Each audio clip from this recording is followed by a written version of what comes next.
Good Tuesday morning, everybody. John, Lance, and Dell for the next 3 hours here on ESPN 97.5 and 92.5. Glad you could join us. We're talking Texans football much of the morning, but anything else that you want to talk about, 713-780-3776.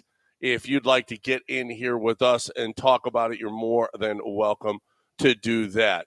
Not as many firings this year. Black Monday wasn't nearly as head chopping as it usually is. There's usually a good 7. Of course, we did have a couple of firings during the middle of the season, so that helped a little bit. Saleh gone, Eberflus gone already. Doug Peterson caught his, but not nearly as many. I didn't think, are you surprised at all that they had to come out, Dell, and say that Mike McDaniel would be back and Chris Greer would be back? Or was that something that was out there? I'm not surprised because they were a playoff team his first 2 years and they took a step back. So you just got to quell the noise and just tell everyone he's not going anywhere. Just get it out of the way. Make it easy. Yeah. I know. I'm glad that the Dolphins have him. They'll never win anything with him there. I'm happy about that. Chris Greer. You know what I'm saying? You're an anti-Chris Greer guy? No, Mike McDaniel. He's just a little dude, little fella. He's gone from, I have noticed that the tone it was all fun and games and he was the cool coach. And now that he's dealing with super diva wide receiver, now that he's dealing with quarterback injuries, like that game goes from fun to not fun for coaches very fast. Yeah. I know a lot of guys in the NFL right now who are not having fun because it's not like the amount of pressure that's on you. From a coaching standpoint, from a front office standpoint, from scouting standpoint, it's one and done now. It's one bad year and you could be gone. It's just like international soccer now, where you really don't have. I mean, every once in a while you have things like Brian Daboll sticking around. Surprised me some, but I was very surprised by that. Yep. But other than that, Doug Peterson, that's pretty standard stuff. He gets 3 years. Doesn't get it turned around. Doug Peterson's gone. That's what it usually looks like. Gerard Mayo, the Patriots just knew. It's a combination of things. I think the Patriots knew Gerard wasn't as good in the locker room as they thought. I don't think the players were responding to him, which is a problem because he was, he's a Belichick guy. And the Belichick way doesn't work for anyone but Bill Belichick. And it really stopped working the last several years for Bill Belichick. Sons of Belichick don't do well. And Gerard Mayo is the son of Belichick. He's just like Josh McDaniel, Joe Judge, Charlie Weiss, a long line of coaches, Bill O'Brien, who don't really work out because they're too abrasive and they don't, I don't know. They're not able to build culture. Are we sure that was the problem with Gerard Mayo? Gerard Mayo was they didn't think he was ready for the job. Or was he just didn't feel like he's got it? They didn't think he was right for the job. Yeah. He wasn't ready for this job. And that happens sometimes. And if you're New England and you're rebuilding and you have a head coach, and if you know a guy's not the right guy, the longer you wait with a guy that you know is not right, all you've done is made your job harder. All you've done is made it more likely you get fired. That's how it is. If you got a quarterback or a head coach who you know is not the right guy and you stick with them, you're just putting your own job on the line. That's all you're doing. Mm-hmm. So I think New England said, this is not good. And I think they really want to get their hands on. I think the owner wants to get Mike Vrabel. I think that's going to be part of it too. I could be wrong. I haven't heard that from anybody, but Vrabel to New England, head coaching experience. He's had success. He's a defensive minded guy. I mean, it makes a lot of sense. Yeah. So I'd be shocked if it's not him. Yeah. I could certainly see it. Vrabel not working is kind of dumb. He's a good coach. I mean, there's so many jobs out there that could use him. Yeah, and he was with Cleveland this year. I think hadn't he been with Ohio State? Dell wasn't Vrabel? Didn't he spend a year there or no? I don't know, but he was with. I think he was with Cleveland this year, so he was coaching, but he just wasn't. Yeah, not head coach though. No. Yeah, no, and he's head coach material for sure. Yeah, absolutely. He's proved it before, so I think he'll be over there. But yeah, the carousel of coaching, a front office Ballard safe, Ryan Poles safe. Ryan Poles another one that he's got to get another year to me, and he is. But next year now could be a blitzkrieg of front office and head coaching changes. So there's a lot of pressure on the free agency and the draft. And, I don't think D'Amico's job's on the line, obviously. Nick Caserio's job's not on the line. But I was thinking about this. If you go out in the first round, you basically were stagnant from last year. I mean, you could say took a step back. I'm not going to say took a step back. I know the quarterback regressed some, but I would say in a general sense, you stagnated. You didn't show any growth from last year. It happens. I'm not calling for heads or anything like that. But what I am saying is it's pretty incumbent upon the head coach and maybe even more importantly, Nick Caserio, to build that next step. Like if this is Minecraft, you got to go build something. And they didn't build anything this year. They added a nice piece in Danielle Hunter, but I would argue it wasn't substantially better, if at all better, than what they lost in Jonathan Grenard. And that really has less to do with Hunter and more to do with the fact that Grenard's that dude. Yeah. Like he did this year for Minnesota what he did for Houston. Blake Cashman. I mean, Blake Cashman is terrific. Blake Cashman's terrific. Yeah. What are you going to do? And you have Aziz Al-Shair. I would argue that maybe you took a step back.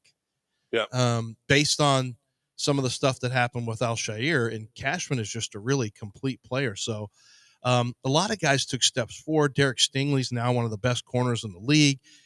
Bullock was fantastic on the back end. Kamari Laster's a really good player. Like I can point to a lot of positive things, and yet here we are, and you're a 3-point underdog at home in a game against the Chargers, who really took a huge step forward from last year to this year. And you look at, if the Texans lose, which they're supposed to, if they lose and you go out and you say, okay, well, you didn't get any better this year. What do they have to do to get better next year, John? What do you think is the key? Do you think it's personnel based? Do you think it's execution based? Is it coaching? Is it as simple as quarterback play? I don't think it's one. First of all, I'll just tell you, it's almost never one thing. No. So I don't think it's they've got to get better. First, the number one is get better offensive line coaching. Number one. That's the thing that you got to do. CJ took a major step back, and in large part, not totally, but in large part, because of the offensive line. Because you're probably not drafted. Their win rate this year from guards to center on the run game was ranked 28th in the league.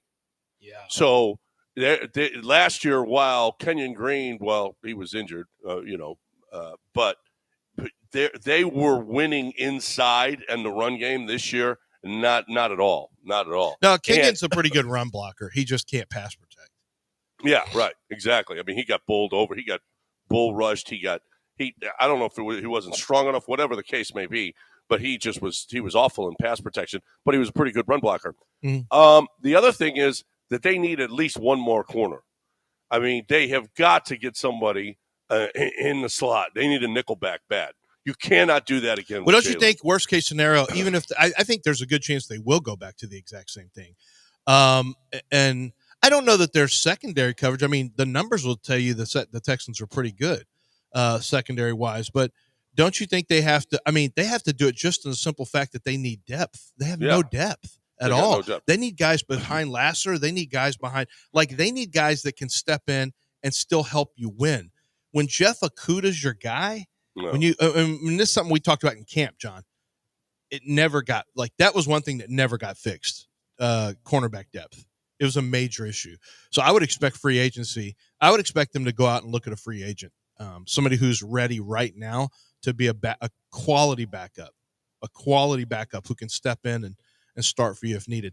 I just don't know. I just don't think D'Amico's going to change. There's so many teams who like to have that run influencer, like Jalen Petrie in the slot now as the nickel. It was what the Texans did way back in the day when they moved Kareem Jackson. It's kind of that same mode. I'm not sure they changed from that. I'm not sure they changed, and I'm kind of with you that I do worry a bit about being mismatched in today's game. Well, how much was this? Because I don't think we made a big deal about it. Is there the moving up from a fourth place schedule to a first place schedule. Yeah. Look at their record against the better teams. Probably they won one game against a good team this year. Yeah, it's disconcerting. And and it's something that was harped on last year. Like, well, they're facing a much tougher schedule this year. Yep. They're facing and you know what? I mean, the Vikings were a lot better than we expected. Green Bay was the team that, we thought they were. They were just a better team than Houston. But yeah, I mean, you lost to, but look at who you lost to also. You lost to the Jets. You lost to the Titans. The Titans are the worst team in football, and they beat you. Yeah. The Jets are one of the worst teams in football, and they beat you. I mean, you didn't win any games against good teams, and you played the NFC Central. But how did you get 10 wins? It's amazing. It's honestly, how did you get 10 wins? I mean, you did beat a good team. You beat Buffalo. That's what I said. One good win. Is there not another one somewhere? Well, I mean, you were 5-1 in your own division, and the division sucks. You got your ass kicked by a good Minnesota team. Mm-hmm. You beat New England, no good. You lost to Green Bay. You beat Indiana. You lost to the Jets. You lost to the Lions. You lost to three beat a bad Dallas teams. team. Yeah. You beat a bad Dallas team. You beat a not great Miami team. You lost to Kansas City. You lost to Baltimore. Mm-hmm. Every game that you played against good teams, you didn't show up. Mm-hmm. I mean, you showed up against Detroit, and then you just pissed it away. Yeah. I mean, that was an awful, awful, awful loss. And they were never the same after that. Nope, they really weren't. The next week they bounced back and beat Dallas, but Dallas was bad. Dallas was just bad, not a good team. So you got one quality win all year. Yeah, it's crazy. Let's cut it right here. We've already got a couple of calls. Gary wants to talk about Patriots coaching search, and then Red Raider Kevin, our old friend Red Raider Kevin, is on the line right now. So if you guys want to jump in and pile on with some of the conversation we're having right now, 713-780-3776, 713-780-3776. We can talk about that and focus on some of the other playoff matchups that are coming up. And then a little later, I want to get into some Rocket talk because why do I feel like a move is inevitable? I don't know. Well, we'll talk about it in a little bit. I'm kind of hoping. Well, I think that the Boston game proved you need a move. What you need is a car, and if you need a car this season, okay. So we got a new year. It's 2025.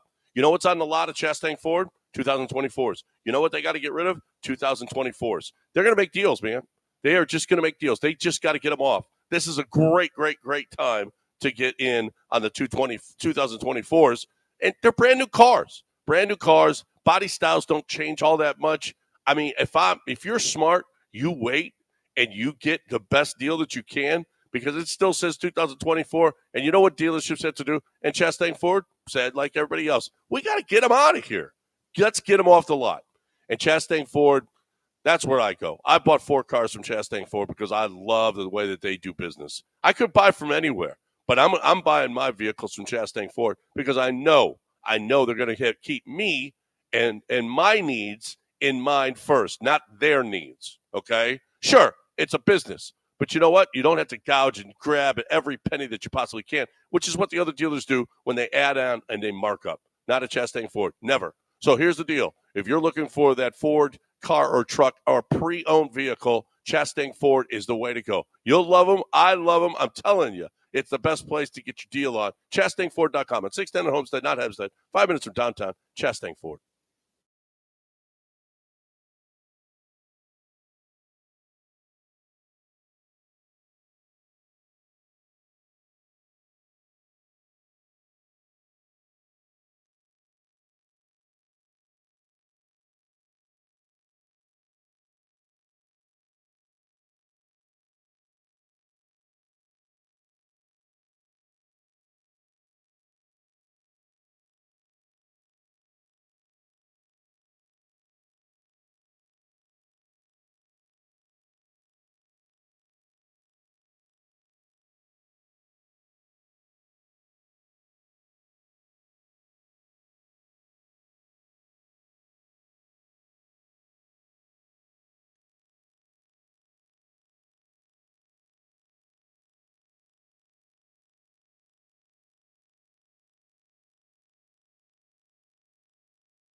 You're back in the Veritex Community Bank Studios with John and Lance on ESPN 97.5 and 92.5. All right, welcome back here on ESPN 97.5 and 92.5. Just an aside before we get to the calls, we got Gary and Kevin. Last year, one of the tougher schedules in the league. Next year, right now, the win percentage of the teams that they're facing next year, tied for 18th in the league. 481. The Giants have the toughest schedule next year, then the Bears, which doesn't make sense. They're a couple of last place teams, but yet they have the toughest schedules next year. Texans, 18th schedule next year, so that's good. Playing the AFC West and the NFC West. That'll make a difference. So I'm already looking forward to an 11 win season, Lance, next year. I'm already putting it out there. Okay. 11. That's right. They're playing which divisions again? AFC West and NFC West. So 3 playoff teams for this year you're going to play next year. And then the NFC West, where you had the Seahawks who won double-digit games, the Rams to make the playoffs, and you, I guess, expect the 49ers to bounce back. 49ers blow. You feel good about that? Yeah. Well, okay. Win percentage, Del. Win percentage. I'm just telling you what the divisions did that you're going to have to face. Yeah. Well, guess what? They got to face the Texans. Well, 10-7. I know, very fearful. They are. Everybody is right now. Well, actually, we'll get to that in a second. Dan Graziano versus Rex Ryan. We'll get to that in a little bit. But let's get Gary in here. He wants to talk, I think, about you want to talk about Gerard Mayo, Gary? Hey, great top of the morning, guys. I'll defer to you guys. Lance, I know your dad coached a lot. I have several relatives, one in Detroit, one at LSU, and one at Tampa on their staff. So I'm in the loop a little, but I defer to you guys. Can you tell me how many coaches? I don't know if Jimmy went 1-15 his first year. I'm not sure. Yes. How many rookie coaches won their first 4 games?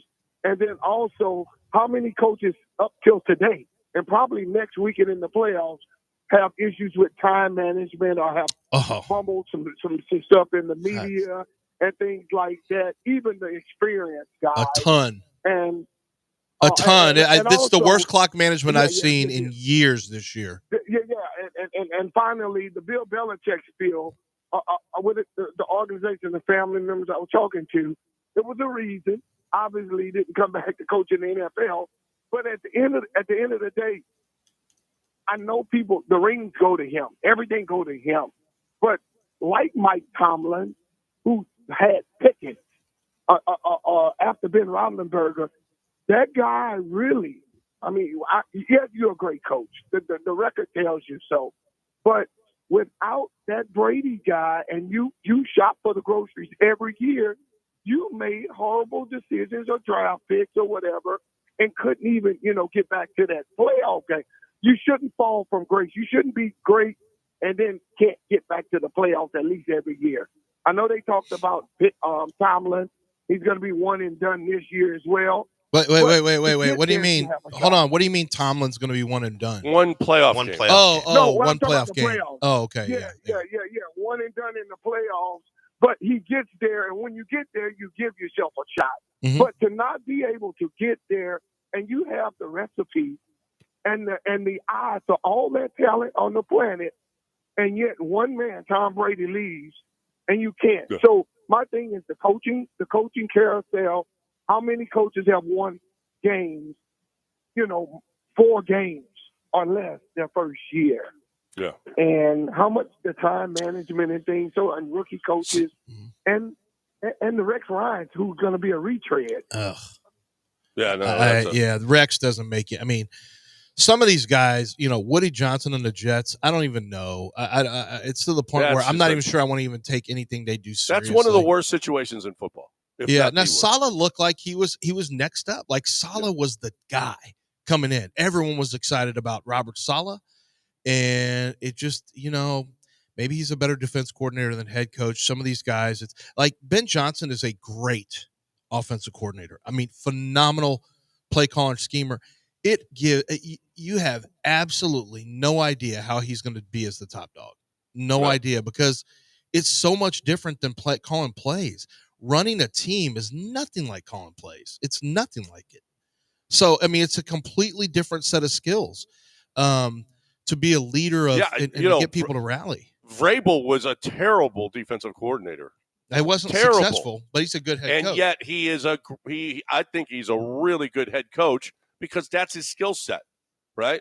That leading men, organizational skill, all of that. Much better at that than calling defensive plays. And that's okay. I think what's happened is the amount of money that it depends, because we're seeing it in college and pros where guys now, we see it in basketball, we see it in pro football, we see it in college football. The microwave society we have now, I think the fans have been amplified on social media, so it sounds even louder than maybe it was before for some of these decision makers. And they're just quick to they're much quicker in some instances at some universities with some pro organizations. They're much quicker to pull the trigger and get rid of guys early. And it's something we didn't see before. As the son of a coach and my brother's a lifelong coach, I know that's a hard job, and especially when you take over. Gerard Mayo had an impossible job. You took over a bad roster. Yeah. And it's Elliott Wolf's job to rebuild that thing, and it isn't going to come right away. I mean, that's just, he knows that. He knows this is a long process. The clock, to your other points, Gary, the clock management has been bad. I don't know what the 4 wins. I thought Mayo was just the Bears alone. Clock management was that made the worst in the league for years. But Dan Quinn was terrible at the end of that game. He cost the Falcons. So remember, did they make the playoffs? No, they did not. Well, you have Quinn. But they ended up winning. Wait, hang on a second. Who? Was it Washington? Quinn? Commanders or Falcons? Was it the Commanders that had the bad? No. Yeah, the Commanders had the bad. Oh, no, the Falcons still won, but they screwed up. No, they still won overtime. The Commanders won. Jaden Daniels led a touchdown drive. The Falcons. Oh, that's right. The Falcons screwed it up. The Falcons could have made the playoffs. The Falcons screwed that up. Do you remember, John? They were driving down, and they wouldn't call a timeout. Yeah. They wouldn't call a timeout, and the clock just rolled off 20 seconds, and they had 2 extra plays, and that was it. Yeah, and they went to overtime, and then they wound up kicking a very long field goal. If they won that game, had they won that game, they would have been in the playoffs. Well, they would have controlled their destiny. They've had to beat the Panthers this weekend. Anyway. So things might have changed because they would have had control. So who knows how that would have played out. Even Gary talked about experience. Even Sean Payton against the Bengals, he's calling timeouts for whatever reason to save clock when a tie would have gotten them in. So if the Bengals missed the kick, you can maybe run out the clock and tie and make the playoffs. Instead, he's calling timeouts, and he said he did it because he thought the team was tired. It turns out the Bengals got the ball back and then won it anyway. So it doesn't matter. Age, experience, clock management's a problem. Yep. Let's get Red Raider Kevin in here. Hey, Red Raider Kevin. What's up, Kev? Hey, good morning, fellas. How y'all doing? Good. Man, Lance, I just want to say thank you, brother, because back in August, man, and people who listen to this show, that's my friends on social media, will tell you everything you just said about the depth of the Texans and, the upgrades, which I never thought was an upgrade. I never thought Danielle Hunter was an upgrade over Grenard, and you lost Cashman, right. I'm sorry, who would have been a definite help for this football team at linebacker. Like, what were we thinking? What? When I say we, I mean the Texans. And I'm not a huge Texan guy, but, man, I just hate to see the city of Houston sports franchises making horrible decisions. Like, we ran for a name with Steph Diggs. We ran for a name when we could have had Noah Brown and then Mike Williams.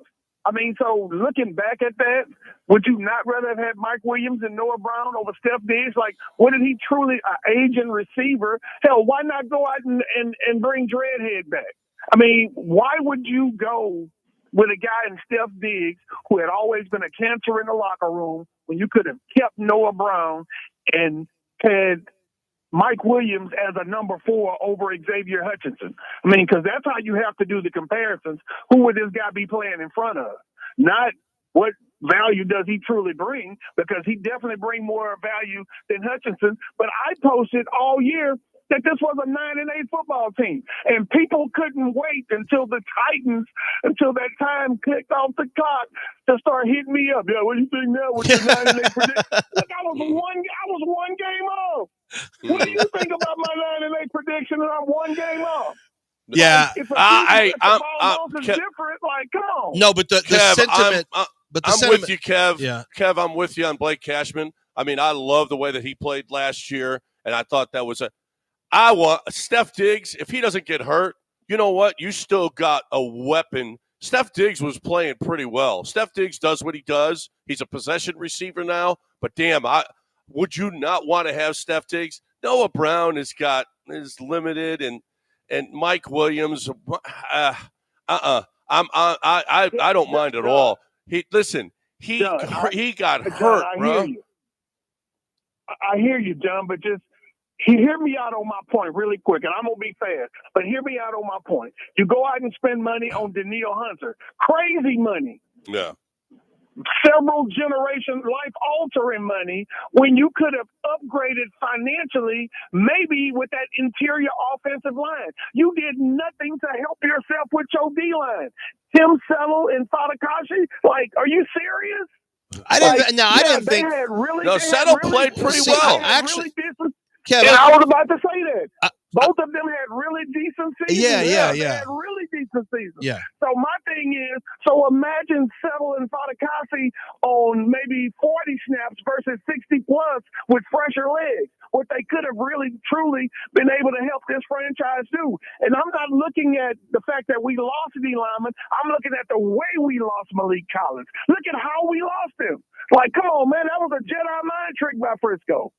Well, I just think they wanted him. I just think they wanted him gone. Thanks for the call, Kev. We appreciate it. Good hearing from you again. Hopefully, and Happy New Year. I don't have a problem with the D. I thought they actually did a pretty good job with the D line. I thought Malik Collins I thought he was fine. I didn't think they downgraded at all, and I didn't really have a problem with the D line at all. My issue, and Mike Williams only had 13 catches this year. Noah Brown. I mean, Steph Diggs now. Yeah, Steph Diggs got hurt. He was good before he got hurt. You did give up a second, but you did give up a second rounder for him, John. Let's not act like you didn't. Like, that came at a cost for 1 year rental.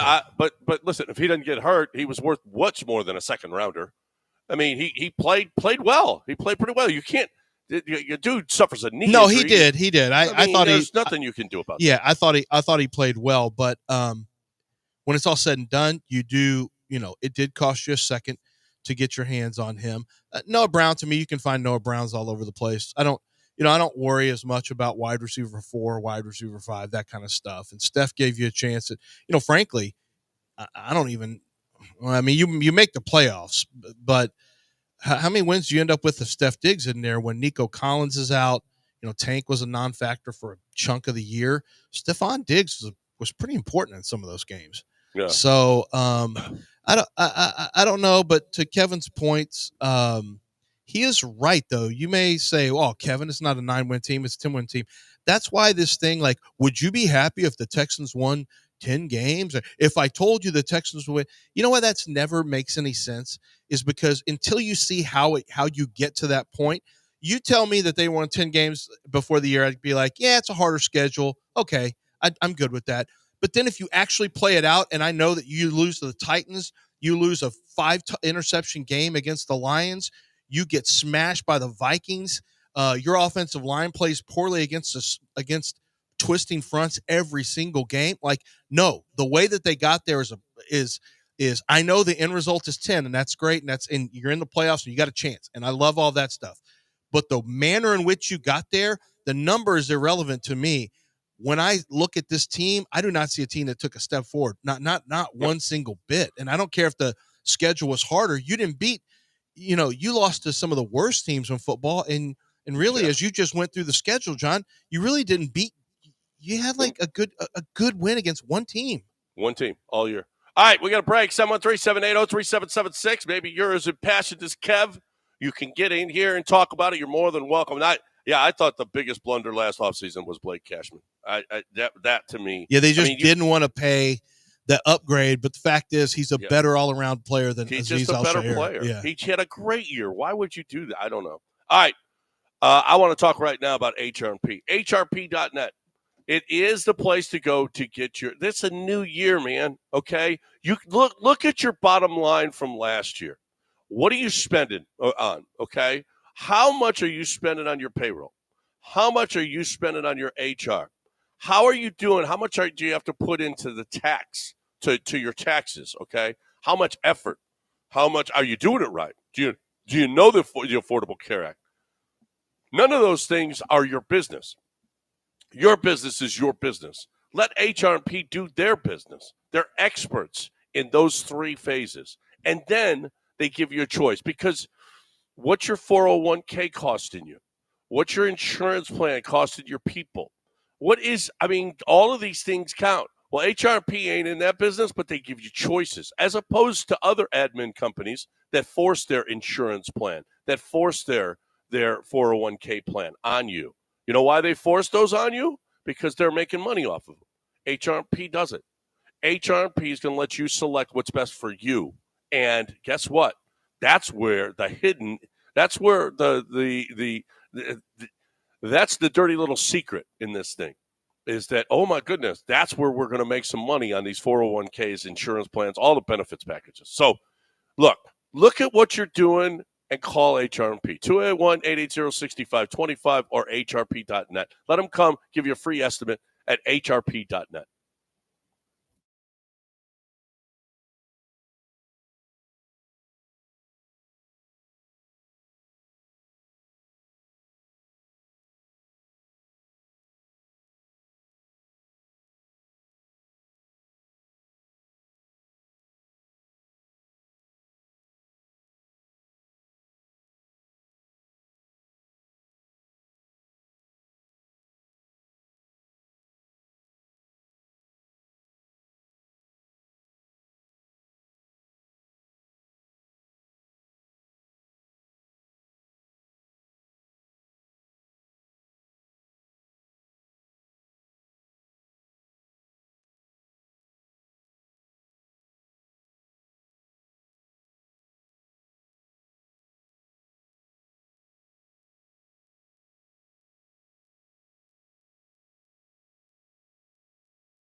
You're listening to Houston's longest-running sports radio morning show from the Veritex Community Bank Studios. Here's John and Lance. All right, welcome back here on ESPN 97.5 and 92.5. Dan Graziano might be trying a little bit too hard. He put out his awards, and he had Tank Bigsby's run, 65-yard run against the Colts as the run of the year. Come on, bro. Saquon, that's an iconic run where he jumps up backwards. Well, wait, is that a run or a pass? Was it a swing pass? Oh, was that a swing pass? Yeah, I think it was. Oh, yeah. Maybe it was. Well, then that's I think it was a pass. Oh, okay. Yeah, I mean, then okay. Tank Bigsby's run, really though? I mean, okay. So he's got some. Did you guys watch the Panthers at all? Panthers Falcons game at all?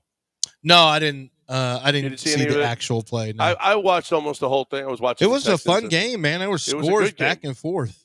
Yeah, it was a real. So, good game. What did you come away from? I've only saw Bryce play a couple times. Well, and that was what I was going to say. Bryce Young was 12-9 this year, 12 touchdowns. He threw for 2,100 yards. Bryce Young had 12 touchdowns only? Yeah. Well, he did get benched. I don't know how many games did he play. That's right. Yeah. For a little bit. Not for very long now. So, but he might be the most improved player in the league. Did he look that way to you? He did. I mean, he was the first pick of the draft. He did have talent. He had 15 touchdowns. Oh, he ended up with 15 after the game. Because of the 3 he threw on. Yeah, right. The 3 that he threw. 15-9, Del? Yes, that's his final number. 7 TDs, no picks over the final 3 games. I'm telling you, he looked like a pro quarterback. I mean, the Falcons had no answer for him. Which is why, I mean, how unbelievably difficult is this situation for them? Now, and yet you're looking at that and you got some hope, and you look at the Texans. Rex Ryan this week, yesterday, or I guess it was yesterday, it might have been Sunday, said that the Chargers basically have a bye this week. The Chargers basically have a bye. And that's what the national perception of this Houston Texans team. C.J. Stroud was the toast of the town. So were the Texans. Not even an all afterthut. So were the Texans. They were the toast of the. No. Yeah. You insulted them a little bit. A little out of order yourself. A little too. There's one Irishman here. A bye? Home playoff game, a bye?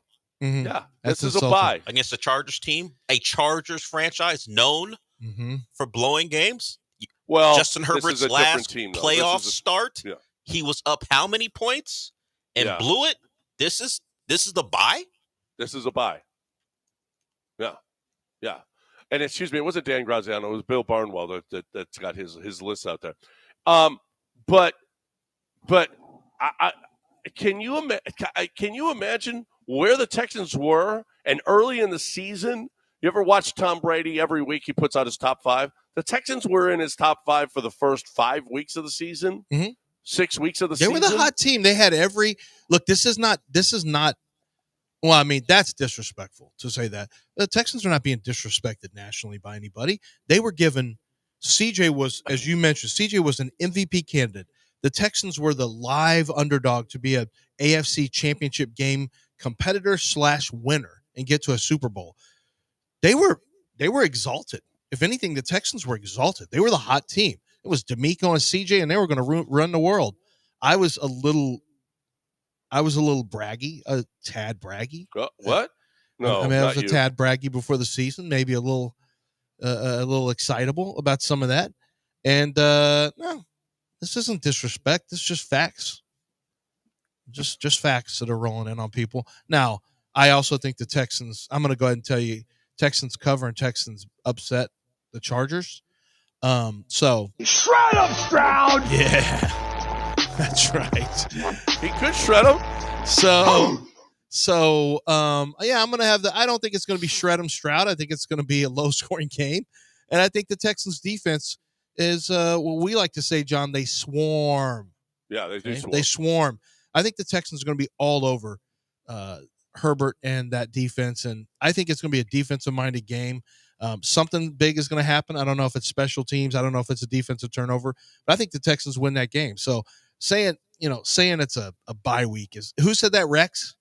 I mean, Rex. Classic Rex Ryan. Yeah. It's just Now, Rex thinks stuff. he's going to be the coach of the New York Jets, and he says Aaron Rodgers ain't running because he knows team. Aaron Rodgers ain't going to be back. Aaron Rodgers ain't running that team when he gets there, okay? Tough talk, Rex. In large part because he's not going to be there. But other than that, he's not going to run the team, okay? Just so everybody knows, right? It's kind of hard to run the team when you're playing for the 49ers. Right, exactly. That's going to be awfully difficult. Bill Barnwell, here his I don't know, Del, what did you think of Chop Robinson this year? He came on. Chop finished more plays than he did at Penn State, which is kind of a knock on him. And they, one pass rush move type of guy, just beat people with speed. But Chop was a force over the back half of the year. It's what you want to see. The thought was he'd get part-time stuff because you assume Bradley Chubb or Jalen Phillips would come back. That never happened. So Chop was good. That is a pick in the first round that hit, which is nice.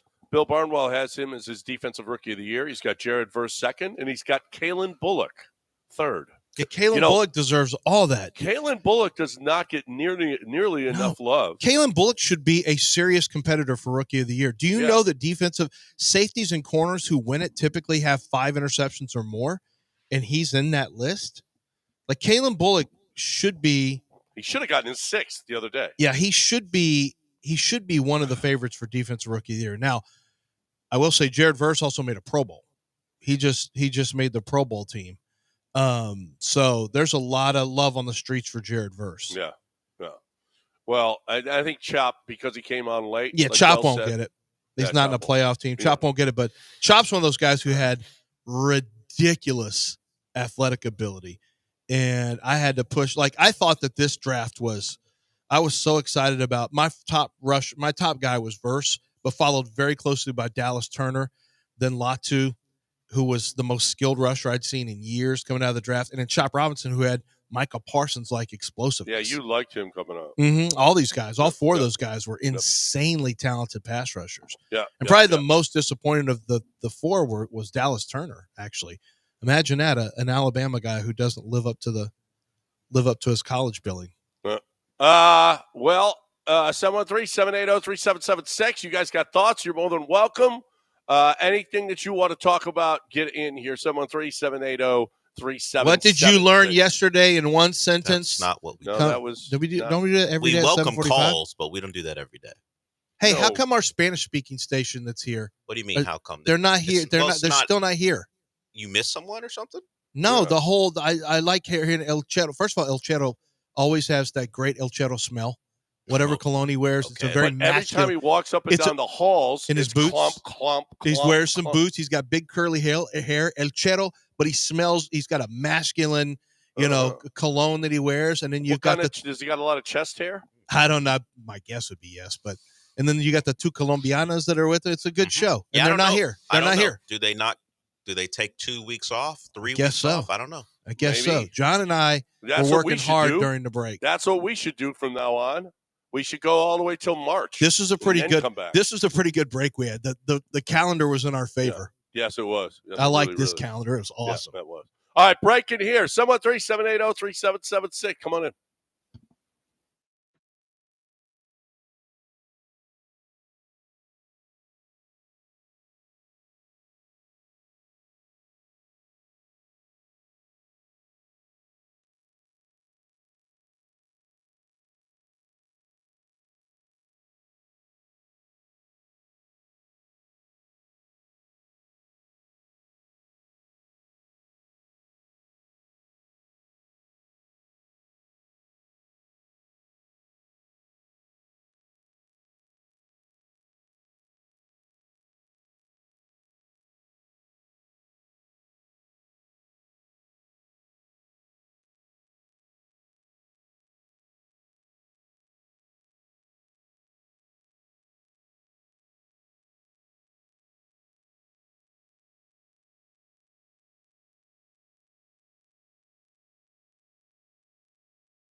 You're back in the Veritex Community Bank Studios with John and Lance. On ESPN 97.5 and 92.5. All right, welcome back here. ESPN 97.5 and 92.5.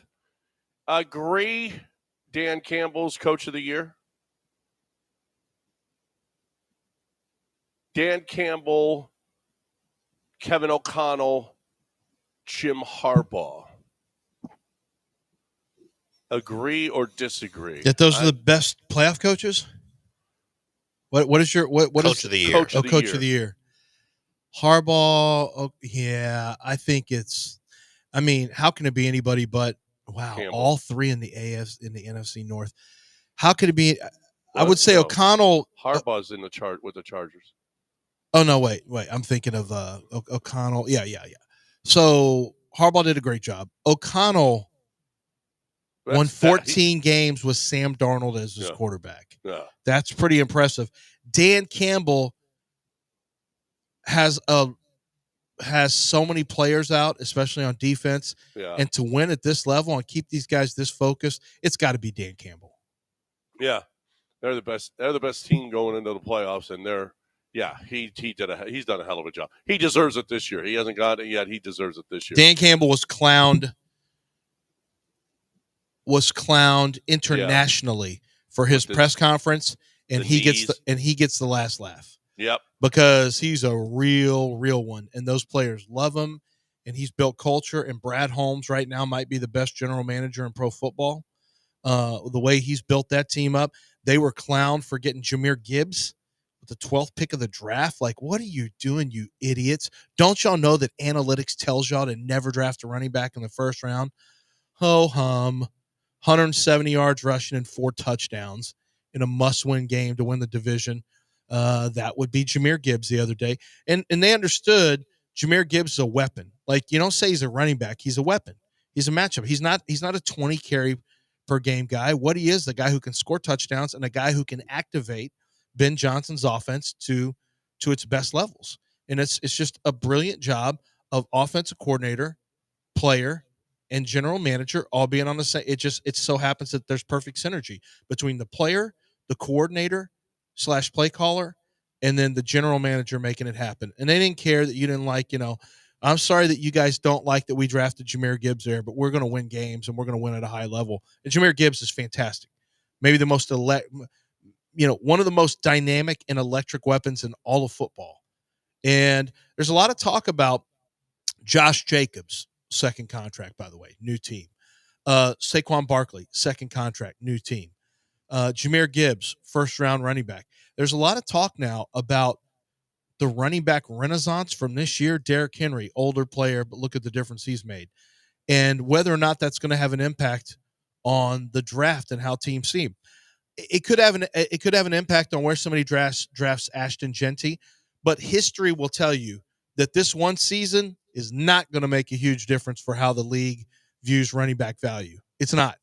Because unless running backs start playing many more years, you still have the issue with how many years, how long the contracts are that you give somebody. It's still, I think that there's still going to be, I don't think this running back renaissance from this year, Joe Mixon was great. I don't think it's going to change the way teams deal with running backs. I really don't. Let me ask you a question. Looking back on the trade with the Vikings to get out of number 23 and looking at what Brian Thomas Jr. did this year, mistake? Well, I don't think they were looking at that. Wasn't their primary concern, wasn't another wide receiver. Guess what? It could have and maybe should have. I know because they already had Stephon Diggs, but you wouldn't have had to give up a second. I mean, I know it's all. No, wait. No. The trade came before you had Diggs, right, Dell? Correct. Yeah. They traded out of the first round. Mm-hmm. And then they gave that second round pick for Diggs. Yes. So they did. But they looked at it as we've got a great one in Nico, a really good 2 in Tank. And maybe they may have already had Diggs in the plan. That could have been planned. Yeah. That probably didn't just come up. They probably already knew they were going to go after Stephon Diggs. Yeah. But remember, now Tank Dell, well, let's not change history here. The expectations for Tank Dell were really, really high this year. Yeah. And they did. So I don't think they thought of wide receiver as a big primary need when they had massive needs at the second cornerback. No, they were spot. willing to spend a second round pick on one. Well, as opposed a dude, yeah. As opposed to doing all that they did, they had that 23rd pick. Minnesota gave it up to the Jaguars. Jaguars give it to Brian Thomas. Get Brian Thomas. Man, it sure would be nice to have Brian Thomas right now. Brian Thomas is a good, really good. Yeah, but it's not like he wouldn't have been. This is. Yeah, he'd fit. I mean, he'd fit. But do you think that's just a little bit of hindsight because corner was such a massive need at the time? I mean, they needed safety help. They needed corner help. They still could have gotten. They still nothing kept them from. Well, they had 1 second round pick. They had a second rounder and they had a third rounder. But I don't know that what wide receiver would have been their top priority in the first round.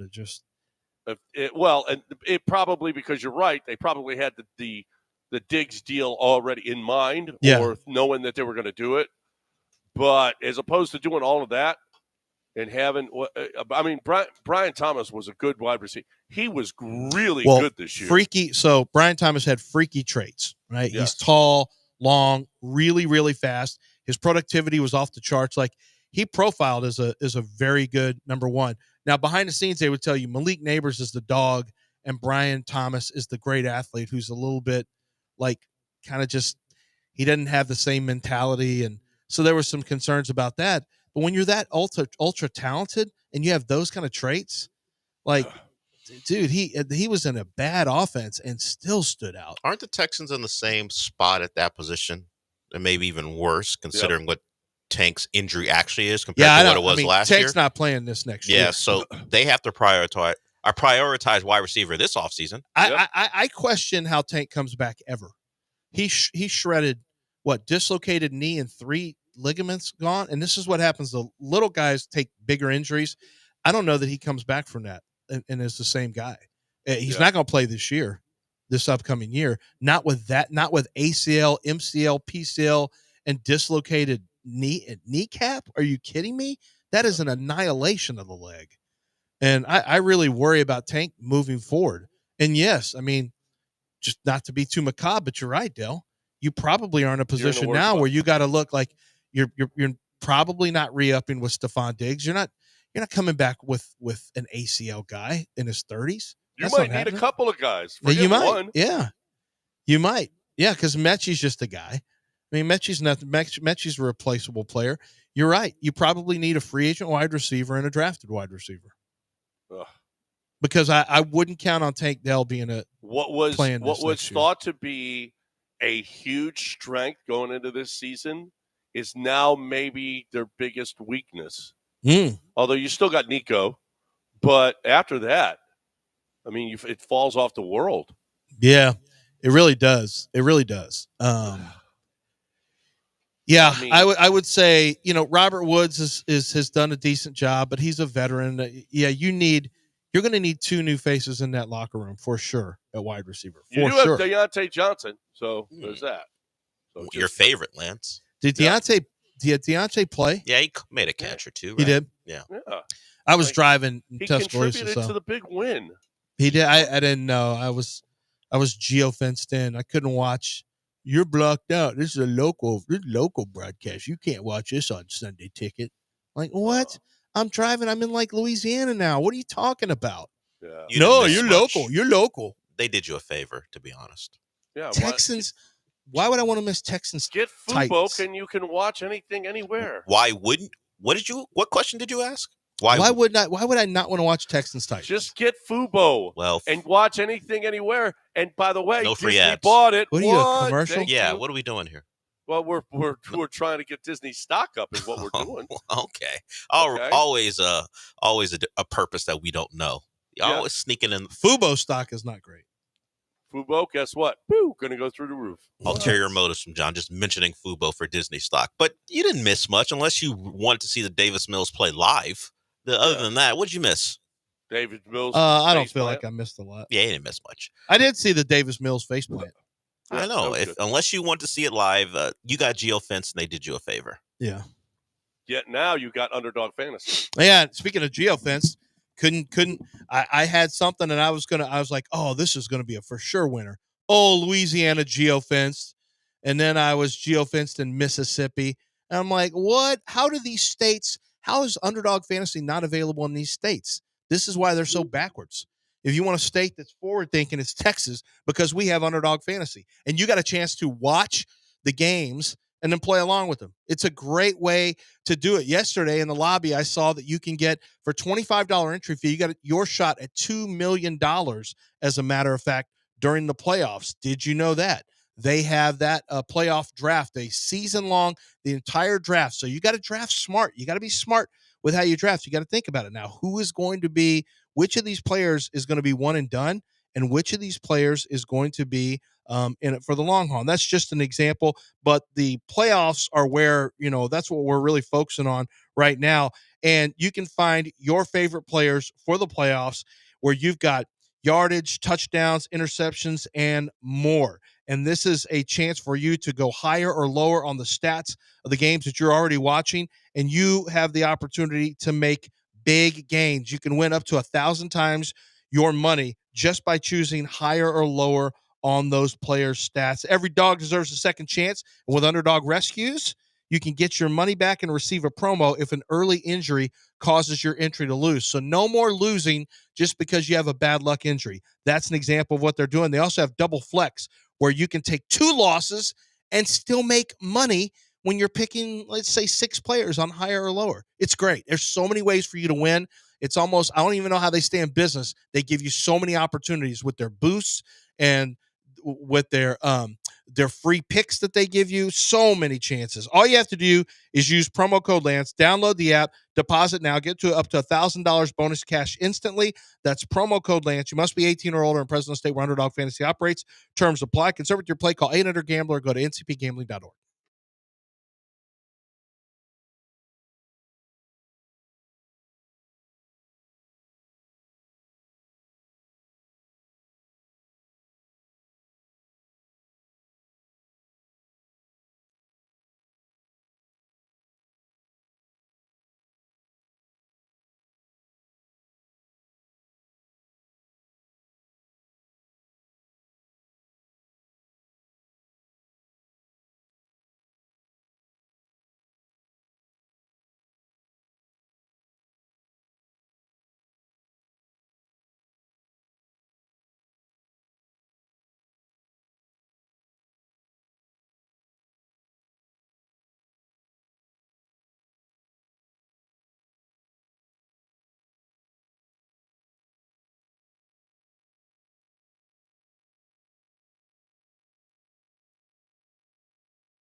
All right, welcome back. ESPN 97.5 and 92.5. 713-780-3776. We had a couple of impassioned callers earlier. Let's go. You guys got anything that you want to talk about? You're more than welcome to get in here. 713-780-3776. I saw Jerry Jones's his little bit in Landman. Dell. Yeah. He's such a family guy. People love Jerry, and people love that. People are applauding Jerry for that performance. Well, it's all about family. That's the only important thing. He doesn't have anything to do with winning. I mean, he's very proud of his time with the Cowboys and being in oil, but he can't be more proud than being able to do it with family. That's what he said in the clip. That's exactly what he said. Is Stephen Jones the original Bronny? There have been more nepotism cases before Stephen Jones. I saw somebody yesterday. My son sent me something Blue Ivy. I'm trying to remember the name. Her name, the daughter of Jay-Z and Beyonce. Oh, performing, and then that poor thing. And there's Bronny. What? And there was. What do you mean? Don't say what you say. Okay, never mind. Yeah, I think she's cute. She's a cute girl. I don't think that's what he meant. He thinks she looks like Jay-Z. She looks like Jay-Z. Oh, he thinks she looks like Jay-Z. I don't see that, but no, okay. I see it a little bit, but I think she's a good-looking girl. Poor thing. Poor thing. She's born into Jay-Z and Beyonce. Poor life. I hope she's going to be have okay. A real bad life. I hope she's going to be okay. Well, no, her life's going to be better than all of ours. She's got a father who's going to prison. We don't know that. We'll see that. I'll go ahead and he's got money. I'm going to take the under on prison time. I don't know. Maybe you don't know. People with money, they don't go to prison. Maybe you don't know, but this Diddy thing, let's see. Hit hard. Well, they're tapes. Let's see. I don't know if Jay-Z's on the right tape. If he's not on the right tape, then all I know is that people who have money, their odds go way up. Their odds go way up. I will say though, I finally watched that Martha Stewart documentary.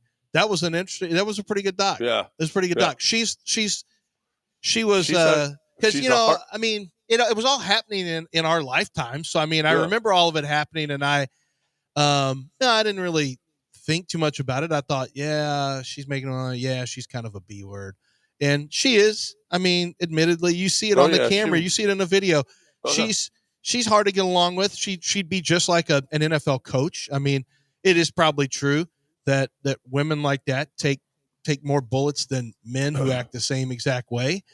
She was a billionaire. She created $1 billion company. Yeah. It was a pretty interesting doc. I would tell you know what, she caught it because she was a celeb. Yeah, and she wasn't going to get away with that. She was rich. She was rich. The Diddy, and I wouldn't be surprised if the Epstein's, all that doesn't come out as well. Oh, I'll keep waiting. You know what? When is that coming out? There's a new administration coming in, so when I is don't know that if you coming heard. out? Well, maybe that administration doesn't want it out either. Yeah, that guy had a lot of friends, including DT. So I don't think anything's coming out on. I don't think anything's coming out on that guy, unless there's something criminal, that needs to. Other than other than all the he's dead. The child trafficking. He's dead. Oh yeah, he's dead. I'll keep waiting for that to all come out though. It's been like 4 years now, 5 years, but maybe. Yeah, but maybe the new administration will have maybe they'll say a stronger hand on this. Yeah, I'll wait on that one. Now, Diddy's in trouble. Diddy's in trouble. We'll see with Jay-Z, but we'll see what happens on all that stuff. Well, the case against Jay-Z is going to get bounced. Busby miscalculated on this one. We'll see what happens. 713-780-3776. Well, you must have just read a text or something. That was up Twitch. Okay, that wasn't your comment. No, that's not me.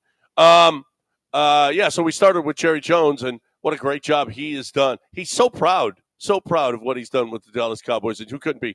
How about the Bears before McCarthy's contract is up?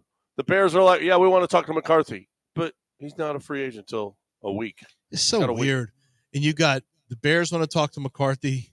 You've got Kevin O'Connell can't get a new contract from the Vikings, one of the best coaches in pro football. And do it in the playoffs, O'Connell. Yeah, I guess that's what they're saying. Do it in the playoffs with Sam Darnold. Well, look, you have said this quite a bit about college or universities and how they're so eager to give guys money. The Vikings are like, okay, sure, the regular season stuff, that's fine. Go win some playoff games. Yeah, but I think he's proven win some playoff games before we give you an extension. But you already have an extension where colleges give you extensions on top of extensions. That's the Jimbo Fisher model. Jimbo's got like 7 years left. I don't know. There's a lot of rumors going around. I'm not like LSU. Quick, give them 10 more years. Guarantee him $1 billion. Sorry, O'Connell lost a home game to Daniel Jones. They got a seat in the playoffs. Don't lose a home game to Daniel Jones. There's no way he's going anywhere. But there's talk that other teams could trade for Kevin O'Connell and get the John Gruden treatment. We'll see. I don't see it happening. I mean, how could you have a team that performed this well, that has a young quarterback who we know that Kevin O'Connell's offense works well for quarterbacks? If they go on the road and lose to the Bucs,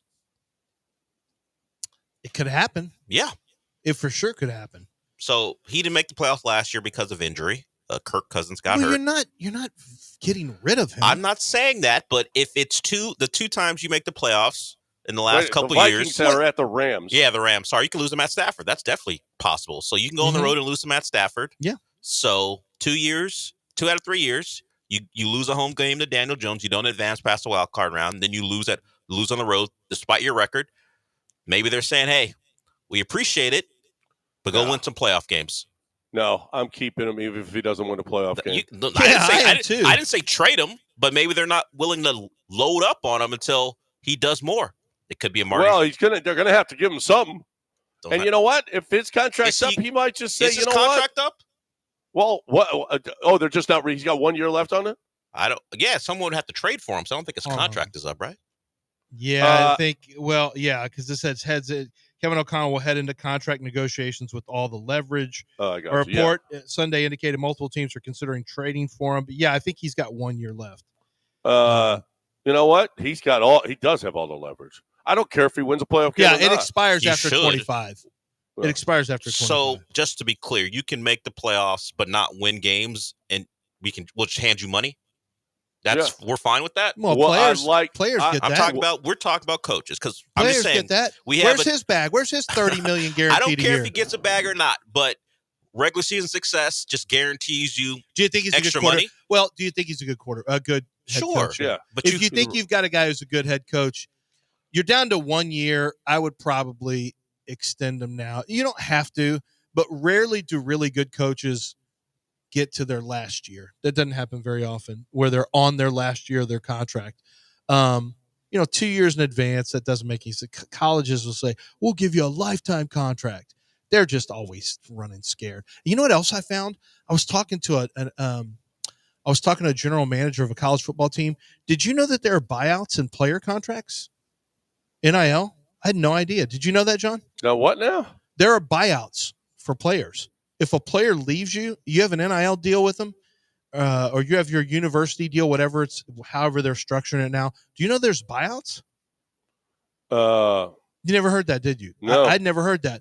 There are buyouts for players. So when a player goes somewhere, because I brought up to the guy, don't you think it'd be great to have a transfer fee? He goes, there already is. I'm like, what? What do you mean? He goes, no, there's buyouts. He said, it's just no one ever enforces them. I said, why don't you guys start enforcing them? He said, it's just the hassle. The Supreme Court is like ruling against everything. He said, I just don't think anyone wants the hassle, but we've got buyout clauses in there where if we wanted to enforce it, teams would have to, Well, teams are the collectives. Oh, I don't know. I don't know if you're right. It'd be the collective. Because at this point, you were not allowed to be involved in that way. That's about to change where they're paying the guys directly. Oh, that's so... They've been involved. Every coach has been involved. I'm not saying they're not, but it doesn't matter. It's the wiring of it. Nobody's hiding it anymore. Well, you don't have to hire it, but right now the structure is that the team can't do it. So it would have to be the collective. But I had no idea there were buyouts for a player. I had no idea. It's the first time I'd ever heard of it. And I said, I've never heard of that. He goes, oh yeah, it's in there. But no one getting that kid to pay money back. He said, well, that's what he said. They said no one ever enforces it. I said, maybe you guys should start enforcing it, and that could start to create some kind of stability. And he said, it's not my decision to make. So he was like, and I asked him, I said, we had a conversation last year. We were going to work with this team on their salary cap stuff. And what I found out is he said, it's so bad right now. He said, it's substantially worse than they anticipated. And he said, the problem is right now, instead of players, you can come up with a salary cap idea of how much you're going to pay for a player or a position or whatever. He said, now you have so many desperate teams making dumb decisions that if you have a number on a guy that you think is a legitimate number based on productivity and where he, how he's supposed to play, he said, you might as well multiply that times 3 or 4 because somebody's going to give stupid money. It'll be a bad deal. And it blows all of your, he said, it's so Wild Westy right now that you cannot even come up with a number that you think is the right number for a guy because there's just so many really dumb, bad deals that are going on right now because there's no caps. And it's crazy. He just said it's way, way, way worse than they anticipated. And this school didn't used to really covet wide receivers. And they're like, we got to start. I said, are y'all spending more on wide receiver now? He goes, we have to, because the price tag is like, he said, you got to be fluid. He said, this thing is changing by the month. So it's, I'd love to see Nick Saban in. I know that's been mentioned by James Franklin and others. I think Nick is the kind of guy who doesn't care what you think. He doesn't care what anyone says. He doesn't care what social media is saying. He doesn't care what the outrage of a columnist. Nick will just try to do what he thinks is best. Nick's going to get bought off by the SEC. Well, why am I reading that Greg Sankey's involved in every conversation? Well, of course he Greg is. Sankey is looking into changing the playoffs. Well, not on the field this year. It just means more. Greg Sankey's looking into making changes for the college football playoffs. Like, Greg Sankey, the commissioner of one of the conferences, or is he in charge of the football? Is he in charge of the playoff committee? He's in charge of the world. He's not in charge of the playoff committee. He's a conference commissioner, and everything is Greg Sankey says this isn't fair. Greg Sankey says that they need to take a look at doing this. Greg Sankey's not happy with how the seeding kit went out. Greg Sankey, why is Greg Sankey the boss of everyone? Greg Sankey thinks he's the king, and we're the sorry people. That's not how it works, Greg Sankey. Well, win a game in the postseason, Greg Sankey. Sorry, conference. They did. Texas. Sorry, conference. Texas ain't SEC. Long-time SEC blue blood. We know, been SEC. We know Texas, the brand. Texas is stronger than the SEC. Texas. You know what? If they beat Ohio State, I want to be there chanting Big 12, Big 12. We're going to see if we can get the Big 12 chant going because they're a Big 12 team. Wow, we got to get a break going. Let's go, Dell. Take a break. 713-780-3776. Get in.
You're back in the Veritex Community Bank Studios with John and Lance. On ESPN 97.5 and 92.5.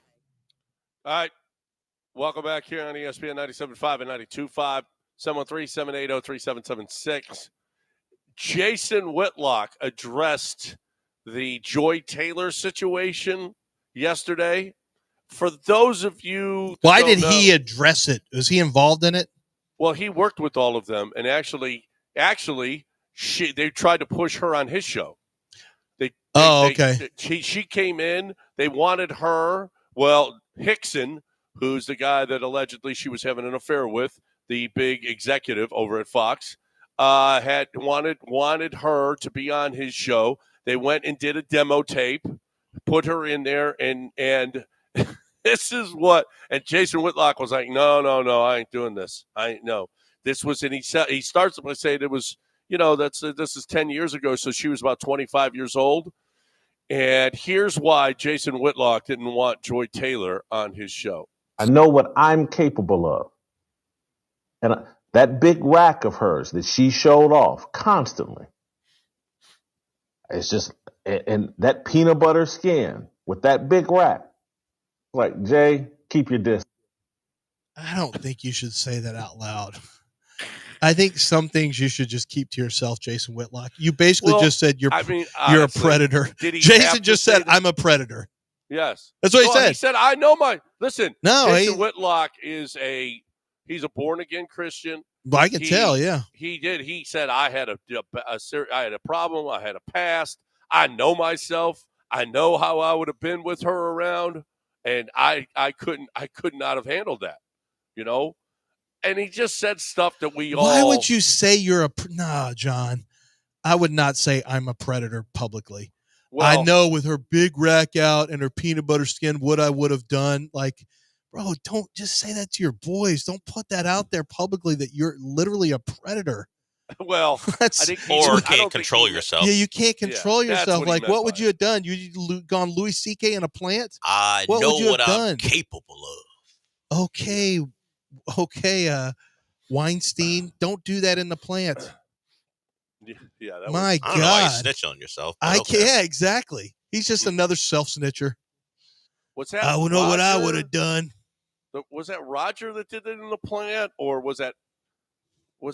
No, it was Weinstein, and then Louis C.K. just did it publicly in front of some girl that he was talking to.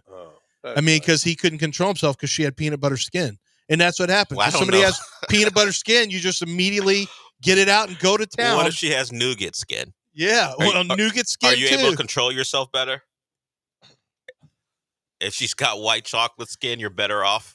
I don't know. It depends on what her shirt looks like. Depends if you're a milkman or not, I guess. I've never heard the peanut butter skin. I've never said it before. That is I don't know if that's a Whitlock exclusive. Yeah, it's just the color of skin. I've heard mocha. Brownish skin, yeah. I've heard that. I don't think I've heard peanut butter before, which is fine, I guess. It's my jam. I'm fine with it. Yeah, but is there some kind of a is that denigrating? It's because it's meant as a compliment. It's just the way he's describing her complexion. People would say, of course, Whitlock's thinking about food. Some people would, but is it crunchy peanut butter skin? I think smooth, Jiffy. I don't think you want crunchy or Jiff. What about almond butter skin? Yeah, people might say that. I'm not sure why peanut butter was the first thing that popped into his head. Caramel, I think people might have said. Caramel, yeah. Which actually is worse for you than peanut butter. Yes, if we're talking about health concerns, yes. Why didn't he go with caramel color skin? He was thinking about peanut butter. That's usually we knew what he was talking about. Yeah. Pretty skin, good. Yeah. Well, Joey looks good. It's fine, because light-skinned people, they get skinned. Right? I don't like them. Well, that's don't they get the business? Don't they get right? They get what? They get the business for having a white parent. Yeah, that's what they get the business for. That's what your business is. You're light skinned. It's like you got a white parent. You're soft. It's what it is. You can ask Dell. You can act like it's not. But and they get it for the thought is light skinned people start saying stuff out of pocket sometimes. Dell is so. I love because Dell is so anti light skinned guy. I'm not anti anybody. Listen, you think they get out of pocket? Yes or no? I won't say it's part of their DNA, but sure. Sure. It comes out every time. He hates light skin. I don't hate anyone. I don't hate anyone, but their reputation is they know they can get away with stuff because they're light skinned, so they just start saying stuff. But that's the reputation. I can't say if that's real or not. No, or somebody earned. says, is it good to have pea snow skin?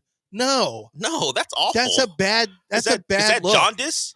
That is jaundice. Yeah. Yes. No one wants that. Pea snow skin. You might need to get checked out. I don't know why Jason Whitlock went on his platform and said what he said, but I don't know. He felt like he needed to address it. Shannon Sharp said, "I don't know why you guys keep mentioning my name. I'm not anywhere in it." Yeah, now this is what I don't understand, because John, you mentioned him too. Like he's in there too. They're throwing Shannon Sharp's pictures and everything, and I was like, "Ooh, what?" There's nothing on Shannon Sharp. I don't know why they keep even putting his face in there. There's nothing. I think there's a video of him going to a Dodger game with her. Yeah, that's it. They were seen out publicly together. And the next day, Skip referred to it as a date. Yeah. Yeah, that's out of pocket to put that on him. Unless you can't go to a game anywhere near her, I guess. I don't know. I read a lot of the complaints. They were close. The makeup artist and Joy Taylor were close. And then she said, I was just so turned off when I knew that she was with this executive, this Dixon guy. And so I tried to distance myself from her. No, she didn't. She was asked to be her own personal makeup and hair person. She was like, they had a falling out. So the more you read about this, the two of them, and it doesn't make what she's saying not true. All this stuff not true. I think she's been hanging on to this, waiting. And then you notice how it came out when she no longer has a job there. The same thing happened. Remember what happened with NFL Network, where you had that happen too, where Marshall Faulk got Heath, the fullback, Evans, Saints, Heath Evans.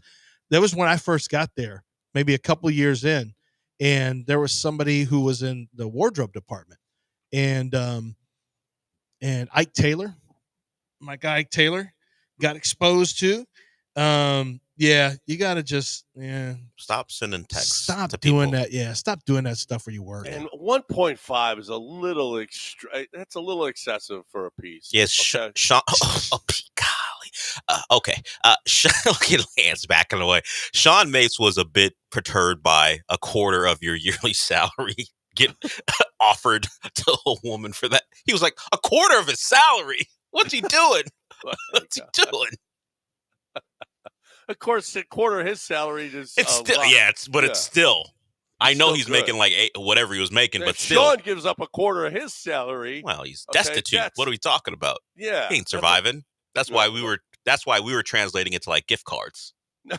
That's right. Gift card. Yeah, like how much? Like obviously, we put all the caveats in place. We would never do this. However, how many tamales and conchas? Yeah, if they brought a big order in from Taquerias Arandas, what's the equivalent? Like how many pork tamales and chicken tamales and conchas would it take to equate to 1.5 million of Skip's salary? Well. Relatively speaking. Okay, let me ask you in terms of baklava and these hamburgers that Nico versus Skips. Tell Nico's to bring some hamburgers in, John. What are you doing? Those are the best. Holy cow! How many Nico's hamburgers? Yeah, would it take for me to get you to? No offer. That's not what we do. We're not offering. We're just saying in our heads. You're saying what's a conversion chart? Yeah, we're never offering. How many Coors Lights? That's what I want to know. Well, okay. Well, there's always a number. Now that's a different story, right? How many Coors Lights? Because that gets you in a place. Anyway, here's the deal: that's what I would offer Coors Lights up. All right, I'm offering Coors Lights up to you. I want you to get some cold, clean, crisp, and refreshing. I want you to have the best beer drinking experience. I think it is. Okay, y'all can. I know you.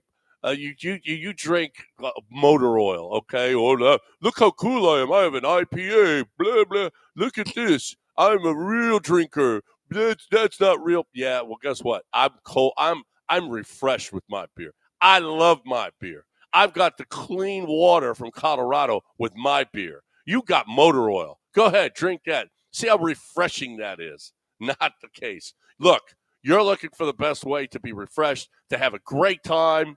All right. I just love me some Coors Lights. And I'm hoping that you do too.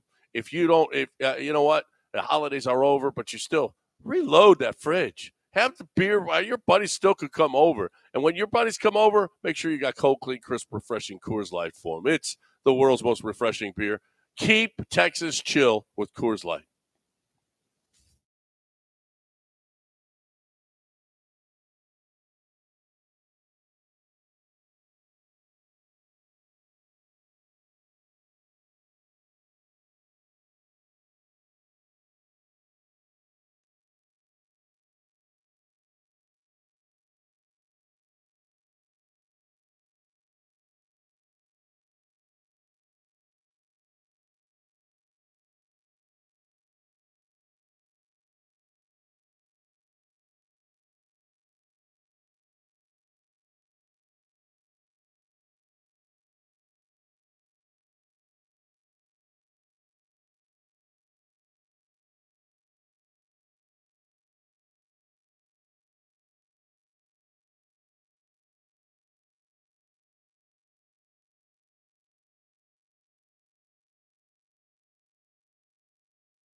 You're back in the Veritex Community Bank Studios with John and Lance. On ESPN 97.5 and 92.5.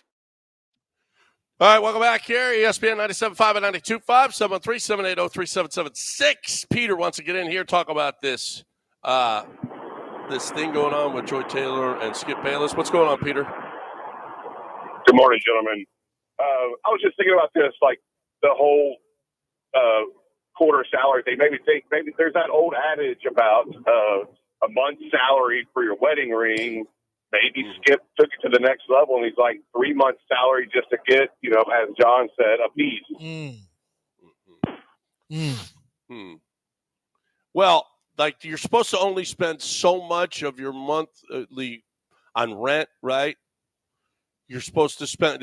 You're supposed to spend. There's a proportion of what you make every month that you should spend. I think like 15% or something. 20% should be going towards your rent, whatever. Yeah, I don't know how much goes towards, your sexual appetite. Do we have to put on he's also married tax? Yeah. Oh yeah. Oh, yeah. That thing? Huh. Uh-huh. So how much is it going to cost? How much is the divorce going to cost? Well, even just because if you are in that world where you are looking for extracurriculars, you have to understand maneuvering around, your relationship if it's not an open one. So there's some cost, whether it be the lies, the spending, the spending to keep, you're spending time with the other woman. You got to keep your wife happy so she thinks everything's on the up and up. You're spending money on her more than maybe you would normally do. There's some tax involved, I think. And Skip was willing to, I don't want to say he was going all in, but that was a healthy buy for Skip, 1.5. And this allegedly is after years of trying by just charm.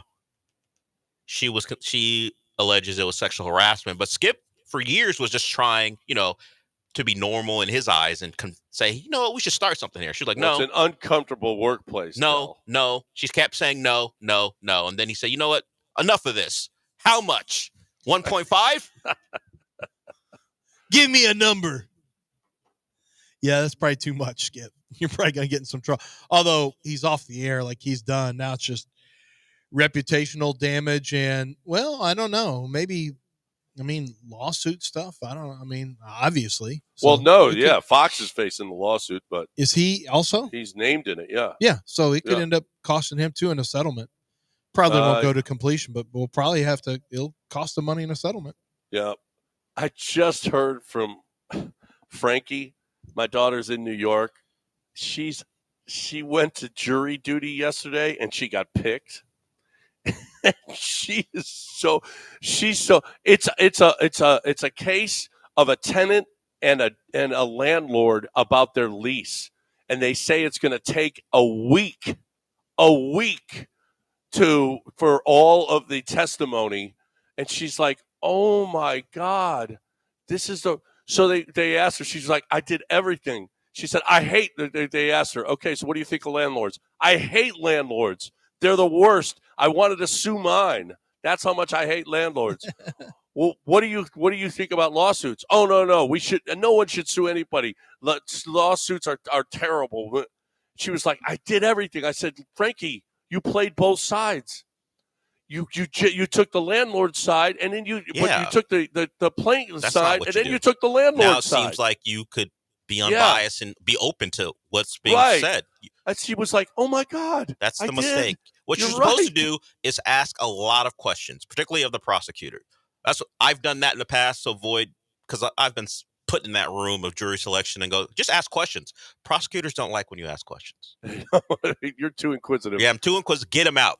I've done that a couple times and never had to sit for the actual jury. John, we've got Vanessa Bryant's ring on a mobile. Vanessa Bryant's ring. Was that an $8 million ring, right? For when Kobe had the arrest. Oh yeah, that was the ring. Can tell us how much it costs. What's up, guys? Hey, so listen, the cost of sexual extracurricular activities while married was $10 million for me. And so for some of these other NFL, NBA, and Major League Baseball players, it can be very expensive, millions and millions of dollars. Not just the divorce, because that comes later after I get all my, I'm going to get my rings, my houses. Have you guys talked to Mr. Cromartie lately? He's had to pay some pretty expensive. Yeah, well, that's child support. That's not the same as you. Whoa, that's extra. There's lots. You're going to tell me Mr. Cromartie didn't have some Those extra? are all completely legal. There was an arrest involved with yours, sir, or whatever you are. There was an arrest involved. Hang up and listen. Right.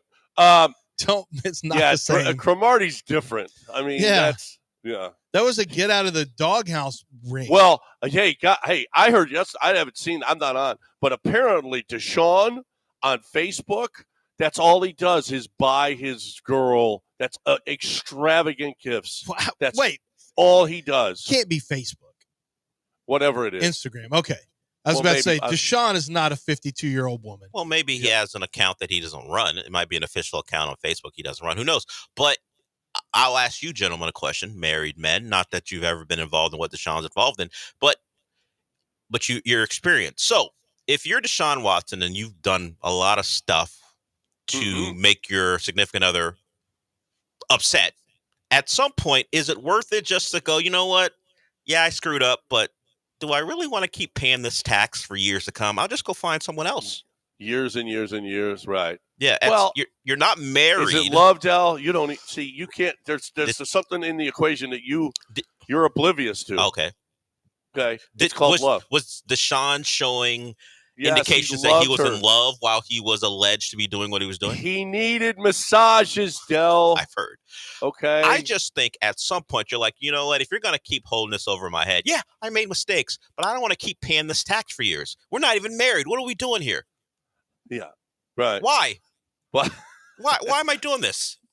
Well, love. It's called love. Look, you don't know about it. If we're making the assumption he has to do these things because she continues to be upset with him, just find someone else who's less upset. Yeah, someone who's like, do you know about my past? No. Or you don't care. Or you don't care. Yeah, right. Right. And you didn't do it to me. Exactly. Right. Yeah. Right. My advice isn't healthy for people who want to have long-lasting relationships. I just don't get it. So you're thinking Skip, get out. Well, Skip, no. You ain't gonna be able to survive Skip ain't Deshaun. Deshaun, no matter what he is on the football field now, is still a young man. Now, Skip has money, so money's always going to help. But the pool is smaller for Skip than it is for Deshaun. Oh, much smaller. But still, Deshaun didn't offer $1.5 million. Okay? All this stuff is alleged too. I kept saying alleged. What he's alleged to have done. Right. At some point, if, like you say, he's buying her all these extravagant gifts, you're like, you know what? I bid adieu. I'm done here. I'm out. Why? No, if I'm it's not costing me too much. If I'm not even going to marry you, which I don't know if that's in the cards or not for them, those crazy kids. Yeah, those lovers, those young lovers. They're out here TikToking and dancing and suffering setbacks to his Achilles. It's all great. All great for the Browns. Hey, could you get off the internet? Stop dancing, It's actually please? good because I'm you a know Browns what? fan. If you're the Browns, it's covered by insurance more than likely. So it actually wouldn't come out of the owner's pocket. We're talking about that. Speaking of that, Mike Florio. What is the insurance policy on a Deshaun Watson? Well, Mike Florio pointed out, we're talking about contracts, that if the Dolphins want, because Tyreek Hill refused to go in the game, that could start voiding his guarantees. Like all the guarantees he has for 2025. If they asked him to go in the game, he said, nah, I'm good. If they want to play hardball, if they don't want him on the team anymore, they want to trade and they want to make it more palpable to trade him, they can point to the fact that he refused to go back in the game. Now, that's tough to do. It's rough. Your reputation with the other players that you want to sign, but allegedly, him not wanting to go back in could cost him a lot of money. Well, it cost, what was the 49ers guy? Devondre Campbell. Yeah. I mean, we've never seen players quit at this high rate that we're seeing guys. I know. Antonio kind of Brown quit on their teams. Antonio Brown walking off the field. That was like 4 years ago, but well, Campbell quit on his team in the game. You have Tyreek wouldn't go in the game. Like, you got guys literally, man, it's like they don't even, either they think they have FU money now, so they don't care, or they just don't. They're not thinking it through. I just don't think you're thinking that through when you say things like that. I mean, I get frustration, but man, it's just so, it's like Tyreek. Tyreek had a bad year. The arrest stuff, he didn't play all that well. He ends it poorly, like a lot of drops, more than he had a career high of drops this year. It's just a really bad year for him this year. Art, you're a bad person. That tweet about Frankie? No, not that one. Oh, Frankie, it's true. If I was Frankie, I'd have used all the concussions with all the accidents she had. No, he says, why is Linda Cohn You don't have to read that. You didn't have to read that. I saw it and didn't bring it up. Somehow I didn't read it. Because he's a bad person. I just want to point out what a bad person Art is. We know Art's a bad person. Why is Linda Cohn never accused? I didn't see that one. Yeah. When did he send that one? I don't think he sent about it to 20 me. minutes ago. You're on the tweet. Oh, I don't see it in my little timeline here. That's just bad, Art. That's just bad. Don't do that. Well, answer the question, John. Since you brought it up, why? Why has Linda Cohn never accused anyone? Because the ESPN's a great workplace and nothing like that would ever happen. It's a Disney That's why. Because they work for Disney. That's right, John. That's right. Game Day Men's Health. I'm working for them right now. Game Day Men's Health's working for me. Game Day Men's Health is just different, peeps. I've been getting testosterone replacement for a while now, and I met all the peeps over at Game Day Men's Health. I went to the facility. I went to the one in Willowbrook, and it was just, it's like so nice. The cooler there with anything that you need. I mean, they're so accommodating and they really, really, really care. They've got a lab there. So you find out right away. The other testosterone replacement places do not have their own labs in-house, okay? They don't charge you to find out whether or not you're a candidate for the testosterone replacement. Zero cost for you. That's a consultation. No, nothing. They're not going to cost you anything. They draw some blood. They find out where your numbers are, and they find out all of your numbers. How's your liver doing? How's your kidneys doing? How's your PSA? How's your testosterone? Free testosterone. All of it. I mean, it's so detailed. It's so good. Then they come up with a plan for you to help you do better at work, at play, in the bedroom, whatever it is that you need, whatever it is that you're looking for to get better, to get thinner, to get stronger, to get anything, whatever it is, they've got the plan for you at Game Day Men's Health. I'm telling you, it's just different. It's just better. GameDayMen'sHealth.com. GameDayMen'sHealth.com.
You're back in the Veritex Community Bank Studios with John and Lance on ESPN 97.5 and 92.5. I get emails from Brian McTaggart. We're boys. We're personal friends. This one says, Astros flush with rotation options for 2025. The sure things, Fromber, Hunter Brown, Ronel Blanco, and Spencer Arrighetti. Hayden Wesneski is going to they're going to give him a shot. He's going to move from the bullpen with the Cubs to possibly the rotation here. Colton Gordon and Ryan Gusto, a couple of minor leaguers that are going to be at camp. McCullers. Christian Javier, Luis Garcia, Lance McCullers, and J.P. France are the injured guys. The last time, 2 of them missed 2 years. Yeah. The last time Lance McCullers pitched was the World Series 2022. Mm-hmm. And it's about to be 2025. It's well, 25. I mean, it is, but it's about to be the 25 season. Yeah. Garcia came back in July. Kind of. And then they shut him down. They had to shut him down. So did he really come back? Not really. Yeah. Javier, he underwent. He had his Tommy John surgery on June 6th. Why is this happening to us? We deserve so much better than this. Our quarterback regresses. All of our top young pitchers all get hurt, and they can't come back. We deserve so much better than this. Tari Eason can't play anymore. I know, we do. We have this. Why are we being punished? I don't know. Maybe. I don't know. The bag we gave John Wall, we're being punished for that? I don't even know what that was. We're getting rid of Russell Westbrook's salary after getting rid of Chris Paul. That was just a Daryl Morey special. That was Daryl and James doing their thing. Would you say, though, that Astros flush with rotation options? Is that the way you would describe it? Well, in theory, yeah. In theory. But which of those guys are going to be back? Is McCullers back? Is Garcia back? They are flush with it, John. If the guys come back like they're supposed to. I don't think Javier's not coming back anytime soon. McCullers isn't coming back anytime soon. Why? He's pitching off a mound now. He came back in July, and then he had to shut him right back down. McCullers, that was Garcia. No. McCullers is actually throwing off a mound like he's doing more than he had. He had a setback in July. Garcia was coming back. Right. And then, here's the deal. We don't know if Garcia can pitch without rocking the baby. We still don't know that. Well, it's just a lie. It's just he pitches from the stretch all the time anyway when men are on. Well, then but I think that's over. I think that's overrated anyway. I just want to see if his arm holds up. What we did see of him without rocking the baby wasn't good. And then J.P. France, he had a 7 ERA before they sent him. They said that's it, shut him down. Well, but did he have a 7 ERA because he was not healthy? He had a torn right shoulder. Yeah, that'll hurt your production. Yeah, right. So I don't know if flush is the word though. But once again, in theory, I mean, tell me a reason why Lance McCullers is not supposed to be back. He said he's healthy. He's on schedule. When I say healthy, he's thrown off a mound now, like everything he needs to do to be getting ready for. Well, I understand that. I understand that he is healthy sometimes. Then he gets not healthy, and then he pitches. Then he doesn't pitch. He's missed 2 years. It's time for him to come back. Do you think Lance McCullers pitches again as a major leaguer? Yeah, with the Astros.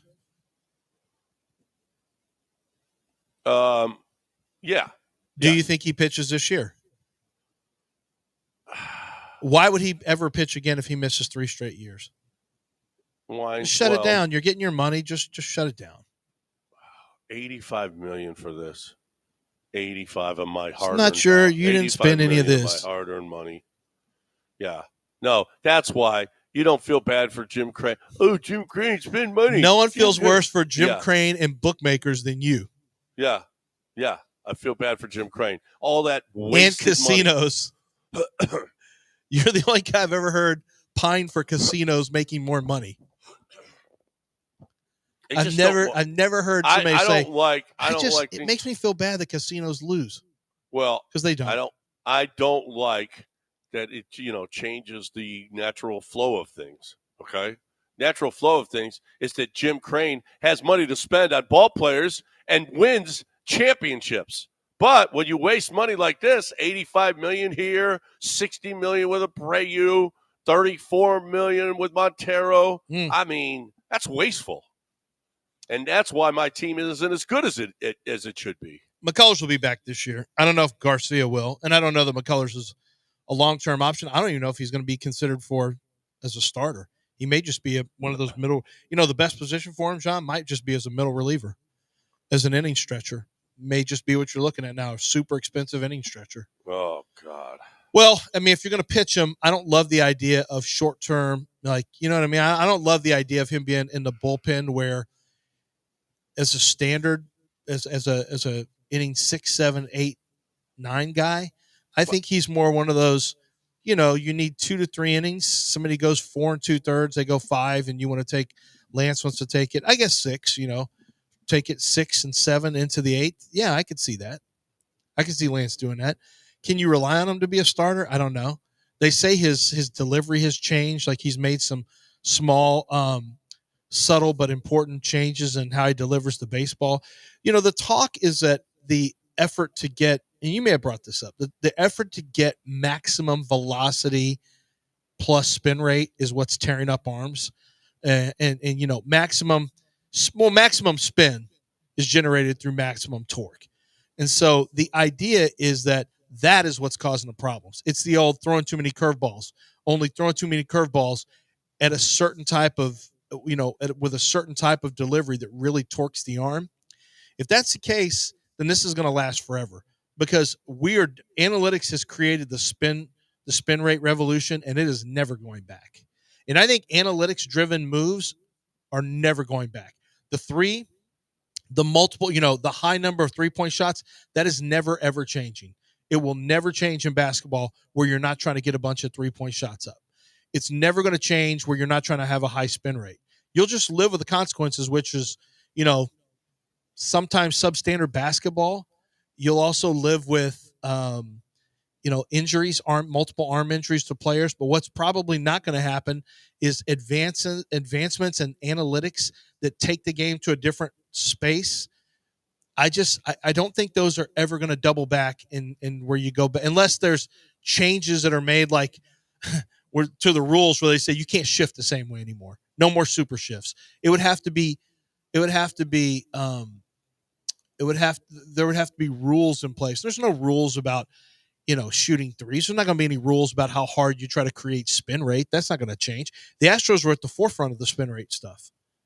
Yeah. I mean, they were at the forefront of it. Now, unfortunately, it didn't happen initially, but now they're at the forefront of arm injuries. And it just happened over the last couple of years. Well, and is there a correlation? Yeah. Well, I mean, there's a good chance there is. So it's not the butcher of Bel Air or whatever Dell called our guy, Strami. He's not the butcher of Bel Air. He just says the minor league just said, "Hey, we want spin rates." That's just the way it does. Strami said, "Okay." Butcher implemented it, and look, the long-lasting repercussions of his work still continue for your Astros. Does Tari Eason, did he get hurt throwing spin rate? No, and he's going to miss his 10th straight game tonight against the Wizards. He's doubtful. 10 straight games for Tari, a guy who's injured every year. Count on him? No. So why do they say he's untouchable? Yeah, because he'll break. If you do touch him, typically you don't say somebody's untouchable because they break. I guess they could have called him. Then Tua's untouchable. Well, Tank Dell's untouchable. Yes, a lot of guys. Yeah, I guess don't touch them, or they will break. All right, we got a break right here on ESPN 97.5 at 92.5. Do you know that he played 82 games his first year? He played every single game his first year. Yes. Yeah. No way. Yeah, he played 82 every game. games. That's a lie. And then last year he played 22, and this year he's at 24. That's a lie. That no one can prove that. Tari has played in 24 of their 45 games up to this point. Mm-hmm. Breaking 713-780-3776 if you want to. Come on.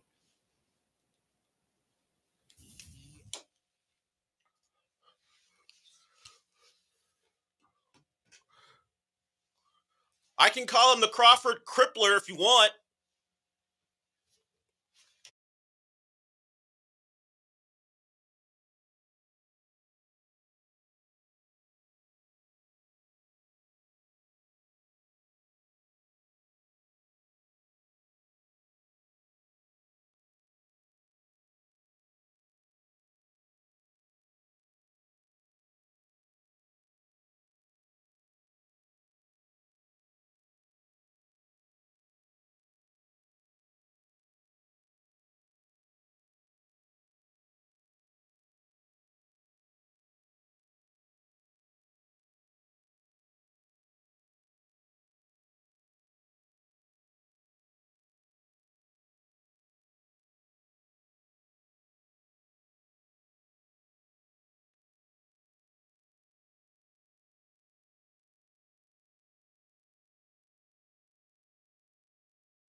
All right, welcome back here on ESPN 97.5 and 92.5. Did Miss America just happen yesterday? Did Walker Kessler, his girlfriend, is Miss America? Really? Yeah. Yeah. She just won, apparently. Alabama nursing student. Miss Alabama, Abby Stockard, crowned Miss America. She went to Auburn, apparently. This is old school. She's your speed. Blonde, tall. I mean, she's beautiful. And she won Miss America. Long neck on her. What? I don't know that's my game. A long neck. You want a short neck? Walt No Neck. You don't remember Walt No Neck Williams. But do you want a no neck Miss America? Hey, how's it going, guys? No. You don't want to. My son Sebastian asked me yesterday, he goes, he's in jiu-jitsu, and he goes, Dad, how do you get like a wider neck? And I said, well, I mean, there's different exercises you can do. You can post up on your neck and roll it around. Like there's wrestlers have stuff that they do. There's different things you can do to strengthen your neck. I said, why? He goes, because I've got a long neck and it's not great because you can get choked too easy. Like, can you make your neck shorter? I said, this is why you guys are struggling in school, because you're asking questions like, can you make your neck shorter? No. Or Davis Mills would have made his neck shorter and not taken all that crap. Why? He can see over every defense with that neck. Hey, how did Davis look the other day? Serious question. He looked okay. Does he look like a team would take a chance on? No. I'm not trying to. Does he look like just a good backup? Yeah, he's a backup. That's fine. Yeah. I mean, that's fine. That was my grade on him. He's one of the more capable backups in the league. I'll tell you this. I thought Mac Jones did a nice job, and I think he he's made himself some money over the years with what he did this year in Jacksonville. He had some up and down. I watched him. He had some games where he wasn't very good, and he just had to keep throwing, and his stats piled up. But I mean, he's a backup too. He's not. He's a career he's backup. Not a starter. That's what he's going to be. He's not a starter. No. What's really going to be interesting is the same. But you make yourself some money, and oh, by the way, probably the best job in all of sports. Well, backups make good money now. Yeah, good backup for years. It was $3 million, $3 million, yeah. $3 million. It's up around the $7 to $9 million mark just as a standard backup. If you're a guy like a backup who may end up starting, your numbers are way higher. You're in the teens. You're like, it's the Geno Smith deal. But if you're a standard backup now, standard backups are making good money. $7 million plus now per year, $6 million plus. They make like running back money. Yeah, Mac was backup quarterbacks make more than a lot of good running backs. Oh yeah. Isn't that absolutely. crazy? Yeah, 65% he threw over 1,600 yards. He was 8-8, 8 touchdowns, 8 interceptions. Not great. It wasn't good. No, not great. I watched it. I watched with interest. But he can win a game for you. See, isn't that? Can he? Yeah. How many games did he win? No. If he's got to come in for 1 or 2 games, that's what you want a backup to do. He can win a game for you. Can he though? Did he win for them? I don't think really. he did, and he didn't win per se. He didn't win for the Patriots. Like, where are you getting this? He can win a game for you. Doesn't he have to win a game? But he's sufficient enough to win a football game. Stop! Don't die on the Mac Jones hill. We're trying to talk about Davis Mills here. Well, Davis Mills is much the same way. Millsy. Last year, when CJ got hurt, they went to Case Keenum. This is about Millsy. All right? They went to Case Keenum last year. They didn't go to Millsy. They went to Case Keenum. So, I mean, I'm not sure that they think, we've got to save us, make sure we keep Davis Mills, although they are keeping him, so I don't know. But, I mean, are you sure Davis Mills wins you games? I want somebody to believe that. He beat the Titans. I want somebody to believe that. I'd like to get a 4th for Davis Mills. No. Yeah. No. Actually, he's got more value as a backup. Yeah, just keep him as a backup. Yeah. But yeah, we talking about the guy who didn't beat out Case Keenum. Yeah. As far as his value as a backup here. Yeah, right. That's and exactly if Case Keenum wasn't banged up this year, would he have beaten Case out this year? I don't know. Yeah. All that value we're discussing. Well, the 4th round. What are you going to get? I'm not saying Davis Mills hasn't found a way to stay in the league. No, 4th round. You got to find somebody that wants to give up a 4th rounder. First of all, 4th rounders are very valuable. You find starting safeties there. You find 4th round quarterbacks. You find corners. 4th round quarterbacks are not valuable. Not typically. But every year, so I was, the joke was, and I just laughed. I heard it. Spencer Rattler. So Spencer was the guy that was going to be the secret quarterback this year that everyone missed on. Oh. Spencer Rattler. No, that one guy that used to be with the Jets. No. That's stupid. What Danny Kelly's done. But no, a lot of people wanted him to be. There's always one quarterback outside of the top tier that everyone wants to find that secret guy, right? Right. And so Spencer Rattler was that guy this year. It was going to be Spencer Rattler. Spencer Rattler sucked on tape. Spencer Rattler was never more than a 59 average backup at best. At his top would be an average backup, but probably a replaceable backup. And that's who he's going to be. But every year somebody wants to find, there's always a villain. You always got to find one quarterback who everyone hates. And I don't know if it was Bo Nix last year or if it was J.J. McCarthy. Couldn't really find a guy that everyone bought in and really hated, like hated, like they did Josh Allen years ago. But you always have to find the one guy you hate. And then there's going to be one guy that everyone exalts and puts a crown on, and they put special blankets on to protect him. But this year, like, I'm kind of wondering, this is going to be a really bad quarterback year. I told you I watched Travis Hunter. Yeah. Shedeur Sanders was so not good on this tape. I was like, oh, my God. And I was watching some Jackson Dart. It ain't going to be him. I'm wondering, so Drew Allard, there's talk about Drew Allard could end up being the first quarterback I'm listening to Cowherd yesterday, and he starts a segment with, listen, the top of this draft for NFL people, I'm talking to my NFL scout people, and I thought you might be one of them that he's talking to. They do not like the top, but they like the middle of this NFL quarterback draft. And I'm like who? Name them. Well, so what he's basically saying is the top, meaning who you think, like who the public. It's Cam Ward, Shedeur. The public. Shedeur. That's the public perception. I don't honestly. I'm not sure how Shedeur goes in the first. Like teams. Wow. No, I mean let's be real. Geno Smith was supposed to be an easy first rounder. He went in the second round. You had Kenny Pickett was the only quarterback who went in the first round. Just literally. Apparently, he knows where he's going to the Giants. Okay, he already knows this. I'm just telling you right now. If you watch tape, it's almost impossible for a team to buy in that this is a guy who is going to be a special player. It just is. There's nobody like that. If you draft quarterbacks in the first, you're going to get fired. It's just I'm just telling you. You get ready to get your resume ready, because if you take a quarterback in the first, you get fired if they don't turn into good players. That is the oldest adage. Well, guess what? Football. Titans take Cam Ward first. They might. Cam Ward's got way more talent than Shedeur Sanders. And we're talking about just talent. Cam Ward is probably the most talented quarterback. But Drew Aller's the guy you better keep an eye on, and I'm wondering, Drew Aller could come out. There hasn't really been any talk about him coming out. Because he announced he's going back. Now he could change his mind. But now, when did he announce it? He announced December 16th. Okay. So that means but I was thinking about this. Should he? This is a bad quarterback draft.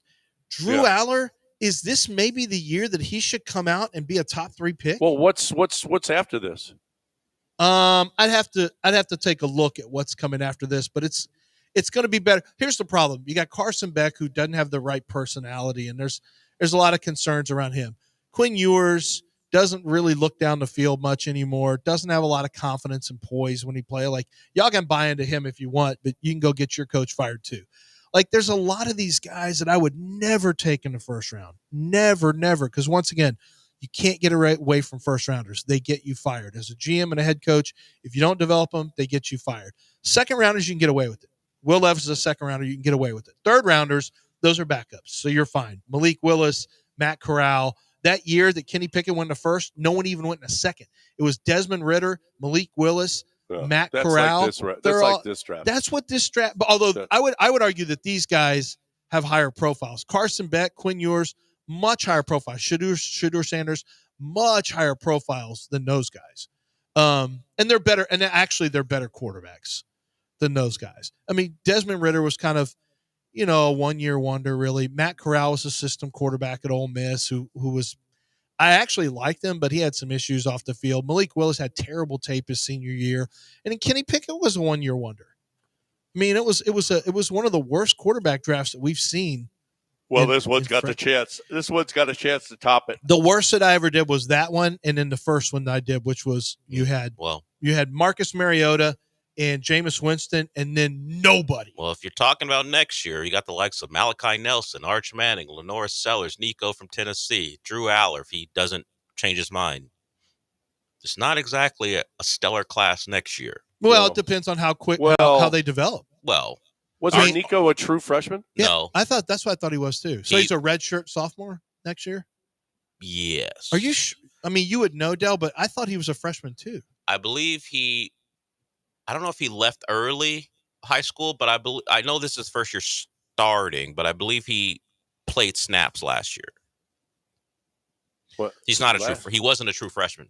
He wasn't? Supposedly, you're going to have to watch this kid Cam Miller out of North Dakota State. Could be somebody who makes a little noise, but I don't know. I'm just glad we got our quarterback. Do we? Yeah.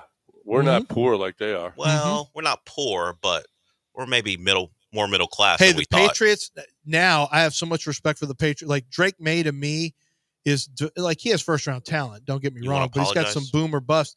But when you look at what the Patriots, if they didn't take Drake May, and if the Falcons don't take Michael Penix, look at what they're looking at this year. Oh my God! Gross. You know what? Did it not turn out that they were right taking Michael Penix? Yeah, it did. It's crazy. It took until the end of the year, and Kirk Cousins literally dropped turds in his own pants.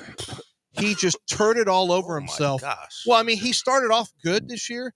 Then it was not that great. And then it was like, we can't even have you on the field. What has happened to you? No. Him and Aaron Rodgers fell off One cliffs. touchdown, 9 interceptions to end the season. In his last 4 or 5 games. 1 touchdown, 9 interceptions. He cost them the playoffs. He did. All right. And what is it costing you to buy a house? Well, I got Kent Jones from Dream Rate making it less. Okay. Kent Jones has done over 1,400 mortgages.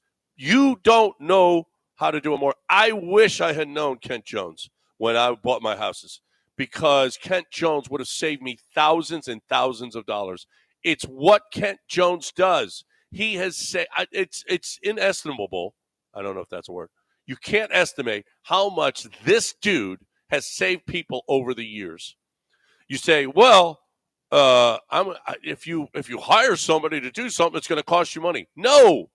If you get Kent Jones, you are going to save money, save thousands, possibly thousands of dollars. 75% of people are doing it wrong. Get a broker who knows what he's doing, who can say, I just went in. I had no idea. Just went in and signed here. Oh, here's this charge and that charge and this charge. And Kent Jones goes in and says, oh, no, not that, not this, not that, not this. This is the way we'll do it. This is how much you can get your loan for. Oh, it's unbelievable. You don't know the housing game. He knows the housing game. He's unbelievable. He's awesome. So if you are in the market for a home or thinking about buying a home, he'll give you a quote over the phone. 713-520-5626, 713-520-LOAN, or 975loans.com. Tell Kent you heard it right here.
You're back in the Veritex Community Bank Studios with John and Lance on ESPN 97.5 and 92.5.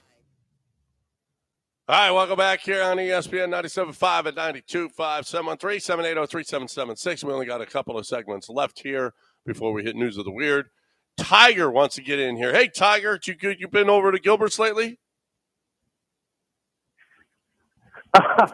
Yeah, actually, that's what I'm calling about. I'm calling about two things, and we're gonna actually shake this tree one more time because me and Reagan, I'll speak a little for me. I love Texans +3, and I like the money line +140.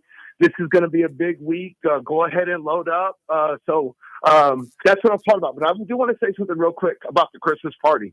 How awesome it was. It was an all-timer. You guys are pros. Y'all kept everything moving. It was hilarious the whole time. Probably one of the best things that happened was at the very end when Raheel and Lance teamed up and we were doing the one-on-ones outside. And Big Willie, took care of old buddy.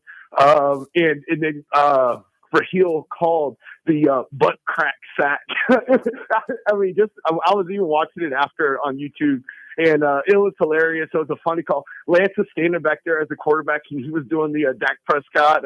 Here we go. That was hilarious. Caught that? I did do that. Yep. Yeah. And I saw Willie. See him every year. I saw Willie walk in, and I go, "Hey, what's up, man?" He was wearing a Hayward jersey like he wears, and I go, "What's up, Willie?" He goes, "Man, I'm still alive, man. I'm still alive." I go, "Man, this guy's living year to year, man. He's still alive." Me and the OG Donovan, he owns a small appliance fixing company, and he gave me his card, so I was able to tell my wife, "Oh, I was doing some work stuff, the sporting networking." But anyway, we chopped it up with the Jennifer Reyna. Everyone was laughing at that, whatever that plaque was or whatever they gave John to where, like, they spelled his name. That was just hilarious. I think it was like Gartando or something like that they spelled his name like. Yeah, that was awesome.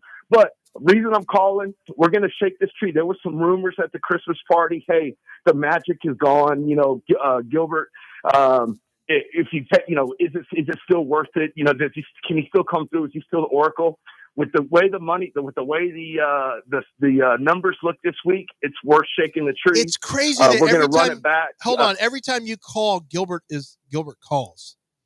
Are you aware of that? Gilbert's on the line right now, John. No, I did not know that. Yeah, I know. It's crazy. Every time Tiger calls, Gilbert is on the line.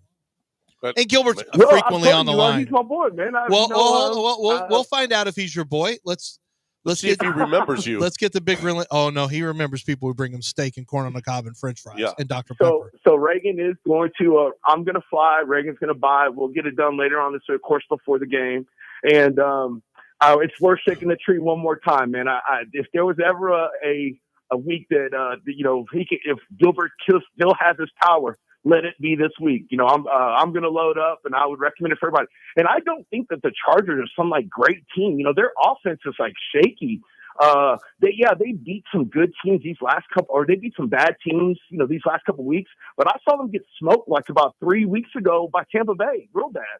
So, they're not some great team. They got a lot of holes too. I really like our chances this week. But that's what I was calling about, guys.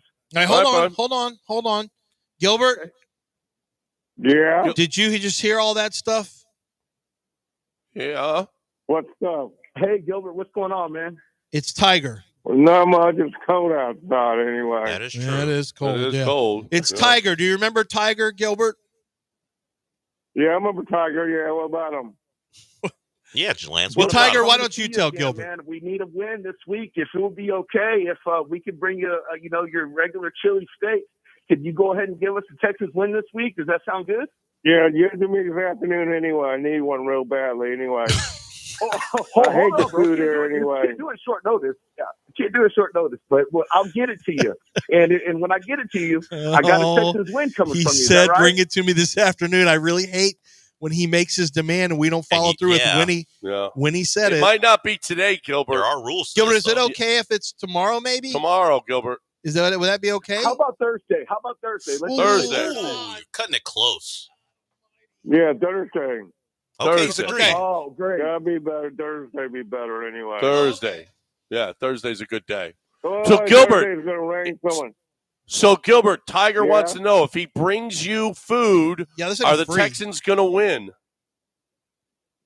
Yes, they are going to win. They are. Okay. There we go. There you go, Tiger. There you go. Tiger needs. Again, me and Reagan are doing this for the H. We're coming through, and I feel really good about this week, and even better now that Gilbert, put that semi guarantee out there. He's given us his blessing. He's given us his blessing, which is nice. Right. Thanks, guys. The Christmas party was awesome again. Just to say that. Thanks, pal. Thanks, Tiger. Appreciate it. I just got an update on Gartano. My plate. Lance, you have your plate? You still have your home plate with the Hall of Fame? Yeah, I didn't throw it away. Well, good. Because Chase did a lot of work on that. He just gave me an update. Mine is on the way, and it's not misspelled this time. Oh, it was so good. Chase got us these Texas Radio Hall of Fame home plates, and John's in big block letters said Gartano. John Gartano. Instead of Granado, which obviously they had to replace that for free because they're the ones who made the mistake there. Yeah, they did. The company. It's really awesome. It's so cool. And it says Gartano. So at the Christmas party, John was called Gartano. That was my name, John Gartano. And you know what? I'm proud of it. And I'm proud of it. That's your heritage. How about Tyler? How about Tiger coming through and making sure that Gilbert's okay, first of all, but for selfish reasons, because he's taking Texans money line plus 140. Okay? Texans money line plus 140. Mm-hmm. We'll see what 5-Star thinks about that later this week. He's going to come in Thursday, right? Because we got the college football games coming up. Right? Yeah. Today's the 7th. We start the 9th and the 10th. We've got college football games. We got the playoffs. So let's go. A big week again. College football playoffs, Texans playoffs. What? This is nice. 932 ESPN 97.5 and 92.5. 713-780-3776. Come on in.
You're listening to Houston's longest-running sports radio morning show. From the Veritex Community Bank Studios, here's John and Lance. Really good news, John. Really good news. The reports are heating up that the Suns may be the ones to get their hands on Jimmy Butler. Oh. Giving up what? Today or since yesterday? Well, since yesterday. That was out yesterday, but still, it still makes even more sense. Beal and Nurkic account for $68.3 million in combined salary for the Suns. So there's talk that, and they're on the bench. So there's talk that that maybe one of those guys would be on the move, and then you'd cast off some salary and bring some salary back. Well, they put both of them on the bench yesterday, starting last night's game, and Beal went off for 25. And it worked, yeah. The favorites right now are the Grizzlies to acquire Butler. Well, that wouldn't be that's good. Interesting. That wouldn't. I don't know that that'd be great. It all depends on what they'd have. Would he and Ja Morant fight at some point? Would Jimmy be able to deal with Ja Morant's people? There's an interesting theory about Jimmy. It came from the guy who does the show before us, Evan Cohen. He was on one of the local Miami podcasts, and he said Jimmy doesn't like the thought of not being the best player on the team. He doesn't like high-profile guys, per se. He likes dudes who got it out of the mud. So he probably would – now, Ja was a top 2 pick, but he probably would fit with Memphis. Their style is to be guys who feel like they've been overlooked. So I don't think it'd be a problem there. But he bullied the Wolves because it was embarrassing, a bunch of stories. top 5 picks who he thought were soft. Yeah. He didn't like the Bulls when they started to go. He would like the Rockets, but I don't want him. I don't want him. Yeah, but there is some thought that Jimmy won't be a guy who will acquiesce to not being the best player. Because even in Philly for that half a year, maybe a little bit more than that, actually, he was the dog on that team. Where's he going to be the best player anymore? Well, that's the thing. I don't know where he would be, but some people – that was a theory that he isn't the type to just, all right, let go. I'll be 2 or 3 here because you're the star. Well, it's not like Charles had that, the problem that they had with the Rockets, they said, was Charles and Clyde when they tried to play together, is they both made Dream the 1, but both of them wanted to be the 2. And so the pecking order thing is that's a real thing in locker rooms, figuring out. And that's why it's no guarantee when you throw a Bradley Beal on a team with Booker and Kevin Durant, there's no guarantee that kind of stuff works from a chemistry standpoint. This isn't a video game where you just throw as much talent as you can at everything. There is, for some teams, the pecking order is very important. Who gets the ball late in games? Like the Celtics have done a great job of, they've got a big 2, and the Celtics have an understanding that it's fluid. Like sometimes it's going to be Brown, sometimes it's going to be Tatum. It just, it just depends. And that's one of the keys. And the Heat, one of the most famous, they famously had 3 guys willing to play together and willing to sacrifice, LeBron and Bosh. And it helped that Bosh was a clear third. That was very helpful.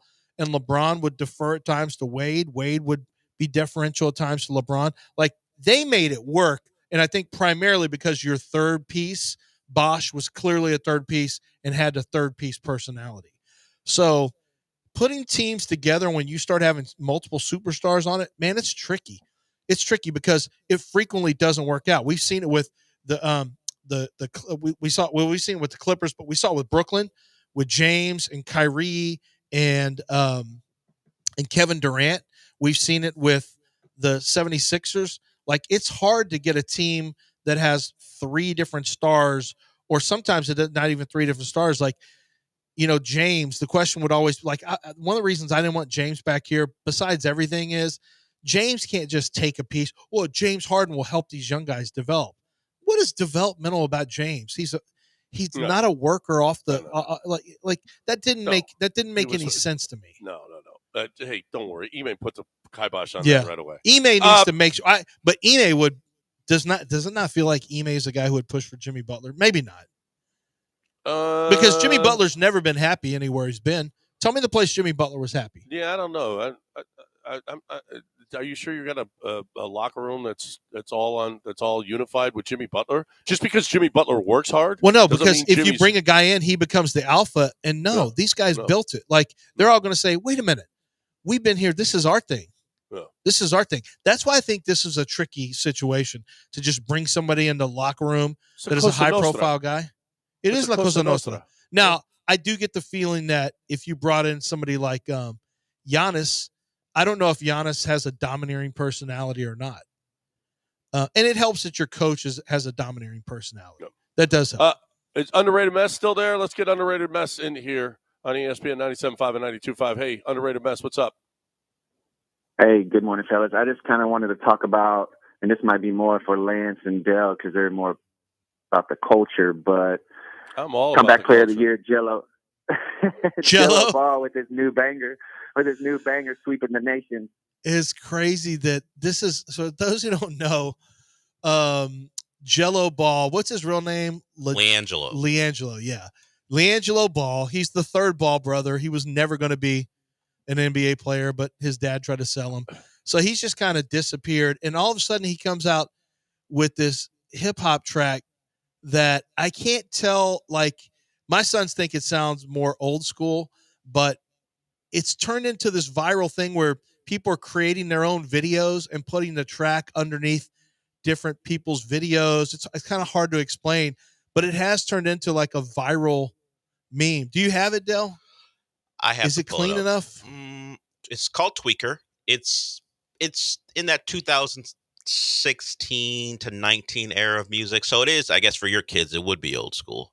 Wait, is that when he made it? No, I'm saying it. It sounds like that's that. That's what people are saying. It sounds like in that about a decade ago or so. Okay. So I guess your kids would think it's old school. I have to find a clean part to play. Yeah, old school is relative. Yeah, but it is very old school for me and old school for Lance's kids are two different things. Yeah, no. I think but old school hip hop, even that is vastly different. And I think the most surprising part is the fact that LiAngelo created something that isn't awful. It's actually okay. It's all right. And maybe it's jumped up a level because it's coming from LiAngelo Ball. But it's like if you that time and place where long white tees and long jean shorts were a thing. Or you had giant polos on. It's from that time. Oh, well, that's earlier than 16. It's earlier than that. It's earlier than what I suggested. Like 04. But yeah, it's in that more like that. So that's what it's a throwback and people love it. Somehow, some way, LeVar Ball has another son who's succeeding. He was right. He was right about his kids. You guys, apologies to LeVar Ball. Yeah. Well, one is the Lance McCullers of basketball. He never plays. Lonzo's back. He is back. He's not playing a lot, but he's trying to come back. He's playing. The LaMelo is, I wouldn't say a winning player, but he scores a lot. Yeah. And LiAngelo has a hit single. Yeah, how about that? His kids are very talented, extremely talented. No, I would. It's in a weird way. You know what is great though? He what is great? It's he like burst onto the scene and he was so abrasive, so aggressive, and then he just disappeared. It took a while now. Now, it was every day. Yes. We had to deal with this guy every single day. But then it was then never again. We haven't heard from LeVar Ball in forever. That's true. Once we got two of them into the league, it got real quiet. He was going to be, helicopter dad that was going to be there still and not a peep. Well, the son may, I did too, but the son may have shut that down. The only one who can shut it down is the son. Like, is the son able to stand up to the dad and say, "Hey, I got to be my own man"? Yeah. And apparently his sons have done that because you're right. We don't hear from him. Nothing. And he did not feel like a guy who wanted to go quietly into that good night. LeVar Ball seemed like he loved being on TV. Loved it. You got it, Del? There's no part I can play that's going to be radio acceptable. Oh, okay. I mean, nothing more than like 3 seconds and I have to mute it or something. Yeah. Never mind then. Well, I brought a video. Here is Shad Khan. He's on. Did you see this? It's so uncomfortable. It was so bad. Trent Baalke, he's doing a split window thing like we're doing right here. Yeah. Shad Khan is in one window. Trent Baalke's in another. They're doing an interview of some sort, and you'll hear the person who is asking the questions. The question was raised with Trent Baalke sitting right there of getting rid of Trent Baalke if the next head coach doesn't want him. Here is Shad Khan being asked that question with Trent Baalke sitting right there. So I'd actually like to go back to John's first question, Shad, back to you. I know you noted that if this head coaching candidate was to say, hey, I think the medical needs to be reevaluated, the health and wellness, if they were to say, I would like to reevaluate the front office and the general manager, what would your response be? My response would be, how would you improve it? And then if it is credible, you want to do it. Okay. I mean, sitting right there, you could be, well, no, we love Trent, or Trent has been great for Trent. No, listen, if it's credible, you got a good idea. All right, beat it. The man said, convince me. I'm willing to be convinced.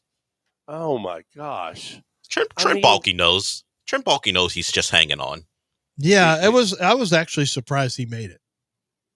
Well, how much of this is on Trent Baalke, and how much is it that Trevor Lawrence has not been anything close to what Trevor Lawrence should be? Well, isn't that Trent Baalke? Well, the quarterbacks get you fired. That's what it is. Well, quarterbacks are coach clearly, killers. I don't know. No, listen. A lot of times, like the Anthony Richardson, Ballard should take the bullets for that, because Anthony Richardson should not have been the 4th overall pick. He just shouldn't have. Well, they had to have a quarterback. There was no way that you could possibly have not taken Trevor Lawrence with that number 1 pick. No. There's no way. No, you have to. It doesn't make him any less of a coach killer, though. No, it didn't make you. You killed didn't. The coaches. Well, I mean, that's it. Ultimately, quarterbacks get you fired. How are you as a GM responsible? You're not. You should have never taken Trevor Lawrence because the Bucs. Well, you think that's the only problem they have? No. Yeah, it's been. They haven't had good drafts. Like it hasn't been great. It's just the performance of a quarterback can cover a lot up. Yeah, to keep you in it. They also took the thing. Walker instead of Hutchinson. Yeah. I mean that was the top they did pick. This past year they took Brian Thomas, which was a positive. Well, I mean, congratulations. No. Congratulations. They spent a lot of money in free agency a couple of years ago. It didn't work out. Nope. It hasn't been good. And those guys will take the bullets because they have to. That's what they get paid for. And the buck stops here on personnel moves and build outs. And it's not your fault necessarily if the quarterback does. It's not the head coach's fault, but it's ultimately you pay the price. You pay the iron price if the quarterback doesn't play well. Now, if a quarterback plays really, really well, it covers up for a lot. And you stay in your Bill Belichick where your bad personnel moves kind of get covered up for years and years. Well, yeah, if you get Tom Brady. All right. Yeah. Who is the Tom Brady of Windows? That's who's the GOAT? That's Jim Fiume over at Gulf Coast Windows. He's the GOAT. The dude's been doing it forever, 40 years in the business. He's got the number 1 window, Pinnacle Award. He's got when you're talking best of class windows and doors, it's Gulf Coast Windows. Okay, if you want to get something cheap and not that great, just throw it in your house or your business. That's fine, I guess. I guess if that's what you want to do, or you want to save money for the life of your home with your energy bills that are going to be lower. You want to secure your family in a home with great windows, with hurricane windows, with a double pane, double glass windows that are going to be there forever. And I can't claim forever. Well, I can't claim though that the warranty is tremendous, tremendous, tremendous. You can count on Gulf Coast Windows. You're going to get the best window in the market. You're going to get the best door in the market. Go ahead, spend less and pay for it every single day. You're looking for the best in class? There's one place to go. GulfCoastWindows.com, GulfCoastWindows.com.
All right, I can't. I don't know the details of this. I don't know if the guy had lived or died because it's in French. But here's the headline to this story: 2 men inject air into their colleague's rectum with a pneumatic compressor. The company could be held liable. The colleagues, were this just fun and games like at the warehouse? It's somebody that you work with, right? Somebody that like the guys at the warehouse? Yeah, the guys at the warehouse. Who are all of the guys at the warehouse again? It's Irv and Lazy J, and yeah. Do they do this stuff? I don't know if they shoot air into their rectums. I don't know, but is there? See, that doesn't seem like a good work environment for me. No, that's worse than I think being offered $1.5 million. Is there some people would love to be offered $1.5 million? Yeah. I don't want to, based on the text string that I'm getting from the Glory Boys. I don't. I'll pass on that $1.5 million, but it's better than the air rectum. Is there anybody at the station you guys would like to pneumatically compress air into their rectum? No. Seems dumb to even give a name. Seems fireable. You're asking to get fired. Yeah. Oh, you're asking to get fired even if you say you'd like to do it. No. But this was someone gave consent, right? They didn't force anyone to do this, right? You don't know. Well, I'm asking. In French. Nobody can read French. Well, if they did, you could literally translate on your website. But yes, no, John, I don't think, and Dell, if they didn't give consent, then that's literally sexual abuse, and they should be consent or no consent. I don't think it's a good workplace. It's probably bad to do at work. Yeah, it's a bad activity. It's a bad activity at work. It's not great. I don't think we should do it at 97. I'm glad you're taking a stand. I am. I'm taking a stand on this one. North Korea is outlawing hot dogs in a crackdown on treasonous American food. Do you feel like hot dogs, if you eat a hot dog, you're committing treason? You think it's crazy, but didn't we rename French fries Freedom Fries at one point? Yeah, that's right. Because the French stink and they smell? Isn't Trump friends with the what's North his Korean name? leader? Yeah, with I think so. Kim Jong-un? Aren't they good pals? Like maybe with Dennis Rodman. I think he's friends with all of those guys. I think he's complimented the way they do things in the past. I could see him bringing back hot dogs. I could see hot dogs making a big comeback. They're treasonous. Right now. For now, under this administration. But in a couple weeks. Well, New Jersey. If you want to become a teacher in New Jersey, apparently you don't even need basic reading and writing skills anymore. They've eliminated that requirement for teachers in New Jersey. What do you need in New Jersey to be apparently a teacher? Not much. The governor says, well, we just need more teachers. We need more teachers, so we better get rid of this requirement of reading and writing.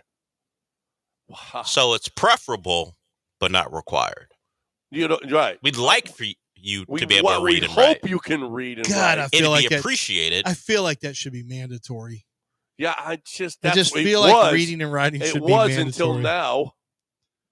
Yeah. It was until now. I feel like you've made a bad mistake.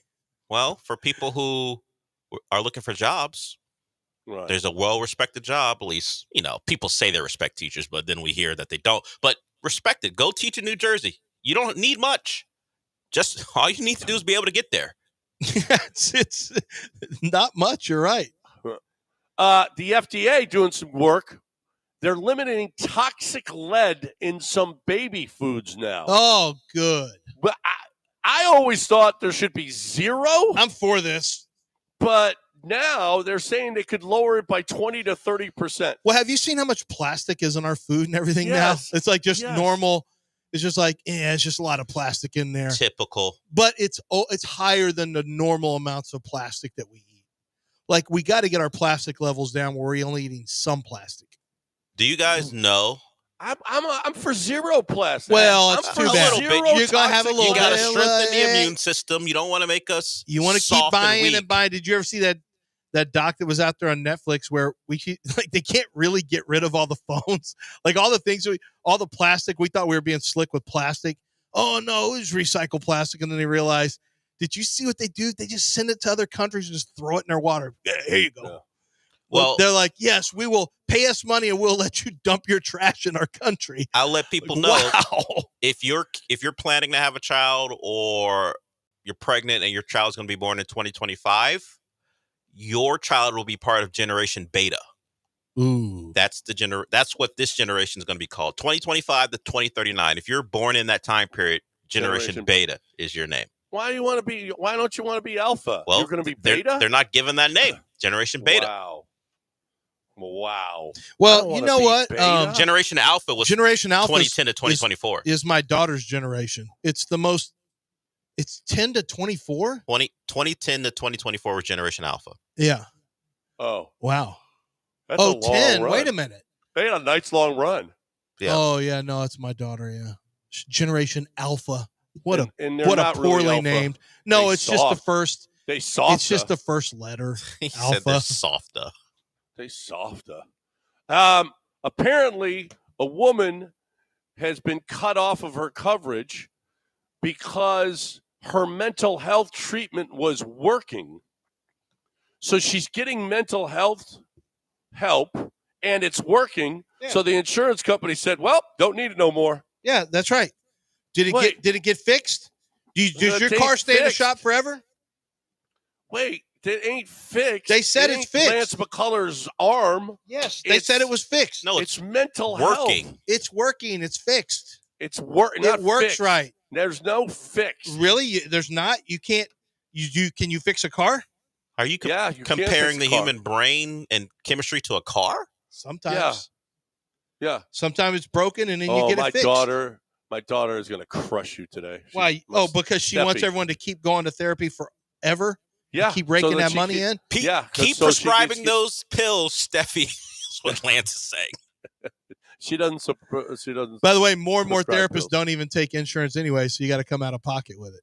Yeah. Well, guess what? Stop pocket watching psychoanalysts, okay? Stop pocket watching, right? That goes directly. That and Fubo. Go Fubo. Woohoo! We're done. Dell and Sean are next right here on ESPN 97.5 and 92.5. Hope you all have a great day. But first, Game Day Men's Health. I love talking about. They've got locations now popping up. One downtown, one in Friendswood. But listen, that should not be something that prohibits you from going to Game Day Men's Health. I drove to Willowbrook, and I love it. Here's the deal. They're just better. It's just different. Now, there's a chance that there's one open near you, okay? So go to the website, GameDayMen'sHealth.com, and see for yourself. Free consultation, labs at every facility. There's going to be 20, 30 facilities here in the Houston area in no time. So get started now, and then when the one opens up near you, it's fine. But listen, you can tell them, hey, give me my shots to go because I would rather do that, and then I'll come back in 6 weeks and get tested, and you guys can run your tests and everything else and see how everything is going. But you can give yourself the shots. That's what I love it. If you're somebody who's on the go, if you travel a lot, you need Game Day Men's Health because they're going to let you take those shots with you and give them to yourself. I needed testosterone. There's a good chance you need testosterone. As you age, it's a natural deal. You're going to need testosterone. This is the place to do it. I love them. They're just better. They're going to help you recover. They're going to help you get to whatever goal it is that you have. They've got experts in the field that are going to make sure that you love every second of the way you're getting there. GameDayMen'sHealth.com, GameDayMen'sHealth.com.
I would say it would be reasonable to assess this Texans season as one that didn't go as planned, from not being what it feels like a legit Super Bowl contender to some major injuries. The Stephon Diggs one, the Tank Dell one. Those things were a shock to the system. Even to that point, the Texans weren't performing at a level that a lot of people expected them to be. Now we're at the point where Rex Ryan is calling the game against the Chargers a bye. The Chargers are coming into your building for a playoff game, and an ESPN analyst who thinks he's the favorite for the Jets job, we'll get to that sound, thinks that the Chargers got a bye. Like a Chargers team who doesn't know a lot of success, has a recent playoff disaster on their starting quarterback's resume, coming in here as a favorite and practically playing a bye. Fine. That's Rex Ryan being a TV honk. Fine. But at least there's some stability, right? We got breaking news. The Tennessee Titans have fired their GM. Carthon out. Callahan remains, but that is the second major firing in the division. And it's been like split ticket. It hasn't been GM and coach. It has been coach in Jacksonville and GM in Tennessee. And the Colts are keeping their two guys. They're the two big-time decision makers. They are staying. But Brian Callahan remains. He very memorable for his looks of disgust at Will Levis. Sometimes they're verbal. But he remains. Not his fault, right? You can't blame me for I had to shuttle in Will Levis and Mason Rudolph throughout the year. That you can't blame me for that. So he will remain, but Carthon will go, and the Titans are in prime position if they love a quarterback in the draft to take one. And according to Benjamin Albright yesterday, they love Cam Ward.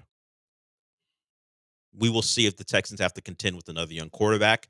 They've done well enough against the guys who have recently been drafted in this division. Trevor Lawrence, another coach fired under his watch. Yes, I'm making him the biggest problem because it's funnier to do that than to blame the actual general manager, who remains. And Shad Khan said he will remain unless a coach changes his mind. We played that sound late in the John and Lance show. Split screen, the two guys not sitting next to each other, just visually it looks like that.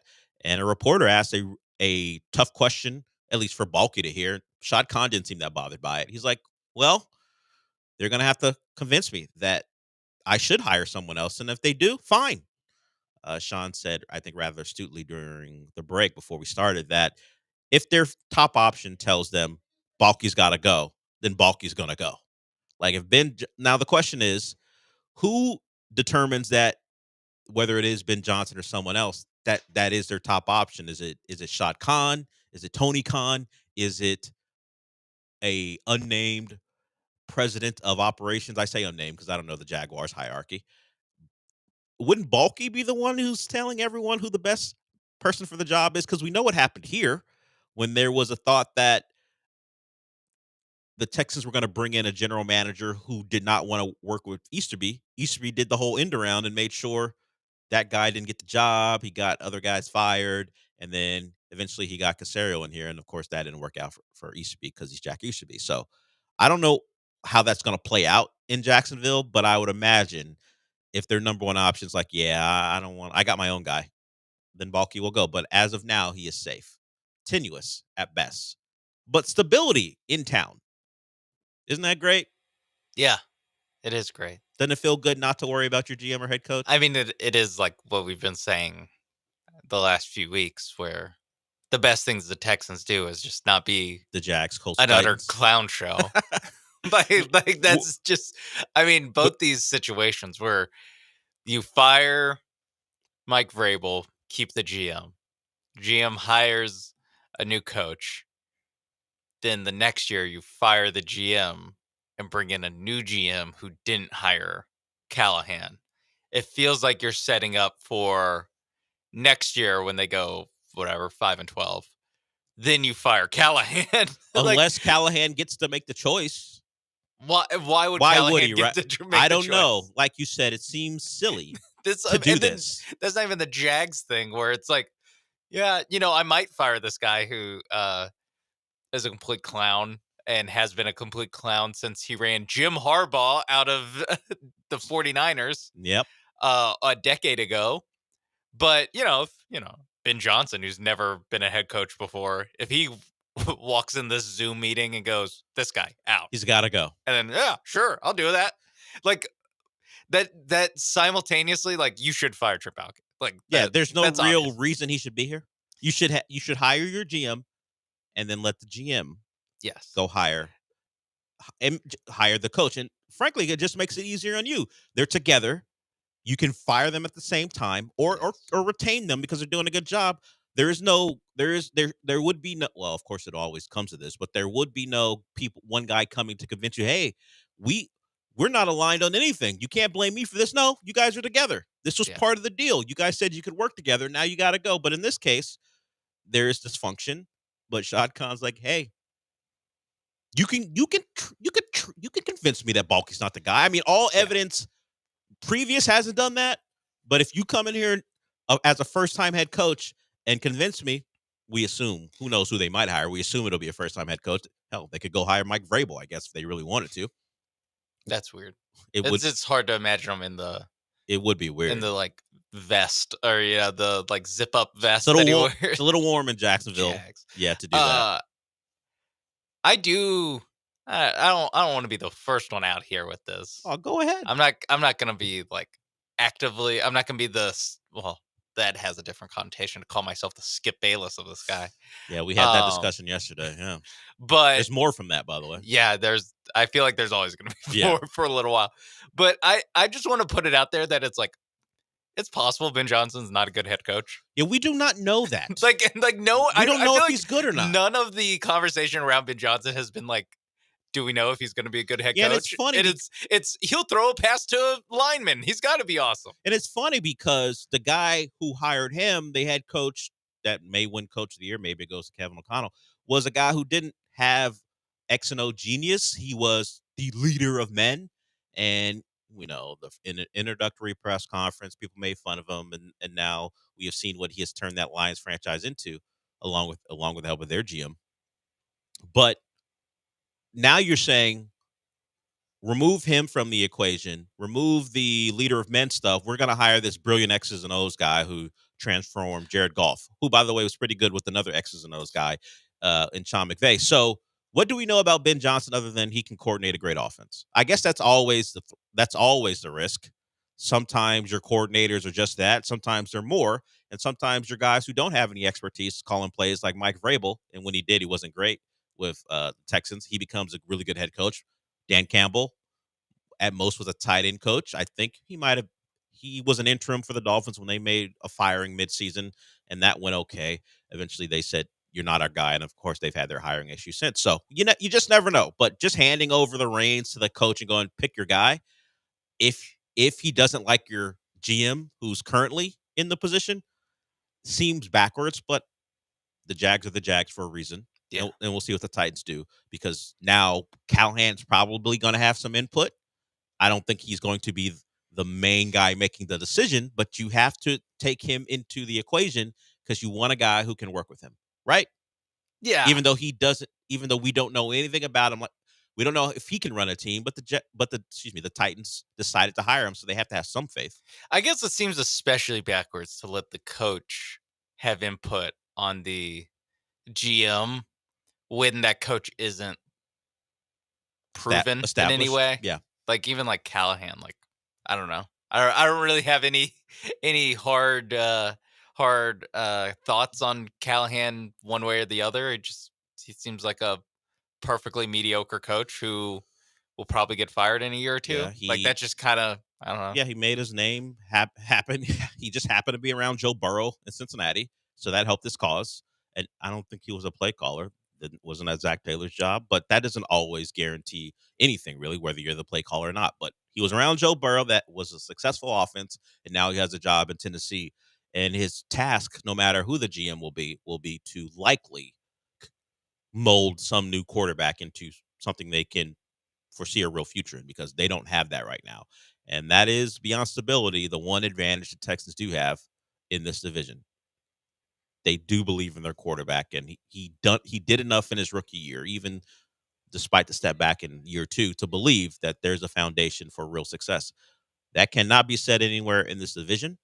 And if you are looking at the other team who decided to go with stability over change, do we believe in Steichen and Ballard very much? No. The one other team that was stable, it's like a little bit of a surprise how stable they were. There was some thought that maybe you should make a change. At least they probably would have been in the same situation as the Titans, right? They would have dropped the GM and kept the head coach, or would they have gotten rid of both? Because Steichen in his first year, I know he did blow a game, but it was Gardner Minshew, but they could have made the playoffs in year 1 under him. So you would have said he did more with less. His chosen quarterback, or at least Ballard's chosen quarterback, has been hurt 2 years in a row. So are we laying that at Steichen's feet? Because 2 years in a row, your quarterback was either injured or people were questioning whether he took the job seriously, and you were in the playoff hunt to the final week in your rookie season as a head coach, and up until you dropped the game to the Giants, which may be unforgivable. You're in the playoff chase that up until like the second to last week of the season. Yeah. I guess Steichen has a decent case to keep get the a job. Year 3. Yeah, but Ballard, like I saw something where like each other team in the division in the AFC South has won the division twice during Ballard's time in Indianapolis, and Indianapolis hasn't won the AFC South. And as of this moment, it appears he missed on his quarterback. He can't stay healthy. He can't complete passes in a consistent manner. Yeah. So I think so he would be the guy you would assume would have been shown the door. It feels like, if we're just going by results, that it should have been Carthon, Balky, and Ballard who all lost their jobs. But at this point, it's just Carthon. They're all poorly built teams. Yes. That's how the Texans can stumble their way ass backwards into winning the division with 3 weeks left. Yes. I think that maybe I'm just being colored by the fact that I think that Anthony Richardson, I think this time next year we're done with Anthony Richardson. And if you're done with Anthony Richardson, you probably should be done with the guy who picked him. Yep. And the head coach. Because the head coach likely was like, yes, go get me that guy. And if we don't think it's going to work out with Anthony Richardson, they're probably going to win 6 or 7 games again. So I don't know. It just feels like you could have ripped the Band-Aid off a little early with the Colts thing, but it's not crazy to give them another year. But I personally would just be like, we're done here. If you're a Texan fan, it's not bad that they gave both those guys another year. The other two feel like they're doing it backwards. Hey, just take it. This feels right. Yeah, just keep doing what you're doing. It feels good the way that these guys are doing it, but it just the I guess the NFL fan brain, or the NFL watcher for over a decade brain, is just this is not how successful teams are run at all, guys. Maybe the Titans draft Cam Ward, and Cam Ward is just absolutely nasty. He changes the complexion of the everyone entire looks like franchise. a genius. Yeah, you never know. Whoever the GM might be in Tennessee, they draft the quarterback. He could be their Joe Burrow. Yes. Where nothing changes with the organization. Except you don't really believe in the coach. You just draft the right guy, and now you get taken seriously. Well, Brian Callahan is like, hey, Zach Taylor did it. Let's do it here. No different than Zach Taylor. I was actually his OC. Let's do the same thing here. And, it helps to hit on wide receivers, too, which they haven't really done. They had to trade for Calvin Ridley, so they might want to do that, too, in this upcoming draft. Maybe Callahan goes, let's pay T. Higgins. No, Miami didn't really have a Jamar Chase. No. I was going to say, just do the same thing. Draft him off the college team. Restrepo. Get Restrepo in there. Not the same. Not the same as Jamar Chase, but you can pay for T. Higgins if you want this offseason. Yeah, you can't just go get him. Yeah, if you so choose, which not great for the Texans, but hey, if the quarterback stinks, it won't matter that much. Okay, stability in Houston. They have a playoff game, which they're not favored to win. That's fine. That's acceptable. Calling it a bye, not acceptable. We'll hear from the man who said that, but in a different context, because Rex Ryan is in line for the Jets job. He'll be interviewed. Him along with like Brian Flores and Bobby Sloak. There are a lot of guys. So if you're hoping that this was, if the Texans lose the last time you were going to have to deal with Bobby Sloak, then you better hope Rex Ryan is wrong. Unless Bobby Sloak gets fired, which I guess is a possibility too. We'll hear from the Jets big mouth, former Jets big mouth, and maybe current or future Jets big mouth when we come back.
This is the Del Olaleye Show. On ESPN 97.5 and 92.5. Broadcasting live from the Veritex Community Bank Studios, here's Del Olaleye.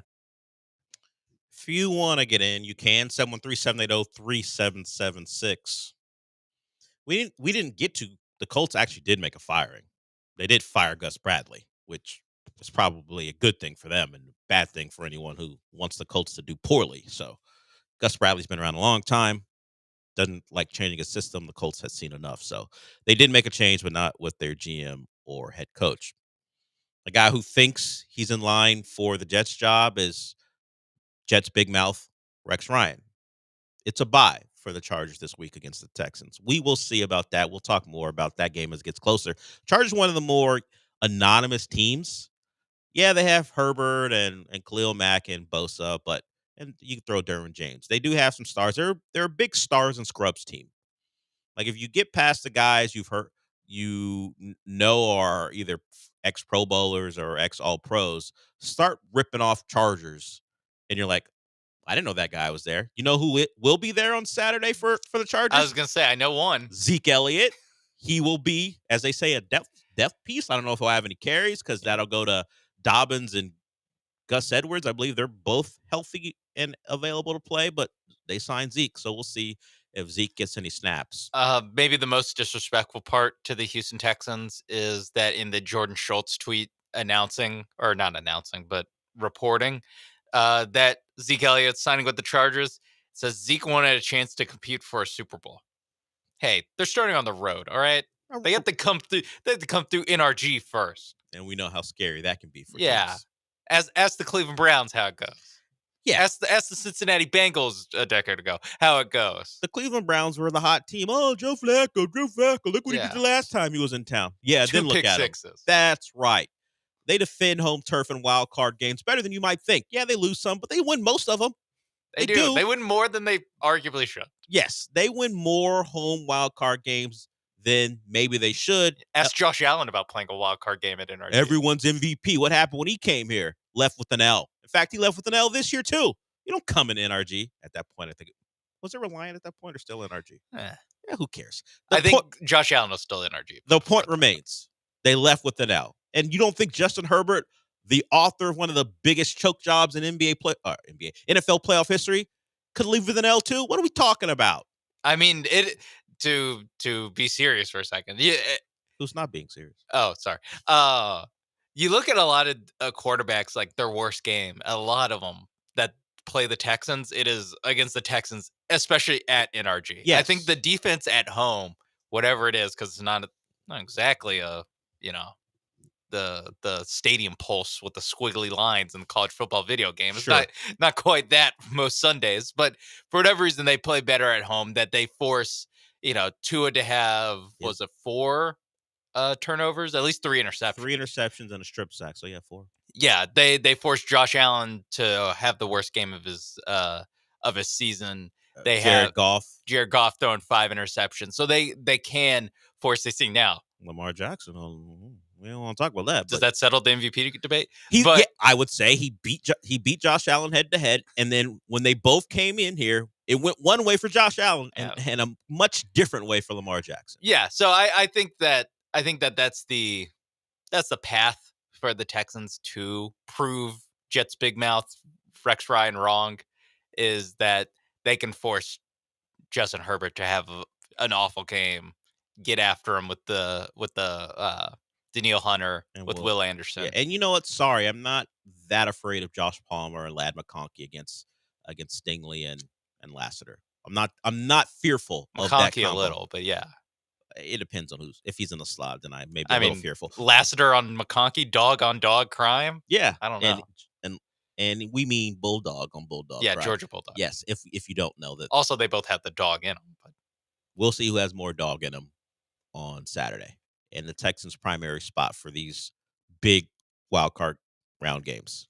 First game of the playoffs. Well, here is Jets big mouth Rex Ryan on his not too distant future. He thinks he's got a job in hand.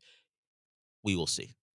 You think you're going to get this job, right? You think you're going to be the next head coach of the Jets? Oh, 100%. Absolutely, I do. And the reason I think I'm going to get it is because I'm the best guy. And it ain't close. The thing that you have to do, you have to connect with a football team. You have to connect with your fan base. And the way they play, that's the most important thing. Not just the X's and O's and all that. Look, this Ben Johnson, I love him. I absolutely love him. But I'm a better candidate for this job than he would be. Have we ever heard a public dismissal of another candidate by a candidate? Like, yeah, Ben's great, but he ain't the right guy for this job. That is part of being a pundit now. It's a new day where Rex Ryan can be interviewed for a job. It was an ESPN radio Philly. I don't remember which one it was. For it, he can be talking about a job he's up for and tell the world that the candidate who I'm going up against, not good enough for this spot. Ben Johnson make 2 AFC championships that I forgot. He's made one. Rex Ryan did that. He's made an NFC championship game as a OC. Pat on the head. I know. Pat on the head. Good job. Good job, buddy, for getting Dan Campbell's coffee or whatever you're doing. How long ago did Rex? I'm just trying to be like Rex Ryan. How long ago did Rex Ryan make those? We're talking nearly 2 decades ago. He did that, right? Yeah. Mark Sanchez was the quarterback. Yeah, it's been a long time. Tomlinson was a running back on one of them. It's been quite a while since those resume boosters happened. Since that point, he failed in Buffalo, and he's been on ESPN talking about guys like Ben Johnson. Now he's doing it during his stump speech for the Jets job. I love that. I love that he's doing this. I wish more. It's a new world, man. I wish Louis Riddick got out there. Got out there and was taking shots at Brian Gaine, other GMs that are in competition for the Jets job. Yeah, I didn't just pull Brian Gaine out of my backside. Brian Gaine, the former Texans executive, is up for that job too. Is he really? Yes, he is. Yes. Is he up for it, or do you just interview? He will interview. I don't know what Rooney Rule that he would appease, but I don't know. Maybe are they just doing that where they're like? I don't know if Brian Gaine fits the profile of a guy we just got to get in here to get past the rules until we hire the guy we really Brian want. Flores for no, from what, 3 years ago? No, Brian Flores, another name who will be interviewed for that Jets job. Again, I think he could be good. Sure. Now, the Jets aren't really in a position to draft the quarterback, so Flores will be fine. Don't have to worry about. He doesn't have to mentor young quarterback. A terrible rookie quarterback. Yeah. Or treating him like he's a terrible rookie quarterback. So we will see. And, Deshaun Watson is not really available for him to chase, who suffered a setback with his Achilles that Andrew Berry talked about. He's not playing next year. For the Browns. Yeah. Is he playing ever? I didn't think he was playing. Yeah. Then that comes into question. But even he tore his Achilles in mid-October, and you see how Aaron Rodgers looked the first year off an Achilles. You see how Kirk Cousins looks his first year off an Achilles. They both especially Cousins, because his happened later in the year, was barely ready for training camp and barely played preseason, if at all, and then came out and looked terrible to start the season, and then looked good, and then looked terrible again. So with that timeline in mind, and maybe this is unfair to Deshaun Watson. Maybe we care about fairness when it comes to this is a character assassination on Deshaun Watson. Look at that. But I don't know how intense he's gonna face the rehab. I don't know if he's exactly gonna have the Mamba mentality when it comes to rehabbing off an Achilles, especially when I've already seen a TikTok of him on the side of the road with his girlfriend dancing. That I just don't know if. I'll say I saw that TikTok, and then I saw Andrew Berry said that there's a setback. I was like, I bet there was. I bet there was. Mm-hmm. The Browns, oddly enough, made a poor decision, and it is being laid out in front of them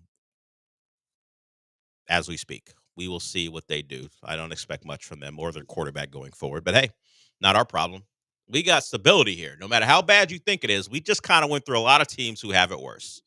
And the Texans play the Chargers on Saturday to prove Jets' big mouth wrong. And now, I don't know if he was on your enemy list, but put him on there. Not only is he talking about your team in a way that's disrespectful, he's also could be the coach of a team that kind of beat your brain in for whatever reason. So Let's maybe that's his issue. He watched a bad Jets team smack the Texans around 2 years in a row, and he's like, "Bye for the Chargers." He's like, imagine how bad I would beat them. Yeah, exactly. Because Rex Ryan, unquestioned champion, over and over again. Like he thinks we don't remember what happened in Buffalo, right? He thinks we don't remember that. No, he was just the Jets coach. Yeah. He was just the Jets coach. Lovable Jets coach. I remember you talking the same noise in Buffalo, and they got rid of you, and look how much success they've had since you've been gone. Well, he didn't get his hands on Josh Allen, or did he? No, he didn't. He did not. No. Thankfully for Josh Allen. Yeah, McDermott, born on third base. That's what Rex. Speaking Ryan, of the guy, that's what Rex Ryan. The guy come to town said that. Jim Harbaugh said that about Ryan Day, and wasn't wrong. We will see how the author of that quote does when he faces D'Amico Ryan and the Texans. Eric, we see you. You got a question. We'll get to you when we come back. We're not done with the segment, but I'm going to give you a lot of leeway because it's an Eric question, which means it's like 3 or 4 parts. I didn't even get to his Nosferatu thing from yesterday. I mentioned I saw it. I just forgot because he asked me so many other things. Yes, it's a good movie, Eric. As I said before, hornier Dracula. So if you like Dracula with a more sexual bent to it, and you appear to be someone who might, considering what you talk about or ask me about all the time. That seems unfair. Is it? Yeah, I was unfair to Deshaun Watson. You're unfair. I'm not being unfair. I don't know. The man consistently asks me about workout videos and about local anchors. He, in the past, not on this show, for whatever reason, he takes the show a little bit more seriously. Thank you. On the morning show, he will have his, let's just say, how do I put this? Women who we suspect are strippers call into the show. I just think he might live a lifestyle where he would enjoy horny Dracula. I don't know. Okay. We will see. Okay. Hey, there's a back and forth. I kind of know this guy, at least as a caller. I'm not just making stuff up, Sean. I'm glad you're protecting the sanctity of our callers. I just want to be the voice for the voiceless, you know. He's not voiceless. He will be on the phone in the next segment. He is not voiceless. But I appreciate you being an ally for no reason. Sean Mapes, the voice for the voiceless. I did not know that was in your bag, but apparently it is. All right, let's get to Monument Chevrolet, and then we'll hear from the voiceless caller, Eric, when we come back. You know what you should do? If you have a voice, you should talk to people out at Monument Chevrolet because they will get you the best car that you could ever want, particularly if you love a Chevy. Now, they have a great pre-owned inventory as well, but if you're looking for a new car and you're looking for a Chevy, Monument Chevrolet is the place you go to. Just check them out. Just go to that website, monumentchevrolet.com, and look at that inventory, whether you need a Colorado, Silverado, or a Blazer. They've got great Blazers. I was out there to shoot a commercial, saw the Blazers in person. It's a beautiful car. You can check it out too. Just go off of Beltway 8 and 225 in Pasadena and see the place that's been in business for 50 years servicing that community. They do a great job with their customers on site. They're not pushy. They're very friendly. They understand the car buying experience can be a little overwhelming. They're going to make it as easy as possible for you to get the car that you want. They're willing to work with you within your budget, and they don't spring anything cheap on you. There's no tricks, no upcharges, no hidden fees. It's all there up front for you, and you can take a look at that entire inventory and make your selection. And maybe you'll run into Sam. He is the salesperson of the week. He is a Pasadena native, so he knows what Monument Chevrolet has done for that community for 50 years. Check them out at monumentchevrolet.com. And remember, Chevrolet, together, let's drive.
You're listening to the Del Olaleye Show on ESPN 97.5 and 92.5. Live from the Veritex Community Bank Studios, here's Del Olaleye.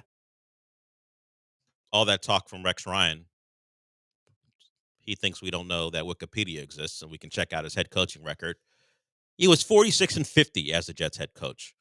The first 2 years, yes, AFC championship game appearances. Didn't make the playoffs since, and 6 consecutive because the Bills hired him right after the Jets fired him. 6 consecutive seasons after that, didn't make the playoffs.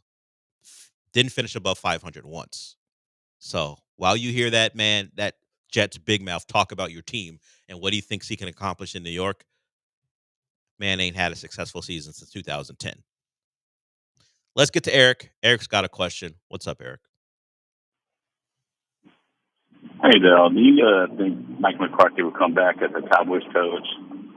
Also, do you think Quinn will go to Ohio State after this year? And why did Skip almost pay $1.5 million to meet with that hairdresser and also try to get with Joy? How do you feel about that? I'll hang up and listen. Okay, I don't want to forget anything he asked. So let's start with what did he ask first? Oh, Mike McCarthy. If I'm Mike McCarthy, I leave if someone actually wants me. You pull a coach, like a college basketball coach move, or you get out before they throw you out. At some point, Jerry's going to fire you. If you can negotiate a job someplace else, leave.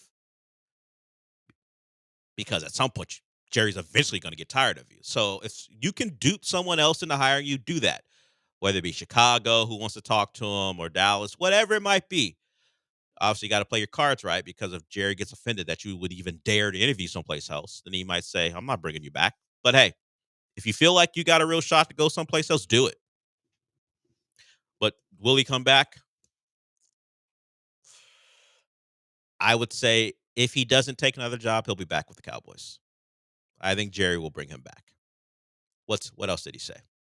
I wrote him down. Quinn Ewers is not going to play at Ohio State. Okay.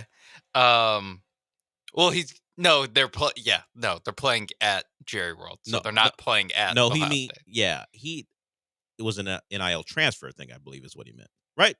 Transferred back to Ohio State? Yeah, that's what he asked about. Did he say is Quinn Ewers going to beat Ohio State or go play at Ohio State? I think that's what he asked. Would Quinn leave and go back? I'd say no for both.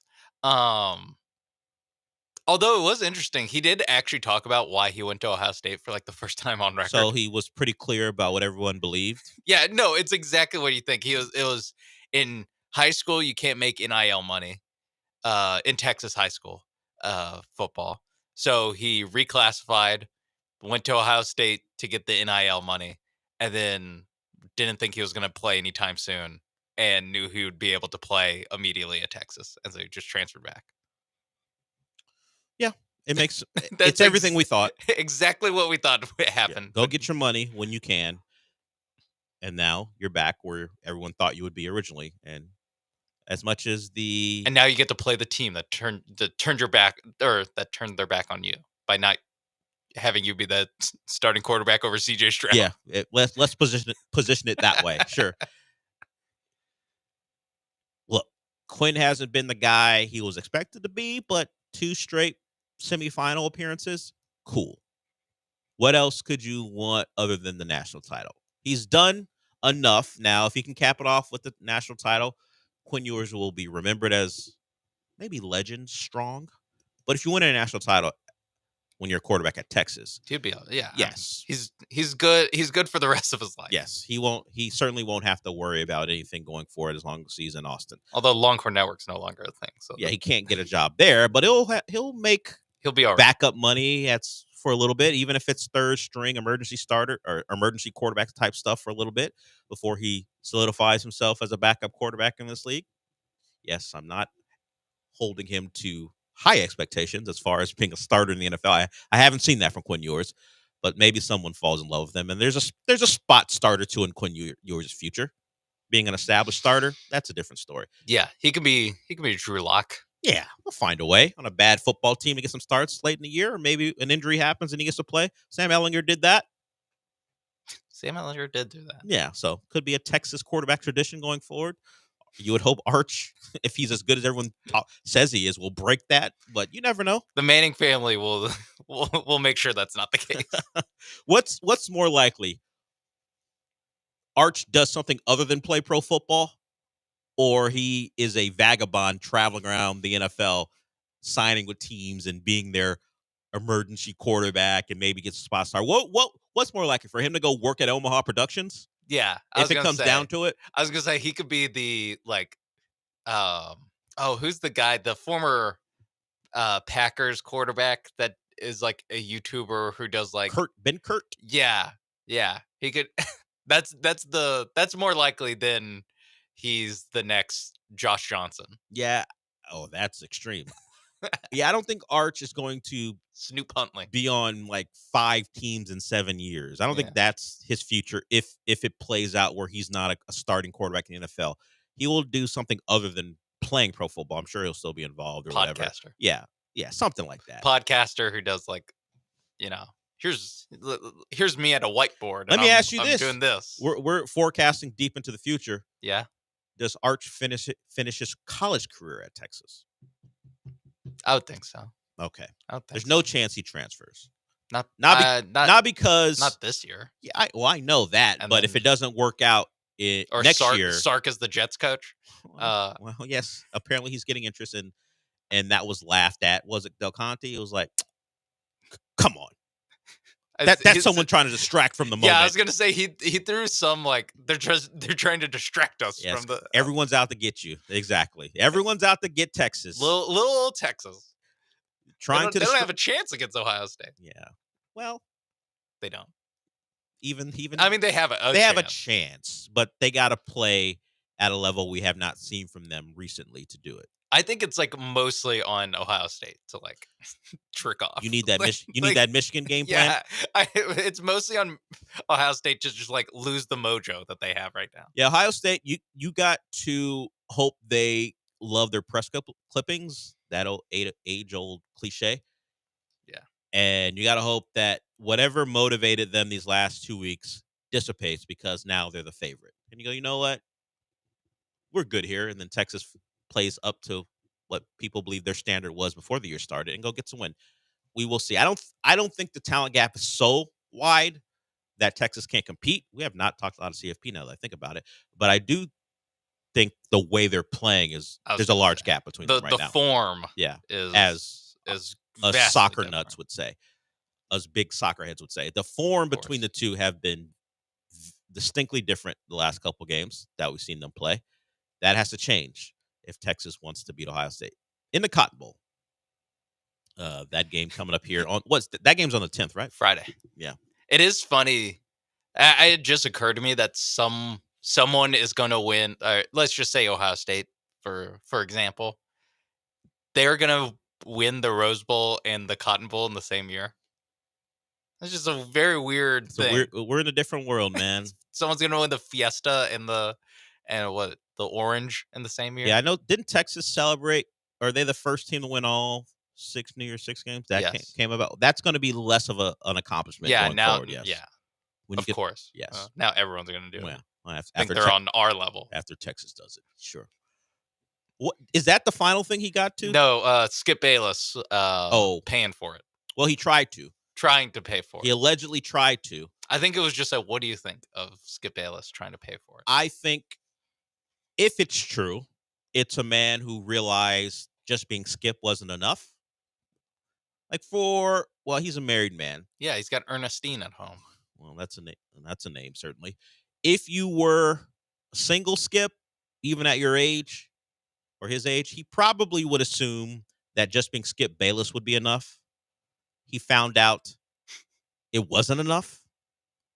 Throwing the married aspect of it, which I believe in the lawsuit, that was pointed to as a reason why it was out of bounds. Skip, you're married, I believe was maybe the quote. He found out that being Skip Bayless ain't enough. So then he resorted to the one thing that you feel like Trump saw. Hey, this woman for years has told me no. And at least according to her, it has gone beyond simply trying to chat her up as the English would say. It has gone to harassment. So if that ain't enough, let's see how big the bag has to be for her to want to sleep with me. Turns out, according to her, there's no bag big enough. Which I mean, if you're Skip Bayless, it's insulting. But hey, she's not a prostitute, so you just can't pay her. And let's play this from Stephen A. Smith. He reacted to the noise. Hell, Jason Whitlock may be the star of this show if we get to that audio. But if I'm Skip Bayless, hey, Stephen A., I appreciate you, but don't defend me this way. Here's Stephen A. Smith about why he questions. And, of course, he threw all the caveats in, I don't know, no one knows. But he also said this may be a reason why you shouldn't believe that Skip would offer 1.5. But we all know that when you see Stephen A. Smith with a subject like this and the name involves Skip Bayless, that's what you want to know about. And here's what I would tell you. I don't know what happened.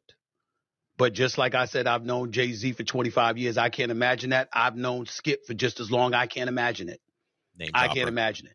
Especially when they brought up the $1.5 million. The Skip Bayless I know has a hard time giving away $15. He's one of the cheapest people I know. That's just me. But that doesn't mean that I have any inside knowledge about any of this. I don't, and I'm not going to get involved. I think it's incredibly dicey and irresponsible for people who don't know to act like they do know. If I'm Skip Bayless, I would ask Stephen A., who I don't know how close they are, hey, if you're going to passively defend me, don't go, he's too cheap to ever want to do that. Say I've known Skip Bayless for 25 years. It goes against everything I know about him. I don't, from what I know of him, believe this occurred. Yeah, you could have thrown in honorable man, now loving husband. You couldn't have just tossed that in there. Now it's like 13 minutes, so maybe he got to that. But that's the clip that I found. If I'm Skip Bayless, hey, I appreciate if you just didn't talk about it. If this is the way you're going to talk about it, this guy's not paying for a Chipotle burrito. Never mind. Yeah. Never mind hush money. Yeah, the people like the Chipotle people. Hey, double chicken? No, you think I'm made of money? He would never do that. Don't do that. If I'm the guy who you're defending, go to my attributes like a loving wife, family man, blah, blah, blah, blah, blah. I know you got to throw in the caveats to protect yourself from saying, I don't know. He's too cheap to ever do that. I'm going to need a different defense. Please. And don't say it with that smile on your voice while you're doing it too. You know, he's too cheap. All right, Stephen A., thanks. Appreciate it. Go back to how well you know Jay-Z. Yeah. By the way, that didn't slip out. He's known Jay-Z for 25 years? He's listened to his music for that long. I was going to say. I don't know how well he's known Jay-Z. When he was he was a reporter for following the Sixers. When he was a Sixers beat reporter, he was like, also, I heard Reasonable Doubt and I have some thoughts, Jay-Z. I don't know if I believe that 25 years thing. Like, I've known him for 25 years. Well, by my definition, I've known Jay-Z. I've known of Jay-Z for 25 years. I don't know him, so we'll see. Kelly Eco was like, I've known insert the biggest rapper ever. Yeah, I've known Drake for 15 years. We don't. Yeah, I had not heard that they were close friends. Jay-Z and Stephen A. Smith. I feel like it would have come up once or twice. I feel like Jay-Z would be on First Take every once in a while. I feel like Stephen A. Smith certainly would have mentioned that he was close friends with Jay-Z, or he knew him, or personally. He'd be at the Rockefeller parties that maybe. In hindsight, he's glad he wasn't invited to. Maybe there are a lot of pictures of them together in certain situations that I have not seen. Sean is currently Googling to see if that exists. Stephen A. Can you find pictures of them together? They're both spend a lot of time in New York, so you would assume you would have seen a picture or two. If not, see, they met at a basketball game. I was going to say they're dapping up. Back in 2012. This is posted from Stephen A. Smith on Facebook. Throwback pic of me and Jay-Z in 2012. Ha! Hashtag Throwback Thursday. That is the one picture of them out in an environment where they're seen next to each other. To be fair, Jay-Z is dapping him up with his mouth open, which like as in like a smile. Yeah, he's like, ha! So I won't dispute that they have met, just the circles that you might run in. Jay-Z, prominent member of the basketball community for a little bit when he owned the Nets, lives in New York. I don't think I want Stephen A. Smith defending me if I'm either. If I'm either guy. Nope. Nope. But that is the one picture we've seen of them together. So known him for 25 years, sure. One picture. But known him enough to be able to defend him? Probably not. We will see how things go. Sean, I played at the prompting of John, although I had already pulled the clip anyway. The Whitlock sound about Joy Taylor. Oh, yes. You've heard it? I've heard parts of it. I don't think I've heard the whole thing. I've just seen like the clip. I don't believe we need to treat it that delicately because it's Jason Whitlock. Okay. So it is pending litigation. Yes, we're not going to assume anyone committed any wrongdoing beyond Jason Whitlock in this clip because what he did was egregious. We will do that when we come back. We are already way late. Jason Whitlock said some things that if I didn't want Stephen A. defending me, I wouldn't want Jason Whitlock talking about me if I'm a woman. We will play that when we come back. But first, Sean's going to tell you about Prize Picks. Yes, Prize Picks, America's #1 daily fantasy sports app. If you want to make a little bit of money and you know your thing about sports, and if you're listening to the Olaleye Show, if you're listening to ESPN 97.5, you know your sports. So you can download the Prize Picks app. You can choose more and less on player stat projections and make a little bit of money. They have every sport you can imagine. It's playoff football time, so they're going to be pumping out those for the NFL playoffs. We mentioned the college football playoff. They'll have those ready as well. NBA action tonight. If you want to watch the Rockets game and you think, hey, you know what? I liked what I saw from him in Thompson. I think he can go more than 31 points plus rebounds plus assists. Maybe you think he can make a three. It's at over 1/2 of 3-pointers made. Maybe you think he can make a 3-pointer tonight. All you have to do, download the Prize Picks app today. Use promo code MAPES to get $50 instantly when you play your first $5 lineup. That's promo code MAPES on Prize Picks to get $50 instantly when you play your first $5 lineup. Prize Picks, run your game.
the big story playing, at least on the kind of the outskirts of sports involving sports figures, is what's happening with Fox Sports.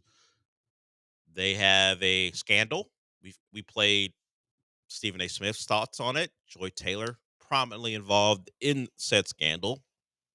She is being accused of something really egregious. Allegedly, she is someone who, if it came down to it, would have accused someone of forcibly, I don't know how you put it other than assaulting her.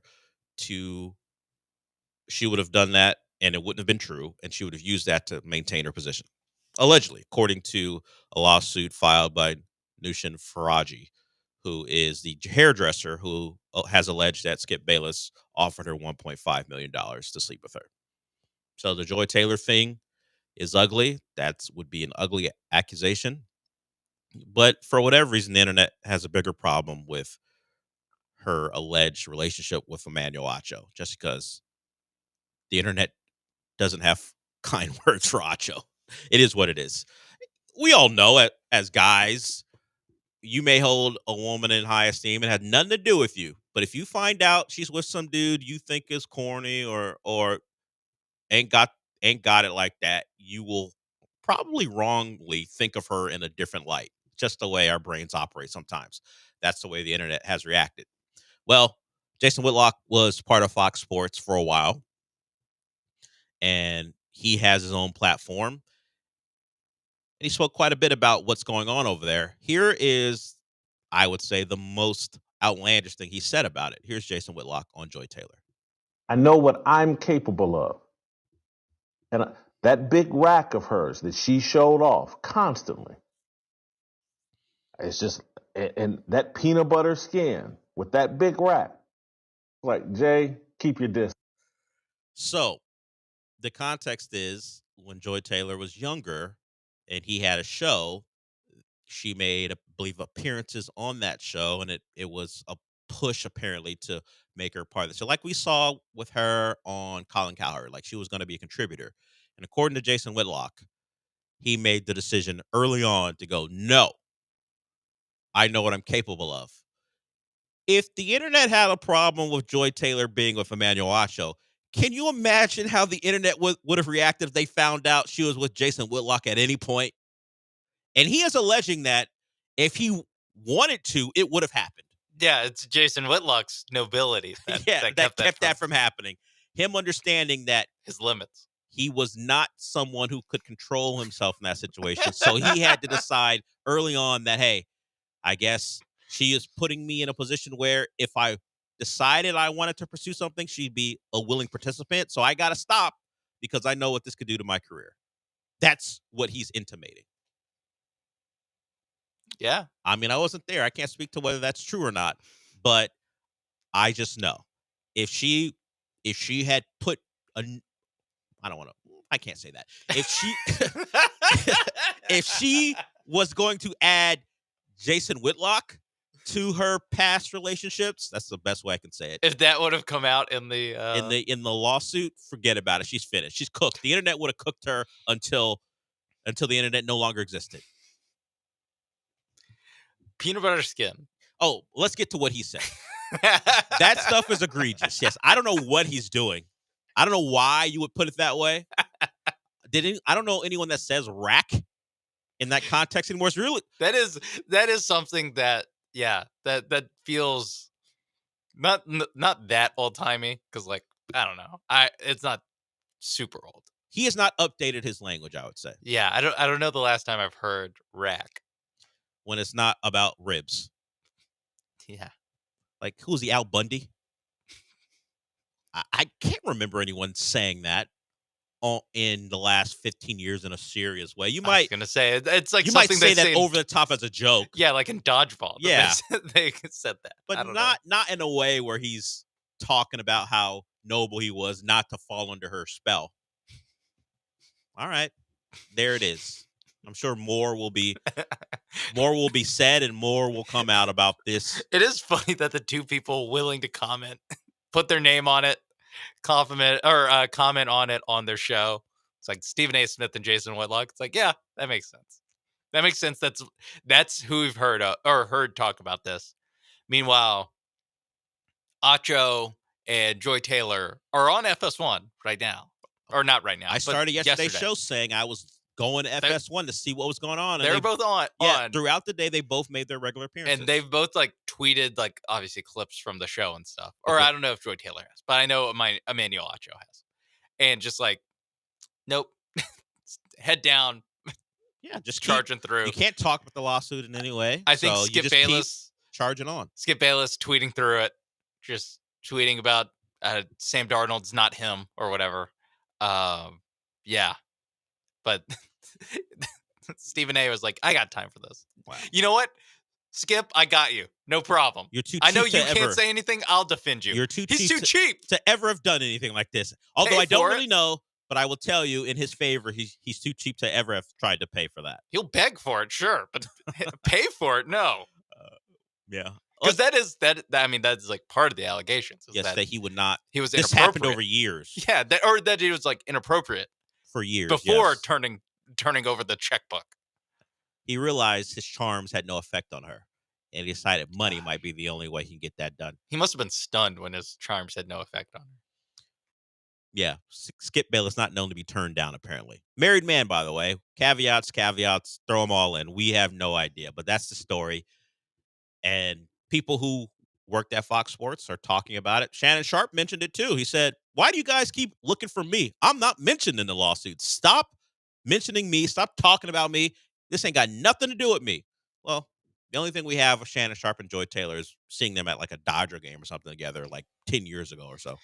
Yeah, I think if I had one of these platforms, I think I would take the Shannon Sharpe approach of being I want no part of this. Yeah, really. I do not want to throw my hat in the ring.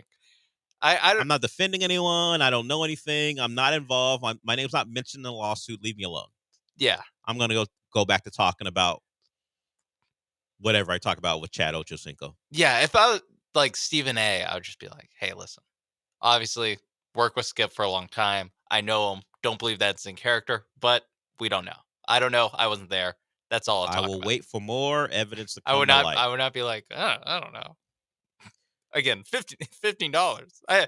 This guy never paid for lunch once when we ate out. And you think he's going to go 1.5? Please. The man wouldn't put a burrito on a pedestal. You think he's going to? It's like those football players or basketball players that still drive a 1995 Kawhi. Yeah, it's Toyota Corolla. Sure. It's Skip Bayless' car doesn't even have Bluetooth in it. You think he's gonna? But we know he spends money. He's all those Jordans that he always is wearing. He always talks about how much he loves those Jordans. So we know he will spend money on chain. We know he will spend money on something, even if it's performative. This allegedly is out of character. We don't know. We will see. LaSalle, I see you. I'm sure you'll add a very serious tint to this conversation when we come back. So we've got all the personalities from Fox Sports out of the way. We'll get back to some Texans stuff and some Astros stuff. There is a pitcher who is healthy. I know that's a shock when it comes to the Astros, but there is a pitcher who is healthy who may have decided that whatever price the Astros thought they could get him at, that's not the case anymore. We'll get to that when we come back. We'll hear from LaSalsa as well. If you want to get in, 713-780-3776.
The Del Olaleye Show continues on ESPN 97.5 and 92.5. Live from the Veritex Community Bank Studios, here's your host, Del Olaleye.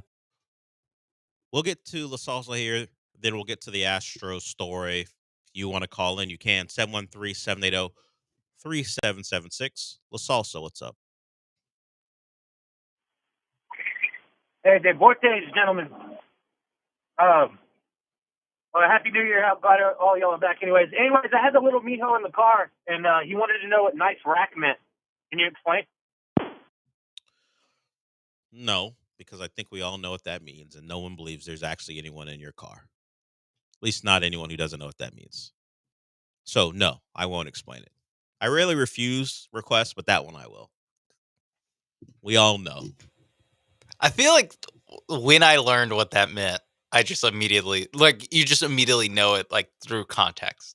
There's no, by the time you're around or you're watching something where someone mentions the word rack, nice rack, I feel like you're already of an age where you're like, yeah, got it. Yeah. Got it. And if no explanation needed. There's no chance, even if you did have your nephew in the car, that you haven't said enough things that he doesn't take context clues for what that is. He's been around you too much, La Salsa, to not know. He knows what peanut butter skin means, though. Because that's, I think that's less likely that he knows why anyone would be described that way. I think that's the more disturbing thing for me.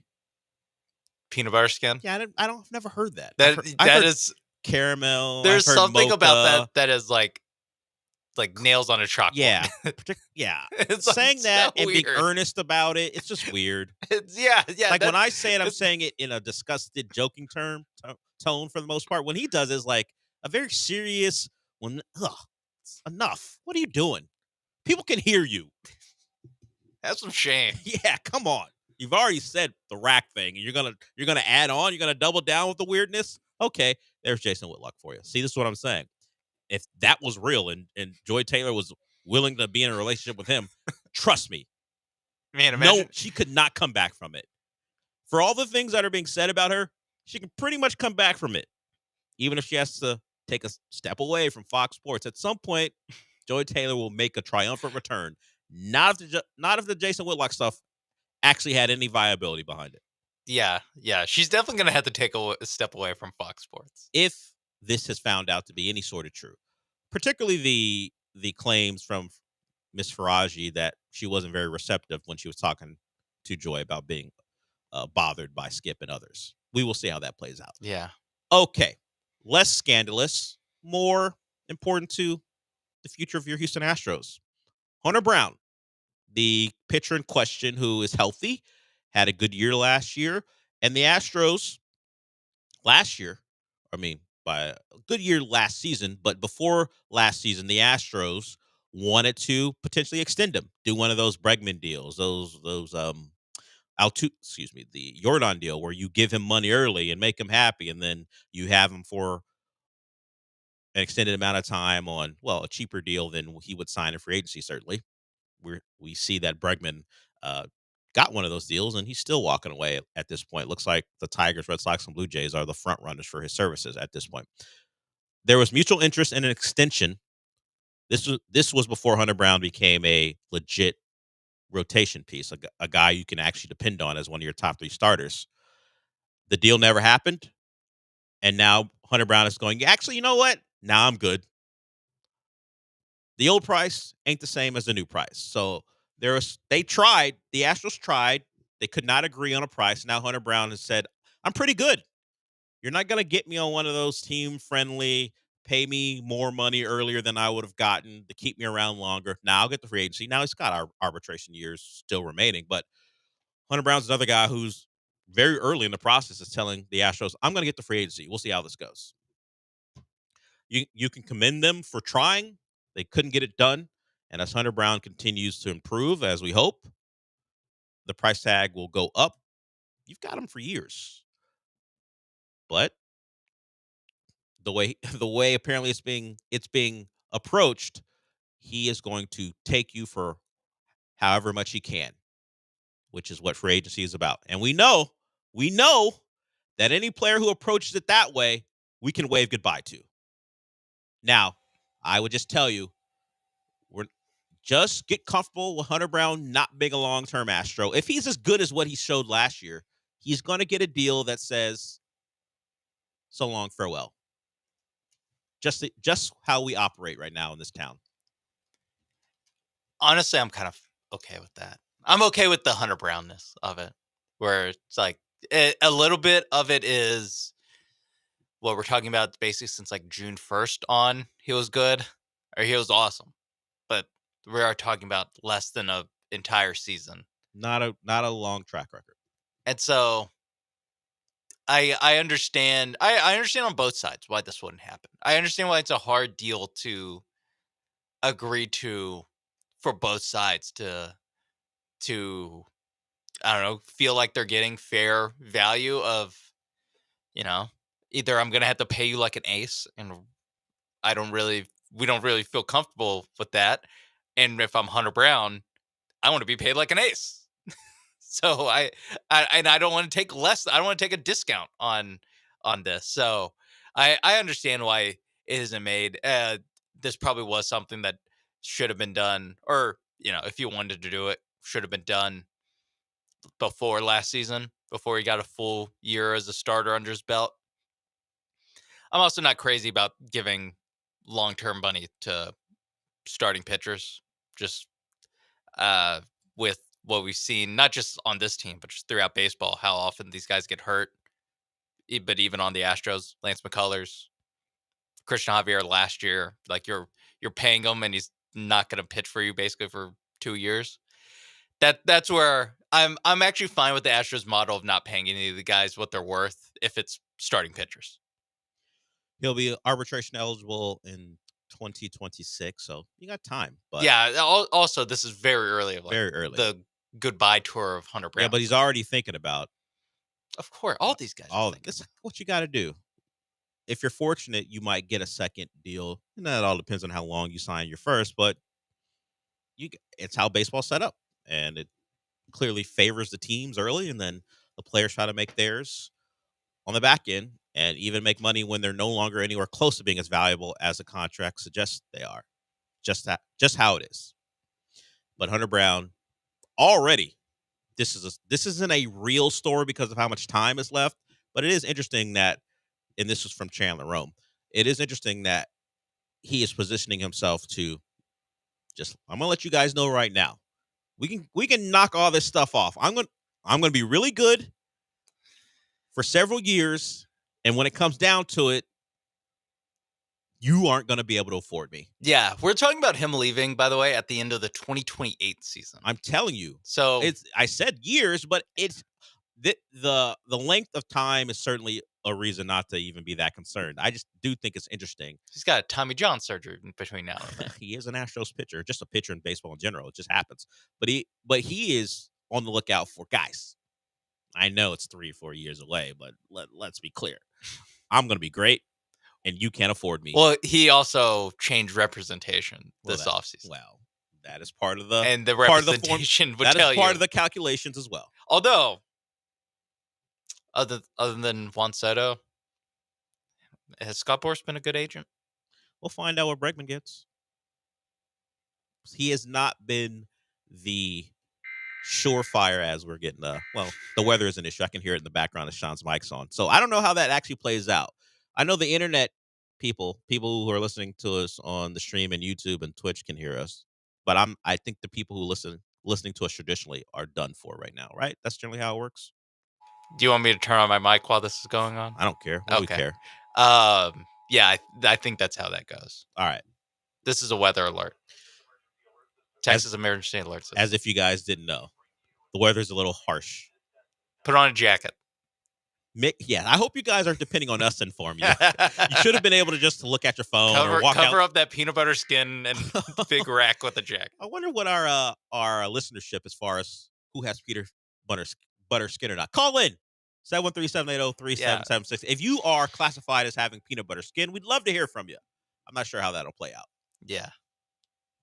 I don't know what I would classify my skin. Not peanut butter. No. Has anyone compared your skin to a food product. At Yeah, any what point. spread would Yeah. you say Are your you skin more roasters Nutella? Are you peanut butter? Are you more of a nougat? A marshmallow fluff? What are you? Mm-hmm. Has anyone compared your skin to something you could be able to eat? You can call in and let us know. We got a couple more segments here to go. That number is 713-780-3776. We'll hear from D'Amico, who's very proud of his team. Oh, look, someone's calling in. You can tell us. We'll get to that person about how their skin's been classified by others when we come back.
Broadcasting live from the Veritex Community Bank Studios, it's the Del Olaleye Show. On ESPN 97.5 and 92.5. Now back to Del Olaleye.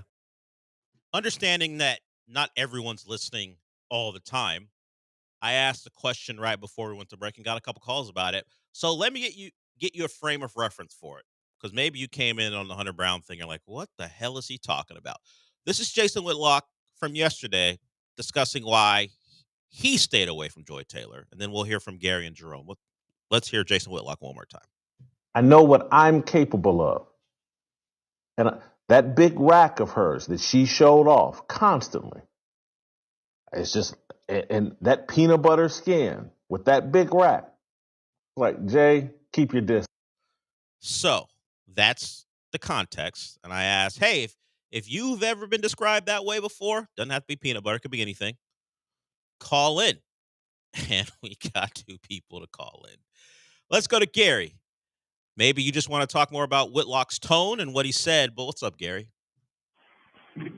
Hey, no, I've been told I have peanut butter skin really? Also. So she's not alone, but so I have that peanut butter complexion as well. And as far as a big rat, I'm an avid hunter.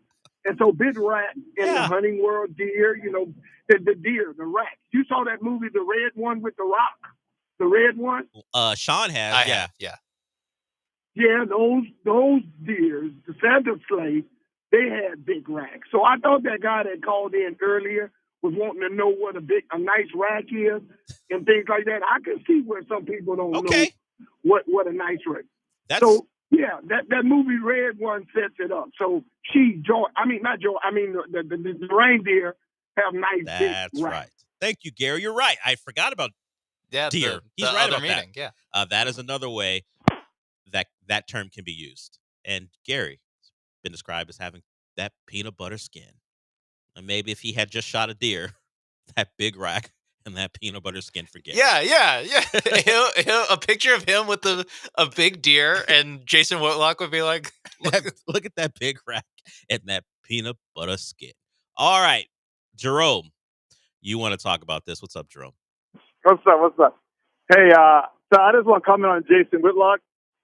So I don't want to fat shame the guy or anything, but he's talking about racks. He's talking about peanut butter. I think he should have ate a sandwich before he got on and started commenting on the young lady. Maybe he would have been a clearer thought. It would have prevailed. But on another hand, I was told that I taste like pineapple. That's what I've been told. Nope. And of course, Sean's on the phone, so enough. Sean, you might have missed what that gentleman just said. I have to dump it? He didn't curse. It was just foul. No. I don't know. I'll tell you off there. There's no need for me to say it again. But it wasn't great. Woo. Okay. I guess I should have expected something like that. And is this the same Eric? I thought he already told you what he was described. Let's hear from him again. Okay, it's your decision. Eric, you're back. What's up? Yeah, I'm told to have like a honey mustard skin. I'm pretty easy to spread as well. Also, a rack. I have a nice gun rack. Yeah, that's another one. Guns. One of my guns' name is Joy. It's a pretty nice rack. I don't believe that. Okay. Thanks, Eric. Appreciate it. I'm glad people called in. Well, maybe not the last 2 guys, but I am glad. I'm glad people called in to. Oh, we didn't get Jerome's. No, that's the guy I'm talking about. Jerome called in. He was the one who said the thing where I'm like, I'll say it off there. Okay. But there are different uses of the word rack. There are gun rack, deer, and then of course the way Whitlock was talking about. Yeah. Man. All right, there it is. I would invite more calls, but I don't know, man. Honey. I don't believe anyone said you had a honey mustard complexion. Who says that? I guess I asked who says peanut butter, and Gary told me someone does. Yeah. But honey mustard complexion? Yeah. I guess I'm more of like an aioli. But don't look at what Art said. He didn't say aioli. Although I guess it's not complimentary, I guess, what he said. He said I'm Nutella. He dropped mayo on you. Yeah. Which is not true. I'm not gonna do what Whitlock did and start describing you. It's generalizing. Yeah, but it's not mayo. It's not. That would be a step too That's far. A couple shades lighter. Yeah. A shade or 2 lighter. That's a little insulting. Sean's been out in the sun. Speaking of that, before we move on, the Duke Mayo Bowl is part of bowl season. I would be not a great head coach for multiple reasons, but I would reject an invitation to the Duke Mayo Bowl for the possibility that I would win that game and then get mayo dumped all over me. I can't stand it. It makes me throw up. So Sean doesn't make me throw up. So I'm going to say he doesn't have a mayo complexion, but I don't know how the guys did it. The announcers, they dipped like an ice cream bar, I think, in mayo. One of the guys nearly gagged. Not great for the promotion of Dukes. Yeah. But why are we putting ice cream in a like a chocolate bar, whatever it was, in mayo. Because they have to. I think this started a few years ago. I think was it Mike? It was Michael Jr. Now that I think about it, I forgot who the other guy was. But they did that where they're like dipping Oreos and stuff into mayo. And every time Michael Jr. would be like, "Yep, this is awesome." Like he was a true professional about it. Where like every single combination is like, "I love it. This is incredible." But this guy couldn't quite. Whoever Jordan Rodgers or whoever this was couldn't quite sell it quite as much. I'd be that guy. Like, guys, I love college football, but let's leave the mayo tasting to my partner. I'm not doing this. Or just you don't want me to do it. Can you send us to the Alamo Bowl or something? Is Nutella sponsoring a bowl game or something? I mean, what are we doing? I'll have Nutella spread on some bread. I'll do that. I'll do all that stuff for you. I would do Pop-Tarts. I would do Cheez-Its. Yeah, there's some easy ones. Mayo the mayo one's tough for me. I mean, man. I could, but like I wouldn't want to. I couldn't. It would definitely be a job. I would go into it being like, yeah, here we go. Pop-Tarts easy. Nutella, if they don't have a bowl, easy. Cheez-Its easy. Remember when Buffalo Wild Wings had a bowl? Oh my gosh, Outback. I would love to do the Outback Bowl. Oh my god, I would have an entire Bloomin' Onion like in the first half. That would be my gimmick. It's just I am calling the game while I'm eating a Bloomin' Onion. You're the guy who the gimmick is, and they'll accept it. Or maybe the second half. Particularly if it's a blowout. And if the starting quarterback decides to quit at halftime. He decided to quit 2 weeks leading up to the game. He decided to quit at halftime. Not at halftime. Way before. Yes, he decided halftime. He was done at halftime way before. It didn't happen in the locker room. What I'm saying, when I'm describing it in the least charitable way to Cam Ward, future Tennessee Titan, what I'm doing is the second half of these games. Come on, guys, opt out. I'm gonna have a Bloomin' Onion. That'll be the carnival act on air while I'm describing Emory Williams handing the ball off for the sixth consecutive time. I'm gonna be eating my Bloomin' Onion. I'd be like, can you mix in a pass so I can stop the clock so I can have some time to finish this thing? It's definitely gonna be incomplete.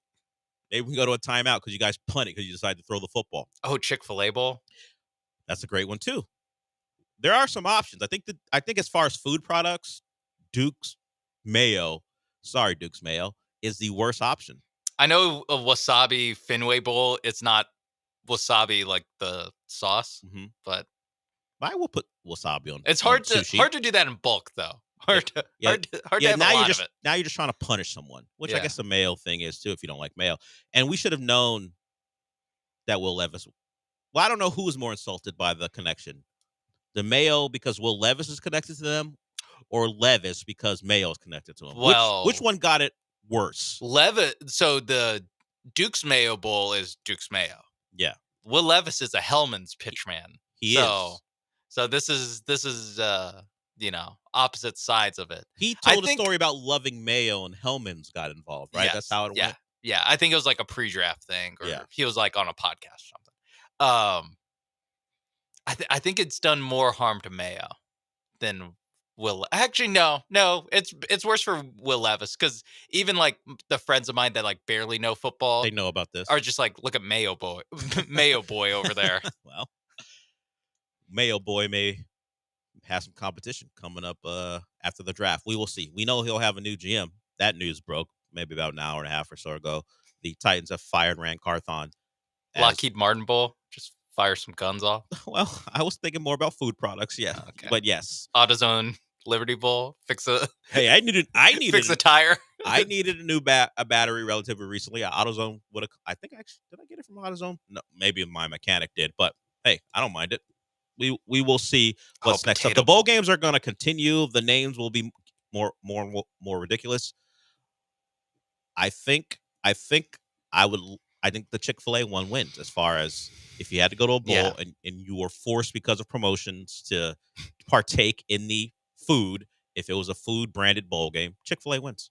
Yeah. Potato Bowl. Sneaky. Yeah. Are they going to make you eat a baked potato? I imagine it would be potatoes. What are we doing? It would be potatoes. How I would do is to show off the versatility of a potato. Have all different options. Yeah, to prepare it several different ways. So you're gonna have some French fries. You're gonna have some wedges, like you said, baked potato, maybe a potato soup. Yeah. Yeah. You could Potato's not bad. Waffle fries. Oh yeah, fries in different varieties. It'll be a fry platter. Crinkle cut, whatever you might love. We got it'll be it. there waiting for Curly? you. We got curly. All Don't there. worry. Season, the spicy seasoning, it's all there for you because potatoes are versatile, as we all know. Au gratin? Yes. That's probably one that's underrated. Not a lot of people think of that, but not a high usage on that. That's one. a good pull for you. Yeah. Thank you. It's like Jimmy Butler against the Pelicans. Yeah. Stand in the corner. That's what au gratin is. Yeah, Yeah. I'll put up my 6 shots. It's looking for a better situation. Yes. Which is a steakhouse. It's looking to be in a steakhouse. Yeah, not in someone's freezer. Not for au gratin. We will see where Jimmy Butler lands. The odds-on favorite is for him to land in the division with the Memphis Grizzlies. That's the favorite right now for Jimmy Butler. We'll see how that plays out. Bill Simmons, I gotta avoid this Bella twin dancing in front of me. If you missed that on the internet, Raw made its first had its first show on Netflix, so they brought all the stars out, including one of the Bella twins. Don't know which one it was. Much like the Cavender twins, I'm never going to be able to figure that out. Bill Simmons is sitting there while she's playing at a camera, doing a little dance and shaking it. Yeah. Okay, we can put it that way too. Sorry. Look at Sean Whitlock. Yeah, I was gonna say that the Whitlock and Strong influenced you quite a bit. She's dancing in there in a way to provocatively get the camera's attention, and Bill Simmons, married man, not that stopped Skip allegedly, straight ahead, got a little smirk on his face because he knows what's going on to his right. But hey, honey, kids, I'm just here to watch some wrestling. Don't worry about me. I mentioned him because he said the trade's going to happen this week. He didn't say who was going to make the trade for Jimmy Butler. I think he might have mentioned the Spurs, but he didn't have a definite. He just says it's going to happen this week. So who knows? Maybe one of your division rivals shakes up the division by trading for a disgruntled star, as the Grizzlies fighting with the Rockets for one of the top seeds in the West. Okay, we got one more segment to go. We will hear from D'Amico Ryans about his team. They have a playoff game against the Chargers coming up. Let's hear from D'Amico when we come back about what this team accomplished this season.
You're back inside the Veritex Community Bank Studios with Del Olaleye.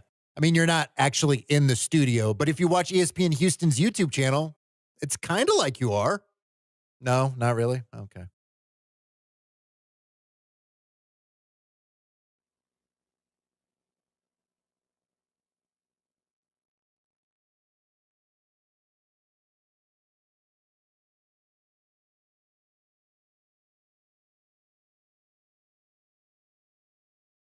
So I mentioned that we'll get to the D'Amico thing here. Thanks to Joe George for informing me. This popped from Chris Haynes about 30 minutes ago. I mentioned that the Grizzlies were the odds-on favorite to acquire Jimmy Butler. How that matters and how people figure that out right now, I don't know. But the betting odds said they were going to get him. Chris Haynes, as I said 30 minutes ago, said the Grizzlies are one of the teams who have been informed that they should not be trying to trade for Jimmy Butler. He didn't elaborate on it on any of the other teams. Didn't say that comes from Jimmy Butler's people. He just said league sources. So if the Grizzlies were thinking of trading some package of Brandon Clark and Marcus Smart along with picks or whatever, maybe it's a 3-team deal, and they were doing it to acquire Butler, he doesn't want to play there, which is a departure from him telling the world, or at least through sources telling the world, that any team will do but the Heat. So maybe Jimmy Butler's not coming to the division, although I did say Bill Simmons mentioned the Spurs, so you never know. He thinks that's happening this week. Other people think that could go up to the deadline. He does have, I think, 5 more games on his 7-game suspension, which would elapse before the deadline. So he could be back with the Heat in a very awkward situation, or they could trade him in the next 2 weeks or so to avoid that scenario. We will see. Okay, D'Amico Ryans spoke about his team after their win over the Titans. As you might imagine, pretty happy to be in the playoffs. Here's D'Amico Ryans on what his team did this year. For us, and everything I talk about for me is like owning the present moment. So right here, right now, I feel like our team has played really good football throughout the year. We've earned the right to play postseason football, which is always our goal. But I'm so proud of our guys for the effort, the mindset, the way they work to put us in a position where we are now. Very proud of this team. Proud of his team. You are not surprised by that. He is one of those coaches who definitely will talk about the moment week by week, as a lot of coaches do, maybe all of them do, as opposed to how we approach things. Like, did they improve? Is this team better than they were last year? He's going to be a micro guy. I think that's how you survive as a head coach. We have the ability to look at the macro and go, well, your division stunk. You certainly capitalized on that. And we talked early about everything in flux in the AFC South, and the Texans their stability and their quarterback, despite maybe taking a step back, or at least not a step forward this year, is clearly the best quarterback in the division. That's enough to win it. They're in the same spot as they were last year. 10-win team, didn't take to the final week this year because of how bad the division was, and you got a home playoff game against a Chargers team that a lot of people like in the game. I don't think as highly of the Chargers as other people do, and maybe it's just the simple matchup that people like, but I think the Texans win that game. But they don't fare well against good teams. So if we put the Chargers in the like the category of good team, even though they have some issues, then the Texans shouldn't be favored, because the one team they played well against, at least for most of that game, was the Bills, and they found a way to win. But as Sean pointed out earlier, they do, outside of being Lamar Jackson, they have made above average to good quarterbacks look bad in NRG. And they picked off Jordan Love a couple of times too. Now, that was on the road, but they got after Jordan Love, forcing him to throw some picks. That's something he does, but they took part in that too. So good quarterbacks haven't been great in their home building. Hopefully that continues. We'll talk more about that as we get closer and closer to the game. They made Anthony Richardson tap out. Maybe Justin Herbert's like, you know what, this is too much. I would imagine we're never going to see that again from a quarterback. Coach Harbaugh, please. Unlikely. I like where you're headed, but it feels like that's a one-time thing. Quarterbacks have learned it's better for you to lay on the ground and fake the soccer injury than do what Anthony Richardson did. It led to him getting benched. there are other things involved, but he got benched right afterwards. You can't. Nah. Herbert, for as much slander as I'm willing to throw at him, he ain't going to do that. He hasn't played the Texans defense yet. Well, we don't know. Actually, yes, this version of him. He did have some success. Was it a couple years ago now? 2021. Yeah, I remember Mills. He was throwing like 1-yard passes, and Eckler was waltzing into the end zone. Yeah. Those were the dark days. Yeah, I remember thinking like, Mills kind of outplayed him. Yeah, it's just so happens the Chargers defense is competent, while the Texans defense wasn't. So that's how that played out. Let's see if you believe this before we go. You mentioned, I think before the show, we talked about this, that Kirk Herbstreit is doing the thing where he pretends he didn't say something that he did. He is saying, hey, bias for the SEC. You know what's great? Having Notre Dame in there, having Penn State in there. It's great having Ohio State in there. It's great for the ratings. All these big brands, not these little schools from SEC country. That was not the contention. The contention was you were glazing, I guess, in favor of those little market teams as opposed to the SMUs of the world and Indiana. Well, he's gone on 3. It's a show hosted by Andy Staples and Ari Wasserman, a couple college football guys, and disputed some of his alleged bias, and also said he's deleted Twitter, and his son does all the tweeting. So there is a Kirk Herbstreit account, but Kirk maybe doesn't know that you can't say you deleted Twitter if your account still exists. Maybe he deleted off his phone. Maybe that's what it is. I'm only reading it, the caption. I'm not hearing the sound. Yeah. So your son is the one tweeting about the dogs then. Is that what's happening? You're not giving him permission. You're not taking those pictures. Your son is doing that against your will about your dogs, and then it just happens to wind up on Twitter. Also, Kirk and your Herbstreit, son's writing in your voice about your dogs. So your son's you're like Vernon Maxwell. You don't write any of your stuff. You don't tweet any of your things. There's someone behind it, and it happens to be your son. You're like Woody Johnson. Yeah, it's also like Herbstreit would like go back and forth in the comments with people. Yeah. Maybe this is like. Did it just happen because he called someone a clown? Was that your kid calling someone a clown? Yeah, during recently? like the Rely Quest Bowl. Yeah. Like that was on New Year's Eve. He was complimenting Michigan for their win, and someone goes, "Oh, Alabama, SEC." And he goes, "That's not what I said, clown." I'm paraphrasing. Yeah, I think it was like stop pushing those false narratives. There it is, clown or whatever. Yeah. So is his son doing maybe check the son. I know. Stop getting in fights with internet people if you are not the one doing it. I mean, we know that Kirk Herbstreit's willing to use his dog for PR points. That's true. I didn't know he was using his son as a meat shield for like blame all the tweets on him. If you have a problem with what's coming from my Twitter account, my son did it. How old is your sons? I remember like when they're on game day, there's 9 of them, and they would all be the Johnson 8 years kids old. who are teenagers can run the Jets, according to reports, even though Woody says that's not the case. Woody Johnson says that's not the case. And I guess you can tweet from a prominent College Football Voices account. I forgot that one of them. If you're the kid. One of them did just commit to Michigan. So. Is it the kid who committed to Michigan? That's why he was so upset about people coming after him after complimenting Michigan for winning? You know what? We might have just cracked it. All right. I'd rather the illusion and you keep tweeting about your dogs, because that at least makes me more comfortable taking shots. Because if it's a kid, I'm probably not going to do it. Just how it is. Okay, we're done. Gallant George are up next, followed by the Killer Bees. I don't know if any of them have peanut butter colored skin. Actually, I do know they don't. Thankfully, because Jason Whitlock would probably talk about it. We'll talk to you tomorrow. And since we're done, what does that mean? We did it! We did. I'll talk to you tomorrow.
No, it was just getting back to, for me, just getting back to the basics. I said just playing football the right way. For us, just going out and executing.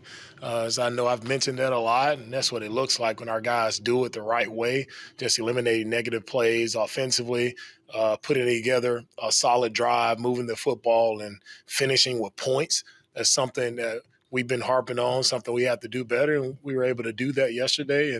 And I'm pleased with the outing that our guys had, and I thought they did a really good job there. Hell yeah. Nothing makes me want to run through a brick wall more than hearing Texans head coach DeMeco Ryans talking about how his Houston Texans got back to basics in a meaningless Week 18 game on Sunday. That's not how I thought you were going to start the show. No, I'm pumped. I'm back. I thought we were going to be so pumped. I thought we were going to get a Texan swarm to start the show. I felt it. I felt it in my bones. I felt the swarm coming. I don't know I could quite go all the way to a swarm without several deep steel blue pills because the Texans are still dead to me. Fair.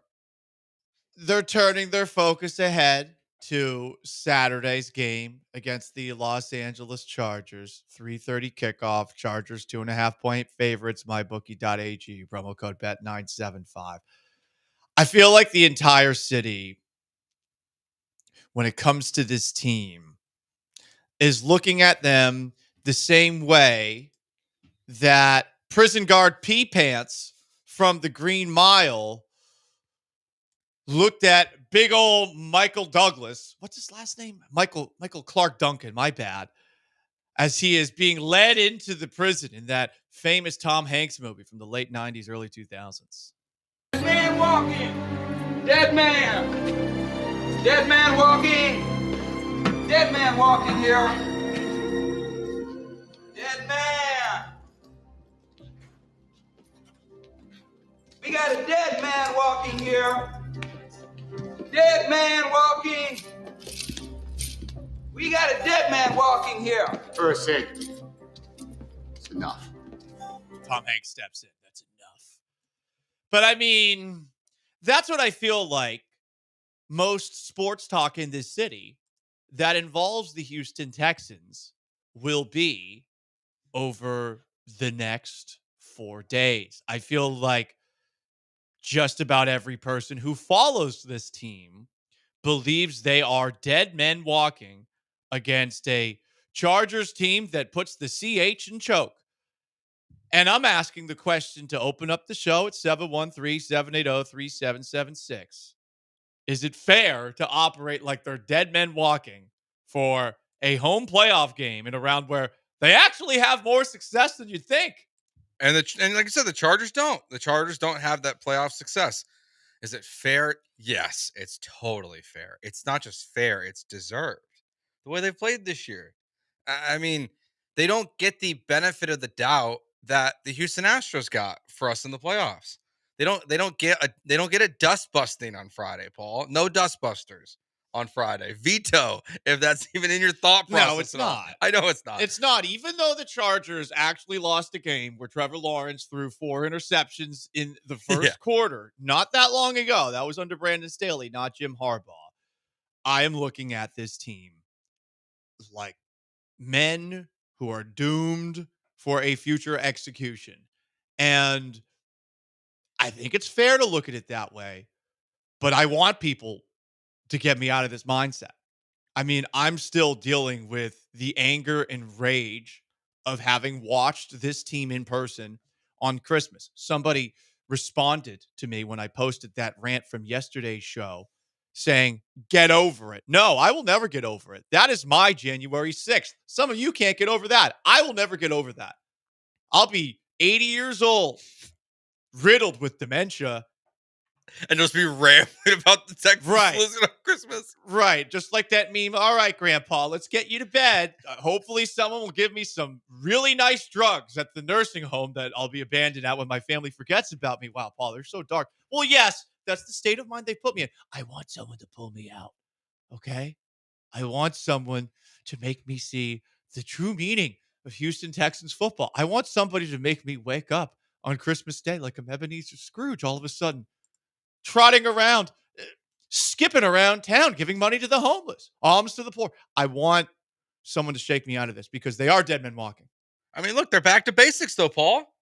Back to basics. No negative plays. Well, there was the delay of game in the red zone. Two Laramie Tunsil false starts. Turn drives into points. The one with CJ Stroud, they scored a touchdown. Like they're back to basics. They're back to the Texans way after this game this last weekend. That's what I heard from D'Amico. Football is football, and football. I forgot about Bobby football. Slowick. I mean, there's been lots of great quotes over the course of the year, and I mean, listen, I've got coach envy. Okay, thou shalt not covet another man's coach. Okay, well, I would like Jim Harbaugh because I feel like Jim Harbaugh would motivate me, and I do kind of get this general sense that not only are the Houston Texans dead men walking, I get the sense that they feel like a lot of things were fixed in Sunday's one series of action on offense. And honestly, I think there's a case to be made that they could have played a little bit longer, even though it might have risked injury. No, that's totally fair. With how bad the season's gone, the lack of ability to score points in the second half, to put back-to-back drives of touchdowns together throughout the season. I mean, I couldn't even tell you. If I was just going to guess, Paul, I bet you maybe 3 times this entire year they scored touchdowns on back-to-back drives. Like I'm just guessing, but it feels that way. We're like they just haven't had consistent success this year. I wish there was something I could tell people and tell you that would just say the Texans are going to fix everything. But I've got a lot of bad takes, and this isn't one I want to have. I don't want to be the guy that's super pro Texans going into this game. I do think we are overvaluing the Chargers a little bit in the way that the national media is talking about them. I mean, this is a team that their defense has been really good this year. Their offense hasn't been, excellent. Justin Herbert's been pretty good. Oh yeah, just signed Ezekiel Elliott. Boom. Boom. Watch out. Problem solved. J.K. Dobbins and Zeke Elliott coming to ruin the Texans Saturday this weekend. What a combo. This is like the 2013 Madden cover. It'd be incredible to have. Maybe 2015. But it just, there's nothing that the Texans did this weekend that make me feel more of an optimist, because like you, I can't get Christmas Day out of my mind.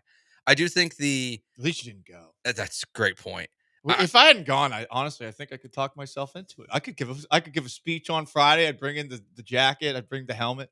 I think we could do it. I feel like it still might make an appearance. If someone in the organization bribes me, I will do it. Yeah. Okay. Listen, I'm a radio host. Yeah, we'll take. I am not above a bribe. Hey, we'll take whatever you want. Yeah. Okay. Just I don't know, like a free week of Chick-fil-A. That might be enough for me. That sounds good. People are not helping us out here on the text line from the 409. Are the Houston Texans dead men walking? Is the question I asked. CJ is soft as wet puppy poo now, so we don't stand a chance. Soft as wet puppy poo. I don't agree with that. I think he's played poor this year. I don't think he's soft. I know people are. I feel like that's the word soft is being thrown around since the Tank injury happened. Right. Listen. Yeah, I think that's unfair. Billy Bob cried because he's a bit of a crier. Crying happens in football. Okay? Jerry cried. Mm-hmm. But I don't even like the fact that people are trying to bring up the fact that CJ never beat Jim Harbaugh in college. Well, this is a good point, though. I don't think it is. Honestly, Harbaugh's going to be slightly more familiar with CJ Stroud than most head coaches that are in their first year back in the NFL. Yeah, but look what's happened to Ohio State since. I mean, they lost to Michigan this year, and they're a dumpster fire. Michigan was most of the season, so I don't like that personally. And even the fact that last time Jim Harbaugh was at NRG Stadium and won the national championship, I don't care. I think that stuff is pretty irrelevant, honestly. He's one of the greatest coaches in football history. That I agree with. I think the coaching matchup is clear. I just don't think what happened in college with Jim Harbaugh and connecting it to CJ Stroud is really correlated for this matchup. I just think I get it. That part directly is not. But it's another factor to add in. And for sure, adds to the bad vibes for sure. It does. From the 281, Texans are much more who they were against Baltimore than who they were against Tennessee. I mean, CJ only played one snap, so yes. That was the worst possible outing for the Texans. I think they are closer to Tennessee than they are to Baltimore. They played like absolute ass in that game. But I think that the game against the Chiefs that they played, where they lost, it was close for a while, but ultimately the Chiefs outclassed them in the fourth quarter. I think that's more where this team is. I'm mad about Christmas Day, but I don't think that they are bad because of that game. I just think that they are above average slightly above mediocre. Yeah, the Ravens beat the Texans worse than they beat the Browns this week. Like, I don't think the Texans are actually that bad. Right. No. It was just a very, very bad day. I agree with you that they are close to the Chiefs. But when you say the Titans game, which Titans game is more them? The win in which CJ played one series, or the game in which they lost 32-27? It can be that team. And see, I think it's really, I would say it's closer to this game because I don't expect the defense to get torched like that. I mean, they got embarrassed by Will Levis in that game when they lost 32-27. I think you're right. Like, they're closer to who they were the Chiefs game, where the Packers game, the Lions game, where they're competitive in these games. Yes. Are they clutch? No. Are they going to overcome the final drive this year against a really good team? I think the answer to that is no. They're not as bad as they were on Christmas. It just leaves the ultimate sour taste that unless you win this weekend, we're going to be dealing with that sour taste the entire offseason. This is sour taste. Ginger usually works to cleanse the palate. At least that's what I'm told. It's with the sushi that you can get at HEB. So grocery store sushi is pretty damn good. From the 409, a lot of 409ers today. Oh, this is just mean, but it's accurate. Tyler and Conroe. Paul, you're like 40 with no wife or kids. You won't have a family to abandon you in a nursing home. Hey, I'm 35. Tyler, that's mean. I'm 35. Okay. Yeah, really, that's the only part I take issue with. I mean, the rest of it is actually accurate. I mean, yeah, but like Bill Belichick, like he's getting, he's going to get hitched at some point. Why, you think I'm going to be at age 70 marrying someone who's 25? Like Al Pacino's like 89 having kids with like 20-year-olds. So like, what's the difference between Al Pacino, Bill Belichick, and Paul Gallant? Nothing. Oh, lots of success. Hey, your success will still be in front of you. Other than that, I mean, I'm taller than Al Pacino, so that's cool. That's true. From the 409, Texans versus Chargers. Yeah. Who are we taking in the draft after this first round exit? Oh God, no, we're not doing draft talk. Here's one. Finally, from the 903, Texans are going to swarm the Chargers. No reason as to why, but finally, some positive vibes.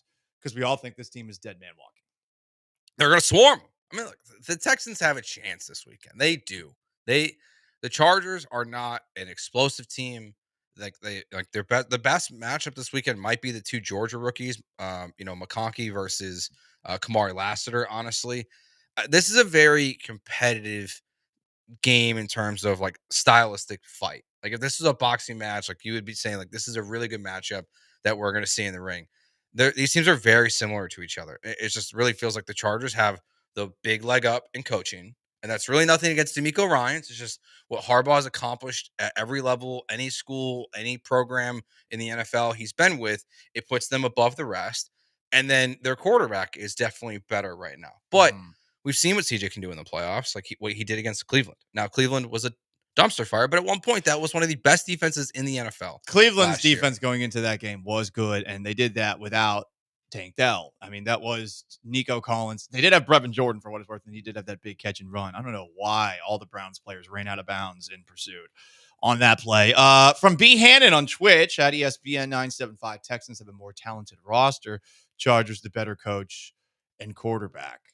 I do think the gap between Herbert and Stroud right now is slight, but Herbert does have the upper hand because Herbert's not turning the football over, and Stroud is. Yeah, and Stroud's making throws this year that are super, well, I guess we can't say super uncharacteristic because it's such a short sample size of his career in the NFL, but they're very different, this year than what we saw at the beginning of the season and then what we saw last year as well. So, yeah, Herbert's not going to make those huge mistakes, it seems like, with Harbaugh as his coach because they kind of limit him. Like they really are running a more simplistic version of like their offense, like where Justin's not going to make the huge mistakes, but he's got a super powerful arm.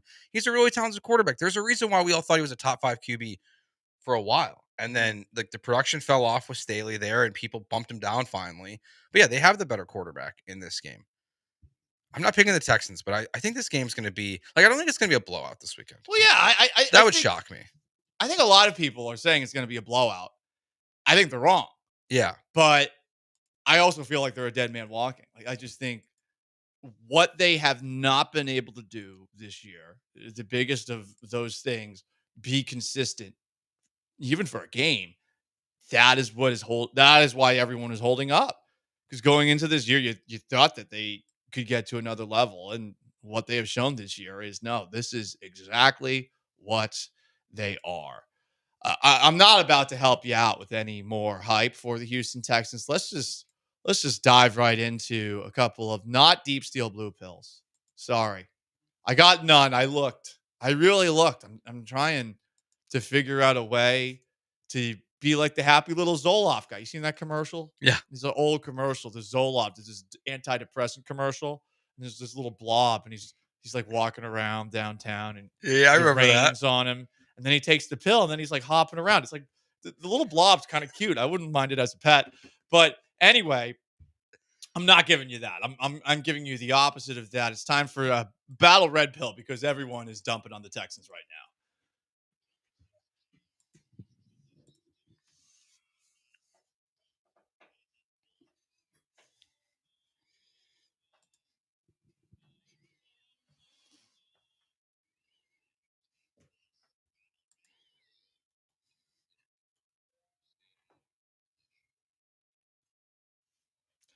First, I'm just going to give you a depressing Houston Texans stat. Derek Barnett has more touchdowns than Robert Woods, John Mechie, and Xavier Hutchinson combined. Again, these are like your 4, 5, 6 wide receivers. He is tied with Dalton Schultz, though, in touchdowns because he has 2. Yikes. After yesterday's fumble return for a touchdown. I got a depressing stat for you. The Texans are 1-6 in their last 7 games with C.J. Stroud under center against a winning team, and have been outscored 196-106 in those contests.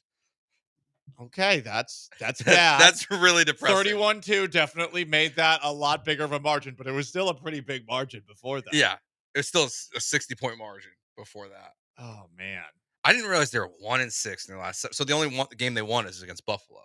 Mm-hmm. Listen, for what it's worth, though, the Texans they've won 5 times in the wild card round. They've won 5 times in that 5:30 on a Saturday window. They have won significantly more often than they have lost. I believe they are 5-2 wild card weekend. Huh? That was a bit of a deep steel blue pill for you. I mean, look. So history tells you the Texans, they're going to win this weekend. They're good in the first round for what it's worth. I mean, that's not good enough for anybody. I mean, look, like you said, you referenced it in the first, as we were talking here. If C.J. Stroud throws 4 picks in the first half, I'm putting my money on the Texans in the second half. Yeah, you're still in it. History repeats itself like it did with Trevor Lawrence and the Jags. I will say, washed up Joe Flacco not walking through that door. Connor Cook not walking through that door. Andy Dalton not walking through that door. There's been a lot of good draws for the Texans in those early matchup. Now, for some of those, they also had quarterback issues of their own. So, you know what? I'm willing to give it to them. They are wild card round. I don't want to say champions because they have lost twice, but they're wild card round veterans. Yeah. Okay. That's why they kick off. They know how to win in the first game of the playoffs. Yeah. It's just ingrained in the franchise. Mm-hmm. 3:30. They look Saturday wild card round. That's our time. They see all those AFC South banners from the 2010s, and they're like, you know what? If they could do it, we can do it. Yeah. They're trying to make Christmas Day a tradition, but no, this should be. Please don't. This should be the Houston please don't Texans make Christmas tradition. Day a tradition. Please don't. It'll make me sad because I'll go back. I know me.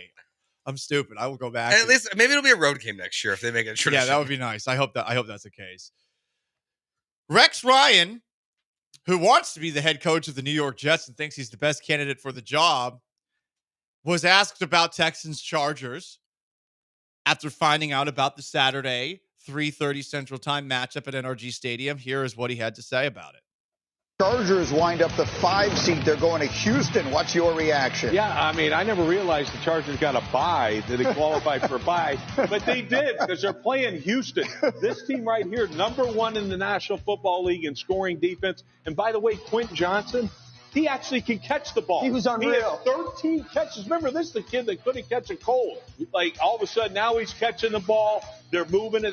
They can pound you with the run game. They also realize they have a Hall of Fame quarterback type. Hall of Fame quarterback type in Justin Herbert. Bye week? That feels harsh.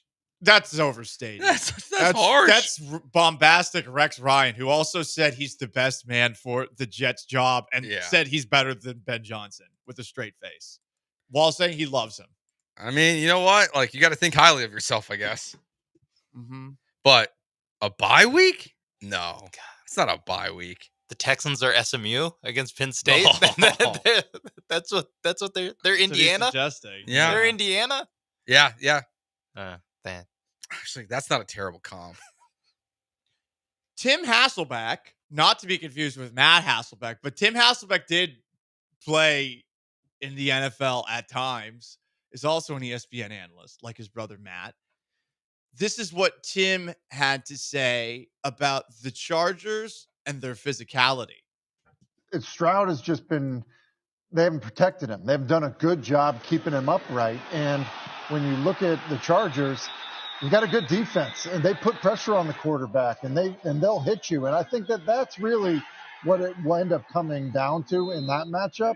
I just think when you look at, what the expectations were for Houston, how they've played. They obviously rested guys today, but it just hasn't felt like the same momentum that you would think that they would be heading into the postseason with.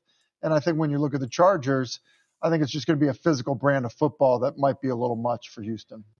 Oh, physical brand of football that might be a little much. D'Amico Ryans slammed that on the bulletin board and slammed what Rex Ryan had to say on the bulletin board. Yeah, he just called them softies. He basically did. Yeah, he just said they're soft and they can't handle it.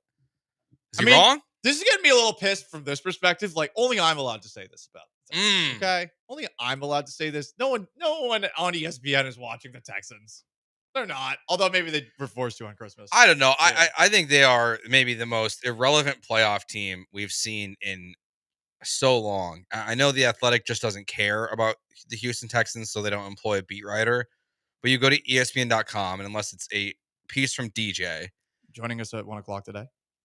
ESPN.com, The Athletic, The Ringer. Like, there are no stories about the Texans and the first round playoff matchup. Like, there's nothing written about them. Like, they're just completely irrelevant. Yeah. They're just irrelevant to the playoffs, honestly. I don't think this is the most irrelevant. Maybe the most irrelevant team in this year's playoffs. This year's playoffs. Yeah, yes. okay. That's what I mean. Yeah. I was going to say, other Texans team has been more. No. Brian Hoyer team was more irrelevant in the playoffs. But what's strange about this is you're CJ Stroud. And people are just like, man, we're not going to write about him. We're not going to focus on him. Are they as irrelevant as the Broncos? Bo Nix is a good story. Like, people care about Bo Nix. Like, people are, and I think Steelers are also playing worse than the Texans of late. Yeah. For what it's worth. I mean, they're similar. The Steelers have been pretty bad the last couple but at least with the Steelers, like, people are like questioning Mike Tomlin now. We're like, no one's questioning D'Amico. No one's questioning CJ. They're all just like, yeah, they're there. I also think some of it has to do with those teams are playing the Bills and Ravens. And we saw the Texans against the Ravens. If the Texans weren't playing the Chargers, I feel like it would be even more throw these teams out. Like if the Broncos or the Steelers were playing the Chargers, I feel like you'd have more pundits being like, this is going to be a competitive game. No one knows who's going to win this game. Where this one, it's, dead man walking.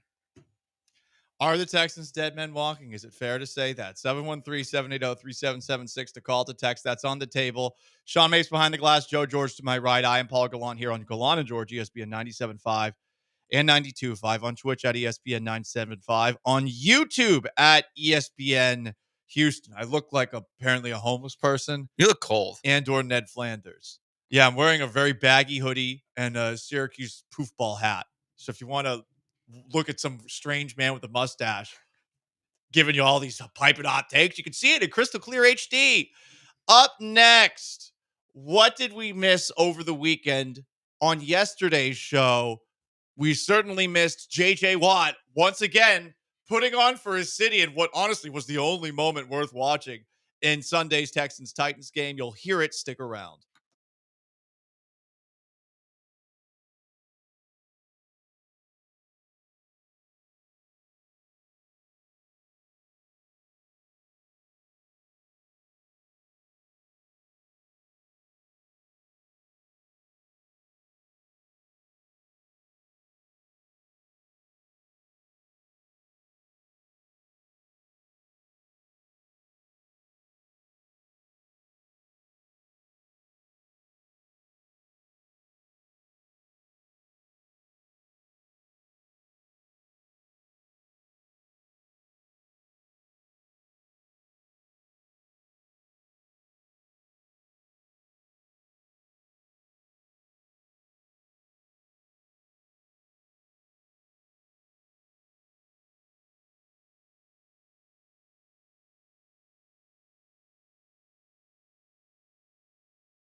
If you watched Texans-Titans on Sunday, all of it, God bless you. God bless you. You care. You care about that team. I was still miffed by Christmas Day, and also there wasn't really a whole lot to play for. They did score a touchdown on the first drive of the game, but if you watched it the whole way, you might, just might, have seen J.J. Watt cut into the Texans-Titans game with a Texans-Titans update, which I've never seen before. Good job by CBS allowing this to happen. New York for an update. Guys, this must be a mistake, but I'm going to do it anyway. We've got a Houston Oilers fumble picked up by the Houston Texans and ran back for a touchdown. And yes, that does appear to be 2 times in a row that the Houston Oilers uniforms have been worn against the Houston Texans, and the Texans happen to be 2-0 while wearing them. How about that? Thank you, JJ, for that history lesson. That was beautiful. It was well done by JJ. One of the more bizarre things I've ever seen during broadcast. I am wondering if that was a mistake or if they said, you know what, JJ's very passionate about this. Let's let him cook.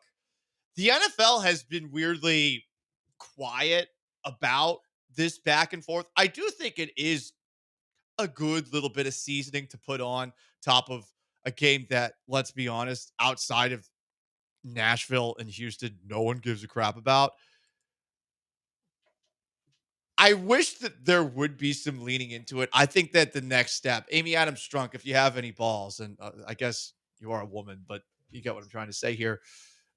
You got to wear them to town. You got to wear them to Houston. Yeah. You got to wear them to Houston. Wear the road versions. The road versions look just as good as the away or the home versions. They're all whites. They look good. Yeah, that just kind of brings it up a notch if you wear them here. But really the problem is, and they should never wear them against the Texans, honestly, ever again. No, I like it. Keep wearing it. I think you got to be good. Like, if they were good, if they weren't losing to Case Keenum and Davis Mills, like, there would be something to this. But, like, you're losing to backup quarterbacks when you're wearing them. It's embarrassing. Keep wearing them. Like, it's like when Shedeur Sanders or Cam Ward is your quarterback next year, maybe I'll feel differently. Like, but I do agree. Wear them to Houston. If the NFL even let them do that. They should. They should. They might. Generally, what they do is you're only allowed to wear those helmets like twice a year. Mm-hmm. You're only allowed to wear a specific amount of uniforms over the course of a season too. So if they were to wear the road Oilers uniforms, they would have to give up one of their god-awful monstrosities that they've taken to. I don't know why they moved away from the look that they had in the late 90s, early 2000s, which they had when they went to the Super Bowl, because it looks a lot better, the white helmet thing. Mm-hmm. Right now, like they look closer to the Texans than they did before, because they have the navy blue helmet as well with the sword down the middle. Yeah, it's the whole thing is just, I mean, JJ was great there. Like, at least it gave us some kind of entertainment value in this game. Mm-hmm. So I appreciate it. Thank you, JJ. Did you watch this live? No. I don't think anyone watched this. I had no idea it happened. I feel like that's why I think it was on purpose. I think it was a made for social media moment because they knew that no one was freaking watching this. That's game. a good point, John. Yeah, because I only found out about it listening to an NFL podcast yesterday. I had no idea it happened. I just saw it on Awful Announcing, like, whatever, Sunday afternoon. Yeah. I was like, oh, okay. How about that? Continuing, in case you missed it, anything you might have missed over the weekend, listen, sorry, any pot shots at James Harden, I'm going to take advantage of it and play it.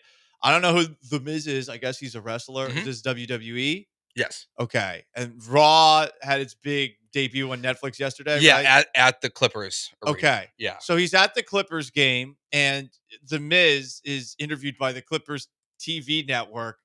They asked him this question. They put him on the spot, and I don't know if Miz is a heel. Is he a heel? Yeah, kind of, yeah. Okay, well, this is perfect. Here's how Miz being asked about who'd be a great wrestler on the Clippers went down. As you look at these Clippers behind us, which of them would make the best WWE wrestler? James Harden, just not in the playoffs. Come on. Regular season, James Harden is definitely the WWE superstar there. I'd trust him all season long if I were you, but I do think he'd be great. I think he'd be fabulous. The brand, the beard, it's all there. It is. It's all there. The whole brand is there. The Miz, thank you so much. Thank you. Lauren, thank you. I guess that was a great interview until he fired a little bit right there. But hey, he's in the entertainment business, right? That's what he does. You got to sell tickets. They were so uncomfortable. So uncomfortable. But it's accurate. I mean, it's so accurate. The Miz is exactly right. I love how the sideline reporter says, I trust him all season long. Like, no, you don't. What are you talking about? All regular season long. Even then, like, he's fat. I'm actually surprised you don't know who the Miz was. Were you not a big Real World person? No, I don't watch reality TV. I don't watch reality. Gotcha. Well, yeah, Jersey that Shore era was the only show I ever watched. Yeah, Real World versus Road Rules. Like, he was actually one of like the first cast members of that. Wait, is Road Rules another reality show? It was like the Real World versus Road Rule. And Road Rules was like the mid 2000s, I guess it was, on MTV, and he was a big part of that, and then eventually transitioned into wrestling. So people were on the road and there were rules, and there was games. Okay. Yeah. And there's the God, Real that World. Surprises me that you don't. There's watch Big that. Brother. Yep, I don't watch Big Brother. Okay. But yeah. I mean, look, he's not Survivor. wrong, though.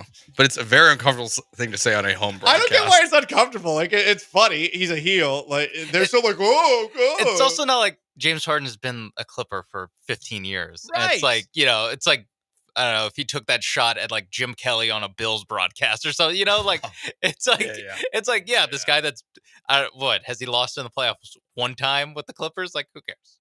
Move on. Honestly, it would have been better if because Raw was here the week before. It would have been so much better if Miz was here in Houston and said that about James Harden during a Rockets broadcast. That would be nice. I think Craig Ackerman actually would have given a round of applause. Yeah, Ackerman would have loved it. It would be nice. But that moment was great. I loved how uncomfortable it God, got. you cannot ask him that question. You have to know not to, because he's not going to look at the roster and go number 40, the big white guy. Like he's not going to go Zubac. I think it would make a great wrestler. Like, he's just going to go with the one guy he can name on the team. Yeah, it's either going to be James Harden chokes in the playoff, or Kawhi Leonard will be a great WWE superstar if he was ever in the ring. Like, yeah, those are like your only two options. He's not going to go like Norm Powell. Love him. Pat McAfee show on Friday was making some picks for the Week 18 slate of game, and I didn't see this coming. He went after the Colts. A lot of people on that Colts team, hopefully. Last game as Indianapolis Colts. That's kind of my hope. I wish we could transfer portal the whole fucking team. Just take Ohio State. We had like 70 guys that hit the portal. Can't do it, though, in the NFL, I guess. I've been trying to research it. Thank you for your services. And just in case I wanted to go pitch myself as president of the Indianapolis Colts. Not that I ever would, but I put a plan together. And how to get rid of this entire fucking roster, except for Pittman. I want Pittman here. I want Pierce here. D-Buck. Let's keep Quentin Nelson. Let's keep DeForest Buckner. Let's keep Kenny Moore. I like Kenny Moore. Other than that, see ya. Every one of them. Goodbye. Take a hike. Thanks for coming. Jonathan Taylor, trade his fucking ass out of town. How do we go about doing it? You got a second round pick? Sweet. I think those all made ESPN. Yeah. You missed three. a lot of the Pat McAfee stuff last week. I kind of forgot about that. You weren't here for that. He was going scorched earth all week last week. On the Colts? On the Colts. And then Who only fired Gus Bradley. They have not made any moves. But then I think it got weirder this weekend. Did you see what Zaire Franklin did? Yeah, I saw that. Where he went up and like pretended to shake the hands of Pat McAfee, aka an empty suite, because the whole McAfee suite was empty during the game. Strange.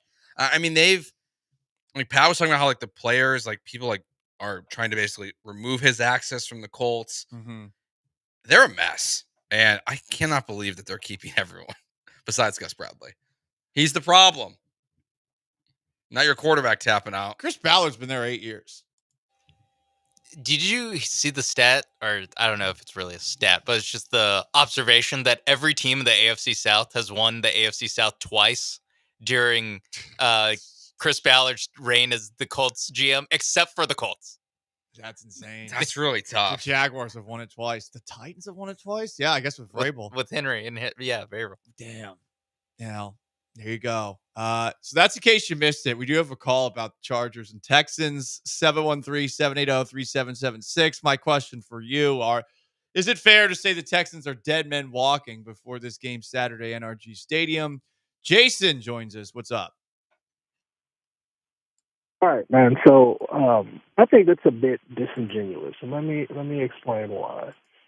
And genuine question for both of you guys: is there a position group that you would say the Chargers have that are substantially better than the Texans? Nope.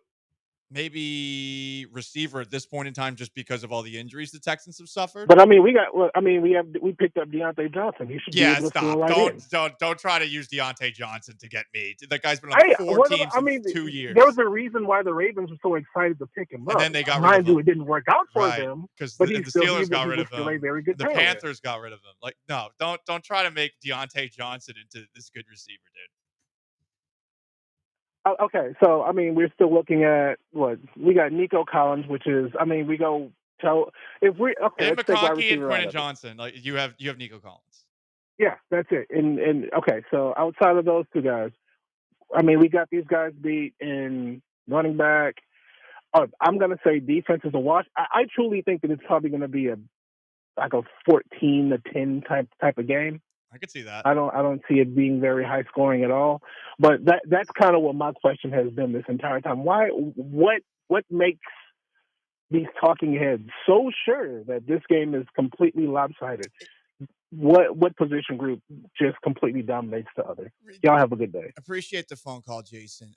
I think from a national perspective, it really is about how the Texans are playing. Yeah. Not about positional groups that are better. Because we talked about it earlier. I mean, if you do look at the rosters, top to bottom, the Texans do not have the edge at receiver because of the injuries. But, I mean, defensive line, even if the Chargers have Joey Bosa and Khalil Mack. Right. They got some good guys, but, I mean, you got Will Anderson, you got Danielle Hunter, and I really like your defensive tackles, your linebackers getting back to full strength. Like, it's not about the rosters. It's about your quarterback who's not playing very well against their quarterback who has been very efficient, and it's about your head coach who does not seem to be getting all of the little things ironed out versus Jim Harbaugh, who has gotten a lot more out of that roster than anyone expected him to get in year one. Like that's what it's about. It's not about the rosters. Yeah, I mean, because the rosters is how the Texans became one of the biggest disappointments in the NFL. Like you look at their roster on paper going into the season, and it's why the hype train was out of control. We were all excited because they added Stephon Diggs and they added Danielle Hunter. Yeah. And they added all these pieces. Yeah. And then they drafted very well, clearly, again, this year. But then we see the product on the field. Like, it's not about, so cliche, but it's not about Jimmys and Joes. It's about X's and O's.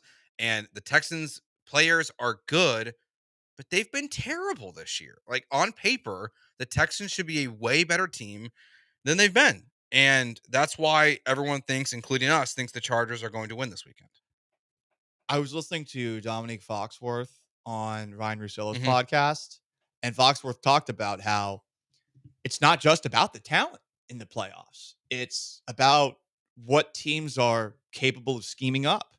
And while I think D'Amico Ryans will probably have something interesting to try to combat Justin Herbert and try to force him to turn the football over, and they are very good against the run, which is something that Jim Harbaugh acknowledged.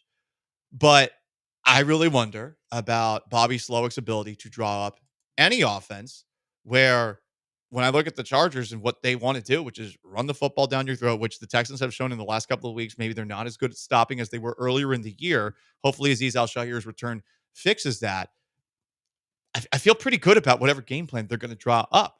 And that is something that D'Amico Ryans hopefully will get better at as time goes on. But Bobby Slowick, you know, we're all kind of meh on the guy right now. Yeah, I mean, we're begging the New York Jets to hire him so he can leave town because they're not going to fire him. So yeah, they can do it will be a competitive game this weekend. 14-10, totally could see that. I mean, you've got offenses that have really kind of sputtered out this year. You got defenses who haven't typically given up a ton of points on either side of the ball. Like whatever the under is, I would feel comfortable probably placing a wager on it. But I just, it's nothing against the box score and what the depth chart looks like. It's just what we've seen this year. There's no reason to believe in the Texans. Sorry. Tyler has a thought on the Texans at 713-780-3776. Tyler, you're on Gallant and George, ESPN 97.5. What's up? Hey, what's up, guys? So you're pretty much hitting the nail on the head with that. Bobby Slowick's still the offensive coordinator. If they're not dead men walking this week, they're definitely done next week, unless somehow the Broncos and the Steelers both win their games. I cannot forget how the Texans ruined Christmas either. Thank you. We'll never forget. Honestly, if you want the Texans to win 2 playoff games, you might want the Chiefs next week. I think you might have a better chance against the Chiefs than you would against the Bills or the Ravens. As crazy as that sounds. I'm not even saying that. I'm rooting for that exact outcome this weekend. Like you do not want to go through the gauntlet. you need help. You need a lot of help.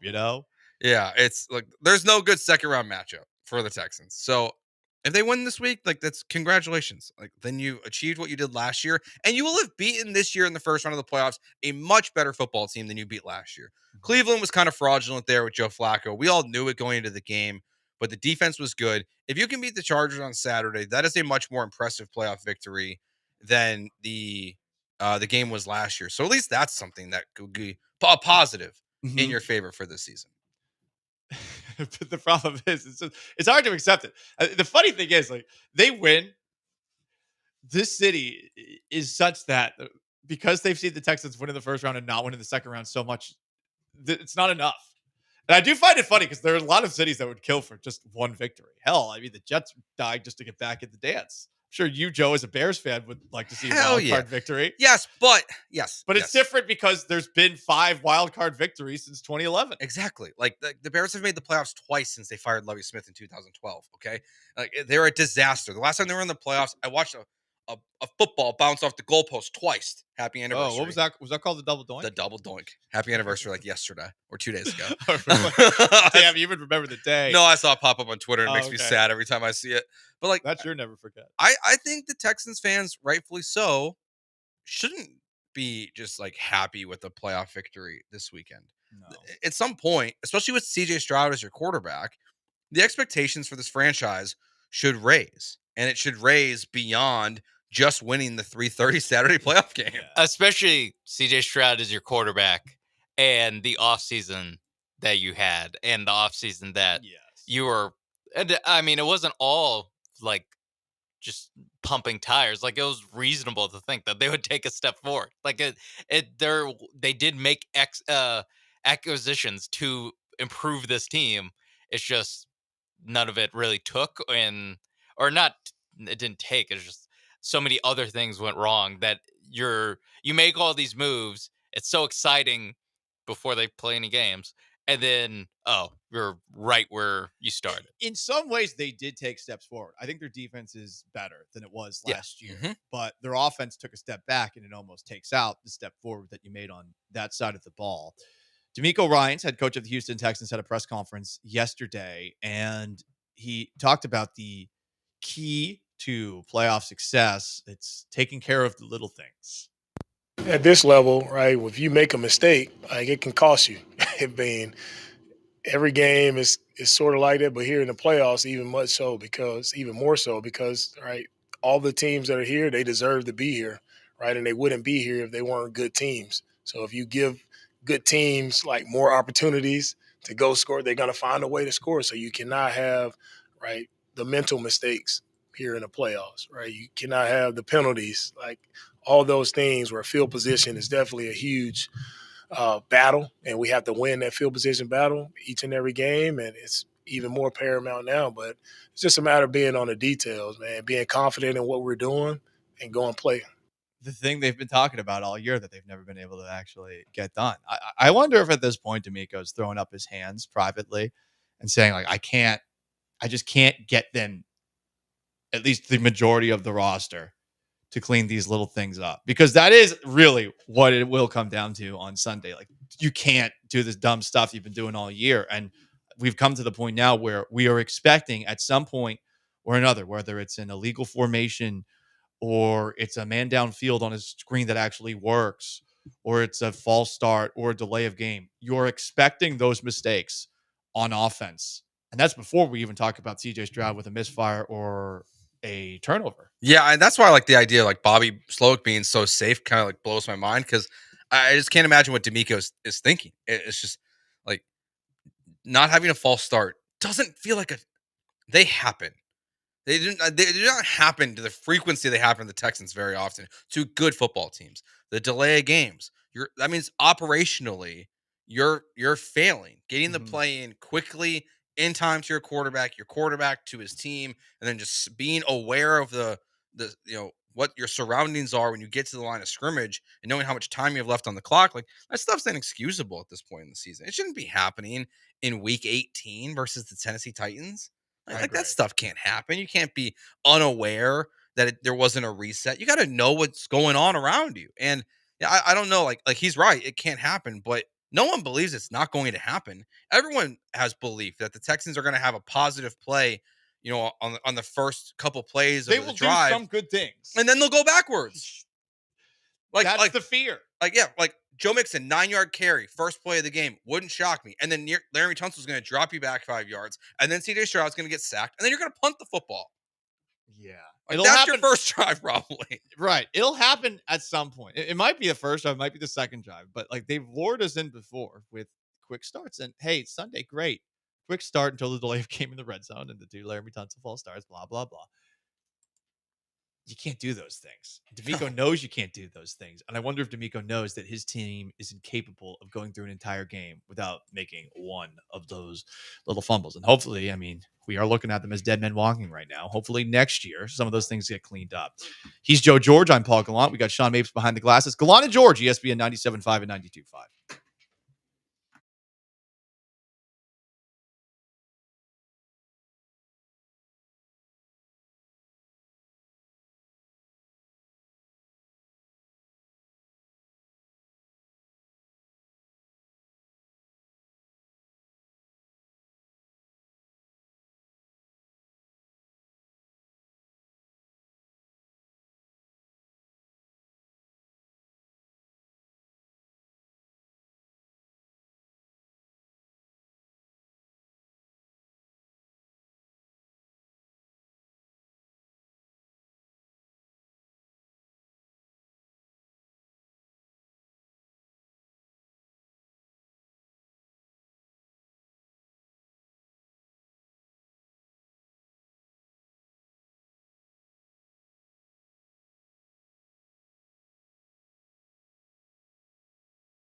Before DJ joins us, I did want to play a couple of clips from Texans head coach D'Amico Ryans and Texans quarterback CJ Stroud. So it'll be playoff numero dos for both of those players. Yes, my Spanish is immaculate. I was just in Cabo. Where were you for New Year's? My house. Okay. I gave up on with my wife asleep at like 10:30. Oh, wow. Damn. She's a quitter. Everyone hates New Year's for what it's worth. I used to love New Year's, but having a kid ruins it, man. There are certain things kids ruin. New Year's is one of them. You're not missing out. New Year's is like the most disappointing holiday that there is. Yeah, the worst is like, I think Uber made it worse because the Uber prices were so high. Right. It became outrageous to go out. And speaking of making it worse, that's what the Texans have done from last year to this year. But D'Amico Ryans was asked on Sunday about what the team has learned for the playoffs the second time around. For us, and everything I talk about for me is like owning the present moment. So right here, right now, I feel like our team has played really good football throughout the year. We've earned the right to play postseason football, which is always our goal. And we're excited for whatever opportunity comes next, whoever will play. Not sure who that'll be yet, but I'm so proud of our guys for the effort, the mindset, the way they work to put us in a position where we are now. Very proud of this team. It's not about the past. It's about the present. Yeah. It's about us right now, not us in the future. He's not wrong. I mean, look, or in the past. They made the playoffs 2 years in a row. Like it's a good accomplishment. It is a good accomplishment. But it's about the now. Here's what CJ Stroud had to say when asked what he's learned going from playoff year 1 to playoff year 2. Really just, every play matters. It's really the same even during the regular season. It's just, it's more amped up definitely during playoffs just because guys are playing harder, it's a lot on the line. And, the main thing is just every play, not going forward, not taking anything back. But even when things happen, just, staying positive, that's something that I learned from last year. Staying positive. Stay positive, which had to be tough during the Ravens game for CJ Stroud in the playoffs last year. And I would imagine. Tough when Tank Dell's knee exploded. Yeah, but one play at a time. Stay positive. And I think everything will be okay. Yeah. It doesn't mean they'll win. Doesn't but mean they'll win. Everything will be okay. Everything is going to be okay. The world is not going to end when they lose to the Chargers. Dead man walking. Dead man walking here. Dead man walking. Yeah, we're preparing you for the inevitable. I don't know, what if they thought whoever asked those questions thought they were going to get different answers. I will say when we had the clips on here, I was expecting a little bit of different answers than just one play at a time or whatever D'Amico said. If you want to hear D'Amico say the same thing that he said Sunday on Monday, here's D'Amico at yesterday's press conference being asked if he's more comfortable going into the playoffs this year compared to last. To me, it's right here, 2025 now. I almost said 2024, but right now, 2025, we're just focused on the present of, our team, what we have here now. Last year was last year, entirely different locker room, different group of guys. How do we make the most of our opportunity here right now with the guys that we have? Just want our guys to, really live in that moment. Right, of where we are right here, right now with what we have. Let's go make the most of it. He said the exact same thing. I'll give him credit. It's Monday, Sunday. It's about being in the moment. It's not about the past. It's not about the future. It's just about the present. And present with us is DJ Bieneme. Yes, sir. Yes, sir. I'm here. It's cold outside. It is a little chilly, as you can see with my poofball hat. Yeah. You have thoughts on it? On his hat, it's kind of old. It's kind of 2010, 12ish. That's what I'm going for. That's stuff that I wore. Stuff that I wore when I was in high school. Okay. Yeah. Well, listen. I'm a youth. Okay. Yeah, not really. I'm very. You're young. not that youthful. Well, if you don't see the grays in my beard, then I can look youthful. I see a lot of grays. Shut up. And in the mustache. Shut your mouth. Are you going to the game on Saturday? I don't know if I want to, DJ, because for those who don't know, I left the Christmas game between the Texans and the Ravens in the middle of the third quarter, and I made a big show of it because I was just so sad that I spent time covering that team instead of with my family. And guess what? My family has disowned me. They are no longer speaking to me. My little godson, Richie, he is just so incensed that I didn't come home for Christmas. Mhm. And now he never wants to see me again. I haven't heard from my mother, my father. That's unfortunate. My sister. And it's all because I chose to cover those losers. Excuse me. Those bum-ass losers on that specific day, December 25th of 2024. That was a tough game. Yeah. Yeah. We'll always remember that game because it was just so uncompetitive. Like, they scored 2 points. Yeah. They're just memorable because they scored 2 points. Yeah, like if they lose in a playoff game, we could talk more about that Christmas game because some guys told me some very interesting things about that game. But I want to save that for if they lose. Ooh, that is a tease. Okay. If they lose. Okay, yeah. Okay, let's start there. You just said the word if 3 times. Yeah.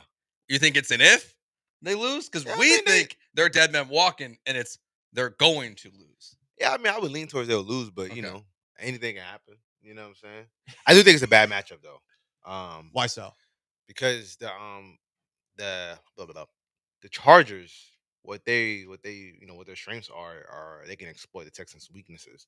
They're sitting a lot of too high, split safety looks, and that's giving the Texans a lot of trouble this year. They can't run the ball against light boxes. You know, they're bottom 5 and running against light boxes. They can't throw effectively and efficiently against shell coverages consistently. So like this is kind of the recipe for a potential disaster in that aspect. Again, if you take away Nico, like, or at least you muddy the water with Nico, like who else is going to beat you? It's a good question.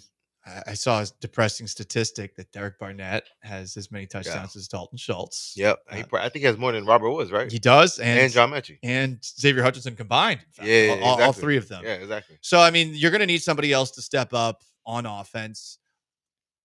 I really am having a hard time buying into the idea that there's anything really positive to take away from what we saw Sunday against the Titans. They did score a touchdown for what it's worth. Where's the team morale at right now based off of your locker room visits over the last couple of weeks? That's a good question, man. I would say the Ravens game was a real low point. Of course. Yeah, it was a really, really low point. Like you had guys like privately and openly obviously questioning game plan and stuff. Mm-hmm. Danielle Hunter. Yeah, and I think the week before that, the Tank loss was such an emotional letdown. Like I remember that Monday when we had a presser with CJ.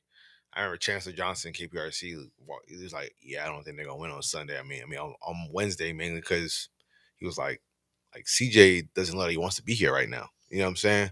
So I think there was like an emotional letdown from that, and I think that it's kind of it's not the morale from last year versus this year at this point is like 2 totally different things.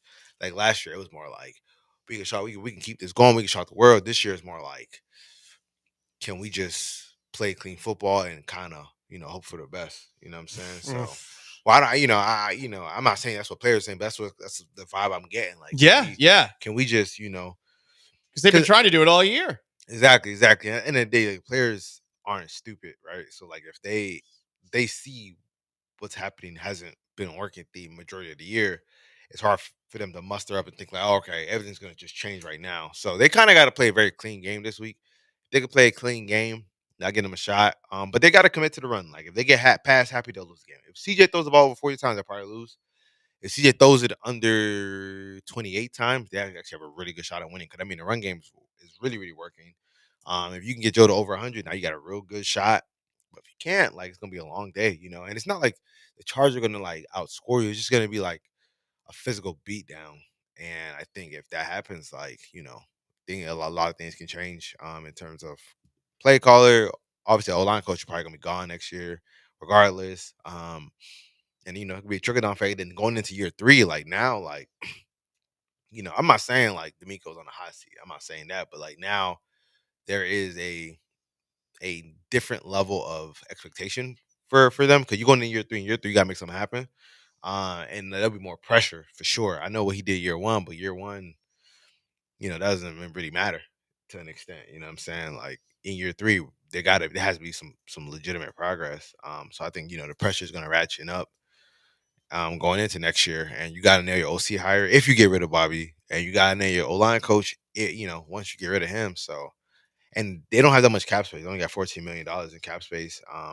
They could restructure Daniil or extend Daniil, restructure Laramie. I doubt they would want to restructure Titus. He has a high cap hit, so Titus could be gone next year. So like, there's been new faces. But yeah, they're in a very interesting spot. Across the board, they're in a really interesting spot. So like, them losing on Saturday would be like a major red flag in terms of the quote unquote rebuild. So the only thing I feel like from this weekend that was good to see, positive, was really the impact of Dameon Pierce. And I think it's interesting, like talk about the run game, having to get it going.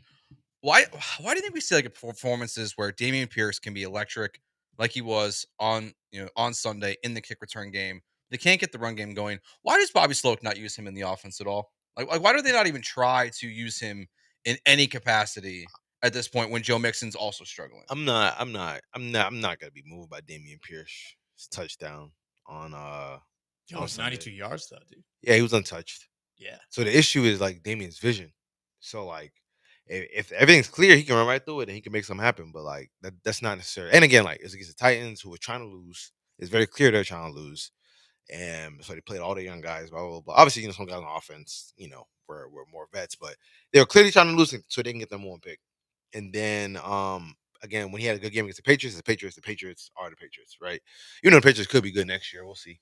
But outside of that, like, he had, obviously he got hurt when Joe was also hurt, so that kind of. But he had some opportunities throughout the year. It's more of a vision thing. Okay. Like, Mixon's a better fit. You know, what Definitely I'm saying? more trustworthy. Yeah, like, I'm not gonna. We saw Damian last year get carries and what that looked like. Like, Damian's issue is just it's just vision for the most part. He doesn't fit this offense. I think simple he's as got that. talent. There's probably another running scheme that he actually could be a good player. Right. How much of his success was a result of the new offensive line configuration? Because now you got Juice Scruggs over at right guard. Is Not moved. Not moved at all. Okay. No, I mean, again, like, it was a game where the Titans were trying to lose. Not really much you could take from it.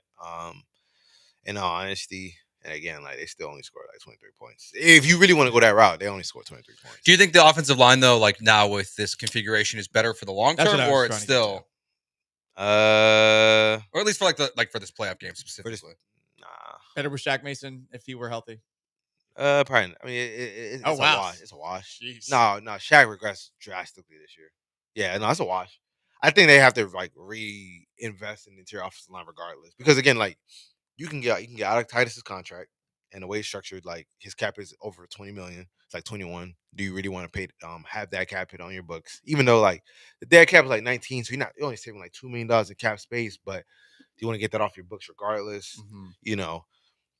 We'll see about that. And then again, like, Patterson and Juice, like, I think you don't want to be Miami, where they try to just rely and bank on internal development on the offensive line, and they kind of blew up in their face this year. You know what I'm saying? Like Chris Greer just said recently, like, hey, you're gonna invest in the offensive line this coming offseason, which is insane to say publicly, that like you guys were kind of neglecting it, but regardless, especially on the interior, but regardless, you got to get guys that can not just play, but that can move the needle, right? Like, consistently move the needle to where you get to December and January, you can play winning playoff football.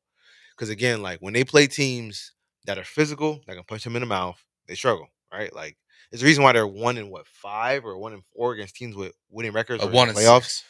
1-6. Yeah, 1-6 versus teams this year with a winning record.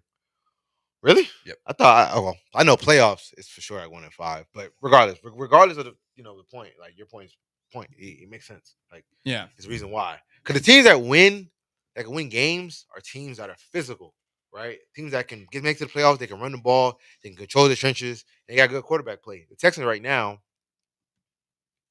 they have a talented quarterback. They have flashes where they can run the football, but on a consistent, they have times, flashes where their D line can take over games. But in terms of like consistently throughout the year, like, we can't say that we saw that the entire year. Jets have requested an interview with Bobby Slowick. Yeah, that's not going to go anywhere. I mean, the Jets have requested interviews with everybody. Everybody, yeah. So you're probably right. So that means it wasn't surprising to you. It was still surprising to me. It's not going to go anywhere. It was still surprising to me because like the offense has been so bad this year, and the thing is like, well, not bad, but it's underachieved. I don't want to say bad because they're still like averaging 22 points a game, 19th in the league.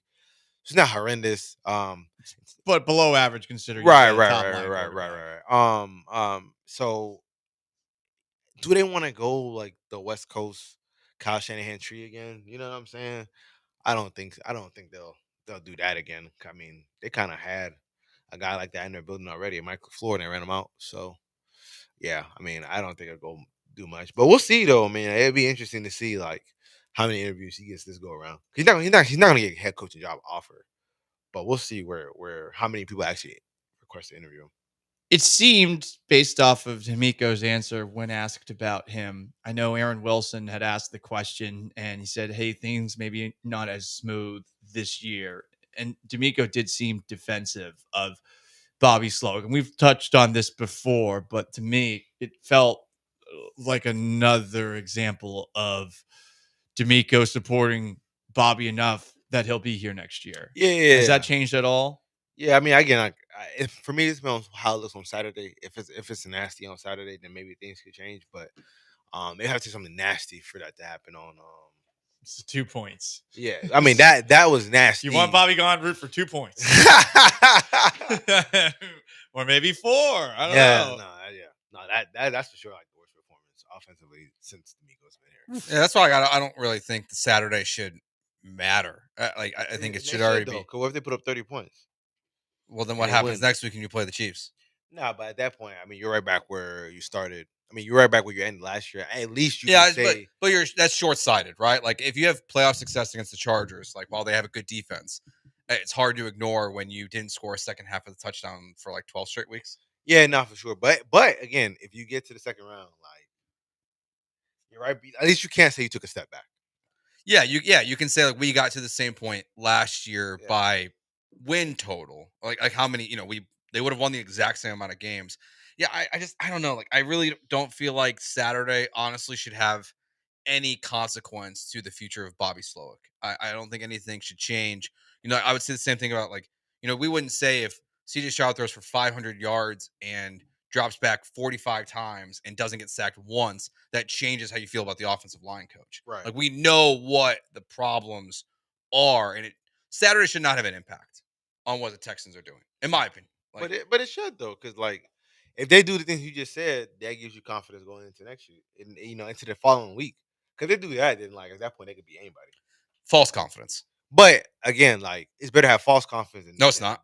I'm a Bears fan. No, it's not. It's better to have false confidence than no confidence. No, because like we saw the coaches get fired this year. The Saints, the Bears, like you go into a season with false confidence, like, it blows up in your face. False confidence. Yeah, like I hate false confidence. I think false confidence is very important. If I see someone with false confidence, like I want to suplex him. Like rather. But like how do you determine what false confidence is? By being bad all season and then having one successful playoff game and being like, yeah, everything's good. Like we told you, everything's fine. We told you all season long we were gonna figure it out. And then if they go the next round and their offensive line holds up and plays well against the Chiefs or the Ravens. Big if though. It's a big if. That's what I'm saying. No, for sure. Yeah, like I think I get your point. Where like if they go on a run, yeah, if they different. do, well, yeah. It's just the if is. I think everyone. Yeah, I know the if is crazy. It's like the national media is it's the Chargers across the board. They're road favorites. Yeah. See, that's why I feel like they could end up winning then. Because how often do we see it where like everybody's on one side and then we do. You're right about that all the time. But we're making picks based off of that. It's like, well, everyone's picking them. That's crazy. You're almost just being a contrarian by nature. Right. But I mean, I get where you're coming from, and I mean, maybe the closer I get to the game, the more I'm going to talk myself into them potentially winning a game at home. I mean, they are. It's funny though. The Chargers did want the Texans. Yeah, like that is not a guess. That's not an explanation. That's people I talked to that are in LA. They wanted the Texans. Is there a reason other than the way the defense matches up against an offense that's struggling? I mean, on the offensive side of things, with what the Chargers have done this year, they have Herbert, but the numbers aren't high this year. They do have Lad McConkey, who's very good at getting open to short. Quinton Johnson's actually been good this year, and Jim Harbaugh always finds a way to get the most out of the running backs he has. It's J.K. Dobbins and Ezekiel Elliott now, I guess. I think it's mainly like they really think they could beat. Obviously, they think they could win any game, but I think they have way more confidence against the Texans than, let's say, they had to go to Baltimore, because Baltimore, like that, that'd have been tough. Oh yeah, for them. But Texans, I guess they don't see it that way. I just can't.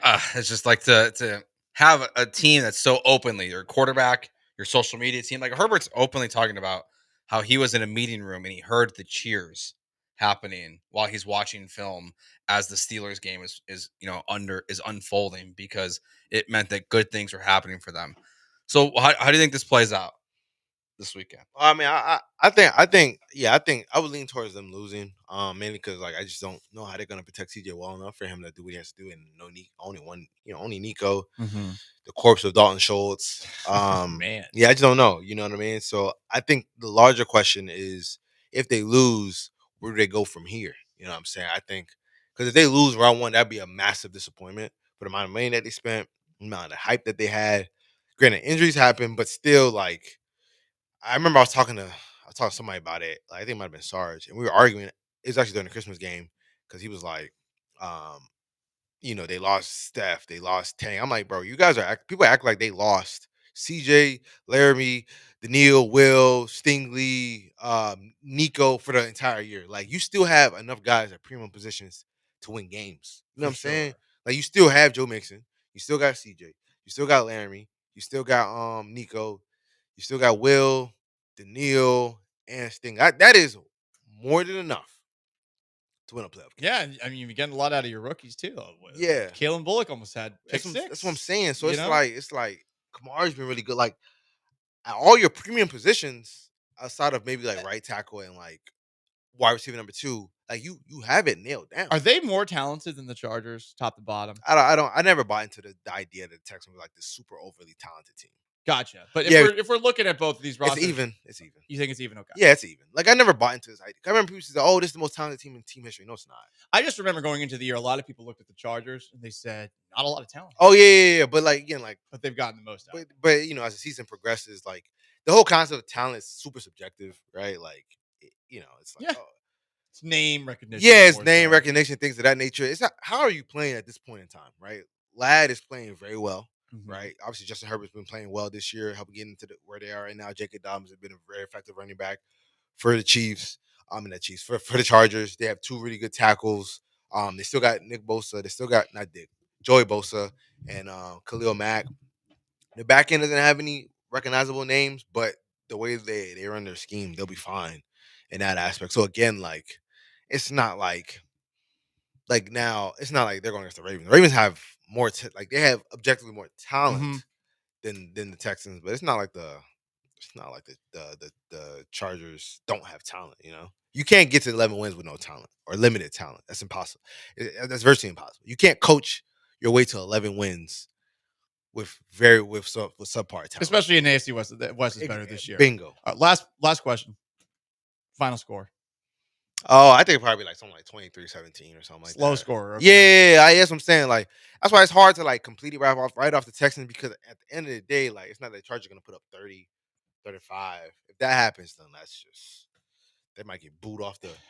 You didn't finish it. You didn't stay for the whole game against the Ravens, right? No, I left in the middle of the third quarter. Yeah, so like by like the fourth quarter, that was the emptiest that I've seen a stadium mid-game, like towards the end of a game, like maybe my career. Like it was scattered. It almost sounded like a scrimmage by the end of the game. Oh yeah, it took me a while to get out because everyone was leaving in the third quarter. I thought I beat the lines. Exactly. Hopefully that won't be the case. But Saturday 3:30, an event unlike any other. The Texans in that Saturday action, they're 5-2 in that game all time. People forget 5-2, baby. They could win this one. They could. Yeah, I'm not completely writing them off. That's good. He is DJ Biadabat. You can catch his work for ESPN covering the Houston Texans on X or Twitter, whatever you want to call it, and on ESPN. DJ, thank you as always. No problem. Gallant George continues next. D'Amico Ryans complimenting Bobby Slowick and everything we know about the coaching carousel of the NFL. Stay put for the 10-minute drill.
Okay.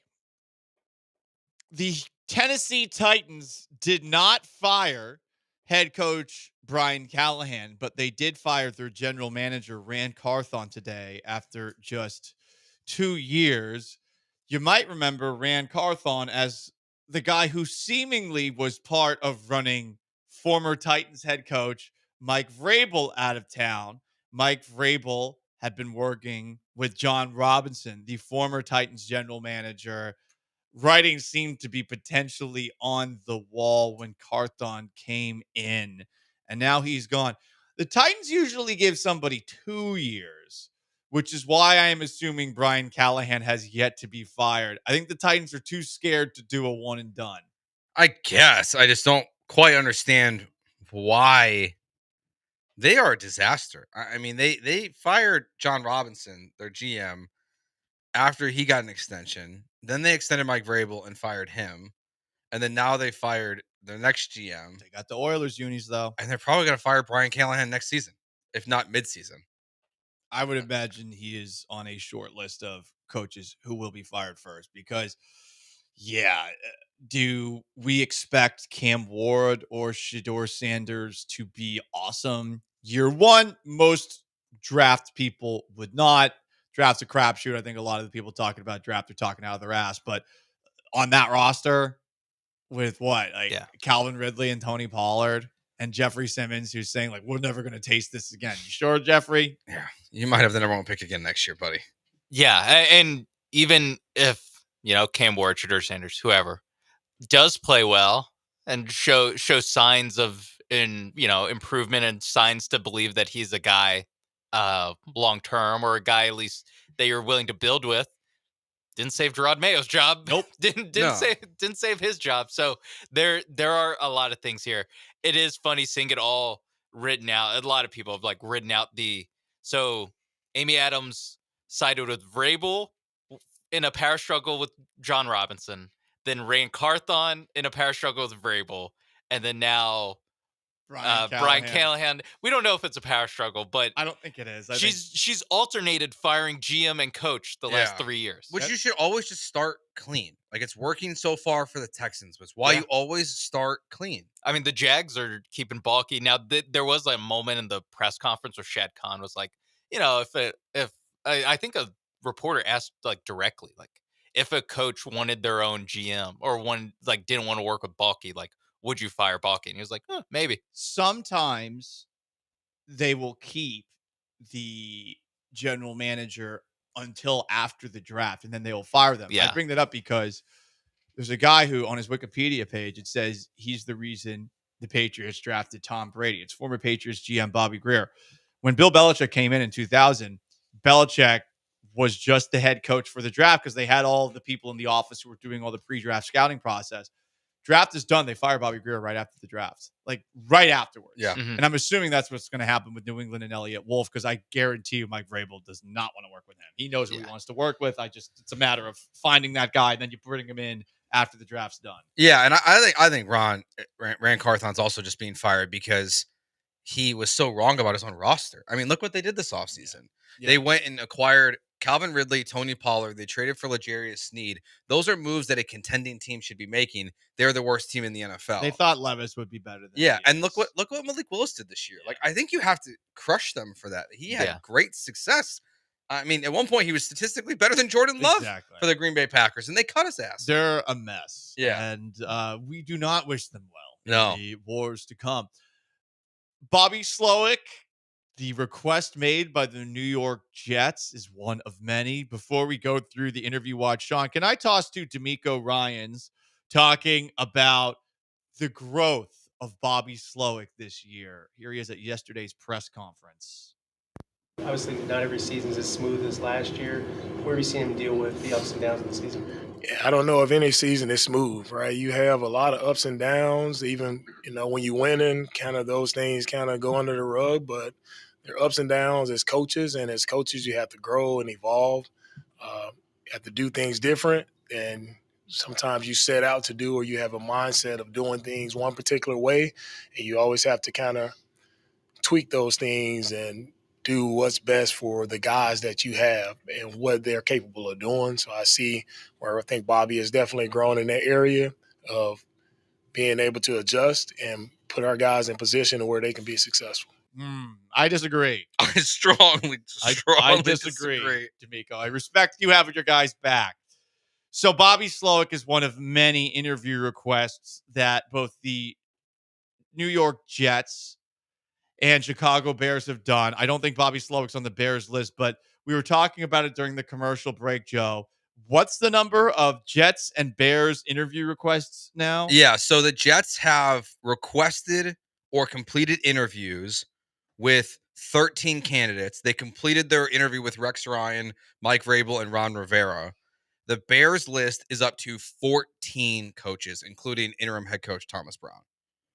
So 14 for the Bears, 13 for the Jets. It's a lot of interviews. That's so many interviews. I feel like at a certain point, you probably get confused. Like, but wait, I don't remember this interview very well because I've had 10 interviews since interviewing this guy. Yes. Yeah, it's like, the offensive coordinator. Oh, which one was it? He had a great idea about XYZ. Was it Liam Cohen? Was it? It would be really funny if they confuse one guy's idea for another. You better take good notes. These two organizations are exactly the kind of organizations that I would expect to misremember and hire the wrong guy. Of all of these candidates that they have brought in, I'm going to give you who both of these teams should hire.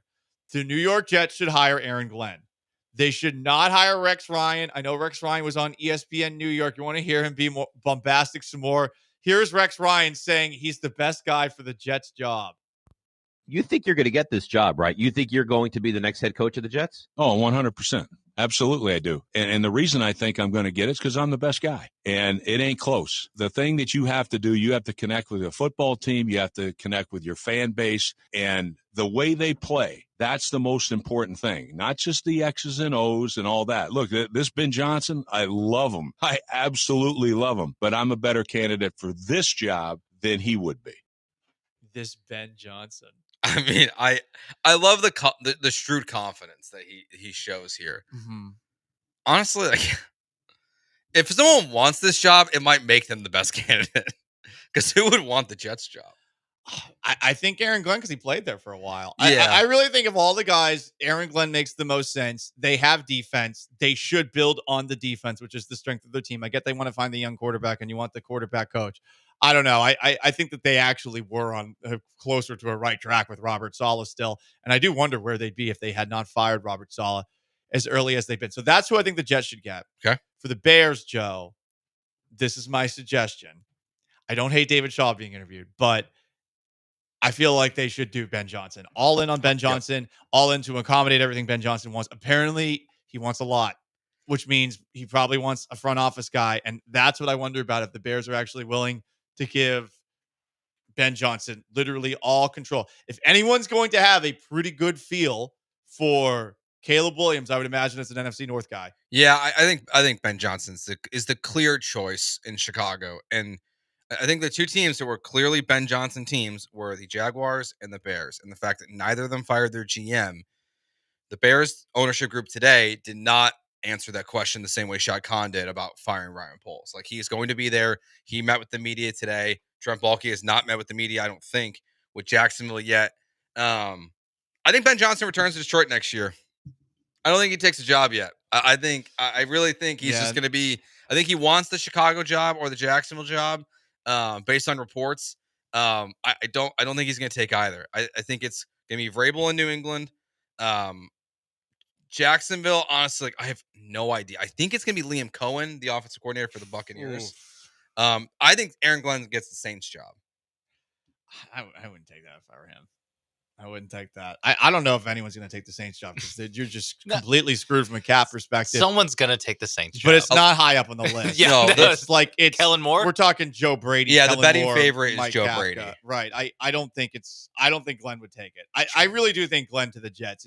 That's the move that the Jets should make. But again, they're the Jets. As far as the Jaguars go, Shad Khan said in a Zoom interview with Trent Baalke in the Zoom interview that they would replace Baalke if the head coach wants him. Yeah. I didn't realize Baalke was in the Zoom. It was like a two-shot. It's a two-shot of both of them. And so for the Jaguars, I think it's going to be an offensive mind, but I also think that the Jaguars and the Saints are going to be looking at the leftover bin. The Patriots, meanwhile, they will have completed their Rooney Rule requirements by the end of the day. Bucs offensive coordinator Byron Leftwich, Texans former offensive coordinator Pep Hamilton. They interviewed them both today. They have put in a request to interview Ben Johnson. Mike Vrabel's going to be the next head coach. If I was Ben Johnson, it's messy up there. I wouldn't want it. Right these are the worst jobs in the NFL. The 5 worst jobs in the NFL, I think. I think the Titans are a worse job. I think if the Browns opened up, they would be worse. But at least you have like the number 2 pick. The Raiders are a bad job. That is true. But these are bad. These are exclusively clown shows. Yeah, at least the last 5 years for the Patriots. Giants would be a bad job too. But the Patriots have Drake May and the Bears have Caleb Williams, and I think both those guys are people you can talk yourself into. I think Drake May really was remarkable this year. He's pretty good in what he did with the lack of talent around him. That could be the Ben Johnson job. That would be us. No, but I want Vrabel. Something would, I was gonna say something would happen with Vrabel. I want Vrabel. My only concern about the Vrabel thing for the Patriots is they rushed through last year where they didn't interview anyone besides Strad Mayo, and it feels like they're doing the same thing this year. Why would you? He's good. He's a good coach. Yeah, but like, don't you want to go? He got screwed over by dumbasses in Tennessee, and they got jealous because he got inducted into the Patriots Hall of Fame in the middle of the year, and that's why they got rid of him. They forced him to wear the Bum Phillips hat and do the show pony dance. Like he won with Ryan Tannehill. Yeah. You know, and that is not like Ryan Tannehill sucked in Miami. He sucked. Then he comes to Tennessee and he looks like one of the best quarterbacks. And Arthur Smith deserves credit for that. But hey, do you think Arthur Smith potentially comes back? Do you think he potentially comes back with Mike Vrabel to New England? I mean, I think that's possible. This is the obvious play here for me. Yeah, I think it's the most obvious. And to me, like he does pass what you mentioned there, the defensive coordinator test. If you're going to make him the head coach of who you think his OC is going to be, because his OC hires were good in Tennessee. I mean, he hired Tim Kelly. Okay, not that one, and that's the one that got him fired. Yeah, but Arthur Smith is like a good offensive coordinator hire. I think he had, I forgot which LaFleur. I think it was Matt LaFleur. I think he had Matt. Yeah, he had Matt LaFleur. So like he's hiring guys that then go on become head coaches again. Besides Tim Kelly, don't hire Tim Kelly, Mike Vrabel. But that is something I look for like defensive guys, because no one ever wants to give a defensive guy the job because then they hired a good OC and then the OC is going to leave. But if it's a guy who's proven that he can hire good OCs and he's not just like, give me a guy who's going to run up the middle 2 times on first and second down, I think that he passes the sniff test of I'm okay putting him with a young quarterback. Yeah, I think the most interesting thing so far for me would be that Cliff Kingsbury hasn't been requested by anyone. Surprises me. That Bobby Slowick has, and Cliff Kingsbury, who has the Rookie of the Year and has Jaden Daniels in the playoffs, has not even been requested. I mean, coordinator, not a coach. I agree with that. But like Mike Kafka has gotten several. Yeah, Mike Kafka's has gotten several. Because a couple years ago, he was like, "Oh, Daniel Jones." Yeah, that is true. But maybe Cliff, it's the weird middle part between his success and then people kind of flushing the bad stuff. Like he puts 2 years of Jaden Daniels out there. He probably gets interviews next year. And then Saleh by the Jags is fascinating to me. Like I don't think I would hate that for them. Like I think Robert Saleh is still a good coach. Like I think they could do worse. I think they could do better too. But how much better in Jacksonville is the real question. Yeah. The Hard Knocks thing turned me off entirely. Like, Crows pecking at necks. Shut up. Just shut up. Okay. You let Aaron Rodgers do whatever he wanted when he got there. You let him bring in Nathaniel Hackett. Although that might have been a top to bottom Jets kind of deal. So that's the latest in the coaching cycle.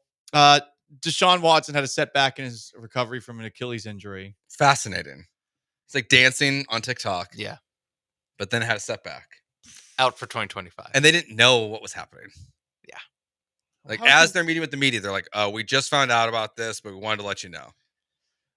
Also, teams want to trade for Kevin O'Connell per Jay Glazer, but the Vikings and Kevin O'Connell do not care. Would you trade for Kevin O'Connell if you're a Texans fan right now? 713-780-3776. Hell yeah. Damn, that's racist, dude. You're only going to give a black head coach 2 years? All he does is win the The division. Texans normally only give him 1 year, so I'm fine. At least I gave him 2. I just asked the potentially leading question, and here's Joe, like looking to trade for a white coach. Yeah. Everyone got so mad at me when I said, like, what if D'Amico's never one of the best coaches in the NFL? Wow, what? Oh, where are we at? I think. Oh, Paul was right again. I kind of feel like we're going to see a coach get traded this season. There's a lot of fire around it. Not Kevin O'Connell, but that would be so funny. Who else then? Shanahan, McVay. But to where? McVay's fine. Because it's a situation of like it's going to be, I'd assume, the same jobs open for those guys that were saying Ben Johnson doesn't want to take any of them. Tomlin. I could see Chicago openly admitted that they're considering that they're going. It is on the table. What? Trading for a coach. Oh, well, they're probably the ones that floated the idea of Kevin O'Connell. They probably want Kevin O'Connell. Yeah. I'm not. They want everyone in the NFC North because everyone's you better think than you're them. trading for Kevin O'Connell Try to get in LaFleur. the division? No chance. It would be funny. I mean, how many first round picks would it take? Technically, the Patriots traded for Bill Belichick. Would you trade the 10th pick? Like that's what the Bears have, the 10th pick in the draft? Patriots gave up a first round pick for Belichick. I was gonna say I'd trade like a 10th, I think. like the 10th pick in this year's draft, and probably like a second. I think Gruden was 2 firsts when he got traded. Bucks gave up a lot for him. Yeah, 2 firsts is a lot, but more than a first, I don't think it's crazy because he's gonna be your head coach for 4 years. Yeah, even if it doesn't go well. The Jets-Patriots trade in 2000, the Patriots traded the first round pick that they had in 2000, a 4th round pick in 2001, a 7th round pick in 2001 for Belichick, a 5th round pick in 2001, and a 7th round pick in 2002. And I believe that the Gruden trade was a lot more because that was, I think, 2 years later. Yeah, and it was at least 2 first round picks. It was for 4 draft picks, 1st and 2nd round picks in 2002, a 1st rounder in I think 2003 as well. Damn, that's a lot, especially back then. Man, they used to make wild trades. Remember when the Saints traded their entire draft pick, their entire draft class for Ricky Williams? That was Mike Ditka. I think a lot of Saints fans it was Mike. Remember Ditka. that, and probably not fondly, and I can kind of understand why. Great SI cover though. The Patriots are involved in a lot of these. They traded Parcells to the Jets. Mm-hmm. They have the Belichick one. Parcells quit before Super Bowl 31. Maybe they're trying to trade for a former Patriot, Kevin O'Connell. You right? know what? He was a former Patriot. Yeah, okay. He was one of the backups to Brady. They drafted him. Technically, Belichick coaching tree. If you really want to stretch that meeting, you're reaching. Someone texted in. I just thought this was funny because we just completely looked over the Saints here, and I know there's some people listening that are Saints fans. David Culley to the Saints, who says no, not David Culley. But it does seem like the Saints' job is like what the Texans' job was a couple of years ago, as another texter brought up. Yeah. But look, like when they hired DeMeco Ryans, the vibes here changed. And then obviously what they got out of CJ Stroud in year 1 was so incredible that I don't think anyone expected that. I think that's why, for the fan base, I would imagine Aaron Glenn is the answer for the fans. But you've got $78 million in dead cap space. You've got, a real quarterback problem. I think the first name that came up for them is going to be their coach, if it's not Aaron Glenn, which I think is Matt Nagy. I mean, that's not good. Let me just say, that's not good. But if you're outlining that, hey, listen, we're going to be bleeped for a couple of years no matter what. We're just going to have to eat our vegetables. Getting retread, Matt Nagy, hey, maybe we end up doing something. Not good. Just be the watchable. Division's not hard to win. Yeah, just be watchable. That's not crazy. How about Nathaniel Hackett? Do you really want to? You want to go 0-17? Only if he tries to do One of the Aints again. If he tries to do a Brian Kelly style a Southern accent. accent. I could see him trying that out for size. I can't believe David Shaw's also getting 2 requests from the Saints and the Bears. No, I like David Shaw as a coach. He was a good coach. Yeah, he wanted Stanford. It's hard to win there. I know. I know he took over for Harbaugh, but he was good at Stanford. Yeah, I mean he was, but it just feels like it's been a while. It has been a minute. Probably 5 years, 6 years. I mean, he's been gone from Stanford for 2 years. Oh, it's 2 years. Okay. But Stanford was in the dumps for a while. Right? Not hard to believe that NIL and transfer portal is kind of hard for Stanford on the fly. They're doing a little bit better now. Still not great. ACC. Yeah. Yes, ACC contenders. No, yeah, I kind of agree with Paul that I don't hate Brian Shaw. I don't want him to take the Saints job though. I want him to take a real NFL job. Yeah, I mean, look, and he's working with Sean Payton in Denver, so like he's kind of getting like the Sean Payton rub-off, who also was traded for. Yeah. I don't remember what the I forget the Saints compensation was on like that, 2 too. second-round picks, or Something something like like that. that, Yeah, or first or second. They were later round picks. All I know is I'm expecting you to be very happy, and I'm expecting me to be very upset. I don't get why they didn't just do this last year. Okay, that's what I was thinking. Because as you were mentioning that he got fired for going to the Brady thing, it was a Brady thing, right? Or It no, felt Patriots like Hall of Fame. that was a strike against him down the stretch, But why didn't they just? Well, I guess Gerard Mayo. Kraft they wanted just loved Mayo him. 5 years ago. Like that's he brought it up as an introductory press conference. I also got to say too, like I am a Patriots fan. Kraft is showing that he's 83 years old because Kraft at the beginning of the year when they beat the Bengals thought that this changes my perception of where this team could go. And then when he fired Mayo, he said like, yeah, like that is the reason that I fired him, essentially. He basically said they won the week one? expectations increased because they won week 1 against a team that chronically procrastinates. Like, Yeah. the Bengals always, that's why they're out of the playoffs right now, because they never show up for the first month of the year. And he thought that win meant that they were going to be contenders this year, and they never got better, and they got worse. And then Mayo said a lot of stupid stuff along the way, put his foot in his mouth a lot. And then players started doing the same thing. It was a mess. It needed to happen. It's a shame because he only got 1 year, but it feels like they completely bungled this, and that Bob Kraft is right back in the rest of the pack when it comes to owners who are sus at this moment in time. They happened 3 days apart last year. Mike Vrabel was fired on January 9th. Gerard Mayo was hired on January 12th. So like they didn't, they knew what they were doing. Like they knew exactly what they were doing. Like they didn't even consider the idea. That's crazy. Of like doing anything else. But doesn't it make sense to hire the person you want quickly? Not saying it worked out, obviously, as opposed to 13 or 14 interviews. Yes. Because like if this feels like the Jets and Bears look like they are wildly flailing. 100%. And clearly there's a little more stability in New England because they have Drake May and because of all the success before. But they know who they want, and they know they're going to be able to get who they want. I feel like 8 is probably the sweet spot of candidates to actually interview, where you're not doing the we're locked in on Gerard Mayo thing, but you're also not going 14 deep where, again, like there's no way that they're taking all these seriously because all of them are like 3 or 4 hours long too. So these take like a lot of time. Yeah, and like the Ben Johnson and Aaron Glenn ones won't be. They have to be in the lines, so they have to be completed between Thursday and Saturday, I think it is. The like 9 through 12. Yeah. Right? Oh, because of their bye. Yeah. So like that's like they have a very limited window, but like I mean, and then like the Mike McCarthy thing, like maybe they won't even get that interview for like the Bears, but I mean the Jets list is just kind of strange. Like Darren Rizzi, Josh McCown, Ron Rivera, Rex Ryan, Matt Nagy, Brian Greasy. It's a strange list for the Jets. Like both those teams disasters. Not a surprise. No. Here we are. Todd Monken will be the next head coach of the Bears. That wouldn't be bad.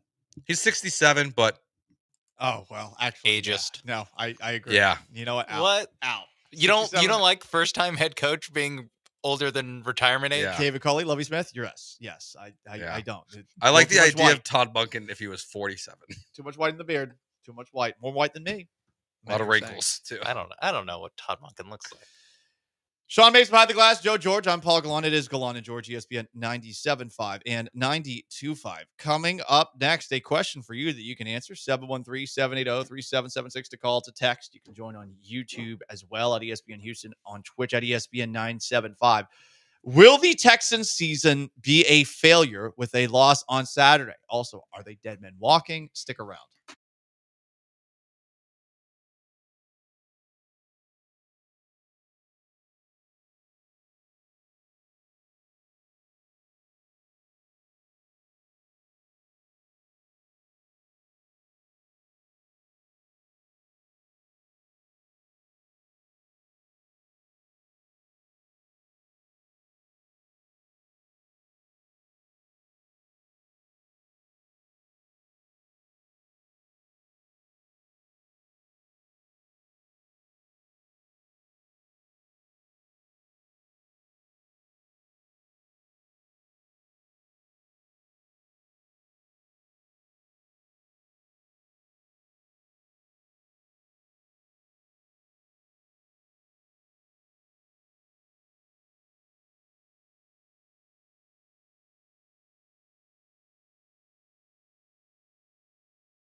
Texans and Chargers, Saturday, 3:30.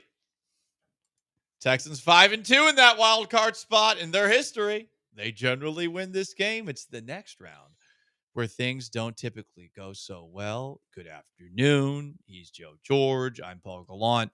Sean Mapes behind the glass. D'Amico Ryans was asked at his press conference yesterday if the playoffs represent a fresh start for his Texans. Here's what he had to say. We're here now. Let's go play. For me, like, nothing else matters, right? It's how you playing right now. Are you playing your best ball going into the playoffs?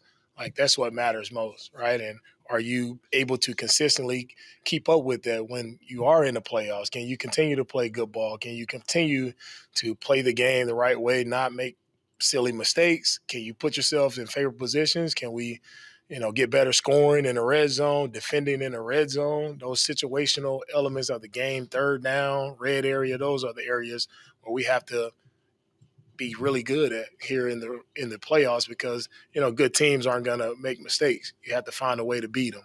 The worst part is he just asks a series of questions that we've been asking about the Texans all year long. And sadly, you could say no to all of them. You can, but new beginnings.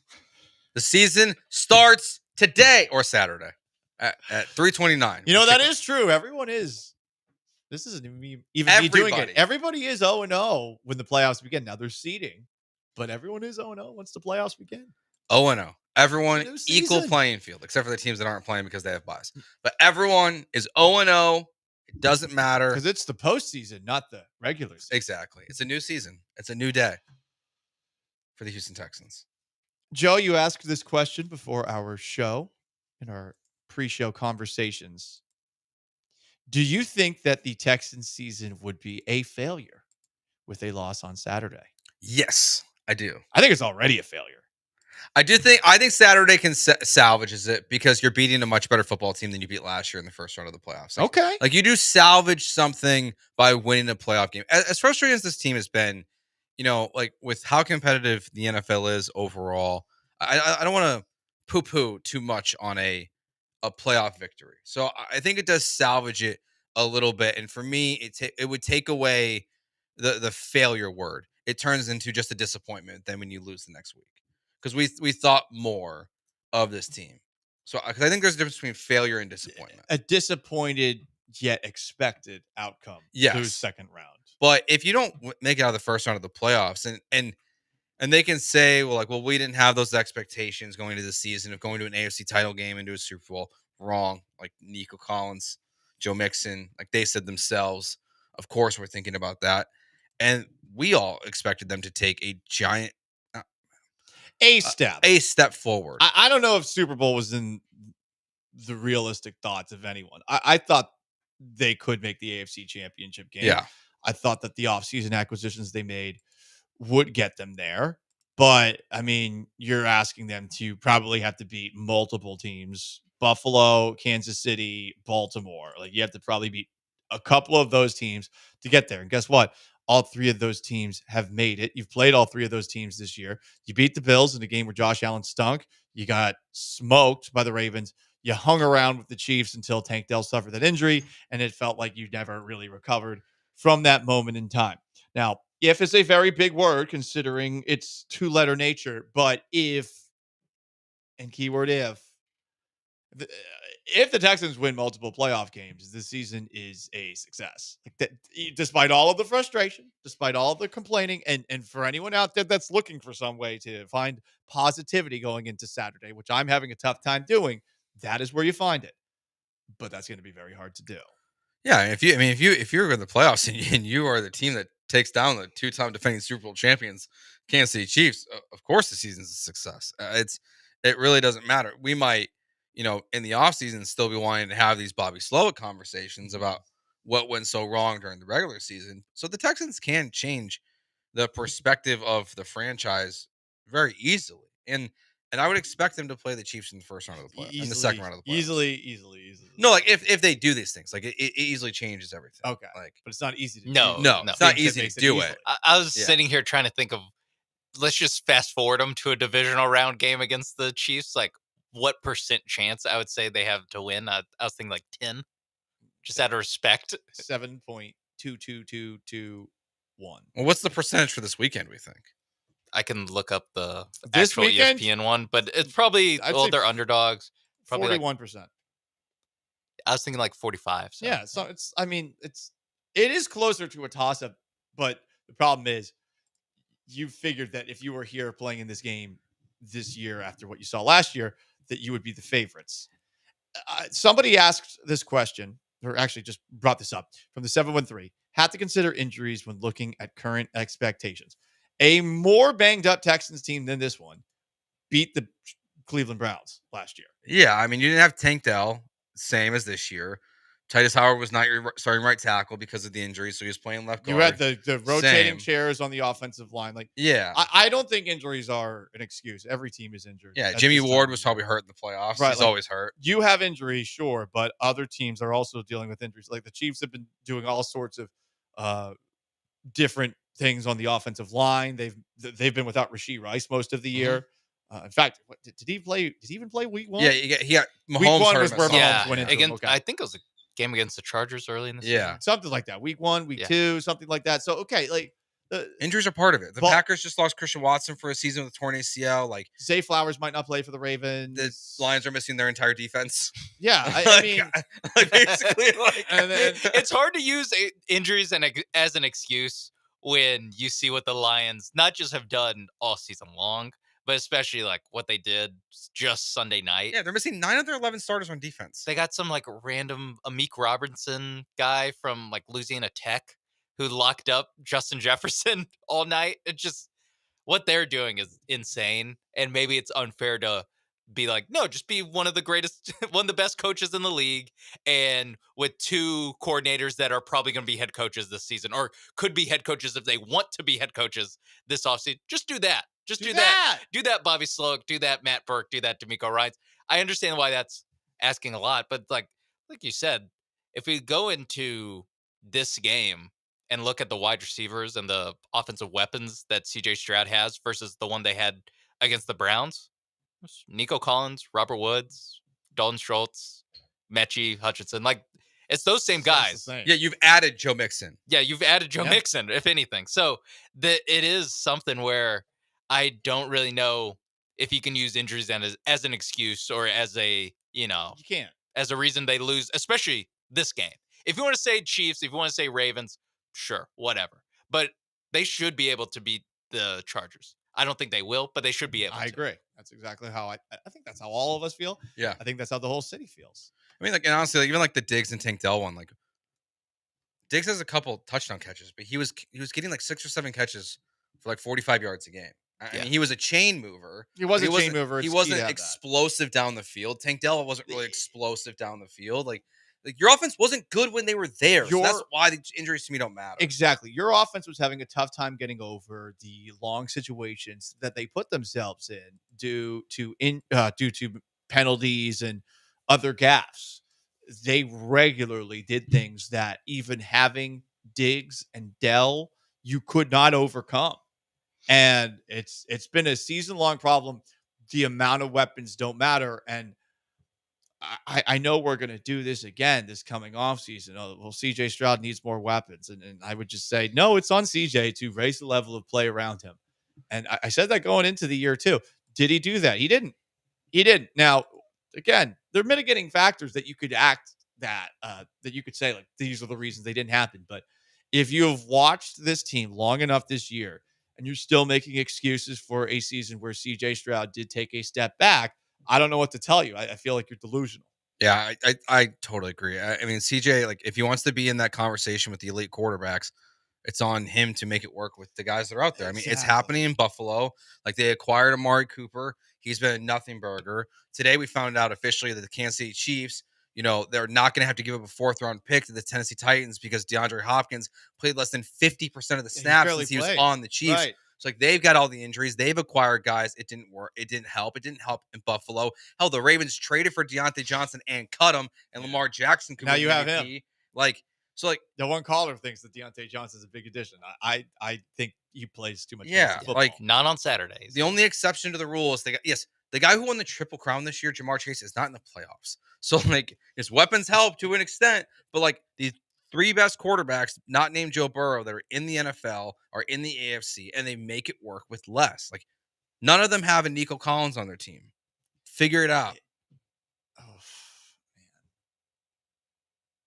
I just had a thought for a moment, and I'm glad I lost it because it was a dark one. Oh, no. It was a very dark one. I mean, you're stuck in this spot once again. And like the big frustration I have, and it's the one that really resonated with me on Christmas, is this feeling that they will always be,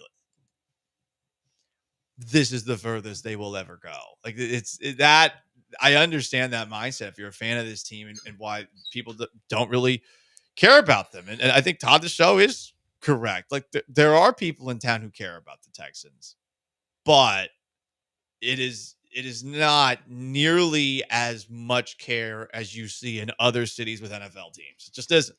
Yeah. Someone who's lived in many. It's especially hard because this year and like this era of Texas football, and I'm not writing the book on this era, the D'Amico Ryan, CJ Stroud stuff. I'm not doing that.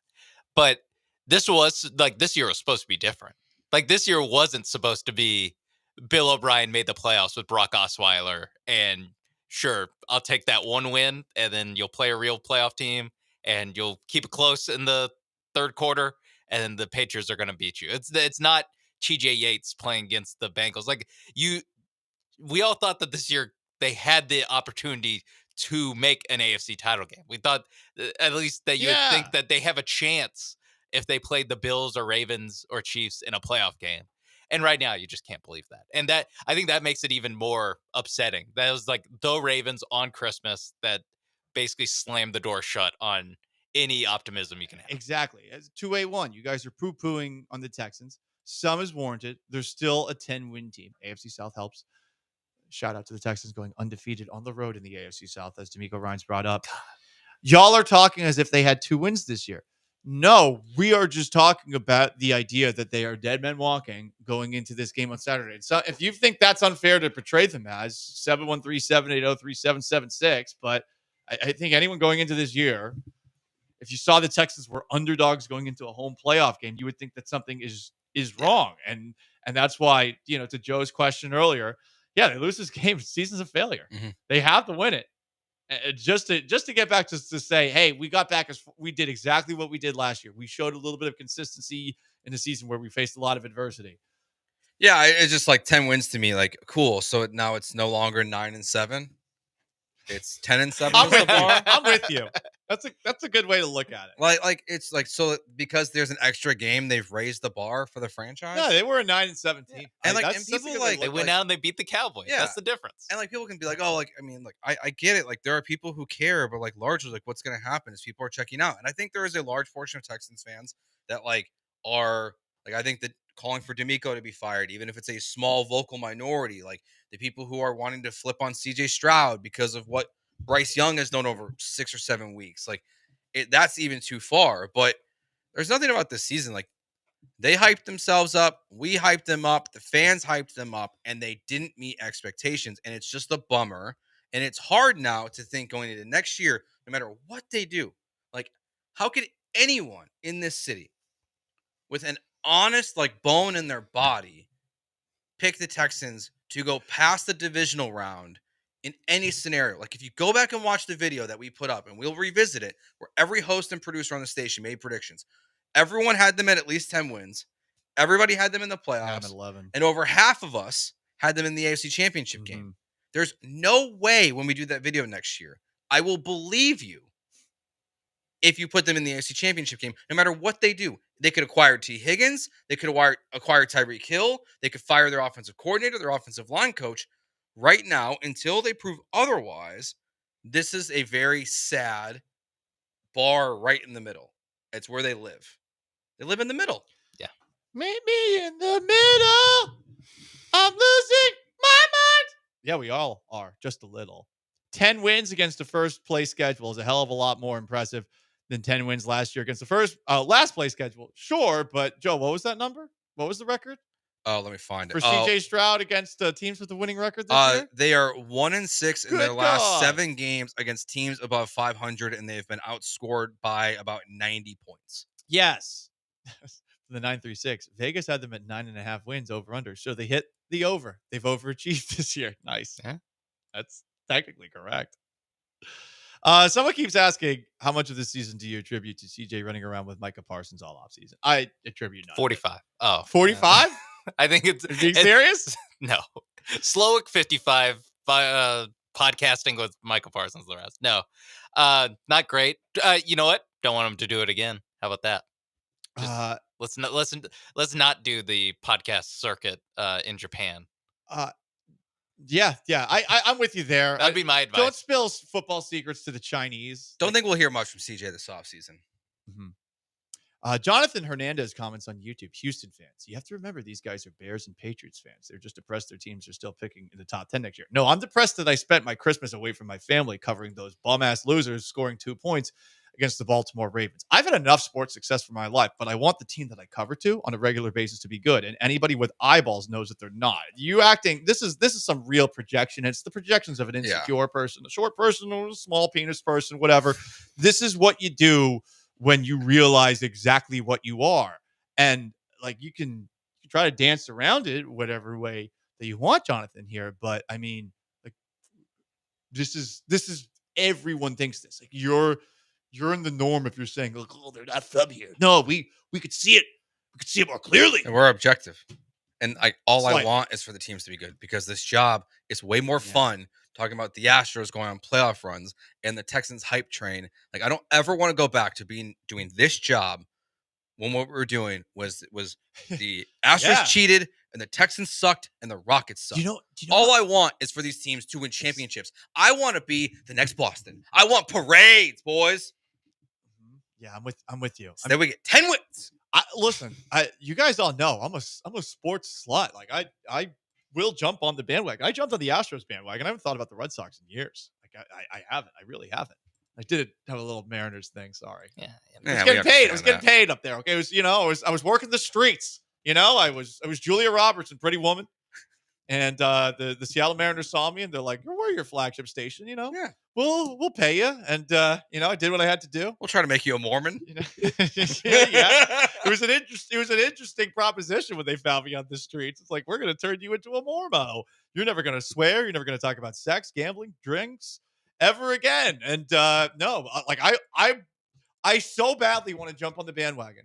And going into this year was I thought this was finally gonna be the year. I thought this was going to be the year where I probably don't even care as much about the Patriots.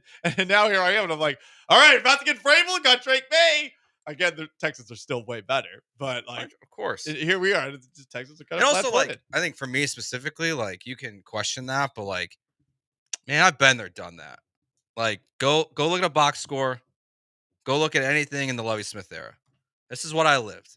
This is why I get it. I get it, Texans fans. I've been here. I've done this. I've lived it. I've watched coaches be great defensively and win the NFC North and get nowhere. And yeah, they had one fun run. And they made an NFC title game. They did. In 2010. That's 2 years more successful than anything the Texans have ever done. I've lived this. Like, I get it. I get Texans fans. Like, I look at the Bears, I look at the Texans, and I see two teams that are exactly the same. Except the Bears can get on. They're on national TV way too much. Way too much. Yeah. Honestly, though, Texans, same. This year, you're right. 3 primetime games in a row. None of them were good games. I don't think you want the primetime anymore. You don't want that heat. By the way, some people are complaining about the 3:30 time. I thought Todd the Show made a good point earlier on our Twitch. Like, the 3:30 Saturday game, it's the best place to be. You still have a Saturday night afterwards if you want. You can go get carried away at the game. It's not too early. It's not a noon or on Sunday. That sucks. Yeah. It's a 3:30 game on a Saturday.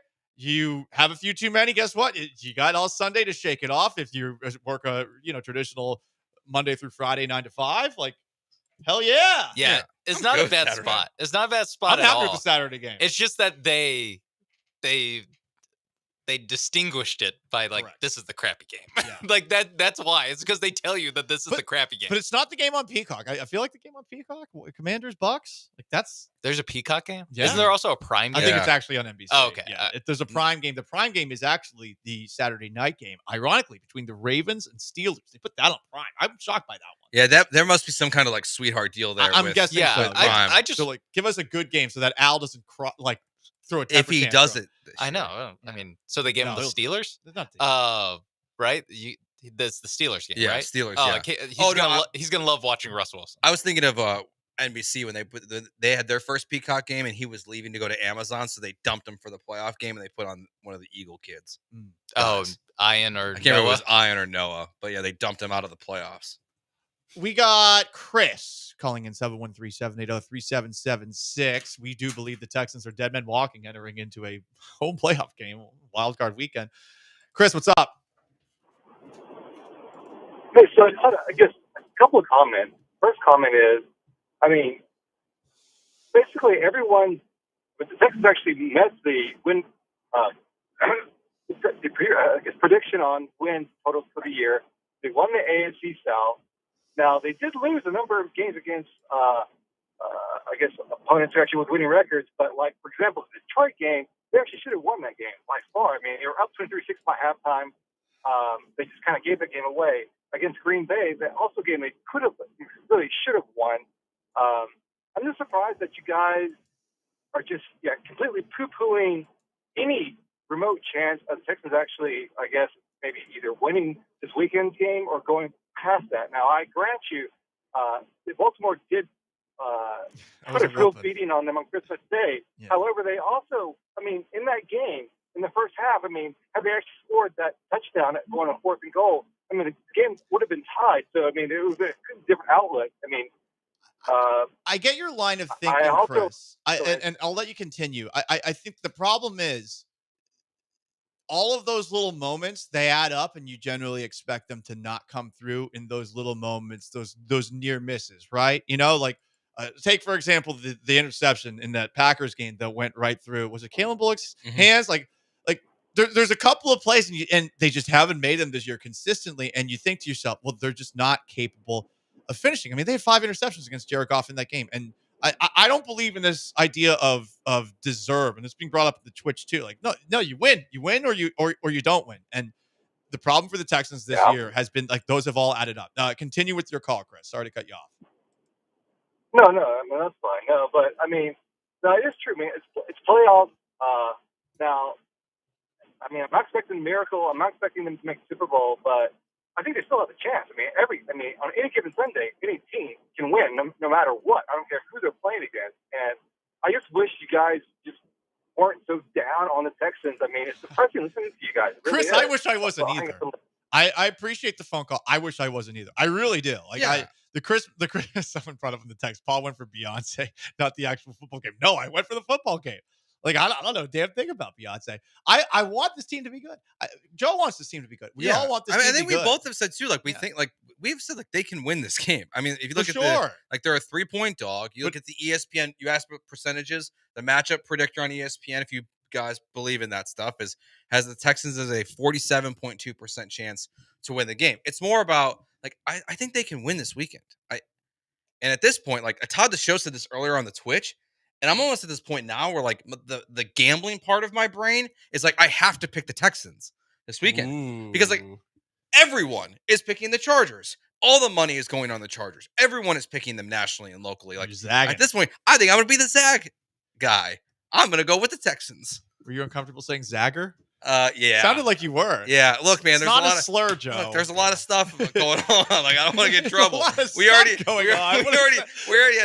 miscommunication yesterday on the show. Yeah. Where Paul said thumper, and it didn't sound like it. So I did. They got thumped. Yeah. Thumped. So, like, I don't want to. No miscommunications today. Okay. No, it's cool. Yeah, I think people who annoy you, Zackers. When I get in here tomorrow, like, I'm just gonna be. Can I borrow the helmet?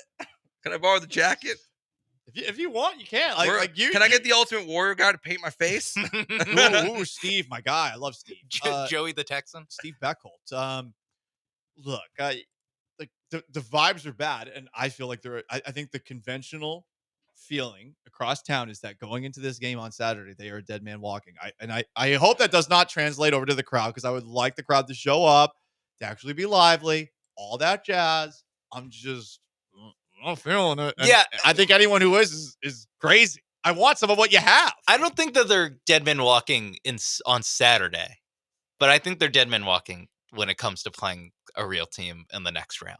I think that's what's so hard, is that it's like an ominous next boss. Yeah, you can beat the mini boss. Well, we're talking about the dead man walking. Like, I'm not sure if they're walking me to the chair right now, or if they're walking me into a different room, and then they're gonna walk me into the chair, like in Green Mile. Like, it's just I have no belief in this team, and the hardest part is because for what, I don't know, the last 6 months, or at least the 6 months before the season started, we all thought that this was going to be a different year. We thought this was the year that you actually thought. This is me, like, back when I was in high school, and they were playing the Ravens. They were playing the Patriots in the second round, and my team had TJ Yates on them. I'm like, I can't even pretend that they have a chance to do anything. Like, this is what it feels like, and it was supposed to be different. That's why we're extra down. It's because the expectations were higher than they were for the same old Texans era. We didn't think this was going to be the same old Texans.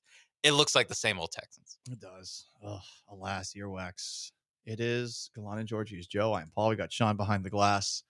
We're talking about this for such a long time. I want to laugh at what's going on at a certain TV network. You thought what was going on at Fox News was bad. I don't know if this is quite there, but Fox Sports. Talk about peanut butter. You're going to hear maybe the creepiest thing a sports talk show host. And I have said many creepy things in my life. This might be the creepiest thing you'll ever hear. Said by a man who likes to wear tiny little hats. It's Gallant and George. Stay put.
It's Gallant and George. On ESPN 97.5 and 92.5. Broadcasting live from the Veritex Community Bank Studios. Here's Paul Gallant and Joe George.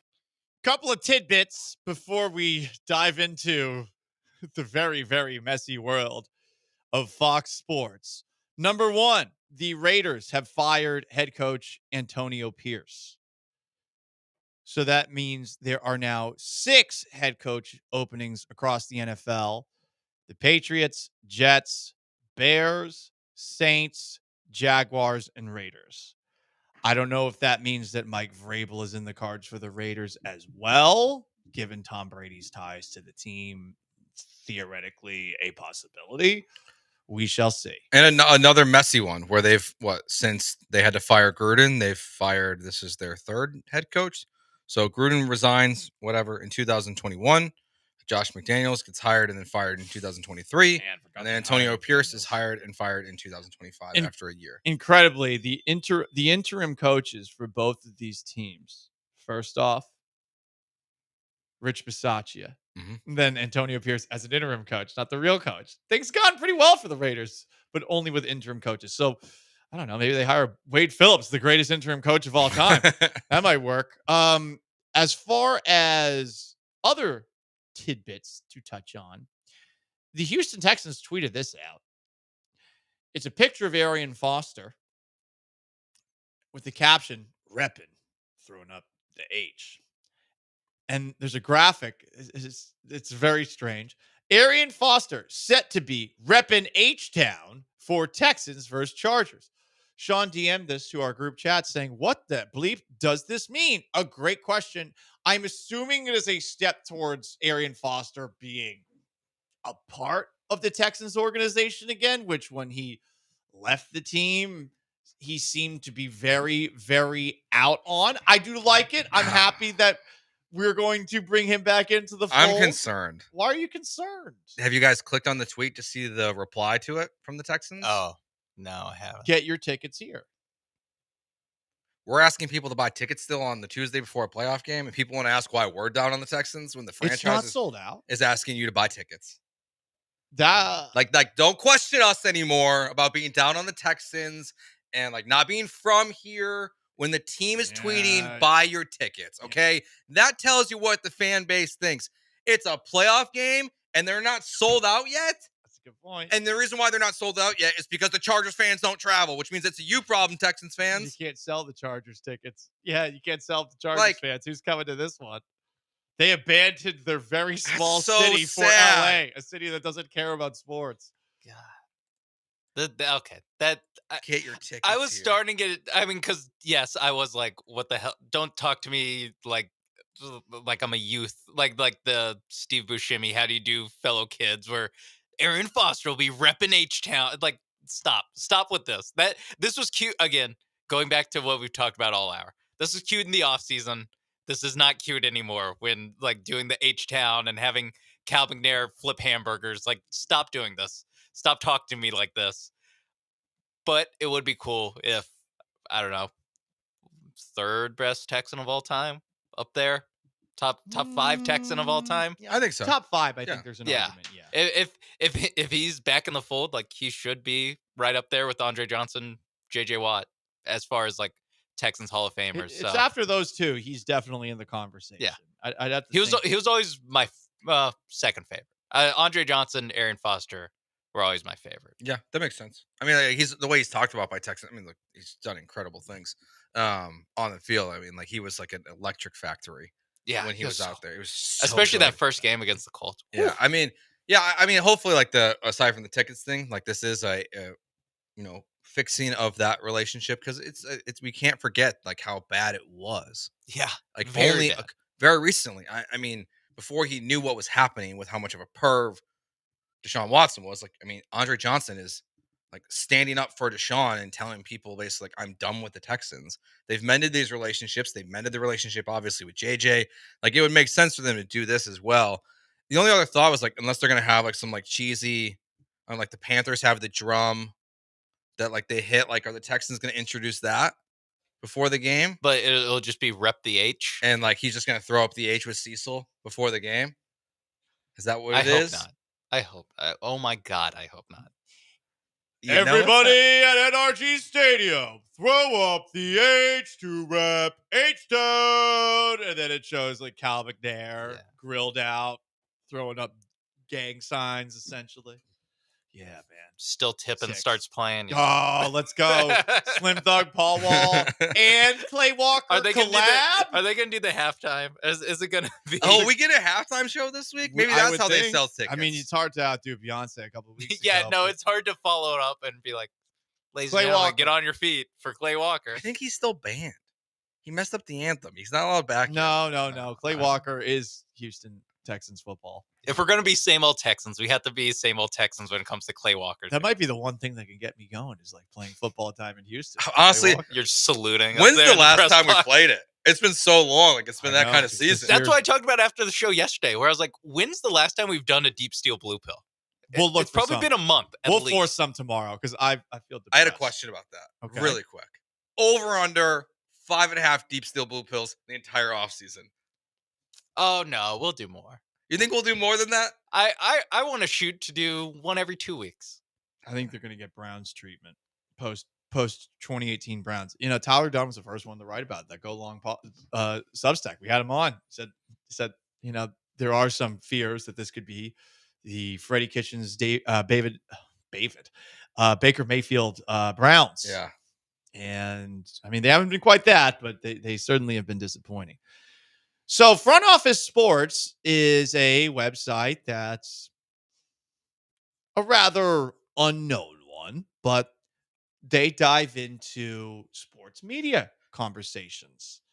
And they dropped a bombshell over the weekend where they got hands on a 42-page lawsuit filed by a former Fox Sports hairstylist where she alleges a network executive used his position to sexually harass women and that Skip Bayless touched her inappropriately and propositioned her for sex.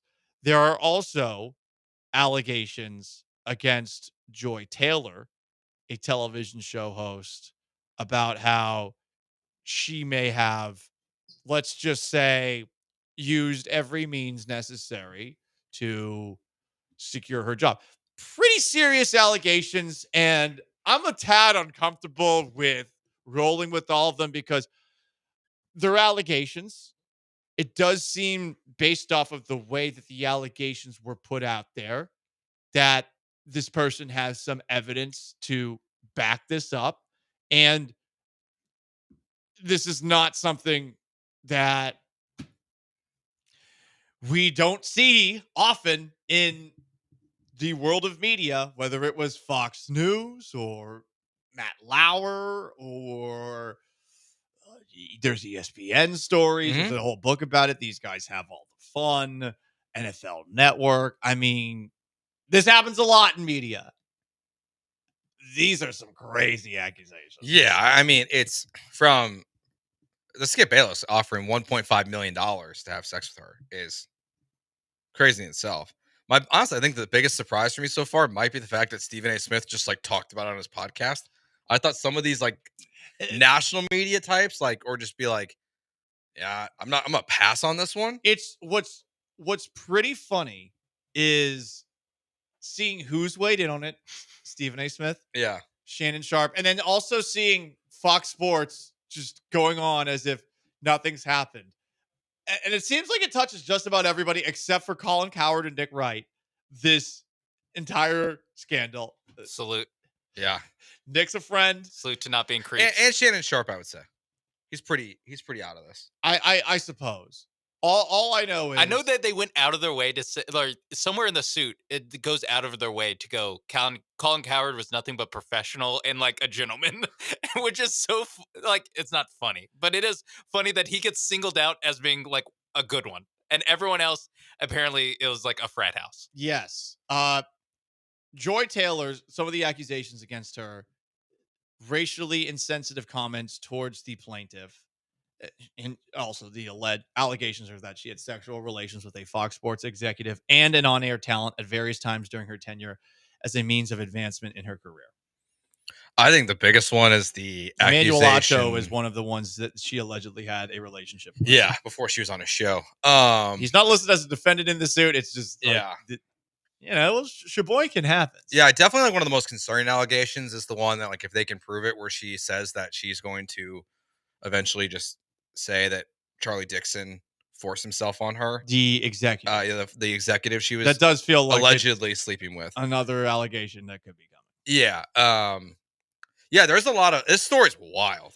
The reaction to it is kind of like shocking. Where like people are like more like clowning Joy Taylor for like sleeping with Emmanuel Acho than they are the other parts of this. Like the Skip Bayless stuff, I feel like The Skip Bayless stuff is crazy. Like largely like ignored. You need to in read all of it. the Skip Bayless stuff because Skip Bayless went after this hairstylist. It seems like a lot. Yeah. And the way that he did it, where she was clearly telling him no, this is one little part of the suit. Bayless made another advance at the hairstylist. She responded saying, "Skip, stop, you have a wife." He responded, "Aren't you Muslim? Doesn't your dad have 3 to 4 wives?" She responded that her father was dead. And when Mr. Bayless looked taken aback, she made an excuse to leave. Good God. Gosh. And it does make sense that Skip Bayless isn't a part of Fox Sports if some of these come to light. Yeah. Because at some point, like when your show becomes terrible, the stuff that people know behind the scenes, they're like, well, we're not going to keep this guy around anymore. So, not surprised. But Joy Taylor she was on the air yesterday. She's on the air today. She was on the air yesterday. People noted she was dressed rather conservatively. Again, the things that people notice is amusing. It's all the like you're right, Joe. Like people really haven't talked about the Skip Bayless, like the story that Paul read. All they talk about is the offering $1.5 million to sleep with this woman. All they talk about is Joy Taylor and Emmanuel Acho and Joy Taylor and basically trying to sleep her way to the top. No one really focuses on the other stuff. I mean, this girl accuses Joy Taylor of like when she's touched uncomfortably by, I can't remember if it was Charlie Dixon or Skip Bayless in the allegations. She goes to Joy Taylor about it, and Joy Taylor allegedly said, "Get over it." Like, where it's just like. I think that was what Dixon said to Joy Taylor. Oh, was it? Okay. Yeah. Whatever the case, damning accusations, and naturally, Mr. Little Tiny Hat himself, Jason Whitlock, who I don't know what his deal is. I really don't. Like, I feel like he just tries to be the biggest contrarian there is. Keyword big. He's a large man. For whatever reason, and I thought I've been creepy from time to time on the air, he felt the need to share this with the internet. I know what I'm capable of. And that big rack of hers that she showed off constantly, it's just, and that peanut butter skin with that big rack. Like, Jay, keep your distance. Keep your distance. I know what I'm capable of. Like, that's what a bizarre thing to say. Because he was at Fox Sports for a little bit of time. Yeah, but like, what a bizarre, a very bizarre thing to just like, I know what I'm capable of. Yikes, dude. I mean, yikes. Well, I get why he has to comment. He doesn't have to comment like this. I don't get why he said, "I know what I'm capable of." Yeah. Because Jason, like, as a man that many considers to be gay, I don't think it's happening for you, bud. I just don't think it's happening for you. Like, I don't think she's picking you. I agreed. You know, Emmanuel Acho is a former athlete. Yeah, that's believable. Yeah, that's actually plausible. Like, yeah, I get that. Like, that mean, could just be a relationship. She needs to stay away from me. What are you gonna? Is it gonna all happen with? Let's just say a little early. But then like just on site. And you got issues if that happens. And then just the peanut butter skin thing, like, it's just a weird thing to say.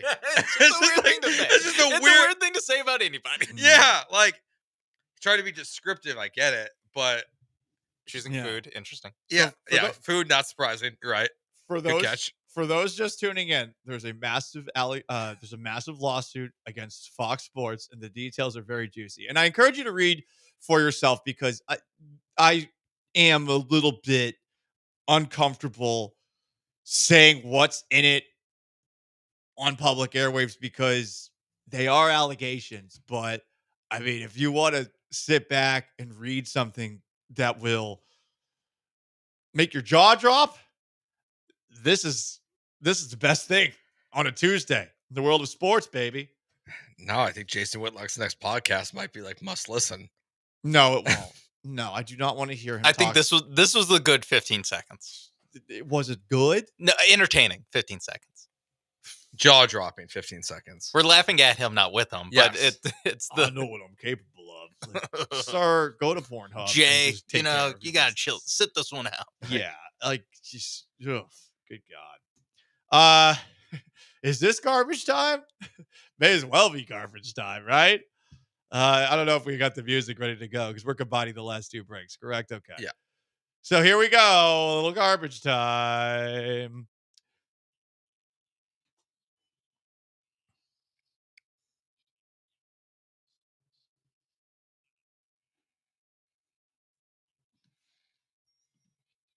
You think that's bad? Did you hear what happened in West Houston? A family in West Harris County discovered their pet goat decapitated in their backyard Sunday evening. Authorities suggest the killing may have been related to a ritualistic act. Imagine coming home with your family and finding your pet goat named Willow dead without her head. Did you see the other goat story that happened while you were gone? There's another goat story? Yes. Is there a goat serial killer in Houston? Texas cheerleader, 17 years old, charged with animal cruelty for poisoning her rival's show goat. Oh. Full Tanya Harding on her opponent's goat. Okay. Yeah, so going after the goats. Like the Auburn guy with the trees at Alabama. No, also I would be it'd be kind of What's weird the to other come way home around? and like your goat's head is gone. Yeah, I think the decapitated goat's a little bit more aggressive than poisoning the goat. But either way, goats, watch out. Watch your back. Pet goat, huh?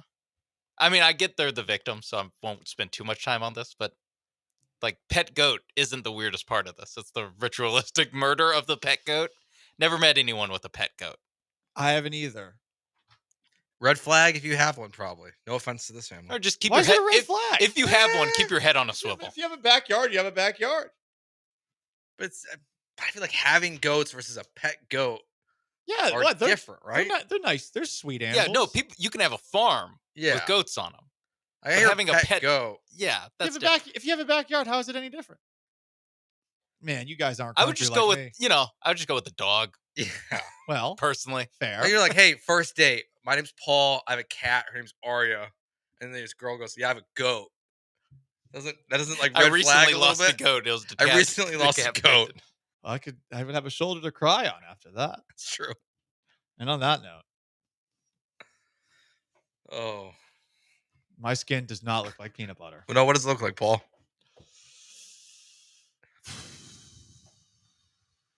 Skim milk. I'll go with what Dell said. Marshmallow fluff for me. Oh wow, It's pretty pasty, man. Trying to sexualize yourself a little bit. Goodness. Anyway, let's get a wrap up today's edition of Gallant and George. Follow this up, Killer Bees. Good luck. For our texters, callers, Twitchers, and YouTubers, for Sean Mapes, Joe George, I am merely Paul Gallant. So long, farewell. Have yourselves a wonderful Tuesday. The Killer Bees are up next. Peace.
Ooh, what up, H-Town? Hey, how we doing? He's Blank. I'm Branham at 3:03 on a Tuesday. He's Brian behind the glass. It's a Talk Go Tuesday edition. The Killer Bees on ESPN 97.5, ESPN 92.5. You in a good mood, Blankers?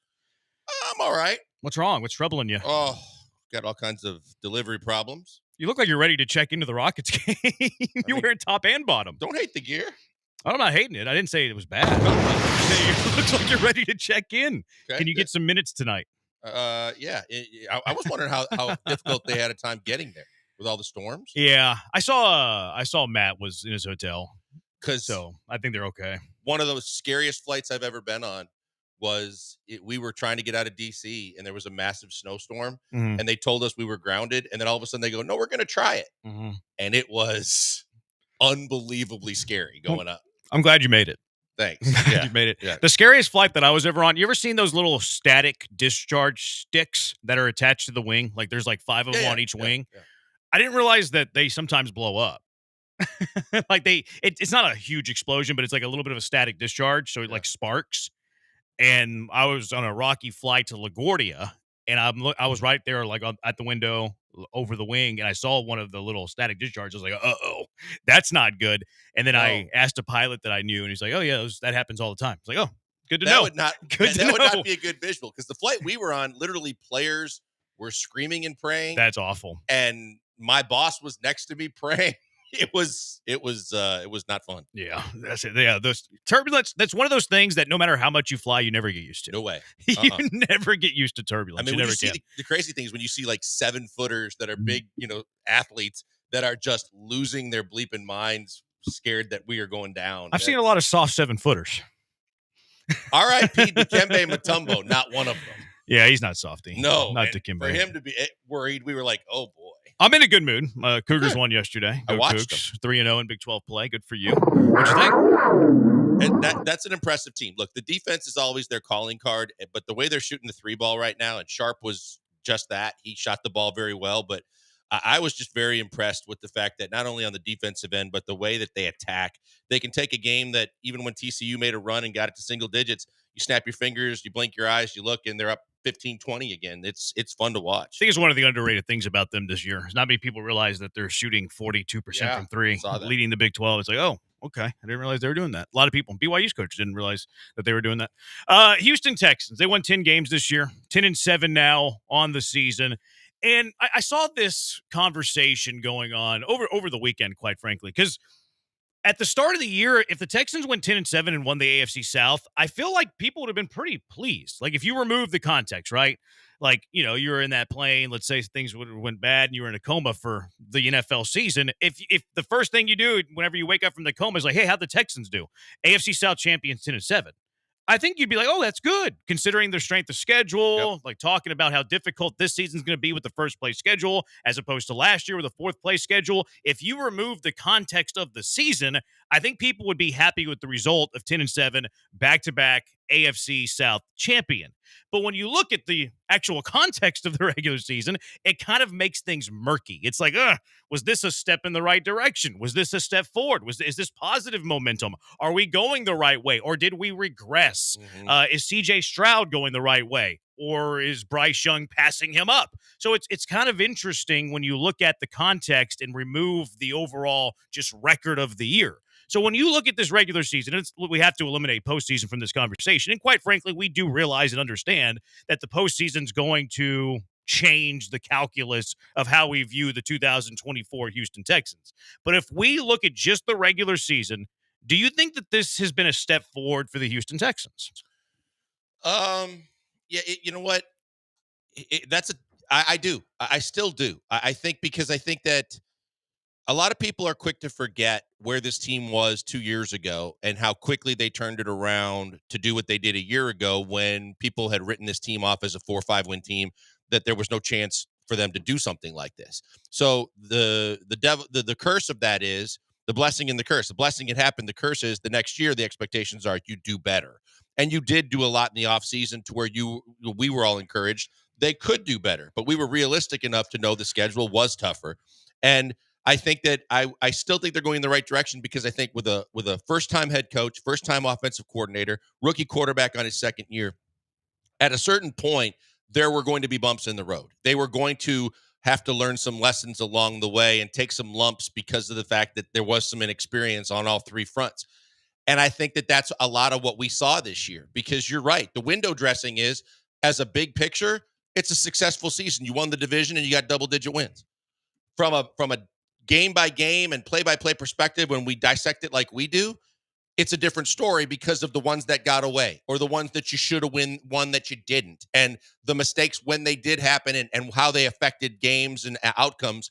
I think that that's where you might look at it differently. Okay, so you think it's a step forward? I think it's a step forward. From 2024, 2025, going into next season. And again, we're removing the playoffs for the sake of the conversation out of this step forward. And maybe we can even say that they get eliminated from the divisional round like they did last year. So it's like the same exact result when you look at only record and only where you were, eliminated from the postseason. I don't have the same feeling. Okay. And maybe we had a caller yesterday say that I'm too negative on the Houston Texans. I don't think that I'm negative. I think I'm a realist. I think that I'm a realist when it comes to a lot of things. I feel like they went backwards. Like, you look at them offensively specifically, and this is probably where they've went backwards the most. You could even make an argument that they went forward defensively, but I don't think that they went forward defensively greater than they went backward offensively. I think it's the inverse. I think they went backward offensively greater than they went forward defensively. And look, we're talking about CJ Stroud, and maybe we were, dumb to do this, but I feel like this was going on nationally too. We weren't the only ones. We didn't get this local bias and like, oh yeah, CJ Stroud, top 5 quarterback. Like, this was a national conversation. You looked at quarterback rankings, CJ Stroud was anywhere from top 5 to top 7, and a lot of times top 5. Was very much a guy who was a popular bet to be the MVP. I do a lot of best ball drafts. CJ Stroud was being drafted way too high. CJ Stroud, of all quarterbacks in the NFL, was the biggest fantasy football quarterback bust that there was. He was being drafted like 3 rounds ahead of Joe Burrow. Like, he was being drafted closer to Lamar Jackson than he was Joe Burrow. So his sophomore season, not that I'm like diminishing the talent and saying that I don't believe in him going forward, but the results in the production of CJ Stroud went way back to now. Whenever we're talking about the offseason and going into year 3, we're wondering what it's going to look like. Like, if CJ Stroud had the same season as his rookie year, we're still uber confident about the direction going forward. But now, because the lack of production wasn't great in year 2, we have so many questions. Can Stroud be a top 5 quarterback? Can Bobby Slowick be a good play caller in the NFL? Will he be around? What changes do you need to make to the offensive line? What about the skill guys? So I feel that there's so many more questions offensively in year 2 than after year 1 of CJ Stroud, that to me, I feel like it was a step backwards. I can see that point of view. I don't feel that way simply because you just kind of mentioned it. Everything was so predicated on the poor play of the offensive line that it kind of sent CJ into that mindset of, the shorter time clock in his head and rushed on a lot of things. And it kind of threw off kilter the entire offense. I also think that maybe this was a learning curve for all involved, but as it relates to CJ, in the fact that, hey, this isn't easy street. After my first year in the NFL, doing all the podcasts and doing all the, away from football things, to kind of it almost felt like he was starting to believe the hype mode, that maybe this makes him dial back in even more to get back down to, to true honing his craft. Because I personally I haven't lost confidence in CJ's ability to play the position. I think if they shore up the offensive line in the offseason, I think CJ is going to be just fine. But I understand there are a lot of people that are pointing fingers now and questioning a whole lot that they weren't questioning a year ago. Yeah, I think those are 2 different conversations, though. Because, I also have the belief that CJ Stroud's I think he's going to be a top 5 quarterback at some point in his NFL career. I thought it was going to be this year, and I wasn't right. And for a variety of reasons. Stroud maybe didn't play as well as he played his rookie year. The offensive line didn't protect. Slowick didn't have as good a year as a play caller. The skill position guys got hurt. Like, a variety of different reasons. The schedule was more difficult than it was a year ago. Do I think that factors into the overall production of the offense in CJ Stroud? Of course it would. If you have a quarterback that's playing an 0-17 team 17 times and playing a 17-0 team 17 times, the numbers are going to look drastically different. But yeah, that's why I think they took a step backwards. Where do you land on this, Brian? I do think they took a step backwards. I mean, the defense, though, it's kind of what you laid out, Jeremy, where I think the defense was better than they were a year ago. but the offense took such a major step back that it kind of overshadows the gains that you made on defense with Stingley playing a full year. Obviously, getting a great rookie year out of Cam Bullock and some of the other additions they made on the defense. You plotting that I pronounced it correctly? You're More people welcome. are catching on. Have you noticed that? More Yeah. people are catching on. We've started a trend. I am a maverick. But, look, obviously a lot of excuses will be made because of the offensive line, but we've seen CJ, even when he had time, and maybe it's because he's gun shy because of the protection issues, but he's missing throws. The interceptions went way up. The yards per game went way down. And overall, like, even if you want to say the offensive regression was equal to the offensive progression, I don't believe in a team being able to actually stay neutral. There's no such thing as neutral to me in the NFL. Like, if you're staying even, you're actually falling behind. Teams like the Chargers are better than they were a year ago. The Broncos are on the way up. These teams that were behind you, even if you're staying the same, the teams behind you are gaining, and they're eventually going to pass you. So I would say overall it was a step back. Because if you're standing still, you're not doing what? You're not moving forward. You're not going forward. 713-780-ESPN. Texans 10-7, AFC South champions, back-to-back years. Looking at just the regular season, was this a step forward for the Texans? 713-780-3776. We'll have an honest conversation about C.J. Stroud a little bit later. It's a Tuesday. We'll cash or trash things. Didn't get to the Reggie Jackson out of touch thing yesterday. We'll get to it today. Bobby Slowick, where do you stand with him? Tons. I also need your help today, by the way. I need some advice from the Hive, which is always very dangerous to do because you're going to get the whole gambit, right? You're going to get all sorts of advice. But, I'll throw it out there a little bit later. 713-780-ESPN, HRP listener line. We're on the Twitch, twitch.tv/ESPN975. We're on the YouTube at ESPN Houston, Twitter as well at ESPN975, Blankers at Pac-Man Joel, Brian at Sacked by BMAC, I'm at Jeremy Branham. Was this season a step forward? 713-780-3776. It's the Bees on ESPN 97.5 and ESPN 92.5.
You're listening to the Killer Bees with Joel Blank and Jeremy Branham. On ESPN 97.5 and 92.5. Broadcasting live from the Veritex Community Bank Studios. Raiders fired Antonio Pierce. Didn't mention that at the start of the show. Happened right before we went on the air. That old Mark Davis sure likes to go through coaches, doesn't he? He's got great hair. And he always seems to get it wrong. Like, Bisaccia was there. Everybody wanted to keep him, gets rid of him. Brings in McDaniels, who is a disaster. Antonio Pierce, interim, I think he was trying to learn from the Bisaccia mistake. Keeps him. They're a disaster. Well, at least he gets GMs right, like Mike Mayock. Now he's got Tom Brady. Tom Brady's going to lead the search. I was going to say, you just got to hope that at least Brady gets in there to give him some kind of guidance so that they don't. I mean, I don't really care if they keep screwing up, but yeah, I mean, based on his track record, there's a lot of owners that need a lot more guidance than they're not willing to accept, or they just aren't smart enough to bring in. But yeah, you would hope Brady has some say in that, and some other football people, because I think Pierce won the locker room at the end of last year. He won it back.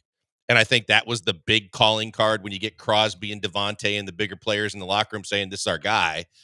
But at a certain point, there's a whole lot going on as a head coach that if you've never done it before, you can get underwater quickly. And I think that's what happened. It's going to be fun to see what Brady does there. Like, who does Brady hire? Like, it's going to be interesting to see who does the Tom Brady hire as his first head coach for the Las Vegas Raiders. I'm curious, and Brian and I were talking about this before the show, but I'm curious the walkaway packages for Mayo and for Mayo to be coach in waiting. And I couldn't find how many years he got. Lance and I were talking about it too. Like, we estimated like 3.5 to 4 was what the new coach going rate was. But there's a buyout, I believe, in Mayo's for 10. But Pierce, as a first-time coach with even not coach in waiting status, I wonder, like Cully. I mean, I don't know. Was there a walk I know analytics has those things out there. I'm pretty, I really don't care about the buyout too much. Maybe I'm in the minority there, but I just know it's a lot of money. And I would just think that's a hell of a deal. I mean, you're going to give me $10 million to walk away. Cool. I agree. I'd be that's the best job in sports. Fired football coaches. They make tons of money. 713-780-ESPN, HRP listener line. Looking at just the Texans regular season, was this a season that went forward? Was it a step in the right direction? Ryan on Twitch, I called 10-7 at the beginning of the year, and this 10-7 feels a lot worse than what I was hoping for. That's where I'm at. Like, I also called 10-7. I called 10-7 divisional round exit, but I don't feel good about it. You called 9-8, but then you counted up to 10 wins. So, like, Brian was at 15, 16 wins. I can't remember where he landed at. Settle down. So, like, the context of the year is weird. Terrence on Twitch think it's a stalemate. Things they got away with last season were exposed. See, I don't know about that. Like, what did they get away with last season? Maybe some CJ Stroud. Like, there were times that Stroud threw the ball up in the air that should have been intercepted, and they were not. And everybody was like, oh, look at Stroud protecting the football. This year, it's probably went the other way. It's probably evened out where there's been probably more interceptions than he probably should have. But he's in the top 10 in the league in interceptions. Yeah. I think it's the follow-up conversation. Is there anything, is there a road to salvaging the season through the playoffs? Because in most sports, you're going to be defined no matter how good you are in the regular season. Look at Lamar Jackson. Look at, the year the Warriors set the all-time record for regular season wins and then didn't win the title. Like, is there a path to saying that if they get back to the divisional round, have we survived it? Is it not a failure? I don't think so. No? Like, it depends on the context. But if you scrape by the Chargers and you win 23-20, and then you go to Kansas City and they beat the brakes off of you, no. But I think that if you're, everybody and their mother's picking against the Texans, if you win 23-20, at least you've won. And then that's the key. If you played the Chiefs like you played the last time and you have a puncher's chance in the second half, then I think that there's going to be a lot of people that say, hey, all things considered, the injuries and the schedule and everything else, I could see them. And I personally would say, okay, you know what? They did enough for me to stay competitive against the Chiefs and got to the divisional round again to where I can say it wasn't a failure. No one said a failure for the record. It could still be disappointing. We said step backwards. No, I get it. I mean, I think that's pretty drastic. It's why I'm nitpicking that. And, like, I do agree with you that the playoffs unproportionately give us a different taste of what the team actually was. Because, like, okay, we're not happy with the regular season right now. Stroud, not great. Slowick, step back. A lot of people want him fired. If the Texans, like, beat the Chargers 23-20, they go into Arrowhead, and let's just say they get really lucky. Like, really, really lucky. And then they lose in the AFC Championship. Everybody's like, oh, AFC Championship, what a great year. Where in reality, it was a step backwards the whole season, and they got luck boxed But in I the think divisional everybody round. would be all in on I agree. successful season. That's why I said it's unproportionally measures a team season. But it's also the way sports normally goes. I know. I said that. Yeah, and it's. I think you have to be realistic about the fact that you can't go into the offseason, no matter what you do in the playoffs, thinking that this team is a well-oiled machine that's tuned up, ready to take another step next year until some significant things happen, and it starts with the offensive line. Yeah. I had a thought about that offensive line. I'm going to save that thought for tomorrow, though, because it's a funny thought. A texter says, funny if Brady hires Bill Belichick. It would be hilarious, and I'd be here for it because it's high drama. But the way that North Carolina structured Belichick's contract, he can't get hired until next cycle. Is that right? The buyout's crazy in year one, but then after next season, it drops to like $1 million. Did you see McAfee tried to ask him about the Patriots situation? And he basically was like, that wasn't my hire. That was Robert Kraft's hire. I had nothing to do with it. And just high-roaded it. I love it. And his son's already recruiting with him. So he left Washington immediately and got to Carolina as quick as he could. Yeah, I mean, that's normal, though. Well, he's coaching waiting from what I believe the contract Yeah, and that's normal. Like, it's normal for coaches to immediately leave their post to go to their next post. If they've got an offer. Yeah. And I mean, a lot of times they'll leave the team that still has a bowl game to play high and dry. So, like, that's not, maybe all of it's nefarious, but that's not nefarious to what we've come to know in college football. Keith texting in, hey, this is Keith from yesterday. All capital letters, by the way. I see y'all drinking my Kool-Aid. Love the positive thought. Keith, lay off the caps, slow man. down. Lay off the caps a little bit. And I think he sent that text before I gave my answer because I don't think that I was positive about the whole ordeal. No, I mean, look, I know that the city right now is all fired up and they're looking for all the glimmers of hope that they can get. And obviously the national media is not going to give it to you because from Rex Ryan saying it's a bye to most everybody that's making a pick on the game saying that it's a Chargers should be a fairly easy win. You have to be realistic about the fact that this team beat the Titans in the last game of the regular season. Other than that, they got their doors blown off by the Ravens. They haven't looked good in the final stretch of the season. And there's a lot to fix in a short period of time to where it's tough to feel good if you're being realistic and not looking at this team with blue glasses on. Yeah. 713-780-ESPN. More from the Hive. Texans don't make the playoffs in any other division. South? Maybe one. Maybe they make it in the NFC South, Yeah, but South. the point stands. If the Texans were in an average division, they're not a playoff team. I think it's a fair point. NFC West, I'd probably throw in there too. Yeah, the Rams. I mean, the Rams weren't a good team. You think they're better than the Rams? The Rams aren't a good team. I think they're better than the Rams. You didn't answer the question. Because do you think the Texans are a good team? I think they're as good as the Rams, if not a little bit better. Factoring in the injuries of the Rams, and like if the Rams had been healthy all year, I'd pick the Rams. But they weren't. But then what if the Texans were? What if the Texans were healthy all year too? Okay. Roasted. No, I'm just saying. Does that change your opinion, or does it still the Rams are better than the Texans? I'm just talking about what actually happened this year. The Rams were missing Puka Nacua and Cooper Kupp for like 5-6 games apiece. To me, that makes the Texans better than they were this year. I would have picked the Texans come out of that division. You played a significant amount of your games without Mixon and without Diggs. But he's arguing for the Texans, Joel. I know. I don't know what that point makes. Okay, I think no matter what, I think the Texans that are would better make than the my Rams. case even stronger for the Texans. That doesn't change my mind. I think they're at the same level. I think the Rams and the Texans are peers. I think they're the same. I think they could win that division. They're equal. I think if you whiteboarded it and said, well, Stafford's a better quarterback right now than C.J. Stroud, but the Texans' defense is better than the Rams' defense. The Rams' offensive line is probably better than the Texans. Skill position players, Texans? I'd probably go healthy. I would say Rams with Puka and Kyron. They're better than maybe Puka and Nico are a wash. I guess you could say Kyron and Mixon are a wash. Yeah, it's pretty That's even. Tough though. It's pretty even. I lean Kyron there. Just Dalton Schultz. I'd rather push you have over the Kyron, top? but No, not really. The Rams have nothing at tight end, so that doesn't matter. That's what I'm saying. Well, if you're saying the rest are kind of washes, who do they play? Higbee a lot. Yeah, I think Higbee and Schultz are pretty equal. Is Higbee even playing? I thought he was hurt. No, I think he's the guy they've been using. I thought he had torn his ACL the year before and wasn't playing. But maybe I'm missing. I'm confusing him with somebody else. You're right though. They don't use a whole lot of tight end. No, it's Higbee again. Higbee's back. He's a wash with Schultz. Schultz is not very good. No, like he's Schultz not. is a jag. No, I know, but so is Higbee. No, That's you're the right. point. I'm saying wash. I'm saying a wash. I think they're on the same level. I really do. I think that they're equal teams. But to Brian's point, maybe they win the NFC West. So there's 3 divisions, but that's not an average division. Like, do the Texans win an average division? I would argue that they do not. They do not. Not the way they've looked in the last 4 or 5 games of the regular season. I would say it's hard for me to believe that they could win majority of the divisions. Yes. Texter, all in all, it's a wash from last year.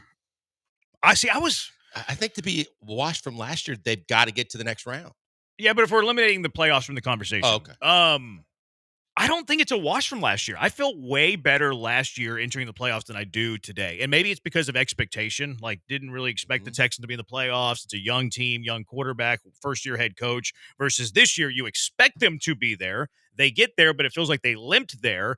And then also Stroud, you don't feel as great about him today as you did at the end of the last year. Maybe even D'Amico in that conversation. So I think the expectation is why I feel like it's not a wash. But if I eliminate expectation, maybe it is a wash. I think it has everything to do with the fact that you were playing with house money a year ago. You weren't supposed to be in this position according to most. And the fact that they overachieved by winning the division a year ago, they won their last game when they had to win to get in. So you got even more momentum there. Then you won a playoff game and it was like, oh my God, this season is awesome. And I think that because of that, the bar was raised probably too high by most going into this season. And then when you saw the offseason, you're like, there's no reason not to, for a lot of people to start thinking Super Bowl and AFC championship game and all these other things. And we were the ones looking at the schedule already and looking at everything going, hey, look, this isn't going to be a cakewalk. Yeah. And then the way they finished, it changed everybody's mind to going, yeah, you beat the Titans. But other than that, you got beat pretty regularly, and now you're expected to win a game. I'm going to nitpick a little bit. I'm not sure many people thought Super Bowl. Oh, there were people this year talking about Super Bowl. Really? Yeah, and AFC champions. Oh, yeah, and I mean, look. No, I'm not. I didn't say AFC champions. Don't throw that into the conversation. I'm talking specifically Super Bowl. There were people that were talking about whether maybe not win the Super Bowl, that they could get to the Super Bowl. I don't know, man. Okay. I don't remember that. AFC Championship, I'm with you. Like, I heard that quite a bit. Like, dark horse AFC Championship team. I don't know if I heard or saw many people predicting them in the Super Bowl. Not like experts per se, more so the fan base. Guys at the gym. Oh no, not the guys at the gym. 713-780-ESPN. Cody, what's scary is this offense looked way more smooth when Mills came into the Titans game. I don't agree with that. It was the Titans. Stroud was 6 for 6 on the opening drive. Yeah, I'm not. I mean, yeah, how could you look more smooth than 6 for 6? Yeah, like, I mean, they were choppy a bit when they got to the goal line and didn't know how to check in an eligible offensive lineman. That was embarrassing. Anybody that's realistic about Davis Mills giving them a better chance is probably some of the people that still thought having that Davis Mills I can't either. conversations in Maybe those were the 2025. people that also thought the Texans were Super Bowl bound. Maybe they're trolls and they're just pulling one on us, which is likely. Bottom line is they did not improve from last year, so to me, that's a disappointing year. Another texter, Colt fan, enjoy it now. Colts are coming back next year! Exclamation point. You sound like that guy, Colt fan. Are you that guy, Colt fan? Do you make that neigh noise like that? How you can look at the Colts with any optimism. Seriously, like you look at the one thing, the same people that are betting against the Texans are saying the Texans better buckle up and enjoy the next 5 years because they should have a cakewalk in their division because of just how catastrophic the rest of the teams look right now. I mean, yeah, the Colts, their ownership's still a disaster. You don't think you probably have your quarterback. Your running back's great, but he's a running back. Who knows when that expires? Your defense is trash. Like, Also, don't what's sleep the on the reason fact for that optimism? from what you're hearing from multiple sources is that internally it is a complete bleep show. Yeah. The players crapping all over each other. Pat McAfee's out. You lost Pat talking, McAfee. and everybody talking about how, from late to meetings to just all kinds of screw ups in the locker room and just missteps. You're like, there's a whole lot to change there. Bad culture. Should be. That's why. Yeah. I mean, this is their fan of the year. Like, if that guy's your fan of the year, you have zero chance to be good. Texans going to the Super Bowl this year. Have some faith. There you go. There's that positivity we're looking for.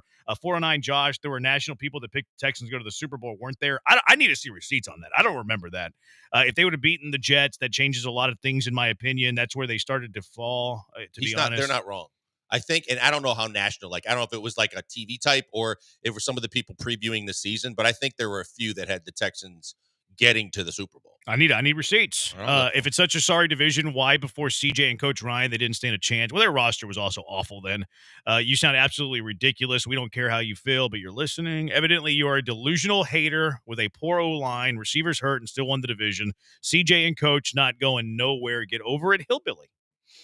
Which one of us is the hillbilly, you think? Probably you. Okay. Like, is hillbilly more of a Wisconsin thing? Can you be a hillbilly in Wisconsin, or is that reserved for the South? I think that's reserved for South. Yeah, I don't think that's a Mason-Dixon line. Wisconsin thing. Okay. All right. Although, I take that back. You could be a hillbilly in West Virginia for sure. Yeah, like you in had Kentucky. Larry Bird was the hick from French Lick. Yeah. That's up in the Midwest. Yeah. I don't know if it goes all the way to Wisconsin. More so than Wisconsin up on the I think you could be a hillbilly up there. Can you be a hillbilly up there? 713-780. I don't know, man. You're from Milwaukee, so I don't know if I can take your opinion seriously. Oh, yeah. Good job, Brian.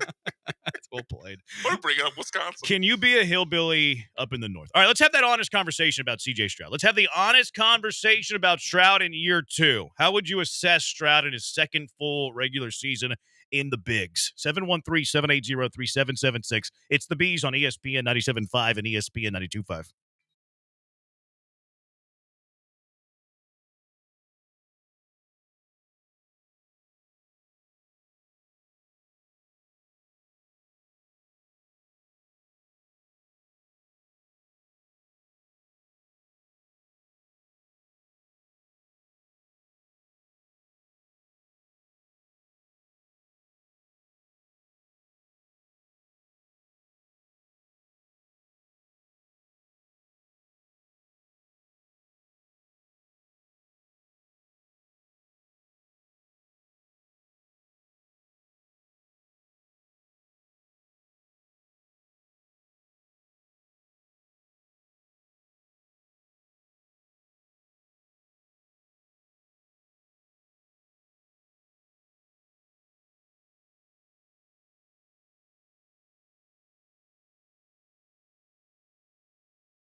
You're locked in with the Killer Bees on ESPN 97.5 and 92.5. Live from the Veritex Community Bank Studios, here's Joel Blank and Jeremy Branham. Todd the Show delivers. July 24, Bill Barnwell. Trendy Super Bowl picks. Packers, Lions, Texans. Oh, my. Stand corrected. He might have been the only idiot that did it, I though. think there were a few others. I'm looking for them. I bet you Bill Barnwell did not pick the Texans to win it to get to the Super Bowl, though. He also picked, 4 teams as a Super Bowl team? Well, so it's kind of... There's 3. I mean, 1, 2, 3. Packers, Lions, Texans. I and only wasn't 1 from counting. the AFC, to be fair. But I bet you if you find Bill Barnwell's 2024 predictions, do that next, Todd, since you're our crack researcher. You're our stat boy.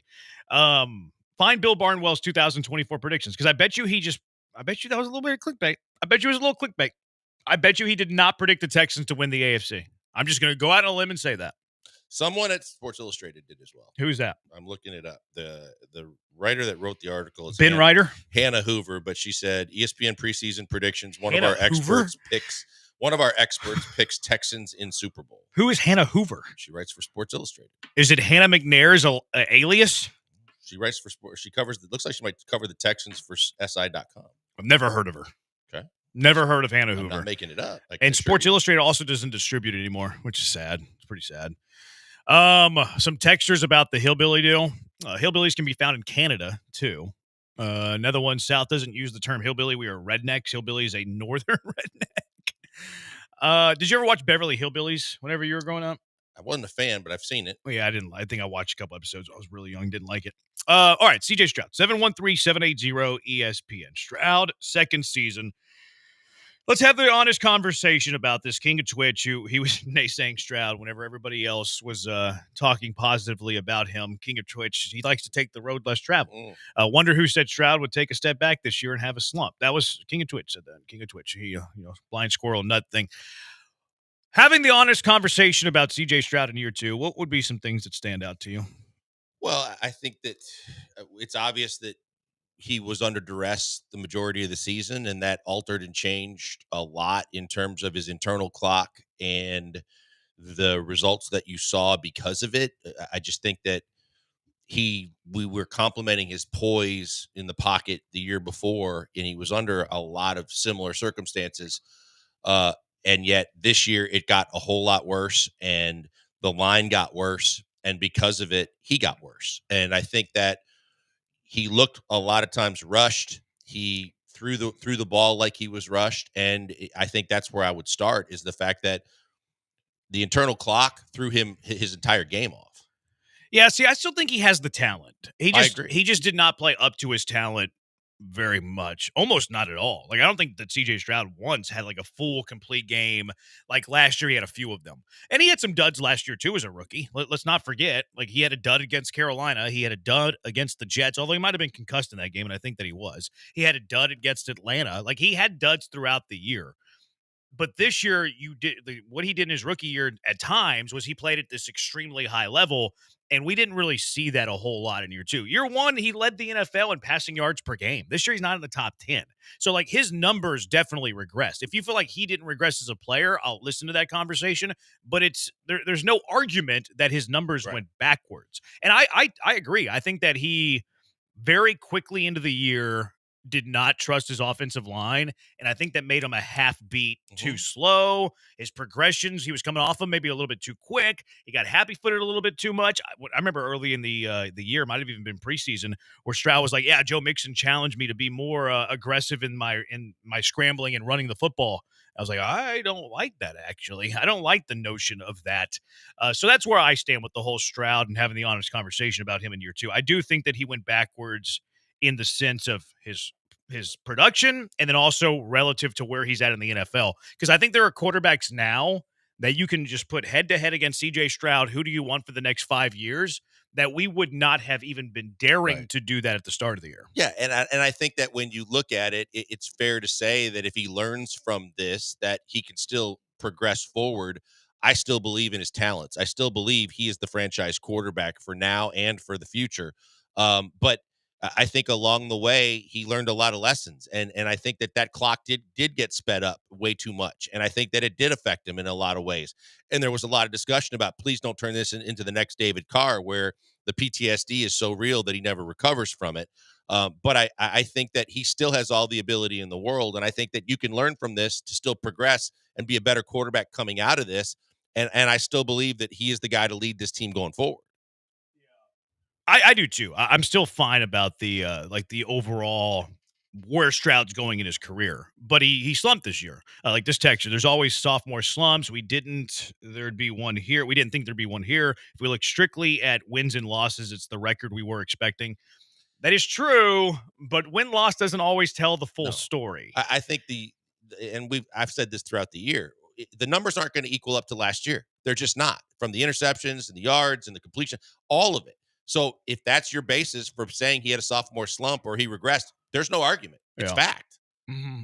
What'd you find on Barnwell, Brian? It's pretty hysterical because I'm interested to know when that other article came out where he listed the Texans as a sexy Super Bowl pick, because in his official picks on September 4th, he didn't even pick them to make the playoffs. He didn't pick them to make the playoffs? Not he even wrote a make headline that the Texans are a dark horse to win the Super Bowl? Didn't even and he didn't even pick them to make the Nope. playoffs? Nope. Had the Jaguars winning the division, Texans missing, his Super Bowl pick was Chiefs over Packers. That's insane. That's clickbait 101. That's so clickbait. I kind of respect it as someone who farms engagement. Just I kind throw of this crap out there to get clicks. He's talking to Bill Barnwell. He's not talking to me. Yeah, he's talking to Barnwell. Renato's talking to Barnwell. He's just throwing out there for clicks, because Barnwell actually gets clicks because he's a writer for ESPN.com, and you have to click. Nobody clicks my stuff. Nobody's clicking my stuff. You ever click anything that I post? No, you just see it. You see it. Maybe you engage a little bit. Sometimes if you put a video out there or whatever, I'll click on it. What? It just starts by itself. I mean, I'll click on it to see if you maybe see the responses. You're clicking the comments is what you're clicking. Because a lot of times you like to fire up the audience. I want to see how they react. I just like to have good conversation from both sides of the crowd. All right, 713-780-ESPN. Let's have this honest conversation about Stroud. A lot of people want to react to this. Also, let's compare some of the young quarterbacks in the league versus C.J. Stroud. Because, like, Bo Nix versus Stroud, we wouldn't have had that conversation at the start of the year. Are we having it now? 713-780-3776. It is the Bees, ESPN 97.5, ESPN 92.5.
Coming to you live from the Veritex Community Bank Studios, it's the Killer Bees. On ESPN 97.5 and 92.5. Here's Joel Blank and Jeremy Branham.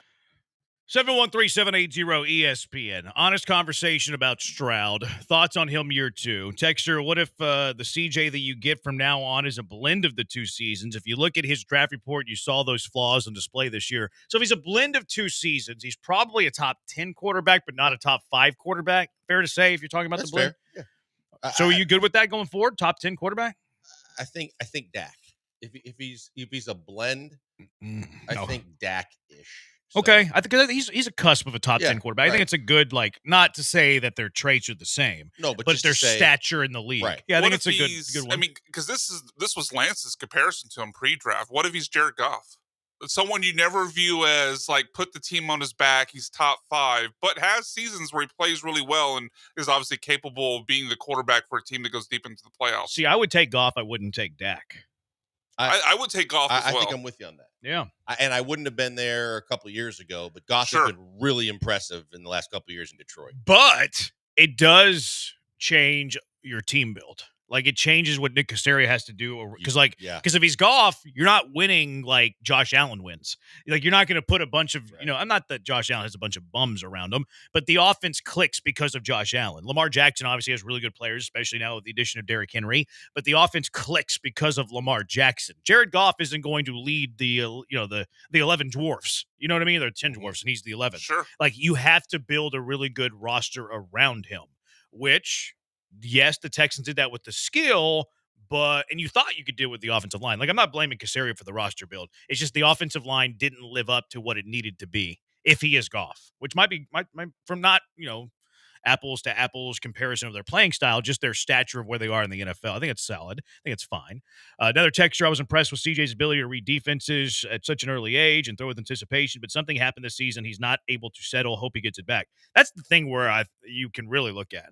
You saw some of these anticipation throws last year, unbelievable. This year, they're almost all gone. They're very, very, rare. Yeah, and when they are, he's rushed, and he's trying to throw to an area that, he's maybe instead of a beat ahead of the receiver breaking, the right way, he's a beat and a half. And so the ball is off. There were things I was extremely, I'm not doubtful, but I was uncertain about his ability to make throws in the NFL to be a really good quarterback when he came in. We've talked about the fact that I was extremely impressed with his ability to put touch on the football, make the difficult throws. I still think he can do all of those things, but I think this is all directly related to just how much off kilter his entire year was dictated by the pressure and his line. Yeah. 713-780-ESPN. Lamont on Twitter. What really made CJ Stroud look so bad this year is that Bryce Young, second half of the season, actually looked competent. Doesn't help matters that you can make the argument that Bryce Young in the last 6 games outplayed CJ Stroud. Statistically, he did. Let's go out to the HRP listener line. Jacob, you're in the hive with the bees. What's up, Jacob? Yeah, I just can't even understand. Y'all act like his receivers. First of all, his top receiver go down in the third game. Okay, they get Diggs. Diggs go down. Okay, then the little guy, he go down. I mean, what y'all want him to do? I mean, would y'all want to pull a rabbit out that? If he had out of his what? Out of his what, Jacob? Where do you want him to pull that rabbit out of? But I don't know what y'all want him to do. Let me ask you a question real quick. Let me ask you a question real quick. Let me ask you, because that's a good point. Let me ask you a question real quick, Jacob, though.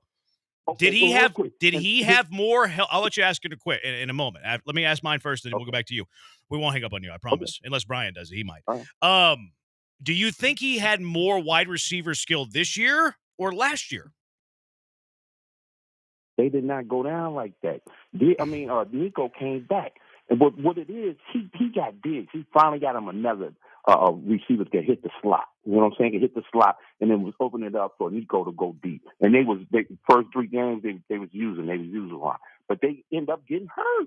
And his tight ends, trash. Yeah, Schultz was trash. Okay, but it's the same guy. It's the same guy, though. Okay, but his O-line, penalties, not blocking them, putting them behind the chains. Man, I don't understand. He still got the talent. He's still the guy. Get his receivers healthy, get that O-line, he'll go back to where he was. He's that guy, and he's not going nowhere. It is what it is. Hey, Cheesehead. Hey, I wouldn't call you no hillbilly, man. All right, man. He would or he wouldn't? He said he wouldn't. He wouldn't call you. He call you cheesehead, but he won't call you hillbilly. I mean, I've been called that by a lot of people. So have you been called worse than a cheesehead? Yeah. Here's the thing with okay, because we were going to talk about this later, but we can just go right into it. Fact or myth, the Texans offense was derailed by the injuries of Stephon Diggs and Tank Dell. Because I think it's a myth. I think that if you're talking about offensive derailment, I would point more to the offensive line. But Jacob's talking about the skill around C.J. Stroud. C.J. Stroud in his rookie year had Nico Collins for 15 games. This year he had him for 12. Okay, 3 games less there. That's a fair point whenever you're talking about Nico. The little guy named Tank Dell. He played 11 games last year. He played 14 games this year. You didn't have Stephon Diggs. Yes, he got hurt, but he played 8 games. You didn't have 8 games of Stephon Diggs. You had 10 games of Noah Brown. You had 14 games of Robert Woods. You still had Mechie around. You still had Hutchinson around. Last year, you had Singletary. This year, you had Mixon. He says that the tight end's a bum, which I don't disagree with, but it was the same bum last year.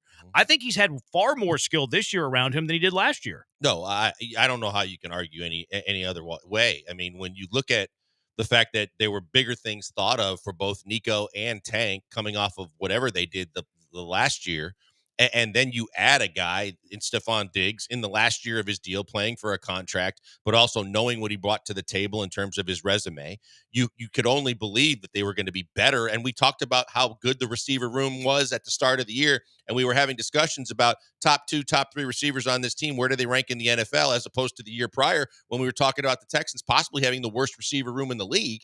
You have to say they were better, and Mixon is a huge step up from Singletary the year previous. Yeah, I feel like he's had more skill around him, skill players.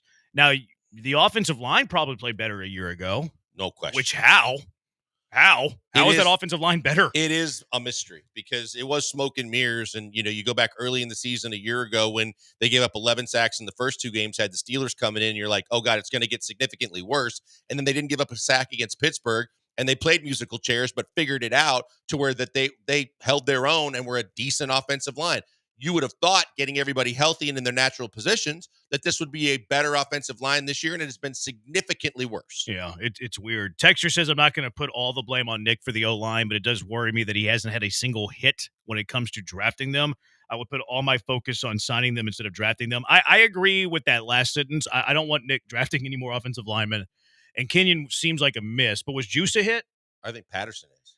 We're getting there. Oh. But do you think Juice was a hit as a second rounder? No. I lean no. I don't feel like we can come to the conclusion yet. Like, let's see if he can lock into one of these interior offensive line positions. It's only his second year. I think it's fair to jury is out with him, but I would lean no currently as a second rounder. That a lot of people thought he was a third rounder. I would agree with you on Patterson. Yeah. Patterson was a hit as a 6th rounder. Yeah. But saying that, you look at this offensive line, what's the position you want to replace? A lot of people say center. Yeah, I mean, when you look at the significance of when you drafted right and you got a Linderbaum, and that guy is a dominant center. You don't have a dominant center. You got a guy that was better than anybody else on your roster that was able to maybe read defenses a little quicker and get them out of, into the plays quicker, that held his own, did okay. I mean, he was a stopgap, but I understand if you want to upgrade across the offensive line with the exception of Tunsil probably, and that's it. Yeah, see, I think that I think he's solid. I feel like you're in trouble if you're starting Jared Patterson. Yeah, I think he's a great backup because he can play multiple positions. Yep. He's versatile. He can hold his own at both positions. But do you want him starting for an above-average NFL football team is the question.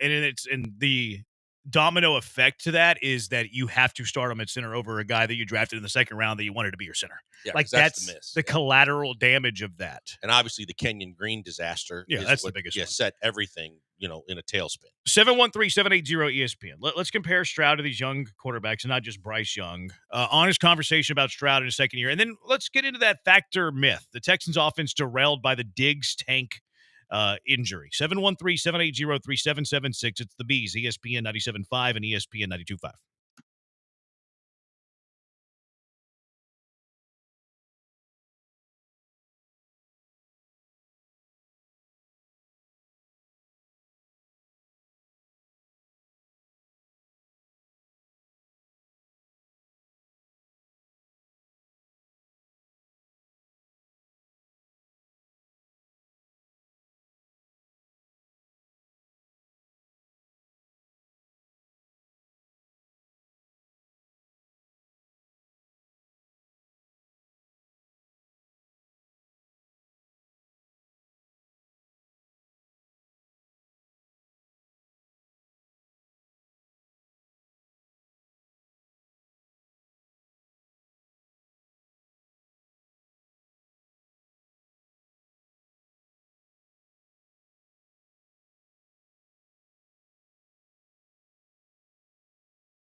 Broadcasting live from the Veritex Community Bank Studios, it's the Killer Bees with Joel Blank and Jeremy Branham. On ESPN 97.5 and 92.5. Stroud or Bryce Young going forward? Stroud. Brian? Well, you're Stroud or young guy? Stroud. Okay, unanimous.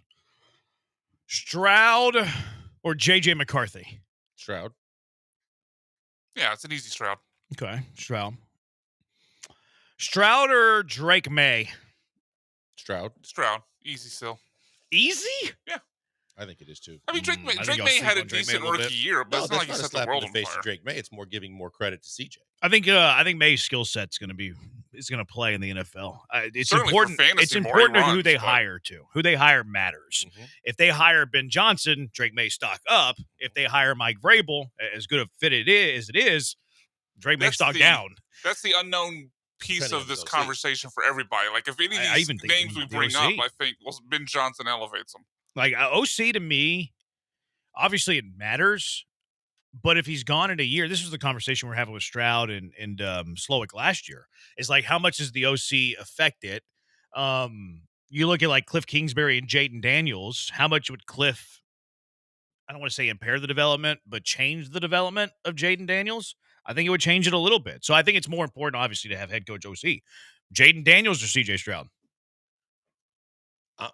Boy.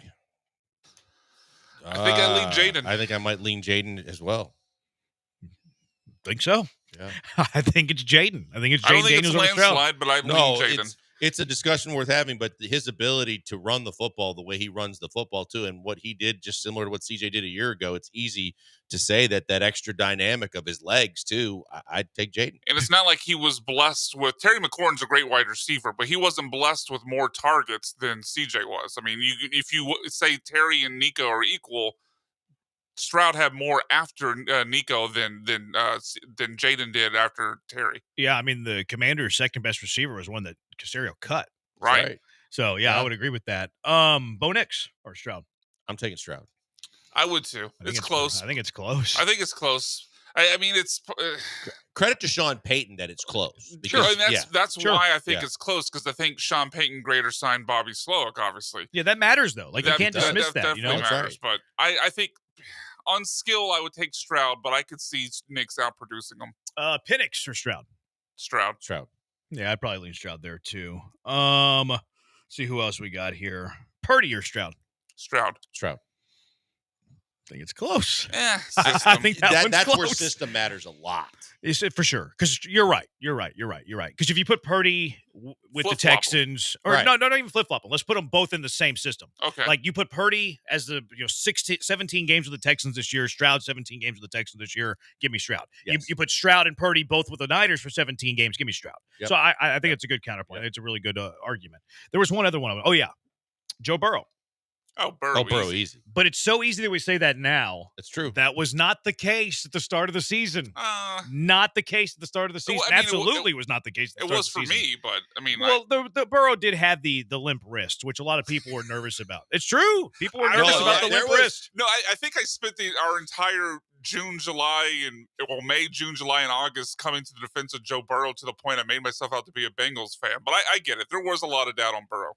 Yeah, he's right about the elbow thing from the standpoint of, too, there were ex-athletes and pitchers and things talking about, obviously was different from a pitcher, but saying, look, that injury for a positional player is one thing. For a quarterback, and remember, even, what was it, the Gatorade bottle or something like that, where he winced when he picked up the Gatorade bottle in preseason or at first week, they're like, he might not be right all year, and now look at the numbers he put. He was doing those stretches with his limp wrist at the before the game and stuff. I love Joe Burrow. We shared that elevator ride once upon a time.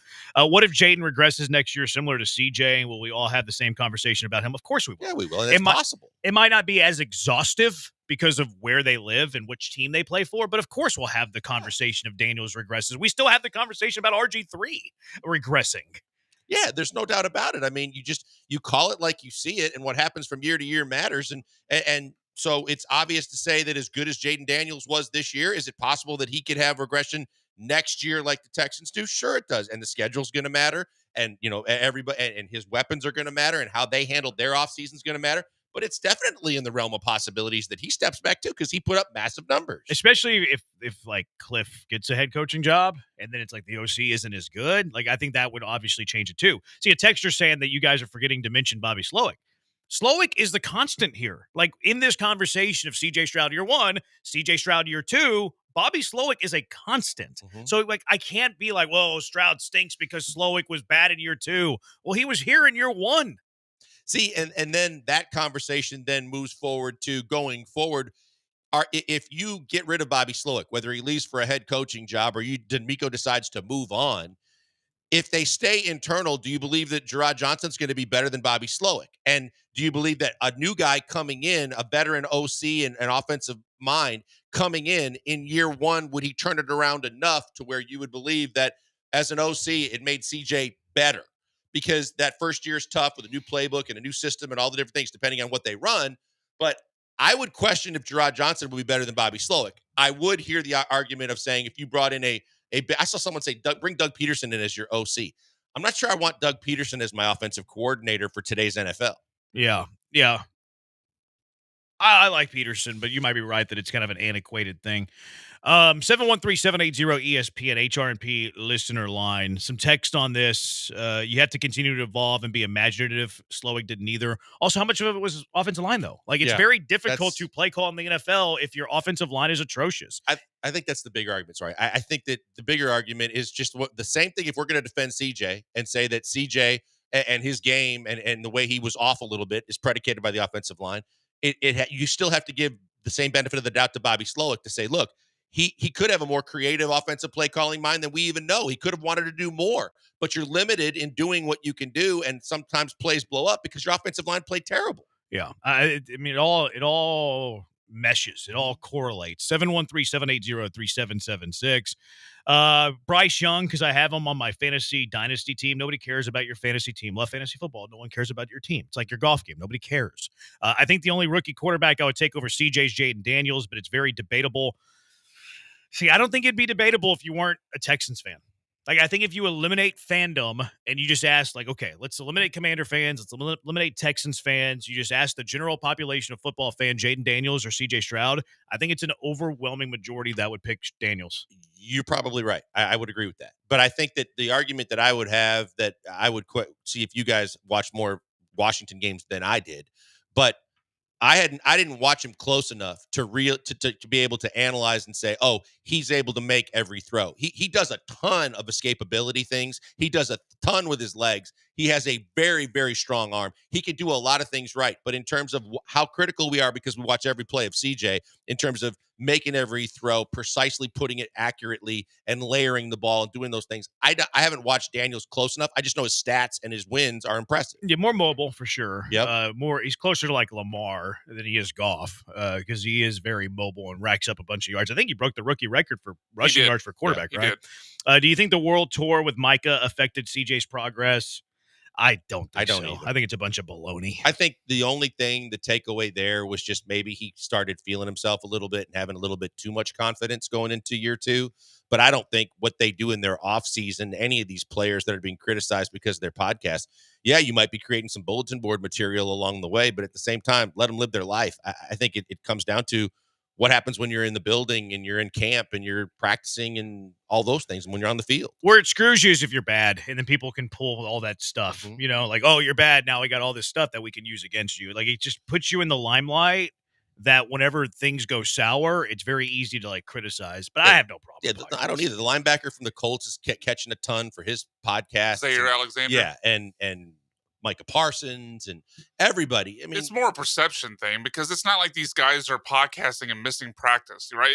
They're not recording and missing practice. They're doing it during time they wouldn't have been practicing. So it's just like their hobby. What are they doing off the field? Like some guys play video games, some guys watch TV, some guys go to the club.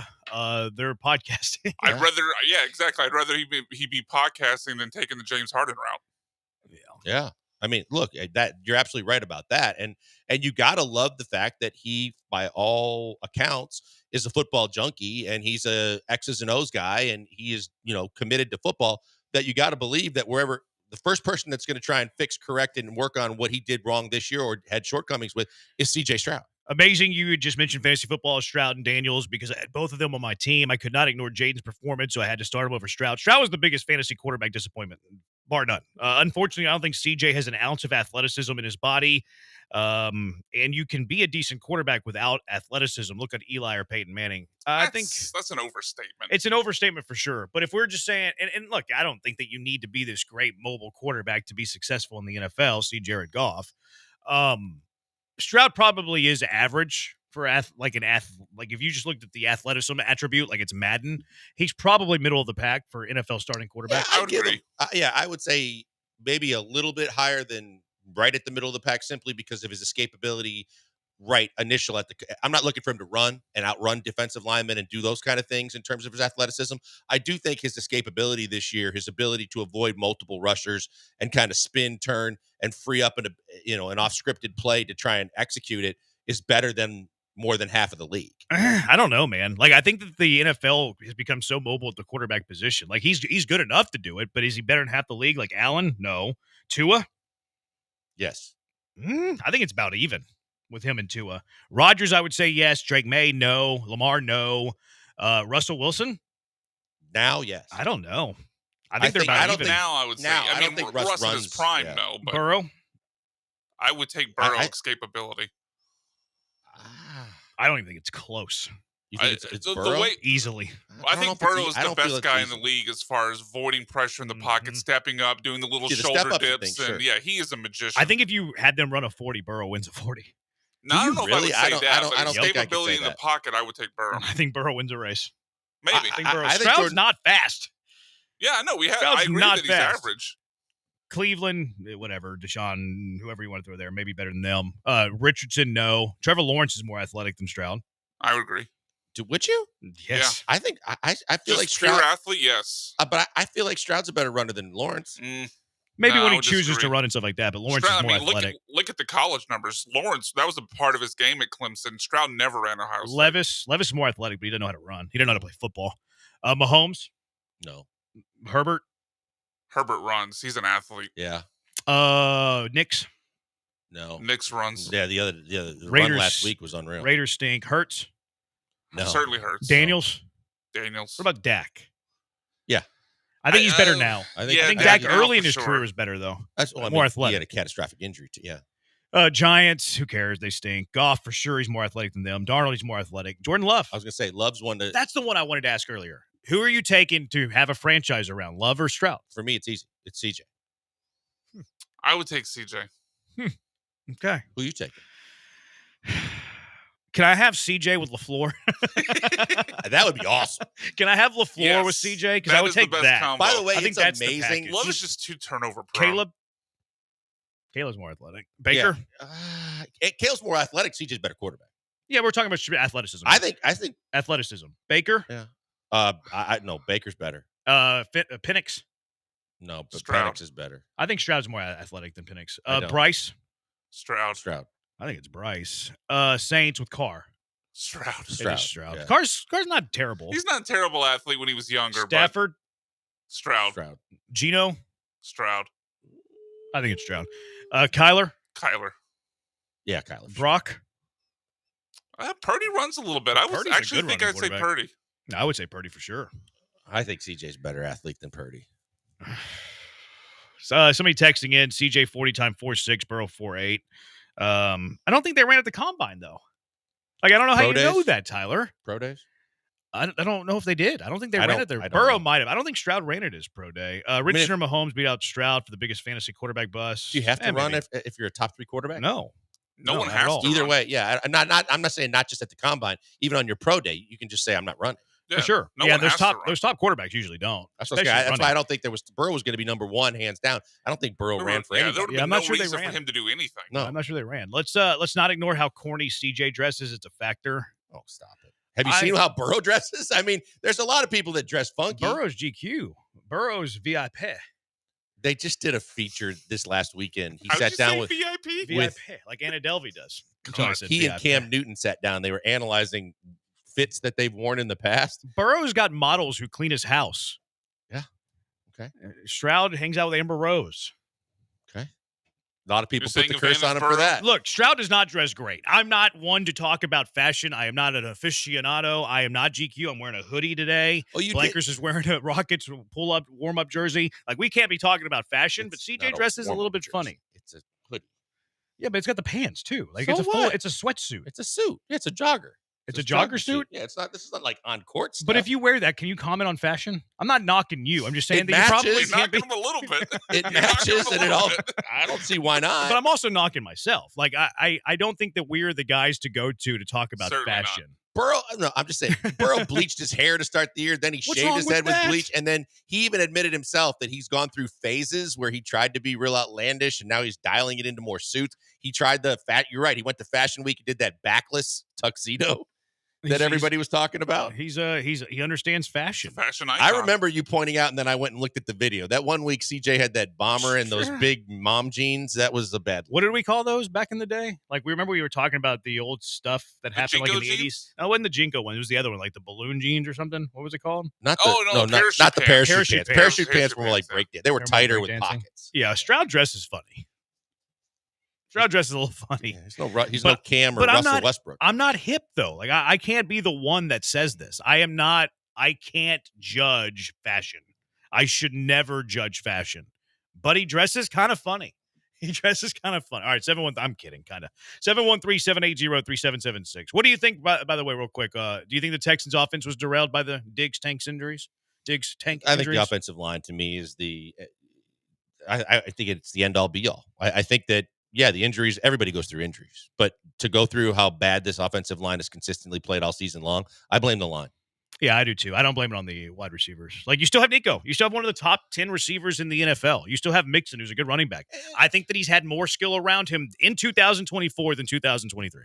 And Woods hasn't been bad when they called his number. That early in the season, you didn't need to call his number. But, I mean, I just think that I'll leave it at that. The offensive line. Yeah. He has. I mean, he's been okay. Like, he's been who they haven't really they haven't leaned on him a lot. But when he's gotten the ball thrown to him, he still catches it. But you think it would look at what CJ finished the year with in terms of his receiving core and go last year. Yeah. He had nothing. Yeah, it was bad. All right, cash him or trash him. What are you cashing or trashing with the Bees? 713-780-3776. It is the Bees on ESPN 97.5 and ESPN 92.5.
Cash 'em or trash 'em with the bees. 713-780-3776.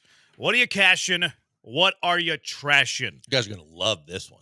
Jordan Love's the best quarterback in the NFL. Lance McCullers is not only going to return to the starting rotation for Joel, the Astros Joel, this season. Don't do it. But he's going to make 10 starts. Oh. I like that your New Year's resolution was to do hard drugs. 10. I'm going to trash it. Yo, Blank, man. Trash. I think he'll return.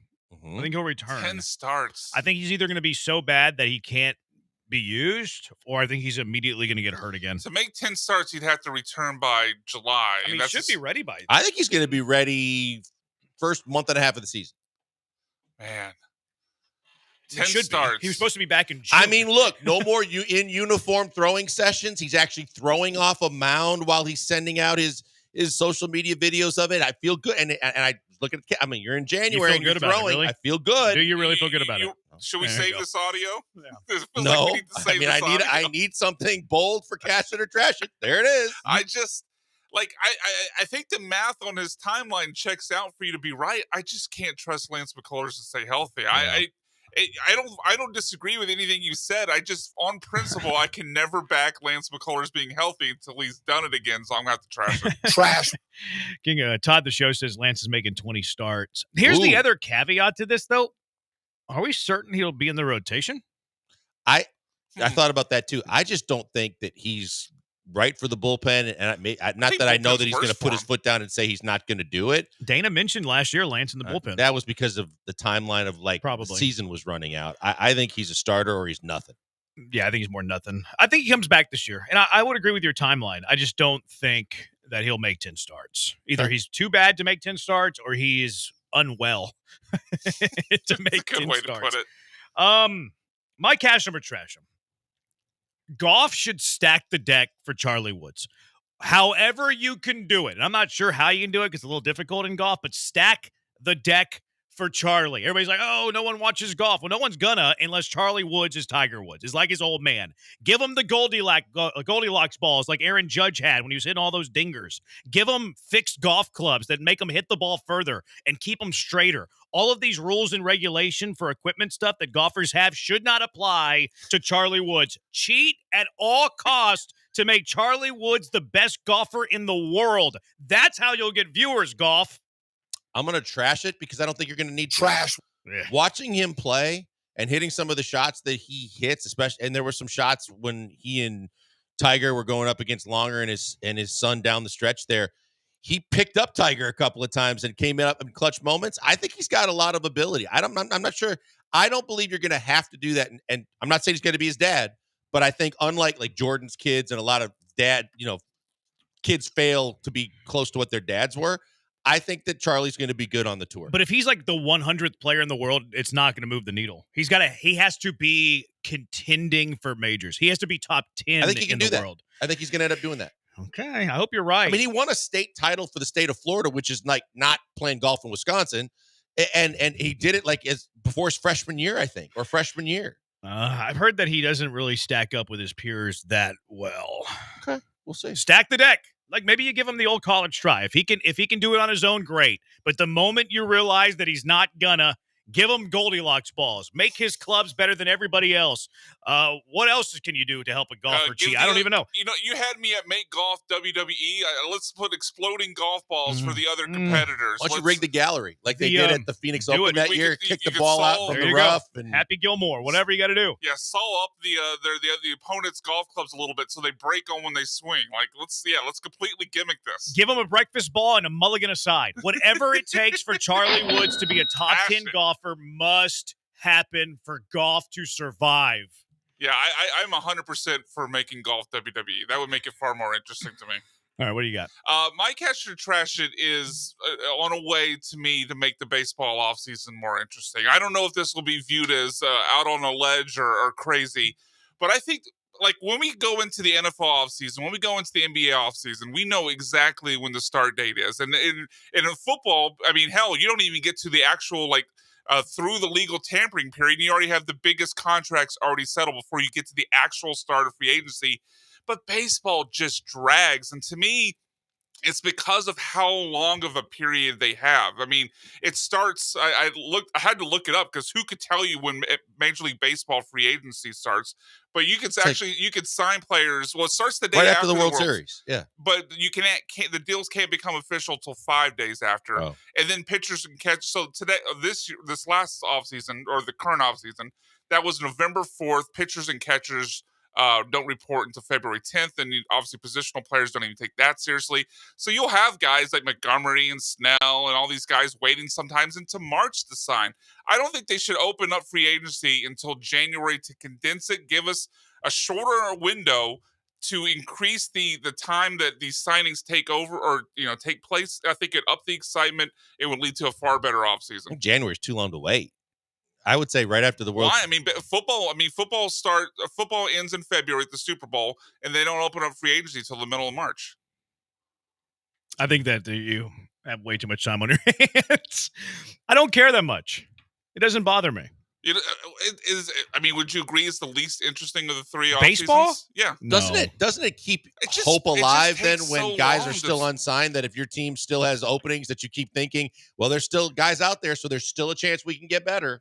It just takes so long. I see what you're saying. Like, it does feel like it's more like NBA free agency. extrapolated. Yeah, not like condensed, day one, big names are signing. Day one in NBA. Same thing NFL. Day one, big names are signing. And hell, by a week and a half in, it's pretty much over. Baseball drags for 3 but you months. now you don't have anything to do the rest of the offseason. Well, in football, you always have something to do. Okay, at least make the little that you have more interesting. When it drags out over 3 months, it's just like it just spreads everything out so far. To me, it becomes boring. That's interesting. I've never paid a second mind to it. It's never bothered me. Yeah, it's never bothered me. It's just been the way baseball is. Yeah, but that's not a good thing. I disagree. You preferred it to be spread out? Yeah, I kind of do. Why? Yeah. I do, because for a variety of reasons. I think it like creates drama. Like, can the Astros sign Anthony Santander? Yeah. If all of these guys signed it right away, then you wouldn't have the drama or the suspense of what possibly could come. And I think it takes away the talking aspect of it too. Yeah. Oh, like this left fielder's still out there. Go sign him. If they all signed it once, you can't. Yeah, but we're not struggling for content when we get to NFL there's no free deadline. agency or NBA free agency. It keeps hope alive longer for teams that haven't done anything yet. And we knew a couple years ago when the Astros hadn't done anything. We're like, are they going to do anything at all? And then all of a sudden, not that we agreed with what they did, but they did some things. You're like, oh, okay. So it's not like you just crap on your team if in the first 2 weeks or 24 to 48 hours, they don't do anything, to where I just like the fact that there's still hope. Like Jeremy said, there's still hope for a corner outfielder. There's still hope for the Astros to improve even more before they go to spring training. Yeah, spread it out a little bit. I don't mind that. I guess I'm thinking of it kind of like a TV product. The TV product is worse if everything is spread out and watered down to me. Like it takes, like you can't even talk seriously about most of free agents in baseball in November because if it's a Scott Boras client, he's going to drag that thing out all the way till March. Yeah, I mean, we don't really talk baseball unless it's the Astros anyways. Sure. So like, I don't know if it's like from a radio point of view. It doesn't bother me. I see your point, though. I respect it, too, Brian. But I'm trashing it. Trash. Cash the baseball deal. Do something, Bregman. So texter is cashing it. Some texter says, have you heard about the Netflix doc about the Astros? I think that's a rumor. I Googled that, actually, texter. I didn't find anything on that. I think it was just a Facebook rumor. Got to be careful what you find on social media. Baseball all season sucks as a texter, so I think you have another one on your side. A texter, shocking that Ron Burgundy comes up with a complete dog, bad word, showing favoritism to Charlie Woods. Why wouldn't you show favoritism to Charlie Woods? What do you have against Charlie Woods? Is he calling you Ron Burgundy? He did, yeah. Okay. I'm all right. Ron Burgundy. Pauly's got the stash for it. Cash or trash. Either fire Slowick or let him move on and bring in Peterson as your OC. See, there's another Peterson one. I'm trashing that. Yeah, trash. Trash. Someone on Twitter predicted today, cash or trash. Alex Bregman returns to the Astros in 2025. There's no scenario on that, is there? Stop blowing our Reggie Jackson segment blankers. Brandy T, cash or trash. The Rockets will finish with home court advantage for the playoffs. Trash. Trash. You hate the Rockets. I don't hate them. I'm realistic about it. Okay. See, I read this differently than definitely not home court advantage throughout the playoffs. I read this. I don't know how Brandon meant this now. I took it as they're going to have home court advantage in the first round, but you can definitely read it as home court advantage throughout. Because he says home court advantage for the playoffs. I thought it was going to be that they were going to be a top 4 seed. Let's go top 4 seed. Cash or trash? Trash. I'd cash. I'm cashing that. Yeah. Okay. I'm cashing that for the Rockets. Cash or trash? Longhorns will beat Ohio State by 2 points. Trash. Trash it. because they'll beat them by 3 points. I think that they can if I they don't think have they're winning. if they had that video referee that they had at TD-ECU Stadium 2 years ago. I like their chances. I like their chances. The 12th man. Corey, Rockets will make the Western Conference Finals. Trash. Yeah, I'll trash that. Trash. Rockets sign a top name veteran. That's a little off-season one. Yeah, It's too far out. And their money's kind of tied up now. Yeah, I would move on from Fred VanVleet. I would move on from Fred. You said that's VanVleet. a team option on Yeah, Fred? club option. Yeah, you could opt out and then go long at a lesser deal if you wanted to keep Fred because he said he wants to stay. But yeah, I don't like that deal at all at 40 plus. I'm moving on. I want a Min and Jalen to be the backcourt next year. I'm fine with that. Unless you can upgrade Jalen. I'm open to that too. But yeah, I want that to be the backcourt next season. All right, that does it for Cash 'em or Trash 'em. Thanks for playing along. Reggie Jackson, completely out of touch tweet. He's talking about Alex Bregman. He was talking about the Astros. Here was Reggie's tweet. We'll tease this going into the break, and then we'll get all your thoughts on it. And we'll even play this scenario game. Wi-Fi stinks here. Anyways, he said, good luck to the Astros in their attempt to re-sign Alex Bregman. Alex Bregman is an Astro through and through. Okay, that tilts me. I'll tell you why it tilts me. Also, let's play the game. What if? What if he actually was going to be a Houston Astro? What does that mean? 713-780-3776. It's the Bees on ESPN 97.5 and ESPN 92.5.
You're back with the Killer Bees on ESPN 97.5 and 92.5. Live from the Veritex Community Bank Studios, here's Joel Blank and Jeremy Branham. The Ime Udoka, the head coach of the Rockets. No Tari Eason tonight. 10th straight game that he'll miss with a leg injury.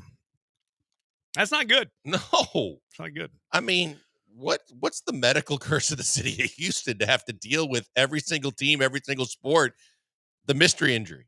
Yeah, I mean, I think it's sports.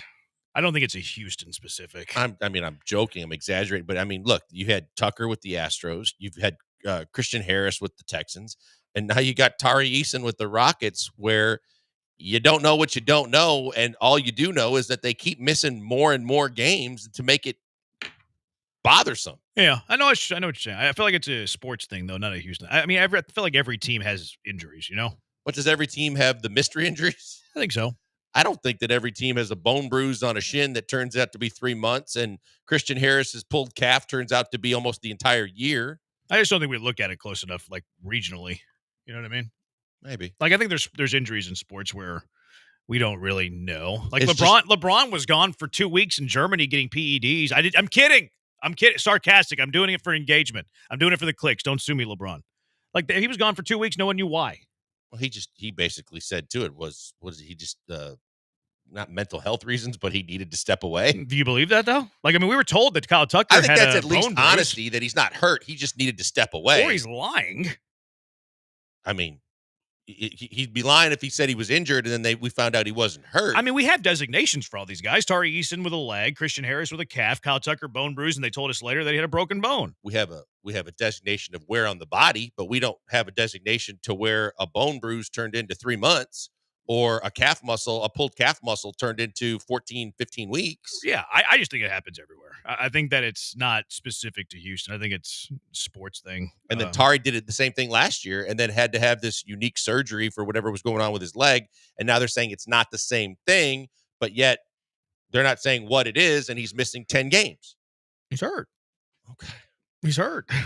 I'm not denying he's hurt, but what the hell's going on? I mean, we see guys all the time in sports that are like, dinged up, and then they'll have surgery in the offseason. Like, it happens in sports, I think. It's just very rare that it's all in this, all in a calendar year in this city. I think that's where our impasse is at, is the rareness of it. Okay. I don't think it's that rare. Here are a couple of cash or trashes after the buzzer. Should we allow these? It is my New Year's resolution to be nicer. Should we allow these cashes or trashes after the buzzer? Sure. You say that kind of. Sure, I'm fine with it. It doesn't sound like you want to, Blinkers. I don't care. Cash or trash. Reed Shepard won't get back, move back to the main roster this year. Oh, that's trash. Yeah, he'll get trash. He might not get significant minutes. I like the fact I've been clamoring to get him in the G League just to get some run, so he doesn't get rusty, so that he can work some of the rust off and just start playing regular minutes again. But I think he's definitely coming back up. Astros will win the AL. Ooh. I'll trash it right now. Trash. What does that mean right now? If they add another bat in the outfield, I'd feel better. Yeah, I'm gonna cash it. I'm a homer. I'm just, what am I doing? I'm posturing. I'm posturing with that take. You trying to do film study like you're Jeremy Branham? You're No, trying to make but everybody think that you know ball. Ocho says Kawhi Eason. That's a good point. Kawhi, mysterious injuries like his entire career. Texture, it's not only a football Houston thing. Look at McCaffrey. That's a good point with McCaffrey. Yeah, but you knew what it was with him, right? It was the calf muscle. I feel like you're gatekeeping the Houston athletes and not the other. Maybe because I'm just frustrated with the fact that every sport in this city, we seem to be dealing with this. And it's not just like the right diagnosis and they tell you what it is and then they come back at the time they're supposed to come back from. I don't know if that's a Houston thing or if it's that teams are just less willing to tell you the truth now. Like, it feels like despite, like, things that have been put into place about you have to tell us if he's questionable or whatever, it feels like teams more and more are just telling you nothing or flat out misleading you. They can just flat out lie because there's no reason why to believe that a pulled calf is supposed to be 15, 16 weeks or a bone bruise is supposed to be 3 months. And God knows. It was the same thing with McCaffrey, though. Like, people thought McCaffrey was going to be back by week 1. Yeah. He was going 1-1 in fantasy football drafts because everybody expected him to be ready. He had to go to Germany. But wasn't it a calf and an Achilles? Wasn't it two separate? It was mysterious. It was the calf that turned into an Achilles. Cash or trash, Branham's New Year resolution will last until March. It might not last till Wednesday at this rate with all you texters. Yeah, I'm going to trash that. Yeah. Trash. We'll get to the Reggie Jackson thing in a minute. Ian Rappaport. He says the Patriots plan to interview Mike Vrabel for their vacant head coach position on Thursday. Did you see the two coaches they interviewed today? Yeah. Pep Hamilton and who was the Byron Leftwich. Where's Leftwich been out of football? Right? Yes, I know what's happening there. We know. Yeah, we know what's that's happening exactly there. right. I mean, it's the same thing I said the first with just Byron Leftwich. Because like, where's he been? Has he been on anybody's staff doing anything for the last year? They interviewed 2 minority fired offense coordinators that are out of football. Like, this opens them up, so if they have a good interview with Vrabel tomorrow, they can offer him the position. Like, this is a mockery of the Rooney Rule, quite frankly. It really it's is sad, frankly, but it's what's happening. Yeah, like you might as well just get rid of it. Like, if you're interviewing Byron Leftwich and Pep Hamilton, you're really not interviewing anybody that's a legitimate candidate for your job. Or there's going to be more oversight from the league office, and I don't know how in the world you do that, but to your point, like Pep Hamilton's not a serious candidate. It's the worst kept secret that they're gonna hire Vrabel and that he's their leading guy. But you at least talk to credible people. The fact that now the argument for Pep is that he has worked with young quarterbacks in the past when they've come into the league. What do you think the chances are that Pep Hamilton's getting that job? 0. What do you think the chances are Byron Leftwich getting the job? 0. So what's the point of the Rooney Rule? No, I understand that. I know exactly why they did it, but you're right. They could have got better candidates. Yeah, I think either get better candidates and have more. What was the word that you used? Oversight. It's a great word. It's a really good word. I'm going to add that to my repertoire. Have more oversight, or just get rid of the rule. Just get rid of the rule, because like we see this and we're like, oh, what is Robert Kraft doing? Like, it's almost spitting in the face of the spirit of the rule. Either way, you're going to get the backlash, because if you get rid of the rule and then you go right to Vrabel, you're going to have every minority candidate and the different groups are going to come out of the woodwork again and say, you didn't do it the right way. You're not considering everybody. And then if you do it this way, there's going to be people like that, taking this situation and going, they're just doing it to appease the NFL. Yeah. Mayo would still have his job if he didn't win Sunday, says Texture. Cash or trash that? Trash that. I trash that too. I think they have a very specific candidate in mind. And I think it's one of 2 people. I think it's 90% Mike Vrabel. I think there's a small chance it's Ben Johnson. Because he's worked with a young, talented quarterback. I wonder if the Raiders could still Vrabel, though. I think the Raiders are looking at Dion. I mean, other than the Brady connection, why would Vrabel go there? For the Brady connection. So that's the only. And would you rather live in Vegas or Foxborough? Sorry, Paul. That's a fair point. But I think when you look at like his speech when he was inducted into the Patriots Hall of Fame and everything, he really likes that area and that organization. I think. And again, we talked about Davis and how quirky he is and everything like that. I think he's enamored with Dion and he's enamored with Shedeur. And whether he gets one or both, I think Dion's in the running for the Raiders job. Where are they drafting, though? Top 5, I think. I don't think they're in the top 3. I've been looking at mock drafts, but I don't look at the team who's drafting them. Raiders have the 6th pick. Ooh. Yeah, they're out for sure unless they trade up. They trade up, which I think is possible. Like, Tennessee's going to Cam Ward more than, at least the betting favorite. Yeah, they said Tennessee is enamored with Cam over Shedeur. So if we just say, okay, Cam at number 1, so that puts Travis Hunter, Shedeur Sanders at 2 or 3. You have Cleveland drafting 2, where I read today that they're in on quarterback. They're on quarterback. They're in on quarterback. Yep. I don't see it. I mean, I don't know. Are you going to get a veteran? Yeah, because, I mean, you're still stuck with the Deshaun Watson contract for at least 2 more years? I think it makes more sense to trade it and accumulate assets and build up the rest of the roster until you're ready to actually move forward with a young quarterback. 100% agree with you. That's how I would build the Cleveland Browns. I don't think that's the way they're going to go, though. I think they're going to try to go 9-8, make the playoffs. Schefter, I saw Schefter say that they were in on quarterback even before Deshaun re-injured his Achilles. Yeah. All right, 713-780 ESPN. Let's talk about Mr. October. The last legitimate championship the Yankees won, by the way, was 1978. Reggie Jackson was the straw stirring that drink. What he had to say about Bregman, out of touch. The Astros gave this guy power. Sad. 713-780-3776. It's the Bees, ESPN 97.5 and ESPN 92.5.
Live in the Veritex Community Bank Studios, it's the Killer Bees. Now back to Joel and Jeremy. One of my acquaintances thinks that Stroud's more athletic than Burrow, so he had me put out a Twitter poll. So if you want to participate in the Twitter poll, you can find me on Twitter at Jeremy Branham.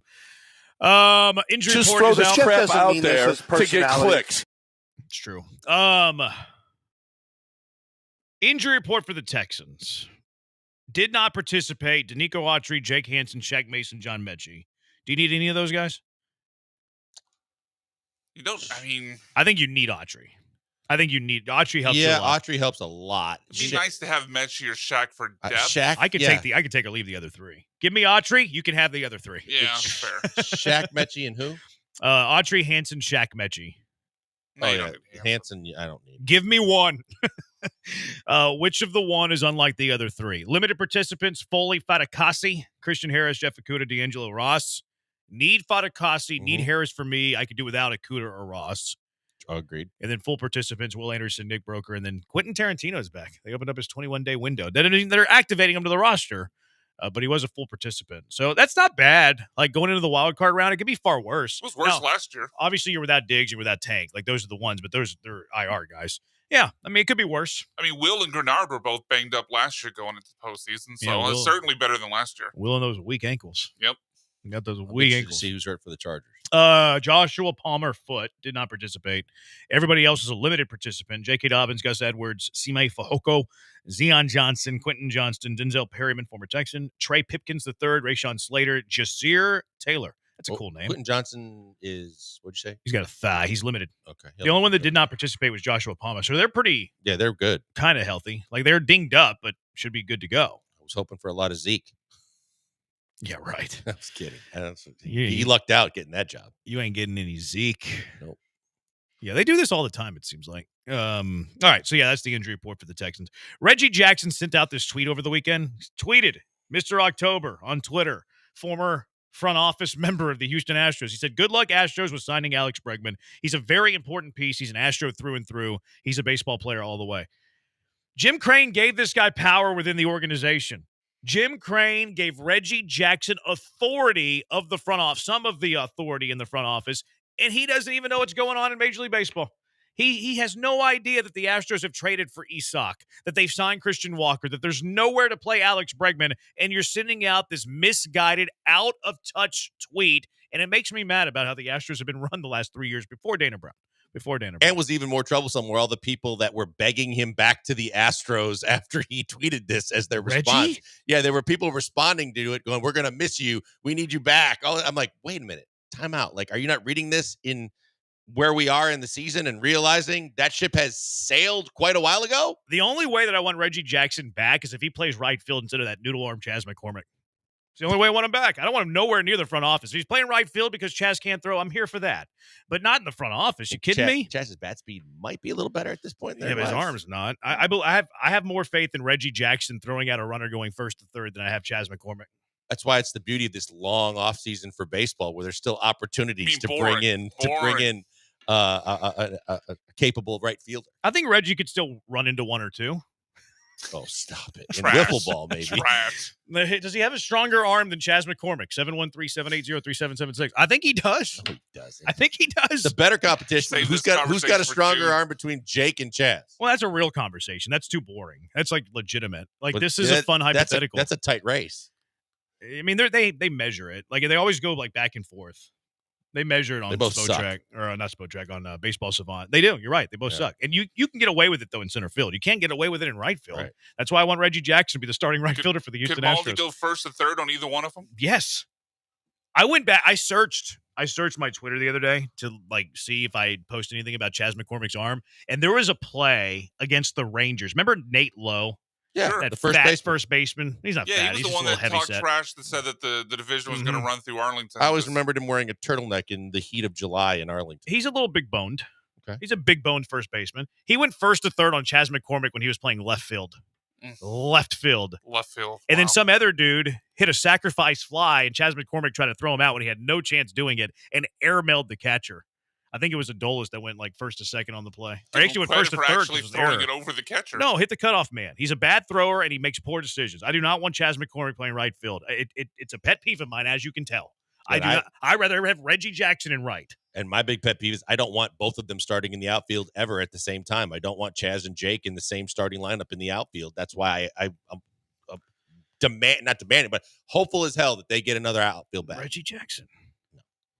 Can I sell you on any way that Reggie Jackson? Maybe Reggie Jackson in the NBA could probably have a better arm than Chaz and give you better at bats. You're having zero fun with me. Zero fun with me. But hey, let's play the game. Let's play the game. Like Reggie Jackson out of touch. Alex Bregman's not going to be an Astro. We know that. But let's say we wake up tomorrow and they surprise us and Reggie Jackson's a savant. Reggie Jackson has insider sources, and it actually happens. They actually sign Alex Bregman. What's the play? What do? You want the way out of the box play? I want whatever. Paredes is your right fielder. He's never played outfield in the big leagues once. But he's got an arm, and if he starts now, you say there's a chance. I think the play would be I think you have to move somebody to the left. And I still don't love this because that means Chas McCormick's in right. And sign Jason Hayward and just let him start over Chaz. Chaz and Myers can battle it out for center. Bregman or Altuve would have to move to left. And I don't like Altuve. I think the better decision's Altuve and left. Because I think Bregman's a far better defender. You can hide poor defense better in left field, especially at Minute Maid Park. And Altuve still has a little bit of speed. It's a range that I don't love with him defensively at second. And look, this is obviously a super crazy hypothetical. We don't believe it's going to happen. Right. But let's just say Reggie Jackson's this baseball savant, and he's been talking to Jim Crane, and they keep in touch. I think the move's Altuve to left. Like Biggio back in the day. I cringe at that just because you're like you said, the range is not great. Where do you want the better defender, second or left? I want Bregman still at third base. I think Bregman's still your third baseman. So what do you do? You're putting Isak in right, who's never. Well, I guess Altuve's never played the outfield either. Yeah, I think Isak looks a little pudgy to me. I think he's gonna have a good year in Minute Maid. I hope so. I'm moving Altuve to left. Hide him defensively because he does hurt you defensively at second. It's a hard conversation. The one you don't want to hear is then you just play Jordan in left. Don't want to hear that. Yeah, because that might be the move. Like Jordan in left, DH Altuve. But I don't want that. I don't want to do that. No. Just move Altuve to left. That way you don't have to worry about his poor defense at second base anymore. Boy, I don't like that. Look, and we don't think this is going to happen because we don't think that the Astros are going to sign Bregman. I mean, they've had some gross left fielders in their day. Darryl Ward. Lance Berkman played center for a while. The one position that you want to hide a poor defender, left field, more than any other. Yeah, that's for sure. In the bigs, like in Little League, you just put them in right field because no one hits the ball at the opposite field. But in the big league level, the one position you use to hide a poor defender is in left field. And if those are your 9 guys, Jose Altuve, if we're saying that Jordan's your DH, of those 9 guys, Jose Altuve is your worst defender. So hide your worst defender in left. Will there have ever been a bigger differential between the height of the wall and the height of the player if we put Altuve in left field with the Crawford boxes? There's been some short dudes in left in Fenway. Andrew Benintendi wasn't very tall. Man, maybe so. Yoshida's not very tall. Masataka Yoshida. He's not very tall. To think of small outfielders, though. I mean, he would definitely take the cake. Yeah, but I mean, the Green Monster is taller than the Crawford boxes, so that would help the ratio for Fenway. All right, we spent way too much time talking about this silly tweet by Mr. October, Reggie Jackson. 713-780-ESPN, HRP listener line. Do you want Bobby Slowick fired at the end of the year? 713-780-3776. It is the Bees on ESPN 97.5 and ESPN 92.5.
You're locked in with the Killer Bees on ESPN 97.5 and 92.5. Live from the Veritex Community Bank Studios, here's Joel Blank and Jeremy Branham. We got a lot of text on this little Astro deal. A lot of people love Mr. October, I guess, or they don't. I wasn't wanting it, but at this point, we need Santander in the lineup. But we could get Bregman back and trade Pena. He's a gaping hole in this lineup. You're not trading Pena. And Bregman, I wouldn't want Bregman at short either. At shortstop either. This stage of his career, like I don't want him at short. Who's a better right fielder, Chaz or Bregman? Chaz has more range by far. Chaz has range. Chaz is rangy. He just has a terrible arm. I'd rather Chaz play right than Bregman. I hate both options. Chaz, Jake, and Pena need to be moved. Two of those could be released. No, they can't. No. Those guys aren't going to be released. Traded, maybe, not released. Eating competition between Chaz and Reggie would be great. That would be pretty good. I know Reggie likes J-Bar M. Who doesn't? J-Bar M's fantastic. Texter, Mr. October is that guy. Wise, knows more about baseball than your whole station put together. Are you kidding? Yeah, he thinks Alec Bregman's going to be an Astro. So, yeah, who are we kidding? He is right. Even if he is traded, he's going to the Hall of Fame as an Astro. I don't know if he's talking about Bregman or Altuve. Altuve and left, question mark. Have you seen his throws to first base? Have you seen Chaz throw? Have you seen Chaz throw? Would you rather have Altuve and left or Chaz and right? Oh, boy. I guess Altuve and left. Yeah, Chaz and right's terrifying. I don't think you have to be as accurate as you have to be at second. Like Altuve has to be at second base, but I don't believe Altuve's got a strong arm to play outfield in Major League Baseball. Jordan and right, Isak and left. Isak's never played an outfield in his Major League life. I don't want Jordan playing the field. Until Bregman is signed, it's not over. It's not. The likelihood is probably you would make a trade. Like you probably... Who do you trade? I guess you could flip Isak. I like him, and you can't trade. Walker's your first baseman, so yeah, it's either. I guess he would be the odd man out. I mean, it's just not going to happen. Like it's just not going to happen. I do like spelling Isak's name though, and I spell it incorrectly. I spell it. You don't spell it like Isaac? No, I spell it Isak because it's more fun that way. If it was up to GM Reggie, he'd move Walker from first. That'd be weird. No way Altuve plays left field. Yeah, I mean, I agree. Like, we're just having is Big John the backup at first still? He's probably on this roster as of now, yeah. Yeah, as of now. But, I mean, by the time we hit spring training, is Big John elsewhere? I don't think so. I feel like they're pod committed to him for some reason. And they don't want to spend money. Like, you could help this bench by signing, like, a free agent that's capable, but I don't think that they want to. So, no, I don't think he'll be moved. Yeah, because, I mean, he's probably not going to be happy backing up Walker and barely playing. No. And getting some DH at bats here and there, but he's cheap, right? Yeah. Because I think that's the same reason why you don't trade Jake and you don't trade Chaz, because they're cheap. Mm-hmm. Altuve does not have a strong arm. Did you say he had a strong arm? No, I did not. I don't think any of us said he had a strong arm. He's got a terrible arm. He's not a good defender. Jose Altuve's not a good defender. I cringe at it's just think of him in the outfield. I think Paredes would be your best option just to try and he's never played there before, but if you give him some reps in training camp and everything like that, I think he'd be a better option. What was that noise that you made about Altuve and left? What was that? That's how I feel about Chaz, right? Yeah, do it one more time for me. There you go. That's the effect that I wanted to have. All right, 713-780-ESPN. Do you want Bobby Slowick fired at the end of the year, Blankers? I don't.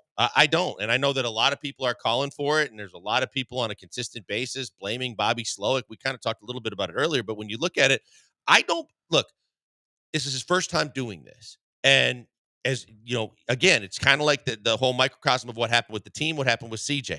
The fact is that did Bobby Slowick take a step back this year? Yes. But is it just like bumps in the road? I think so. I still think he's a very good offensive mind. The Jets obviously want to talk to him, and I didn't think he was going to get any interviews. But I think people respect his ability to know and have a good command of current NFL offense.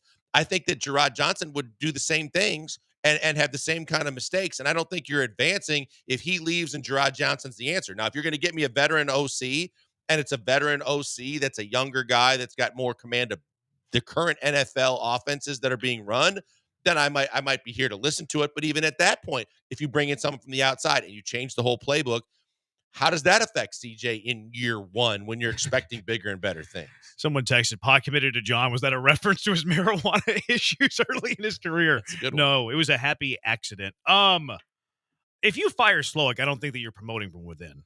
Yeah, I don't think you can. especially with the expectations for this team, this quarterback, this offense. Yeah, I don't think that it would be Gerard Johnson. I think that if you moved on from Bobby Slowick, that you're looking for somebody that has had experience, probably as a head coach.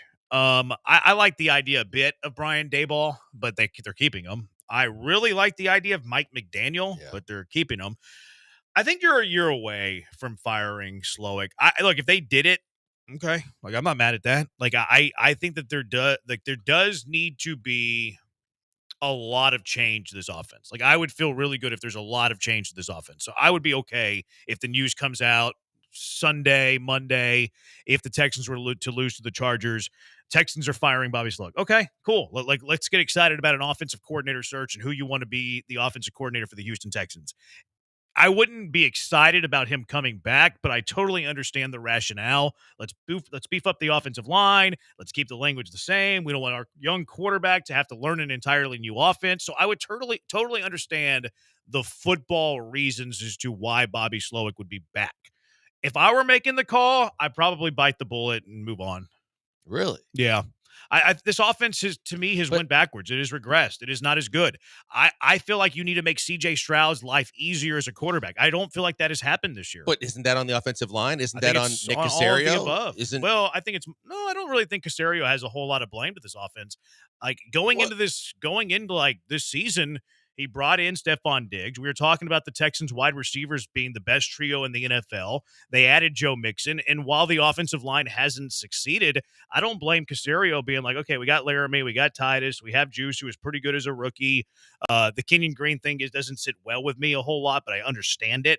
So, no, I don't really put a whole lot of blame on Caserio and his roster build when I look at this offense. I don't know what Shaq showed and didn't show, but he was good last year. Shaq was good last year. I just think that this offensive line has regressed so much more than anything you could say about Slowick or CJ, and I think they're all connected. But isn't that more coaching, though? But I think that in the offseason, if you go and tell me that they're going to bolster the offensive line in the offseason, do I feel comfortable that Bobby Slowick can be more like the Bobby Slowick of 2 years ago than what happened this year? I really do. Yeah, I don't disagree with that. And I think it's the same for CJ. I think CJ gets back to being CJ from year one if they shore up this offensive line in the offseason. I do worry about regressing if you make major changes to what that does. New system with CJ, new playbook, and all that other stuff. Does that provide an obstacle for CJ? It can. Yeah, I think because the studies always say in year one it's always difficult with new OC and or new head coach, but specifically new offense, new offensive coordinator for a quarterback. I think there's pros and cons to either way, though. Like there's pros and cons either way. Like learning the new language, learning the new offense, that's going to take some time. That could be a con. But what if the new offense is better? Like maybe you take your lumps a little bit in the first 4 weeks of the year, but once you get from weeks 5 to 18, you're better off. So, like, you bite the bullet, you take your lumps early, knowing that in the long term, your offense is going to be better. So, like, I could kind of go either way, but if I'm making the call, I would move on from Slowick. And it's probably because I'm super disappointed with how this offense has looked. And do I put a whole lot of blame on, Stroud? Not a ton, because I do think that the offensive line is the biggest reason why. But at the same time, that stuff is coached. And, like, he is the leader of the offense. But I think you could change your offensive line coach. You could bolster your offensive line, and I would feel comfortable that Bobby Slowick is still one of the better offensive minds in this league, that he could do what he needs to do for this offense. That's why I wouldn't move on from Bobby Slowick. I'm good with keep Bobby Slowick, bolster the offensive line, make whatever changes you need to make it better and where it needs to be. And I think that across the board, the offense, CJ and Bobby Slowick all excel next year. It's possible. It's possible you bring in a new offensive coordinator and the offense is better. It's true. I mean, yeah, there's a couple guys that you can look at and say, yeah, if you had him, would they be better? And even Cliff Kingsbury is a guy that you have to consider saying, if you had Cliff and he had CJ, but you still have to bolster the offensive line. That's probably a straw man candidate, though. Like, that's not realistic. No, it's not. Like, are there guys out there that you rather have than Slowick that are available, that are available right now? That are attainable? I can't think of. I don't want Peterson. I can't think of anybody off the top of my head that I say I want more than Bobby Slowick. Would you rather have Kubiak? No, which one? Either one. I don't want Gary, and I think it's passed him by at this point, and I don't think he wants it, and the regiment is too much for him.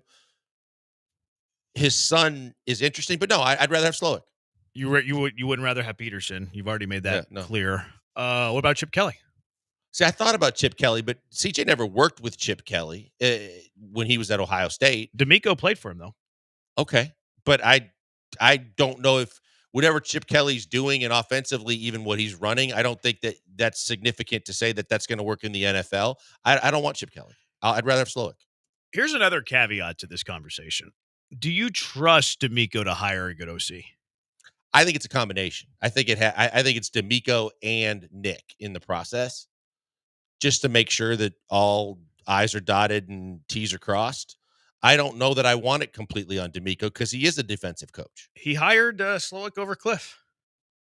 He interviewed Cliff. He hired Slowick. That's true. And so, therefore, is another reason why I want Nick involved in the process. Yeah. I wonder how much he would be. How about Josh McDaniels? No. You'd rather have Slowick than Josh McDaniels? I would. Yeah, and I don't care if it's just, head coach versus OC. I think at this point, even the way Josh McDaniels calls the game, this ain't the Patriots, and this, I think the offenses have upgraded from even his time in his heyday. How about Josh McCown? No. Doing great things with Minnesota. Look at Sam Darnold. Look what he's done for Sam Darnold. What if he had that same impact on a C.J. Stroud who's more talented than Sam Darnold? Yeah, I'm not sold on Josh McCown. You don't like what he's doing in Minnesota? As a quarterback coach, See, I'm teasing a bit. I'm trolling a bit because I think that Kevin O'Connell is the primary reason for success there, not Josh McCown. And I like to hire coaches who are responsible for the success of a team. That's why, I'm not going to hire a defensive coordinator off of a defensive-minded coordinator staff because I think it'd be like hiring Matt Burke to be a head coach. Matt Burke's not responsible for the Texans being good defensively. Right. Josh McCown's not the reason that the Vikings are good offensively. It's Kevin O'Connell. That's why, as much as personally, my good friend is their receivers coach in Minnesota. I hope he's learned a lot from Kevin O'Connell, Keenan McCardell. I hope Keenan McCardell gets a chance someday to be an OC and or a head coach. Do I think that just being the receivers coach under Kevin O'Connell is enough to say that he should be an OC next year somewhere? Probably not. Yeah. 713-780-ESPN. HRP listener. What about Frank Reich? No, God, no. What don't you like about him? He's failed miserably at his last two stops. That would be like when the Rockets brought in Jeff Hornacek, too. You can't bring in Frank Reich to Houston. Yeah, especially with how well Bryce has played, the second half of this year. Especially because he was a Buffalo Bill quarterback when it was 31-3. That's why. I don't care about his poor coaching pedigree. If he was Sean McVay, I wouldn't hire him. No. You can't hire that guy. D'Amico sued the Texans, but he came back. That's different. He didn't beat the Texans. I don't care if he sued the owners. Okay. That's way different. Beat him in the courtroom. Way different. Yeah, but I don't care about the courtroom. I don't care about the owner's pocketbook. I care about my team winning a game. A game, not a court battle. That's what I'm saying. Is there anybody out there that's an OC currently available that would be better in your mind than Bobby Slowick? You would definitely need to feel like you can upgrade. 100%. Yeah. 713-780-3776. Also, we probably don't know OC names as well. What if there's a hotshot quarterbacks coach that's the next Sean McVay that we've never heard of? That exists. That is out there. It is. But do we trust D'Amico to hire that guy? Let's go out to the HRP listener line. Keith, you're in the Hive with the Bees. What's up, Keith? Hey, guys. Happy New Year. Love the show. I got two names for you.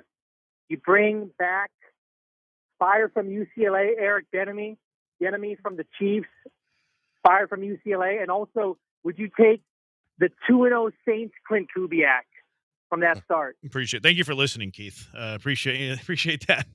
Yeah, we brought him up. And it was 5 minutes ago. Yeah, and if it was 20 minutes ago, I'd give you the benefit of the doubt. But and on the Bieniemy side, if you can't do it at UCLA and you're not, and you're off, you didn't do it in Washington. Yeah, and you didn't. Has he done it anywhere? No, yeah, exactly. Anywhere without Andy Reid, no. Has he ever been the reason for good offense? No. Because I think Andy Reid was in full control at first, and Andy Reid still had the power to overrule and interject whenever he wanted to, and he did when he was in Kansas City. Yeah, no. What's Norm Chow up to? Eric Bieniemy. I haven't heard it. Norm Chow. Bring back I Norm haven't Chow. either. I was like, isn't that the doctor that diagnoses everything on Twitter? But that's Dr. David it's a Dr. Chow, but it's kind of racist of you. But what is the? It's not. What's the? It's the same name.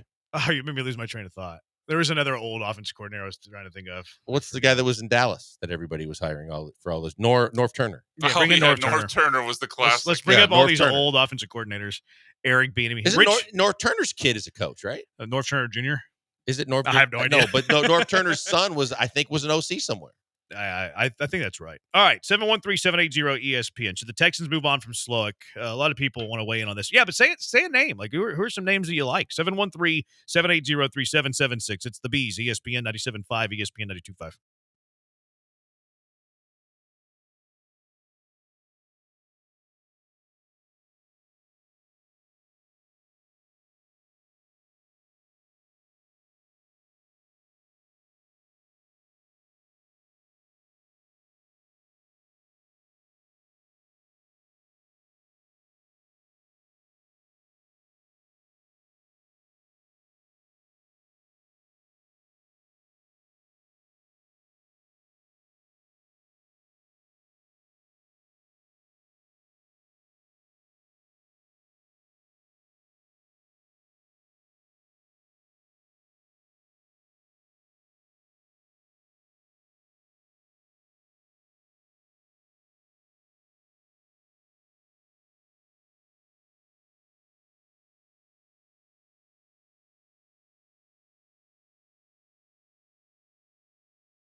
You're back with the Killer Bees on ESPN 97.5 and 92.5. Live from the Veritex Community Bank Studios, here's Joel Blank and Jeremy Branham. Someone on Twitter said Freddie Kitchens. Ugh. I think I just threw up a little bit in my mouth. Yeah, there's the noise because it's, ugh. No thanks. Here's a hot take, though. And it's not just about Freddie Kitchens. We, because of how a guy has been a head coach in their head coaching record, we automatically attach that to them as a coordinator, just for what it's worth. Freddie Kitchens is a head coach, awful. I don't even know how good he's been as a coordinator. But our reaction to Freddie Kitchens being the OC as being, someone who's never been coached by Freddie Kitchens or has been on a fan of a team that has had Freddie Kitchens on their coaching staff, the immediate reaction is to their head coaching record and not their prowess as a coordinator. For what it's worth. I think that's fair. I think it's fair. But I think that from a Freddie Kitchens perspective, yeah, I mean, he was in a tough situation in the fact that they gave him the job in Cleveland and he didn't do well. But he just lost his job again, I think, somewhere. Was he somewhere else? Yeah, this year in the league. Somewhere in the league, I believe he lost his job. It's so weird to me that he was like a good quarterback in college. He was? Yeah. I didn't know that. He was at Bama. I didn't know that at all. Yeah, he was a good quarterback in college. Really? Yeah, right? You're seriously? I had no idea. Yeah, you wouldn't know. But it. Was he in the league this year? He's actually okay. He was the interim head coach at North Carolina, so I guess he was on. There Mac you go. That's Brown's where I knew staff. the name. Yeah. So Did Belichick keep him? Belichick kept him on staff to coach the bowl game because he wanted to tap into watching and getting his feedback in the time that he was the head coach. But I don't think he kept him. It says 2025 to present. Well, because he coached through the bowl game. I don't know if he's going to be on Belichick's staff. He said it's rumored that he's going to be the team's new offensive coordinator. Huh. We'll see if that actually holds weight. Yeah, Freddie Kitchens, Bill OC hasn't North been Carolina. a genius with offensive coordinators after he had Sometimes he'll even hire with defensive Brady, coordinators to be his offensive coordinator. Yeah, Patricia. Bobby Slowick is horrible in my opinion. Last year, the athleticism of the athletes excelled the Texans. Bobby doesn't know what to do with the talent now that it's recognized. Fire him. So there's one texture on it. Regardless if Slowick stays, O-line coach has to go. I agree Chris with that. Strouser. I think that everybody's on that page. Yep. It's also weird that Slowick didn't hire his offensive line coach, by the way. Hey, you're going to come in here and you're going to run our offense, but you're not going to pick your staff. Yeah, that's the Daryl Morey, Kevin McHale staff. And he also never worked in the system. That's bizarre. I didn't realize that. Yeah, it worked okay in their first year, but it didn't work this year, obviously. Strouser's been the O-line coach for the Texans since 23. Prior to that, he was with the Colts from 19 to 22. Huh. Yeah, so he predates Slowick. Yeah, that's just absolutely... Oh, wait, 23, never mind. 23 was last year, but it was like a Caserio thing. That's bizarre. Yeah. Yeah, I would think your head coach makes all your coaching staff hire. They never... he never worked in that system. Ben McDaniels is on this staff. Ben McDaniels was on the Lovey staff. He's the wide receivers coach. Again, on the offensive side of the ball. So, if they're going to keep Slowick, they should be hey, Slowick, this is your offense. This is your make or break year. Mm-hmm. You can hire the staff. Just know that you're on the hot seat. Yeah. I mean, it's similar. Look, we had these conversations about Caserio before he got CJ right. Mm-hmm.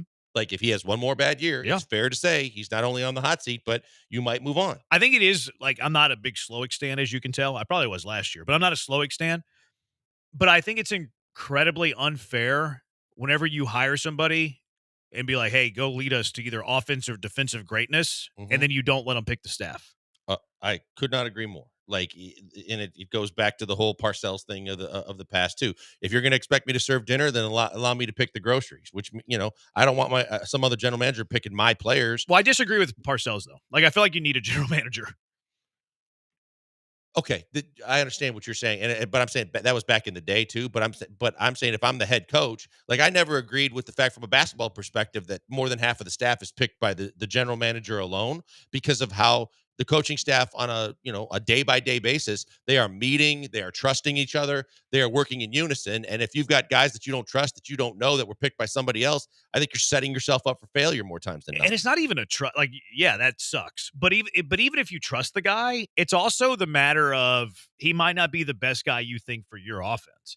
You might be putting a governor on him with how good he can be offensively by restricting him from bringing in his own guys. Mm-hmm. Slowick has had a down year, but they still got 10 wins. He has been competent, been below average. Not a reason to fire him. Near-jerk reactions by management are what create terrible franchises. There is value in having consistent leaders, employees. 2 years is not enough of a timeline to judge his success or failures. I agree with the consistent leaders and employees. I'm a believer in that. But I'm also a believer in hiring the best man for the job. That's why I would like to know some of the names. If D'Amico Ryans feels like he can get better offensively with an offense coordinator that is out there, then let D'Amico Ryans do that. If D'Amico feels like there is not an upgrade at that spot, then keep Bobby Slowick. It's why I could go either way. But if they fired Slowick, I would not be mad about it. Yeah, I think that's the easy solution is to just say fire him. The better way to say that is exactly right. Then find me someone that's better than him, that's going to come in, that's going to be better than he is. Because just like firing a head coach, if your objective is, if you have to fire a head coach, your objective is, and it better be, to get someone better than who you got rid of. I don't know who's better than who you're getting rid of right now if you fire Bobby Slowick. Space City Kev, I don't think that I want Bobby fired, but he needs some help, doesn't he?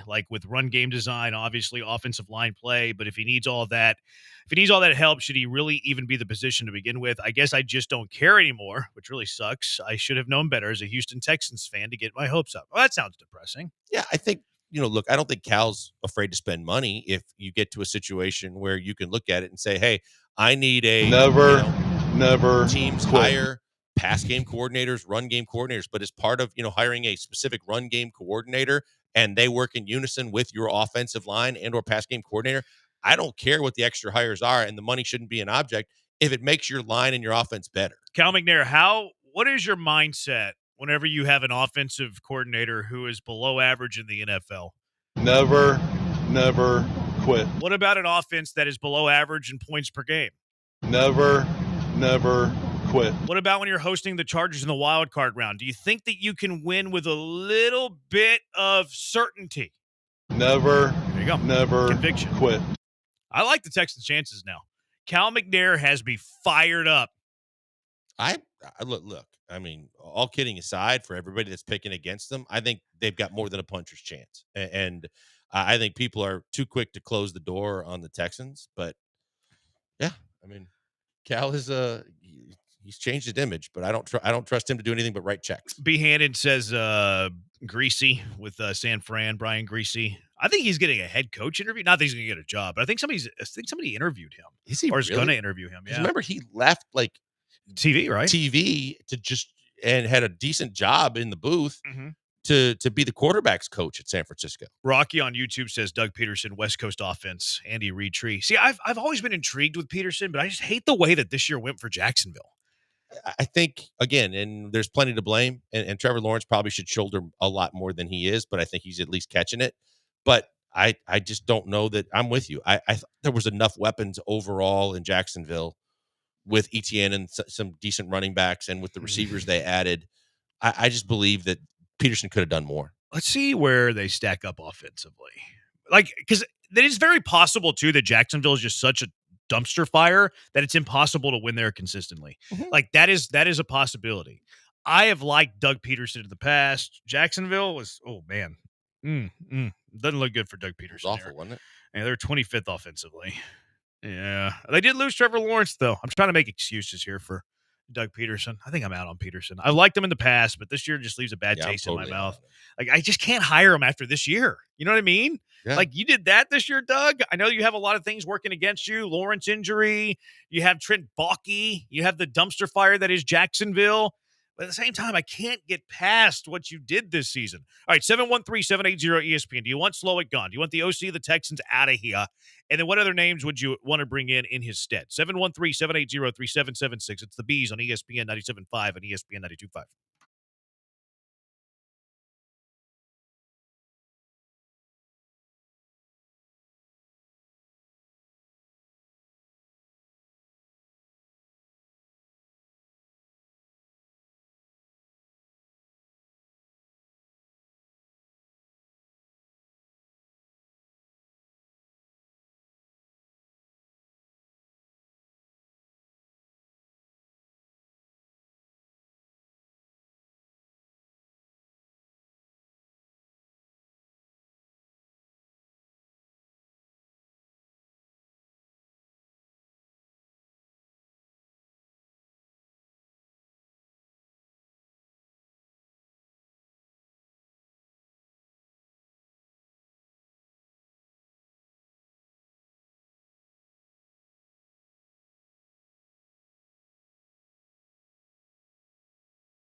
Now back to the Killer Bees. On ESPN 97.5 and 92.5. Live from the Veritex Community Bank Studios, here's Joel Blank and Jeremy Branham. Do you want Slowick gone? Do you want him out of here? And if you do, who do you want? Texter, do you guys remember? I know analytics has those things out there. I don't want to hear him. He's a former head coach, but he's never been an offense coordinator before. Somebody did text in Bill O'Brien. He's starting to get some love, too. He had to come out and say that he's happy at BC for now. Who's giving Bill O'Brien love? I saw on the internet where he had to come out and say, because there were teams that were intrigued about Bill O'Brien, and he was happy to say that he was staying at BC. That's got to be from Bill O'Brien. I'm starting to worry where you get your news. I verified that there are people that picked the Texans to get to the Super Bowl. Like randos on Facebook. No, they're NFL.com, CBS Sports. What were their names? What were their names? I got to go back and look at them. You forgot because you don't know who they are. Barnwell did not, though. Barnwell did not. Initially, we looked it up. Did. He didn't pick him to make the playoffs. Well, I don't know why you're constantly looking to try and prove me wrong. When I'm telling you that I'm not lying. No, I'm not. I believe that you're seeing random people say this. Yeah, I'm just discrediting them. Okay.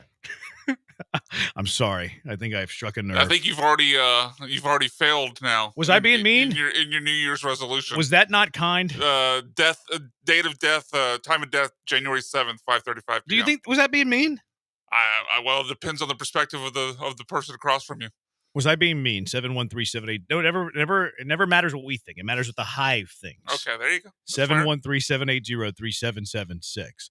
Anyways, Texter, do you guys remember when you put me on the car wreck of the day last season when I was the first one to come out and say fire Bobby Slow? I called him Bobby Slow because his offense does not adapt or adjust fast enough. I loved it. Thank you. You weren't wrong, Texter. You were just early. Yeah, I mean, the approval rating has went down a lot for Bobby Slow. Remember, everybody was worried about him leaving for a head coaching job. Now everybody wants him out the door as fast as possible.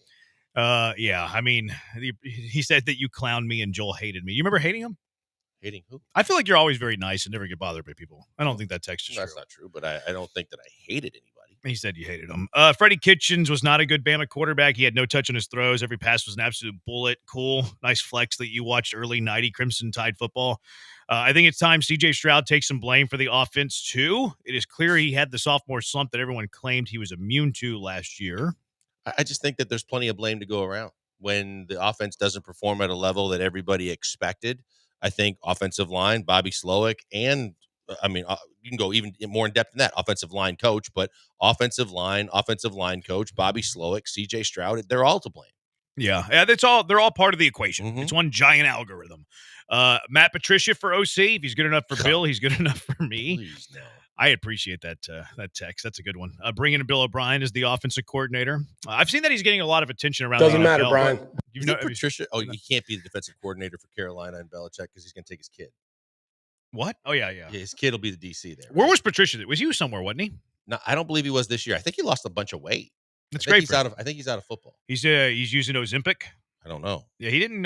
He wasn't on a staff this year. Yeah, he reappeared on the internet recently where people had a picture, and I just remember going, "Wow, he at least took some time away from football to lose some weight." It's easy. It's easy to lose weight these days. I guess watch the Golden Globes. Ariana Grande, man. Like, what is going on? I hope to God she's not taking a guess. She needs a buffet a day. Too, yeah. Yeah, she needs a freaking easy tag to a drive-through. I think she's on the Christian Bell diet. Remember Christian Bell, whenever he did The Mechanic, his diet was a cigarette and an apple. Like, he would smoke a pack of cigarettes a day and he'd eat an apple a day. I think that might be what Ariana Grande's diet is right now. Yeah, I mean, it was, what's her name? Nikki Glazer, one of her jokes. She was funny, too, by the way. Yeah, about the Golden Globes and the Ozempic thing. But, I mean, it's obviously not hard to get in Hollywood because everybody is just rail thin. I feel like there's some Sammy Sosa stuff going on with Grande, too. Like, she looks a different color. She is very, very pale. She's, like, hollowing out. Yeah. It's weird. Yeah, she in particular. But I feel like Brian has something to say because his mic is on, but every time I look at him, he doesn't say anything. No, I agree with you. She looks weird. I don't know. It's just weird. like a post Pete Davidson thing. Like she just spiraled out of control. She dated Pete Davidson? Yeah, she was the first one. I didn't know that because her skin kind of starts. Oh, I don't think she was the first. She was the first super famous one. Yeah, that was like kind of started the trend of all the super. Oh, he dated her before Kim? Yeah. Oh yeah, way before. Yeah, I think Ariana that's was right. the first one, huh? Yeah, I think he moved on from, but I thought there was someone else prior to Ariana Grande. I mean, I don't care enough to Google it, but yeah, she was the first one I remember being like super famous and dating him. Like Ariana Grande's color, like her skin color, is like fading. Yeah. Yeah, it's weird. It's not quite. She looks anemic. It's not quite Sammy, I think but it it's is odd. probably it. Like, well, anemic is don't a sue good me. word. Yeah, she looks anemic. Yeah, I feel bad. It's hard to look at. Yeah, I don't want to crush her too hard because I'm afraid there's a medical thing that she's keeping private, but it is odd. If the Texans throw one screen from Ariana Grande to screen passes, if the Texans throw one screen pass, whatever you want to call it, behind the line of scrimmage, even one, they are doomed. CJ better throw the ball at least 30 times, beat the Chargers. That's kind of counterintuitive. I don't mind the screen game. I think the screen game is important. They're specifically talking about the Chiefs game because the screen game got blown up every single time against the Chiefs. I just think throwing it 30 times a game takes away from Mixon, who's been damn good for you if you can prove you can run the football. Somebody said John Gruden. No. You're not interested in Gruden at all? Offensive coordinator? Yeah, no, again, I think offenses have passed him by, too, and he showed that when he was with the Raiders calling plays. I didn't believe that he had a really good grasp on play calling for the Raiders. I don't think Gruden's a good OC. Yeah, I think he used to be. Yeah, I think he knows X's and O's, and he can identify talent in quarterbacks and stuff, but I don't think I want him calling plays. This texture says Todd Monken. You can't. He's not leaving the Ravens. Yeah, you don't see lateral moves like that either. No, he'd only leave to get a head coach. Because someone else said, what's his name that was in Dallas that's now in Philly? Kellen Moore? Yeah, Kellen Moore. Kellen Moore ain't going anywhere. That'd be a pipe dream, but yeah. Yeah. It's not going to happen. J-Bone be nicer to Blankers 2026. I guess this year has gone by. This year's a wash already? Branham, you ticked off look-alike Bill O'Brien. Huh. I've been told. Really? Oh, yeah. Really? You got the Bill O'Brien thing before? I feel like you minus look, the chin. I feel like you look more like Bill O'Brien on Ozempic. Okay. Like it's not an insult. Like no, I know, but I've been told that before. I don't like it, but I've been told. Well, certainly without the butt chin, it's hard to make the comparison. Branham is hashtag King Meanie. Branham is a troll. You're not being mean. You're being you. Thank you. I don't know if that was a compliment. I don't think it was. Gruden, I'm going to take it like it was, though. What about a college coach that is a hot name? See, I think it's possible. Like a hot name offensive coordinator. Especially with the fact that with, NIL and transfer portal and a lot of college coaches are getting fed up. You could at least be creative enough to think that way. But, I mean, who would that be? Like, because most of the guys that are really innovative play callers are going to stay put because they're more likely to be at big time schools unless they, like you said, get out of the NIL stuff. Yeah. What's his name? Does Call plays at Oregon? Lanning, he's a defensive guy. Lanning, he's a defensive guy. Yeah, like Oregon's OC. I don't know who that is, but if you want to go like name out of the box that has an innovative offense, I could see someone like that. Will Stein. Oh yeah, I know who Will Stein is. He's a hotshot name for like a big time gig here pretty soon. I'm 95% sure that he was the defensive coordinator at Georgia. Lanning was prior to getting the Oregon job. Okay. Here's a name you're gonna love. I think you're gonna love this name. Arthur Smith. No. No. It'd be good for the parcels if you around have NRG Derrick Stadium. Henry. Sure. Yeah. But if you don't have Derrick Henry, I'll pass. No, but Arthur Smith is in Pittsburgh, right? He's talking about when he was in Tennessee. Yeah, when he was at that Tennessee. was what made his career is having Derrick Henry. Right. He's also the son of founder of FedEx. Is he really? Yep. Mm-hmm. He doesn't need a job. No, he does not. He does it for the love of the game, which is an OC that I want. Would you rather have Dan Campbell, Ben Johnson instead of D'Amico Ryans, Bobby Slowick? Yes. The easy answer is yes. You hesitated. No, the easy answer is yes. In a heartbeat. Yeah. In a heartbeat. I also really like Jahmyr Gibbs and Sam Laporta. Really like that. And first-round picks in the future. I like Jahmyr Gibbs, I like Sam Laporta, and I like a future first-round pick. A lot. Do you like Will Anderson? I do. That's the problem. I really like Will Anderson. They wouldn't have taken those players anyway. Yeah. Maybe one of them. Can we get away from the Shanahan offense? Do you want to get away from the Shanahan offense? No. It's kind of been exposed this year, as people were saying.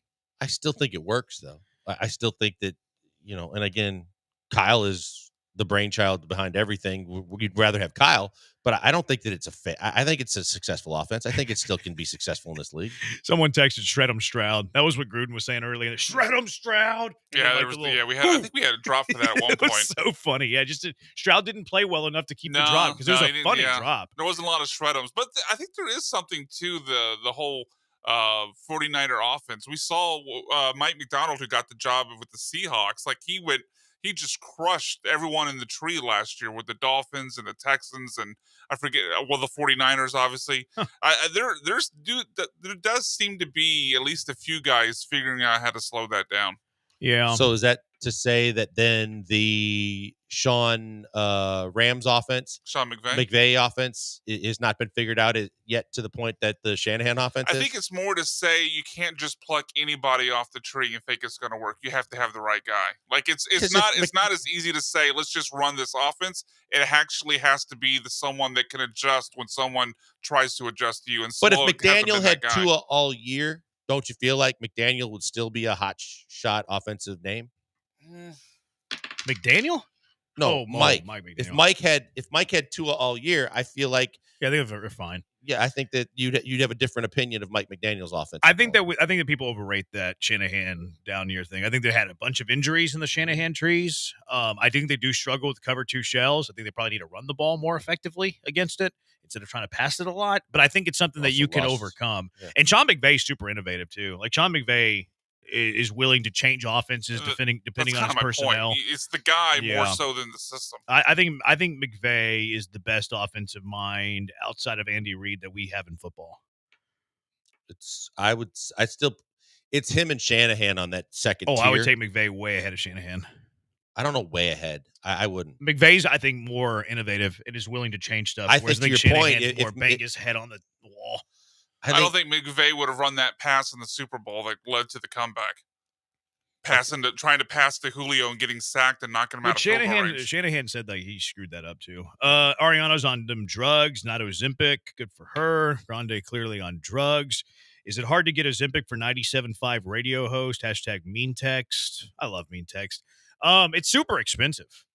Charles Barkley couldn't get it. He went on one of the talk shows and said that he couldn't get it and that he was having problems getting it. And Adam Silver was the next guest. It was when it feels hard to believe that he couldn't get it. If Charles, ring him up, tell him I can hook him up. Tell him that I can hook up the Chuckster. I texted him calling BS that he couldn't get it anymore after I saw that. But like even Adam Silver came on right after that going, am I missing something that you can't get it if you want to get it? Yeah, he's lying.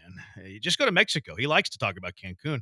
What about quarterback coach for the Lions? See, I don't like hiring assistants or subordinates from the real reason the offense is good. Benny Johnson's the reason that offense is good, not Mark Brunell. Right. What's Kevin Gilbride doing these days? Is he still with us? Wait, the Mark Brunell is the quarterback's coach of the Lions? Yeah. I had no idea. Everybody knows that. I thought he was retired. I just Googled it. I thought Mark Brunell Sr. was retired. No, I think the Lions have basically hired a ton. Like Deuce McAllister was on their staff at one point. They hired a bunch of ex-players. I think Kevin Gilbride's still alive.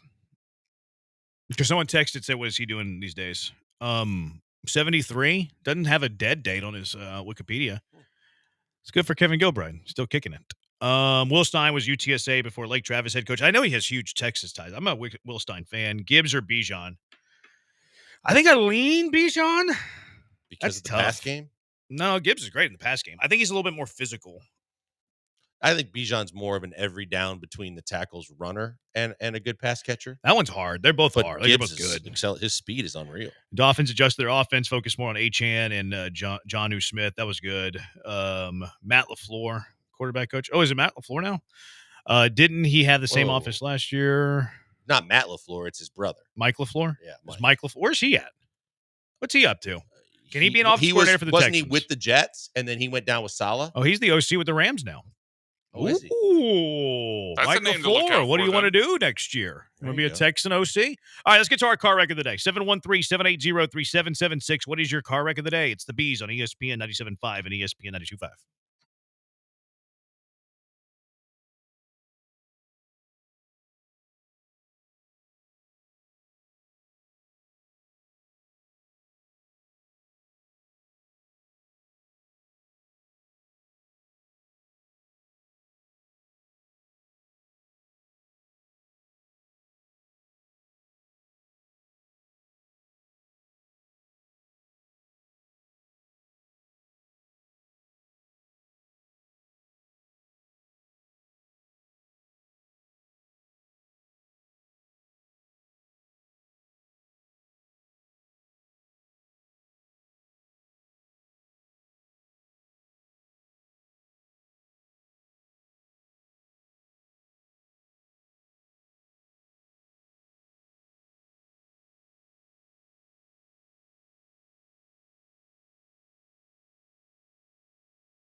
What is your car wreck of the day? 713-780-3776. Following us, it'll be Soccer Matters. Football is Life. The Glenn Davis. Christian Pulisic on fire in Europe for AC Milan.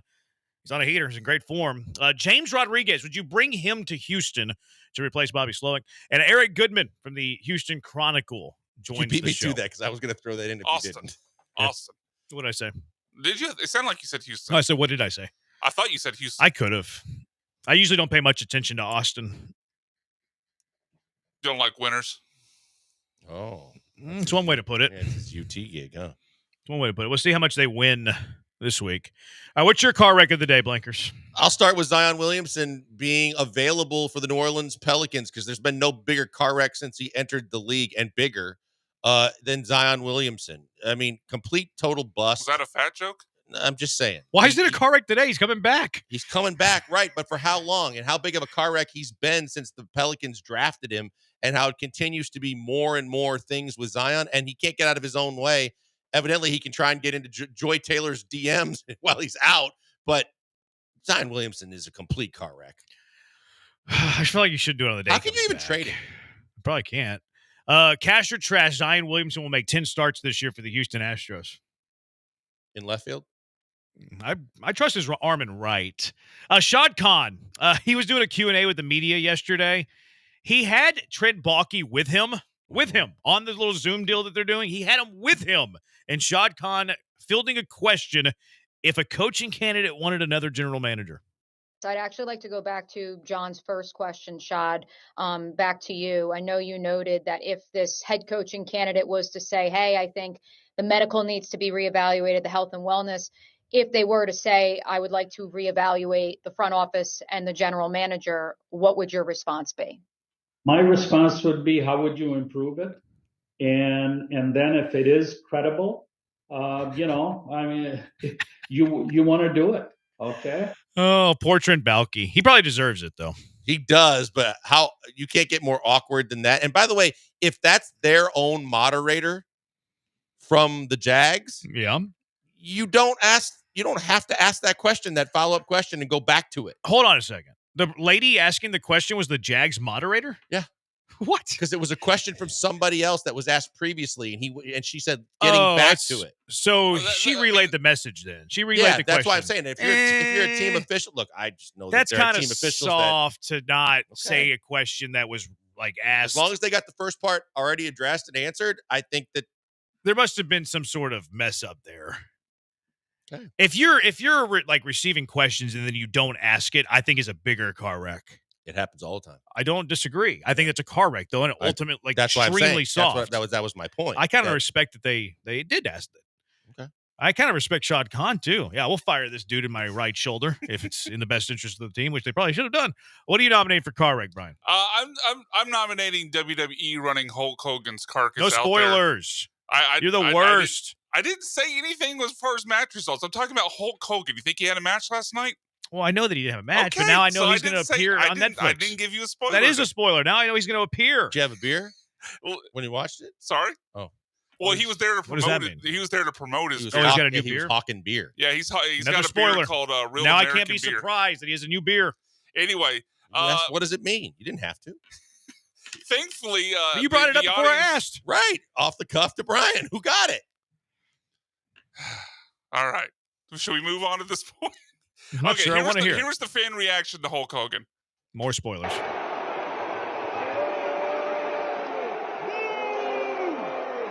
Well, let me tell you something, brother. I've had all kinds of tag team partners over the years, but you, the fans, have been my greatest tag team partner because you guys have stuck through freaking thin dudes. Stuck through thick and thin dudes while they're booing him out of the building in Los Angeles last crowd night. as I don't his know why they biggest keep partner running tagged him out.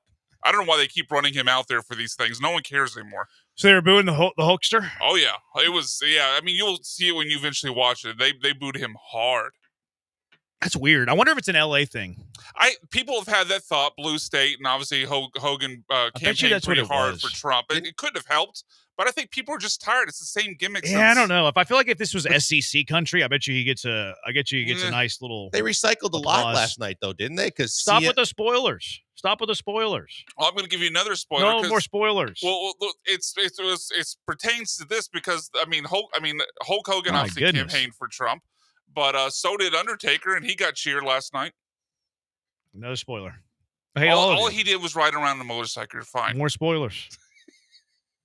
Yeah, Brian, stop being a punk. I've lost a bunch of respect for you guys. Stop being a punk. You don't even really know what that means. Spoiler?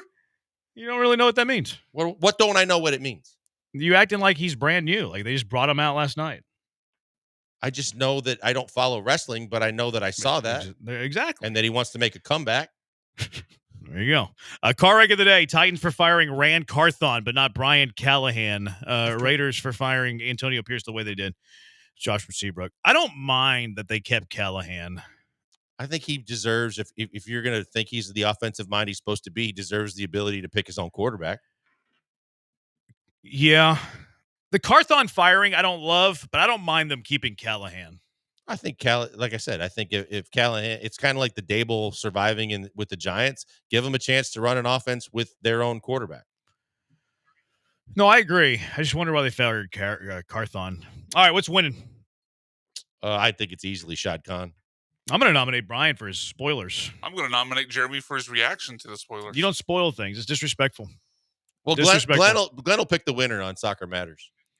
We'll give it to Shad Khan. He needs to win something. That does it for and his wrestling company's inferior. All right, does it for us. Thanks to Brian for the hard work. He's Blank. I'm Brian. I'll talk to you tomorrow, Houston. Soccer Matters. Glenn Davis right now. Football is life on ESPN 97.5 and ESPN 92.5.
All right, welcome into Soccer Matters on ESPN 97.5, presented by the Daspit Law Firm. I am pumped for tonight's show, and big shout-out to both Joel and Jeremy, the Killer Bees. We're on the heels of that show. Another great show from them here today, and, of course, Brian McDonald behind the glass here tonight, so important to this show. Again, Brian, happy 2025 to you. Are we ready for a great sports year? Yeah, already off to a good start with the Longhorns in the semifinals. Hopefully they play well on Friday night. Yeah, Friday night is a big night. Big underdog, but I'm feeling decently optimistic. And we'll see if the Texans can reclaim their game in the NFL playoffs. Feeling less optimistic about that one. Yes, I've heard some of the chatter. All right, so the best in soccer talk, self-proclaimed here tonight. Did you get that? Self-proclaimed. You heard that. I heard it, yeah. Yeah. A lot of people like to proclaim things, so I might as well join the pack. Better than a self-proclaimed nickname. You can't give yourself a nickname. As long as you don't do that, we'll be fine. I'm not going to do that. Trust me. So many of you do have opinions out there, and I hope you'll state them tonight on the air. And 713-780-3776 is the number to call, 713-780-3776. Lots has been rolling off social media. I'll get into some of that here tonight. Later on in the show, Eric Goodman of the Austin Chronicle will join us. We're going to discuss their big move and acquisition of Brandon Vasquez, who went down to Rayados in Mexico. I believe it was $10 million they paid to get him back. It was a short-lived trip to Liga MX. But I'll tell you, they have finally got a bona fide striker in Austin. They have flitted with Maxi Arrudi, Jazzy Zardes, others. This guy is being brought here to score goals, and that's all he talked about. He's not being signed to press, defend. The priority for him is to be a goal scorer, and we'll talk about that tonight with Eric Goodman from Austin, Texas. And by the way, I watched that press conference. It was kind of bizarre, and we'll take you into that a little bit later. Streaming at ESPN975.com. We got a number of things to jump into today. Christian Pulisic. I mean, what more can we say about this guy? I mean, did we ever think an American at Milan was going to be one of the top two stars on the team? But we have that, and he's Captain America. It's a storied club. It's a Milan that's trying to reclaim itself in Italy. But he was a huge part of the Italian Super Cup win over Inter Milan. That was played in Saudi Arabia. We're going to talk about him, that match. Milan scores 3 straight to win 3-2. Manchester United and Liverpool is another big one and a big Premier League matchup. Not because of the table. I know what you're doing out there. You're going, Glenn, what are you talking about? Manchester United's, they're not going to end up top 4 this year. No, that's not. But from a historical perspective, United and Liverpool is always a monster game. And because of that, derby nature or rivalry, whatever you want to call it, because of history, that's why it's a big game. And we're going to recap that. We've got sound for you on that as well, from Arne Slot of Liverpool and Ruben Amorim of Manchester United as well. And some of it is pretty interesting, the stuff that we pulled. But first, let's continue on what has been a bit of a hot topic on X. I put this out simply because people do go to games for single players. I mean, let's face it, today people go, Lionel Messi, people are going to see him. That's why the tickets are going to fly through the roof and be super expensive for Game 2 when he comes here to Houston to play the Dynamo. So I just posed a hypothetical question about James Rodriguez to MLS, and I posed the question, which, by the way, he could end up in MLS. Okay, there's nothing that says he might not. There are MLS teams interested. One of the names is obviously Inter Miami, but they're connected with everybody. But I put a hypothetical out. If you were the GM or sporting director of the Dynamo, would you be interested in bringing him to Houston? Now, that's based on what he can give you on the field and what he can give you off the field. He is a darling of the Colombian soccer fan and the national team. Voted the top player in the Copa America. World Cup, if you remember, busted him to fame, and he ended up going to Real Madrid. But his club career has been subject to so-so. He comes from Rayo Vallecano now. He didn't do much there. And so I put it out on X at Glenn Davis Sock. And, man, the reaction was incredible. 15,000 views on this thing. And basically I said, play GM. Now, I don't think he's coming to the Dynamo. I don't. But when Dynamo fans see Brandon Vasquez being signed for $10 million in Austin, and this is with all the things that are going on with salary cap, roster, spend. It's easy for me to spend Ted Siegel's money, but when you have an open DP slot and when you have Sebas Ferreira, who really is now an anchor, really, doesn't seem to fit the system. I mean, are you going to go another year with him in the role and the way it went last year for him? 713-780-3776. So I put this out, and it was really incredible, the amount of really great responses, in my opinion, that we got back from people. Really, really good stuff. Here's one from Peter. Peter said, James Rodriguez is a pure 10. Very creative, can make the pass needed for the goal-scoring opportunities. The Dynamo play a very beautiful passing game. He would fit right in and take them to another level. He would fit in because they are narrow. He is a tremendous set-piece taker, and they do play a pretty methodical style. So that wouldn't hurt him. Yet we have heard Pat Onstad say that maybe this will become a more athletic team. Is Coco Karaski going to play in the 8? So I don't know.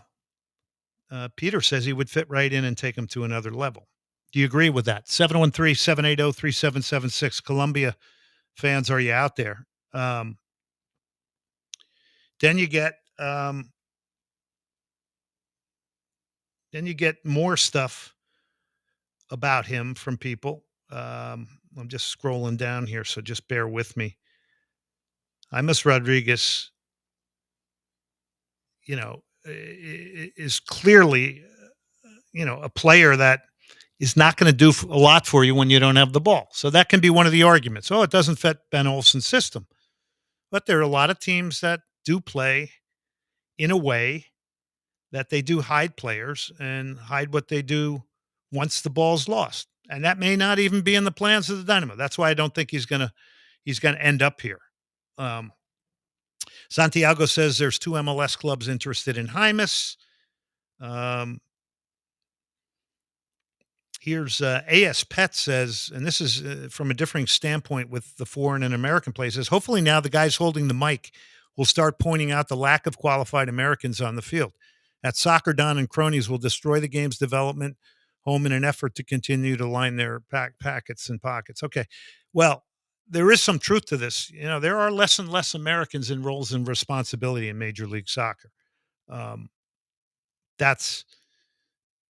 think that's, the Dynamo don't field a lot of American players. I don't know if that's a prerequisite anymore in MLS, but you always, I think, want your domestic league to support your national team. 713-780-3776. 713-780-3776. RG Chav says Houston could really use a star too. Well, do you go to games for singular players or do you go for the team aspect? How do you look at sports, Brian? I mean, are there certain sports that you look at and you're going to go for one player and one player alone? Caitlin Clark's proven that in the WNBA. I think there is. I mean, mostly I'm going for the team that I'm rooting for, but certainly in the NFL, like if there's a star quarterback out that carries, I think, the interest more, maybe sometimes even more than the team. And same thing in the NBA with the star player, like a LeBron or a Kevin Durant, like the alpha star player can carry that same sort of weight. I don't think it applies to baseball, but I think it does in the NBA, in the NFL. Very good. Doug says, let's do it. Now, the reason I put it out is because, as we've all come to know here in the last couple of years, Colombian soccer fans have been coming out in droves. We've had David Fletcher on this show talking about Energy Stadium where they drew like mad in the Copa America. They didn't even know how to handle it. They were parking their cars on the streets. He is beloved, James. He would, in the beginning, sell it all out. I don't think there's any question without a lot of effort. Now, HH, I don't think was put out to the public very well. We're all pretty excited, and I'm going to play some sound from Christian Pulisic later, where he speaks an entire interview after the game in Saudi Arabia in Italian. And I'm looking at that going, and this is just gold. We'll play that in the next segment. But Hector Herrera never learned any English. He never became anything of real interest to mainstream media. And we never positioned him, to my belief, because you never really got real run with him except, throwing a pitch out at the Astros and all. But nobody treated him like a star in mainstream media and any of the local news outlets. Nobody. Because I don't think they knew who he was. I don't think so. 713-780-3776. Yahoo Cougar Basketball says, sign this man, Hymas. Chris says, I brought this up during the final last year when he was linked to being bought out. He in Houston makes too much sense. They need a name like him to help revive the team to what it used to be. Yeah, even with 2 playoffs, relevancy still, I think, is an issue. 2 straight playoff. I think it was a dip this year. The Dynamo won a trophy the year before and got to the Western Conference Final, that was an amazing season, 2023, with Hector Herrera. But I don't believe Hector was bought in here in 2024. I don't believe it. And I know people go, oh, he was injured. Yeah, but I think it went beyond that for me. WDYM.Alex says, what Houston needs is a central defensive midfielder that can play center, mid, and CAM. Okay, someone with high league experience, someone in the Premier League box to box, and I don't know what that's. It's a lot of stuff in there. I think it's very simple. And Pat Onstad said it on this show. You're either going to drop Coco Carrasquilla into the Herrera role. You're going to have a very different, criteria of a player in that position. And then he said, we're going to go after an attacking player, but you got to find somebody that's goal dangerous. You can't go with the same group again. You have to find a signing that is going to be ultra influential. My belief has always been, you got to make a big signing every year for momentum, for the marketing department, for the on-field product, for the excitement. And they're excited up in Austin. I know you don't like me saying that, Houston, but they're excited. Now, if they keep Driussi and they got 2 wingers, O'Brien and Naganayan, and his mind slips, his name slips me right now, but you got 2 wide guys there. And if Driussi comes back, you got some real potential there because they're people that can make plays. Let's see. And there's also a lot of people who are against it. Let's see. There's talk here about the Dash as well. And the new coach, we'll talk about that a little bit as well. Brian says, I understand, but if Ben is looking for a 10, this guy was world-class 10 years ago with goal of the tournament in 2014. Since then, he's bounced around club to club. Yes, and Brian makes a good point. His club career has been iffy. He's coming from Rayo Vallecano. He was only there 4 months. What makes you believe he's going to be good for an entire season? So I don't know. I don't think he could recreate the season Herrera had in 2023. That was a remarkable season. Okay, this guy says, James Rodriguez playing with my beloved Houston Dynamo. This guy's name is Noah in 2025. Sounds like I won't say the word, but he doesn't like the post in the tweet. He says that I would have made in 2018. So that's Noah. Big fan of Jordan of the Astros. Look, if this guy comes, the playing tactics would have to change. So we've heard the Dynamo going younger. That may be the way it goes. 713-780-3776, 713-780-3776. Let's go to Jake. He wants to talk about the 21st century model of college soccer. Okay, so we're switching gears here. Jake. Glenn, thanks for having me on. I'm a huge fan of the show. I just wanted to ask your thoughts on that 21st century model. And I know college soccer, they're always finding ways to try to augment MLS and other pro levels and become more of that feeder system. And so I guess, do you think the 21st century model could help college soccer become more of a feeder system to that top flight domestic pro level here in America? Well, I can tell you where college soccer is right now. I think it's losing its relevancy because, I think MLS teams are looking more at, look, if we have 17 or 18-year-olds in our academy and we're doing our job, we want to be moving them forward as opposed to going and getting an older college player. I've called some college games this year with a variety of programs, including Memphis and some of the teams in the AAC, and every single kid on those teams, almost to a number, have played on two different college soccer programs. Richard Mulrooney was the Memphis coach. Told me, he said, yeah, the year before we got I think to the round of 16. My star striker, right after the tournament, we get knocked out. Instead of coming back and saying we're going to try to go beyond that next year and win a national title, he transfers to Marshall. And Marshall gets to the College Cup final. So I think it's in limbo right now. You're getting a lot of foreign players coming into that too. I think that's something that sort of balance between the foreign player and the American player has to be watched. I think that has to be watched in Major League Soccer. Some clubs have a little bit more faith in it. And maybe that doesn't mean anything to anybody, but I think from the standpoint of player development in this country and supporting your national team, I think it is a big issue.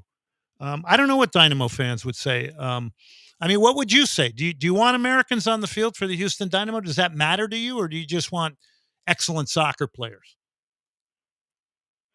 I think it's important to have a high number of domestic players on the pitch. I'll be honest. I live in Minneapolis, and so I listen to your show streaming, and I'd love to see more, domestic Looms players. And I think in college there is I call some college soccer myself as well, and I think there's a discussion that needs to be had. I think a team like Vermont, I know some of their top end players like a Yaniv Bazzini may not be domestic, but over 50% of their roster this year, domestic players. I think it proves that in college you can still get it done and win at a high level with American-born players. As you and I both know, the Indianas, the Virginias, the St. Louis's, the UCLAs, they still win at a high clip. The Clemson still win at a high clip with domestic players. And so I'd love to see definitely more domestic players on the pitch in college soccer in high level roles and winning at a high clip. Yeah, and I think you're bringing out a great point. I think the balance is different with a lot of teams. To your point, I also believe, though,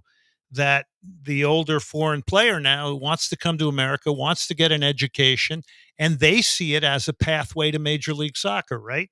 Like Julian Gressel, potentially, when he ended up in Atlanta, and I think he played at Providence. So there's a lot going on, and I think it hasn't been all flushed out. And, that's before we get into talking about, the portal and people having the ability to just say, I'm up and leaving, walk away from a college scholarship you made a commitment on and go to what they may think are, is a better place and a better opportunity, or I'm playing more, or I'm going to get more exposure. I mean, there's so many different things going on until we see it flush out.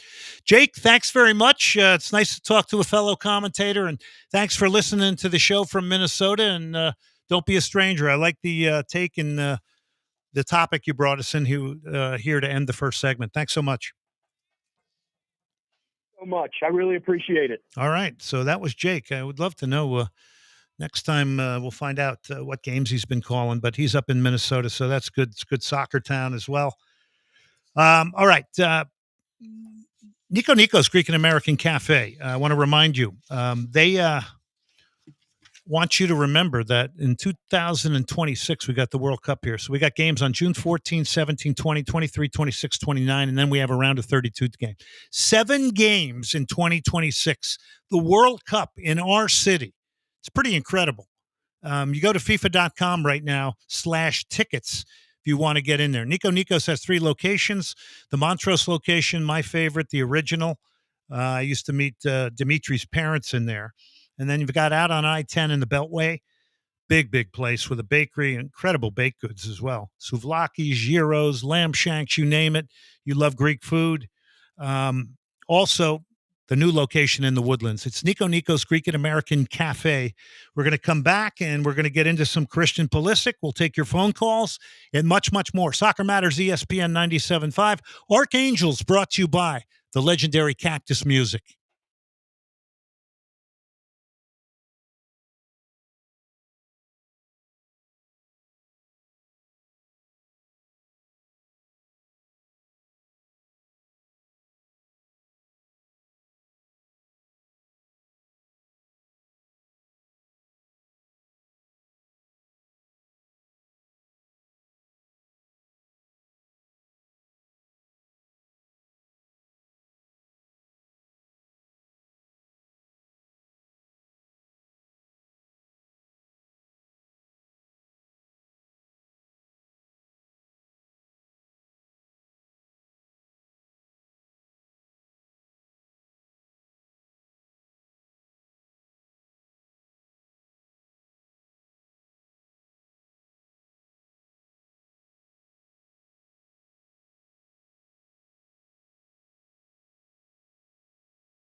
You're listening to Soccer Matters on ESPN 97.5. And on ESPN 92.5. Brought to you by the Daspit Law Firm. From the Veritex Community Bank Studios, here's Glenn Davis.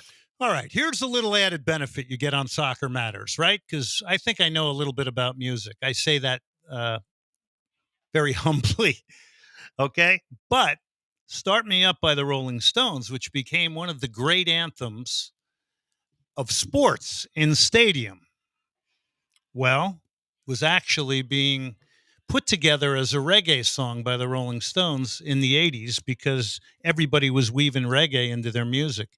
And they pulled it out of the files eventually, and it turned into this.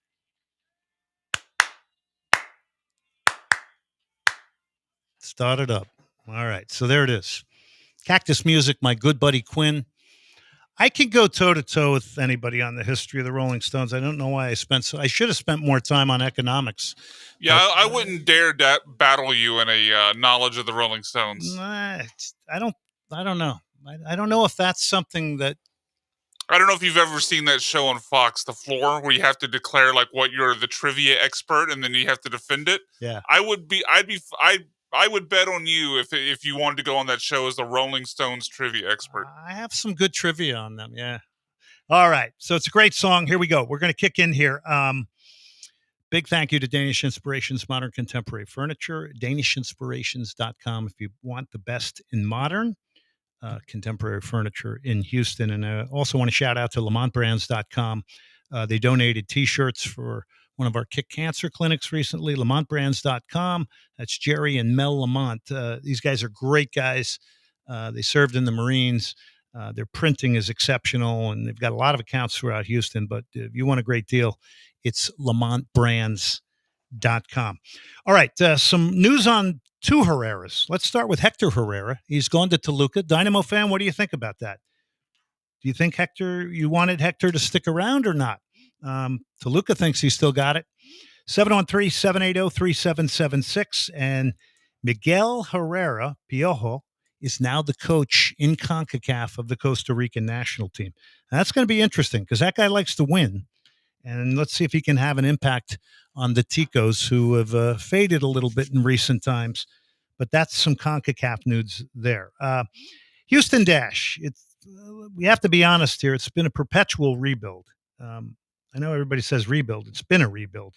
The only time it wasn't a rebuild was after the Dash got into the playoffs, drew 14,000 under Juan Carlos Amoros, did not retain him. He left. He won a title at Gotham FC, and everything went south again after his brief tenure here. So the Dash have a new coach, Fabrice Guatra, 37, sounds like a very French name. I'm sure Angela Hooklis, the new head of the Dash, made this move.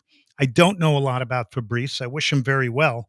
I will say this, though. I think the Houston Dash simply need a no-nonsense coach. They need one that's going to lift the bar of meritocracy, that wants to win, because it's gone poorly over the years. And if you're not in that place and saying the same thing that I'm saying right now, then I don't know if you really want to win. But they've had a litany of coaches. They've made some hires that in key positions really were not qualified. And the focus needs to return on football through the leadership of a manager and, of course, fixing this roster. I mentioned Lexi Missimo at Texas. I would have her here in a minute, in a New York minute. I think Yasmin Ryan is coming from TCU. She's an excellent player, covered her in her college career. But, Missimo comes, you get the whole University of Texas crowd behind the team as well. It could be a way to create some relevancy and some excitement. And she's got really soft feet. Great, great player. Both of those. But, I think you have to be honest if you want to move forward. And the coach is coming in as an assistant again. I think he's married to Morgan Bryan, who is a fantastic player from the University of Virginia. But, Dash fans will see this, and then San Diego goes and hires the former Arsenal coach, Jonas Edval, who was over in the Women's Premier League in England. Not saying that Fabrice Ouattara is not going to be a good coach. I'm just saying, I can see why people are curious about this because of the problems filling the coaching position, the whole Fran Alonso thing, the whole James Clarkson thing. Sam Lady came in. And the product's got to be interesting. That's another thing. So I think there's nowhere to go but up for the Houston Dash. All right, let's get to Milan 3-2 over Inter Milan, winning the Supercopa in Saudi Arabia. This was really a great watch. They held it in Saudi Arabia because Saudi Arabia basically bought it. There was only 25,000 fans at this. I mean, if this was in Italy, it would have been 60, 70,000. But Saudi Arabia has the money. Europe is close. And money talks. Everything else walks. Lautaro Martinez, first half stoppage time. Inter Milan goes up 1-0. Teo Hernandez fancies it, as does Reinders. It's Teo Hernandez! And there's a route back into it! Fantastically dispatched free kick from Teo Hernandez! Yeah, so that Theo Hernandez, that makes it 2-1. Martinez had scored in first half stoppage time for Inter. Mehdi Taremi had one in the 47th. So now it's 2-1. It's game on. Here's Christian Pulisic. He comes in. This is the thing about Pulisic that is really dangerous, that needs to be pointed out. When he comes in from a wide area at Milan, the ball's on the other side of the field. Everybody's focused on the ball. And he's coming from a blind area. And it's very tough as a defender because you're looking at the ball, but you're also trying to find out what's behind you in case somebody nips in front of you. Well, he just nips right in front of an Inter Milan defender. And I'm telling you, how quick he gets his shot off with his left foot is spectacular. This makes it 2-2. Teo Hernandez will beat anyone for pace. Low and through. Pulisic there first. Pulisic! Comeback complete! Christian Pulisic has scored in the semifinal and now in the final of the Super Cup. Club as big as Milan, historically, and an American player is one of your top two players. And now he's being talked about as, amongst the top players in Europe. And you want to know something? People are going to say, oh, you're full of it. You shouldn't be saying that. You know why? Because he's an American. That's why. And that's why it gets downplayed. And that's a beautiful thing. You know why? Because you keep getting told no. Guys like Pulisic want to prove you wrong. And I hope that never goes away for the American player in Europe. They've certainly become more accepted. There's no question. But that ability of him to come from the opposite side of the field when there's delivery, to slice into a penalty area and get in front of people, it makes him so dangerous. And you have to think managers tactically are reminding their team of this every game. And then Pulisic makes a ridiculous sick pass with his left foot. It puts in Rafael Leao. He squares it back to Tammy Abraham. This is in stoppage time, 90+3, and this wins it for Milan. Pulisic. In behind it to Rafael Leao. Leao to finish, and it's turned in! Tammy Abraham is the Super Cup hero!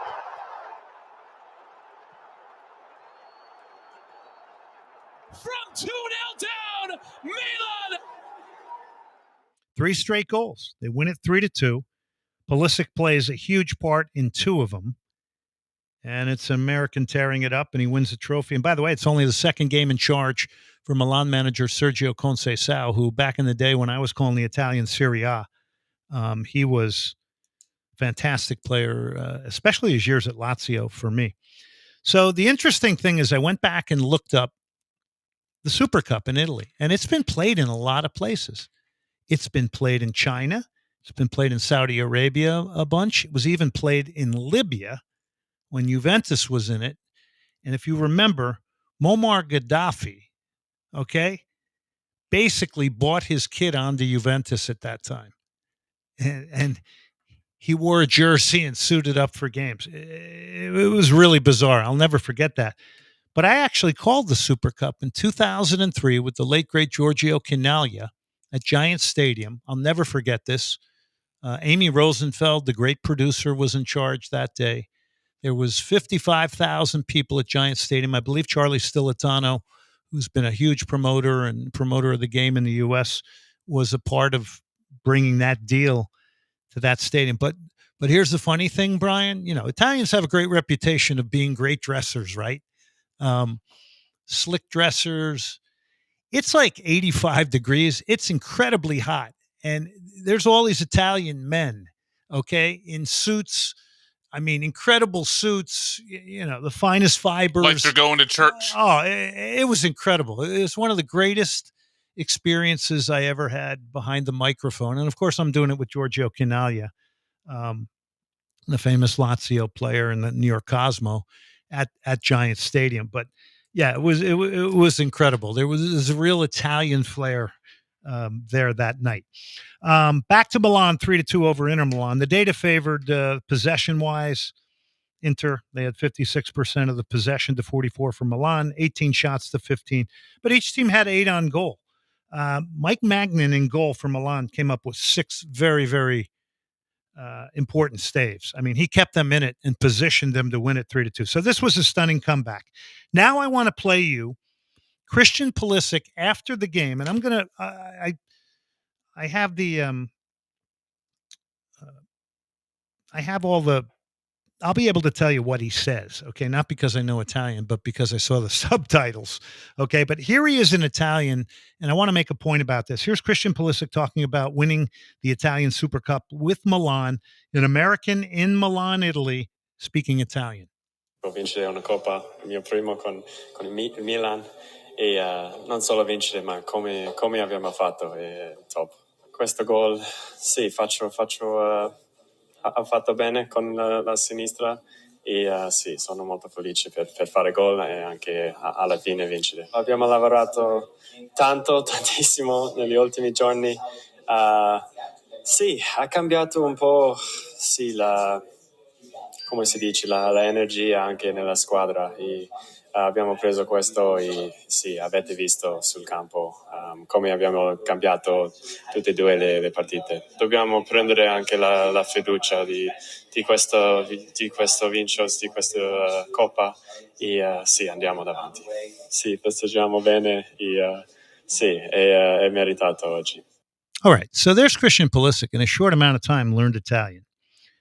Here's what he said. He said, it's fantastic to win a trophy, my first with AC Milan, not just to win it, but the way we won it, the goal. I took it well with my left foot. I'm thrilled to have scored, and that we have won in the end. We've worked very hard over the last few days. Yes, the squad's energy has changed. This is what we've taken on, and you see it on the pitch. The way we changed in both games, we also have gained confidence winning this trophy. Onwards, we'll celebrate properly. We deserve to win today. Okay. So for him to do that to Italians and speak Italian is to earn the respect of his fan base in Italy. Earns my respect.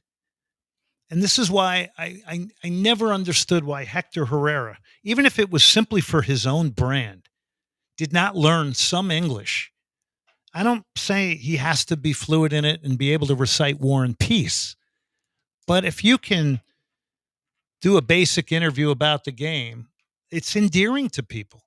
It's marketing. And he never got into the vein of all the star athletes on the Astros, the Texans, and everybody else in Houston. This is a problem. This is a problem because you're leaving it on the table. So it's just, to me, it's a no-brainer. And he seems pretty darn fluent, and it's very impressive, quite frankly. By the way, you heard Marcus Rashford being shopped also to Milan? I'm not sure about that. I mean, unless you're moving somebody for big money. You already got Rafael Leao. You got Christian Pulisic. Why do you need Marcus Rashford? I think Rashford's a project. Talented.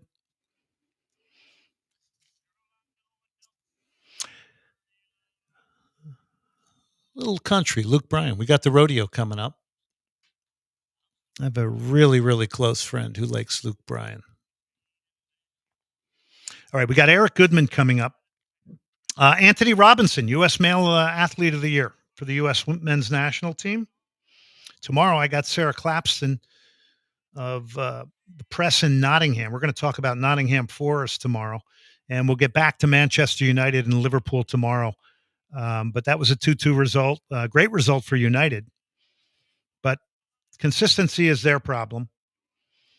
Nottingham Forest is second or third in the table right now. They have a clear identity. They're second on 20 points.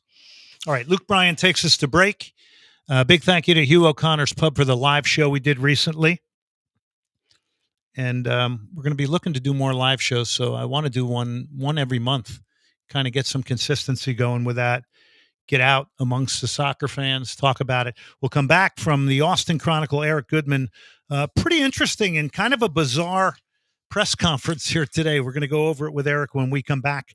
Let's take a break. Soccer Matters, ESPN 97.5. By the way, you get the podcast of this show at Apple Podcasts, Spotify Podcasts, Google, right here, ESPN 975. You can hit me up on Instagram and Twitter at Glenn Davis Sock, at Soccer Matters GD.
Bruno Fernandes helped on towards Lisandro Martinez, who scores. And you have to say that Manchester United have been threatening it. You're listening to Soccer Matters on ESPN 97.5. And on ESPN 92.5. Brought to you by the Daspit Law Firm. From the Veritex Community Bank Studios, here's Glenn Davis. All right, a big thank you to our presenting sponsor, John Daspit and the Daspit Law Firm, daspitlaw.com, 713-CALL-NOW. If you need a personal injury attorney, the best in the business, It's John Daspit, the Daspit Law Firm. Car, boat, motorcycle, you name it. Type of accident you get in. You might work construction. Maybe you drive an 18-wheeler.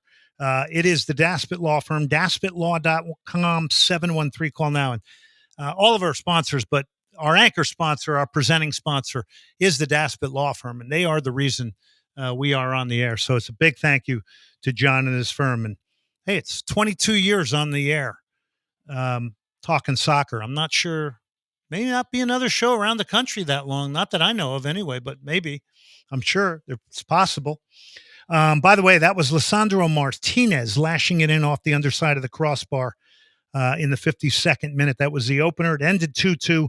Liverpool, Manchester United. We'll get into that a lot heavier tomorrow. Leo Messi missed and skipped the Medal of Freedom at the White House. Would have been a nice honor, I guess, overall for the sport. Certainly more worthy, in my opinion, maybe than some of the recipients, but that's a big deal. That's debatable why he wasn't there. I think it would have been good for him and everybody. But anyway, more talk on that tomorrow. Let's go now to the Austin Chronicles. Eric Goodman, who joins us now, one of my favorite guests who comes on the show. Eric, how are you? Happy New Year. Hey, Happy New Year, Glenn. Great to talk to you again. Are you feeling better? Yeah, I mean, I'm sure you guys are feeling it in Houston. These weather fluctuations are not doing any of us any good, but we're powering through. All right, so let's go today. Press conference in Austin. Brandon Vasquez was introduced. I believe they spent $10 million for him. Rodolfo Burrell, the sporting director, technical director, he is there. First thing I want to go to is Burrell said this is a huge statement to bring an international player back. Do we know?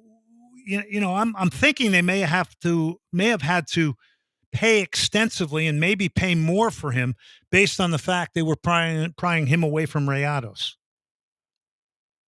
It's possible, but listen, I mean, if your owner is willing to spend the money, it's a designated player for a reason. You don't have to worry about overpaying necessarily. It's not going to affect the rest of your roster construction. So in my opinion, you have a chance to bring a player like Brandon Vasquez, who is a proven goal scorer in MLS. He's not theoretical. Austin FC has had a revolving door of designated player attackers that have come and gone, have not had the success. They've been unknown quantities. This guy's a known quantity. You know what you're getting. Obviously, it helps that he, A, doesn't take up an international roster spot. That helps your flexibility.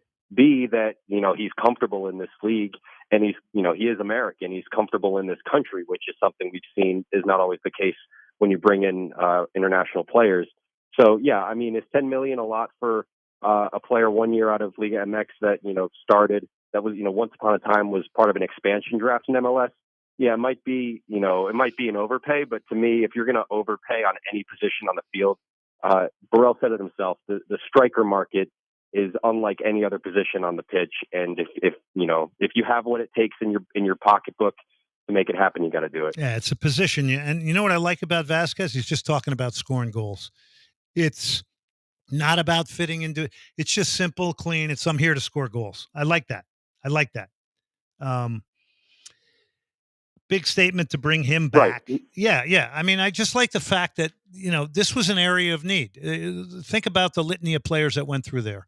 Urruti, you tried Jazzy Zardes later in his career, and he was a fit because of Columbus. None of it worked. So now you got a bona fide guy. This guy gets service. He'll score goals. Right. Austin's never had a number 9 score double-digit goals in the season. I mean, that's pretty damning for any club that once upon a time, prided itself on attempting to be one of the highest scoring clubs in the league. Yes, you had, seasons from Sebastian Driussi that, where he was bagging upwards of 20 goals, but those are, in the past.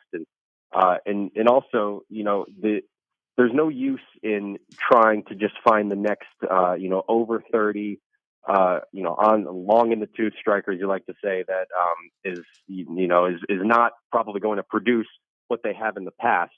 With Brandon Vasquez, there's every possibility, and in fact, every likelihood that his best years are in front of him.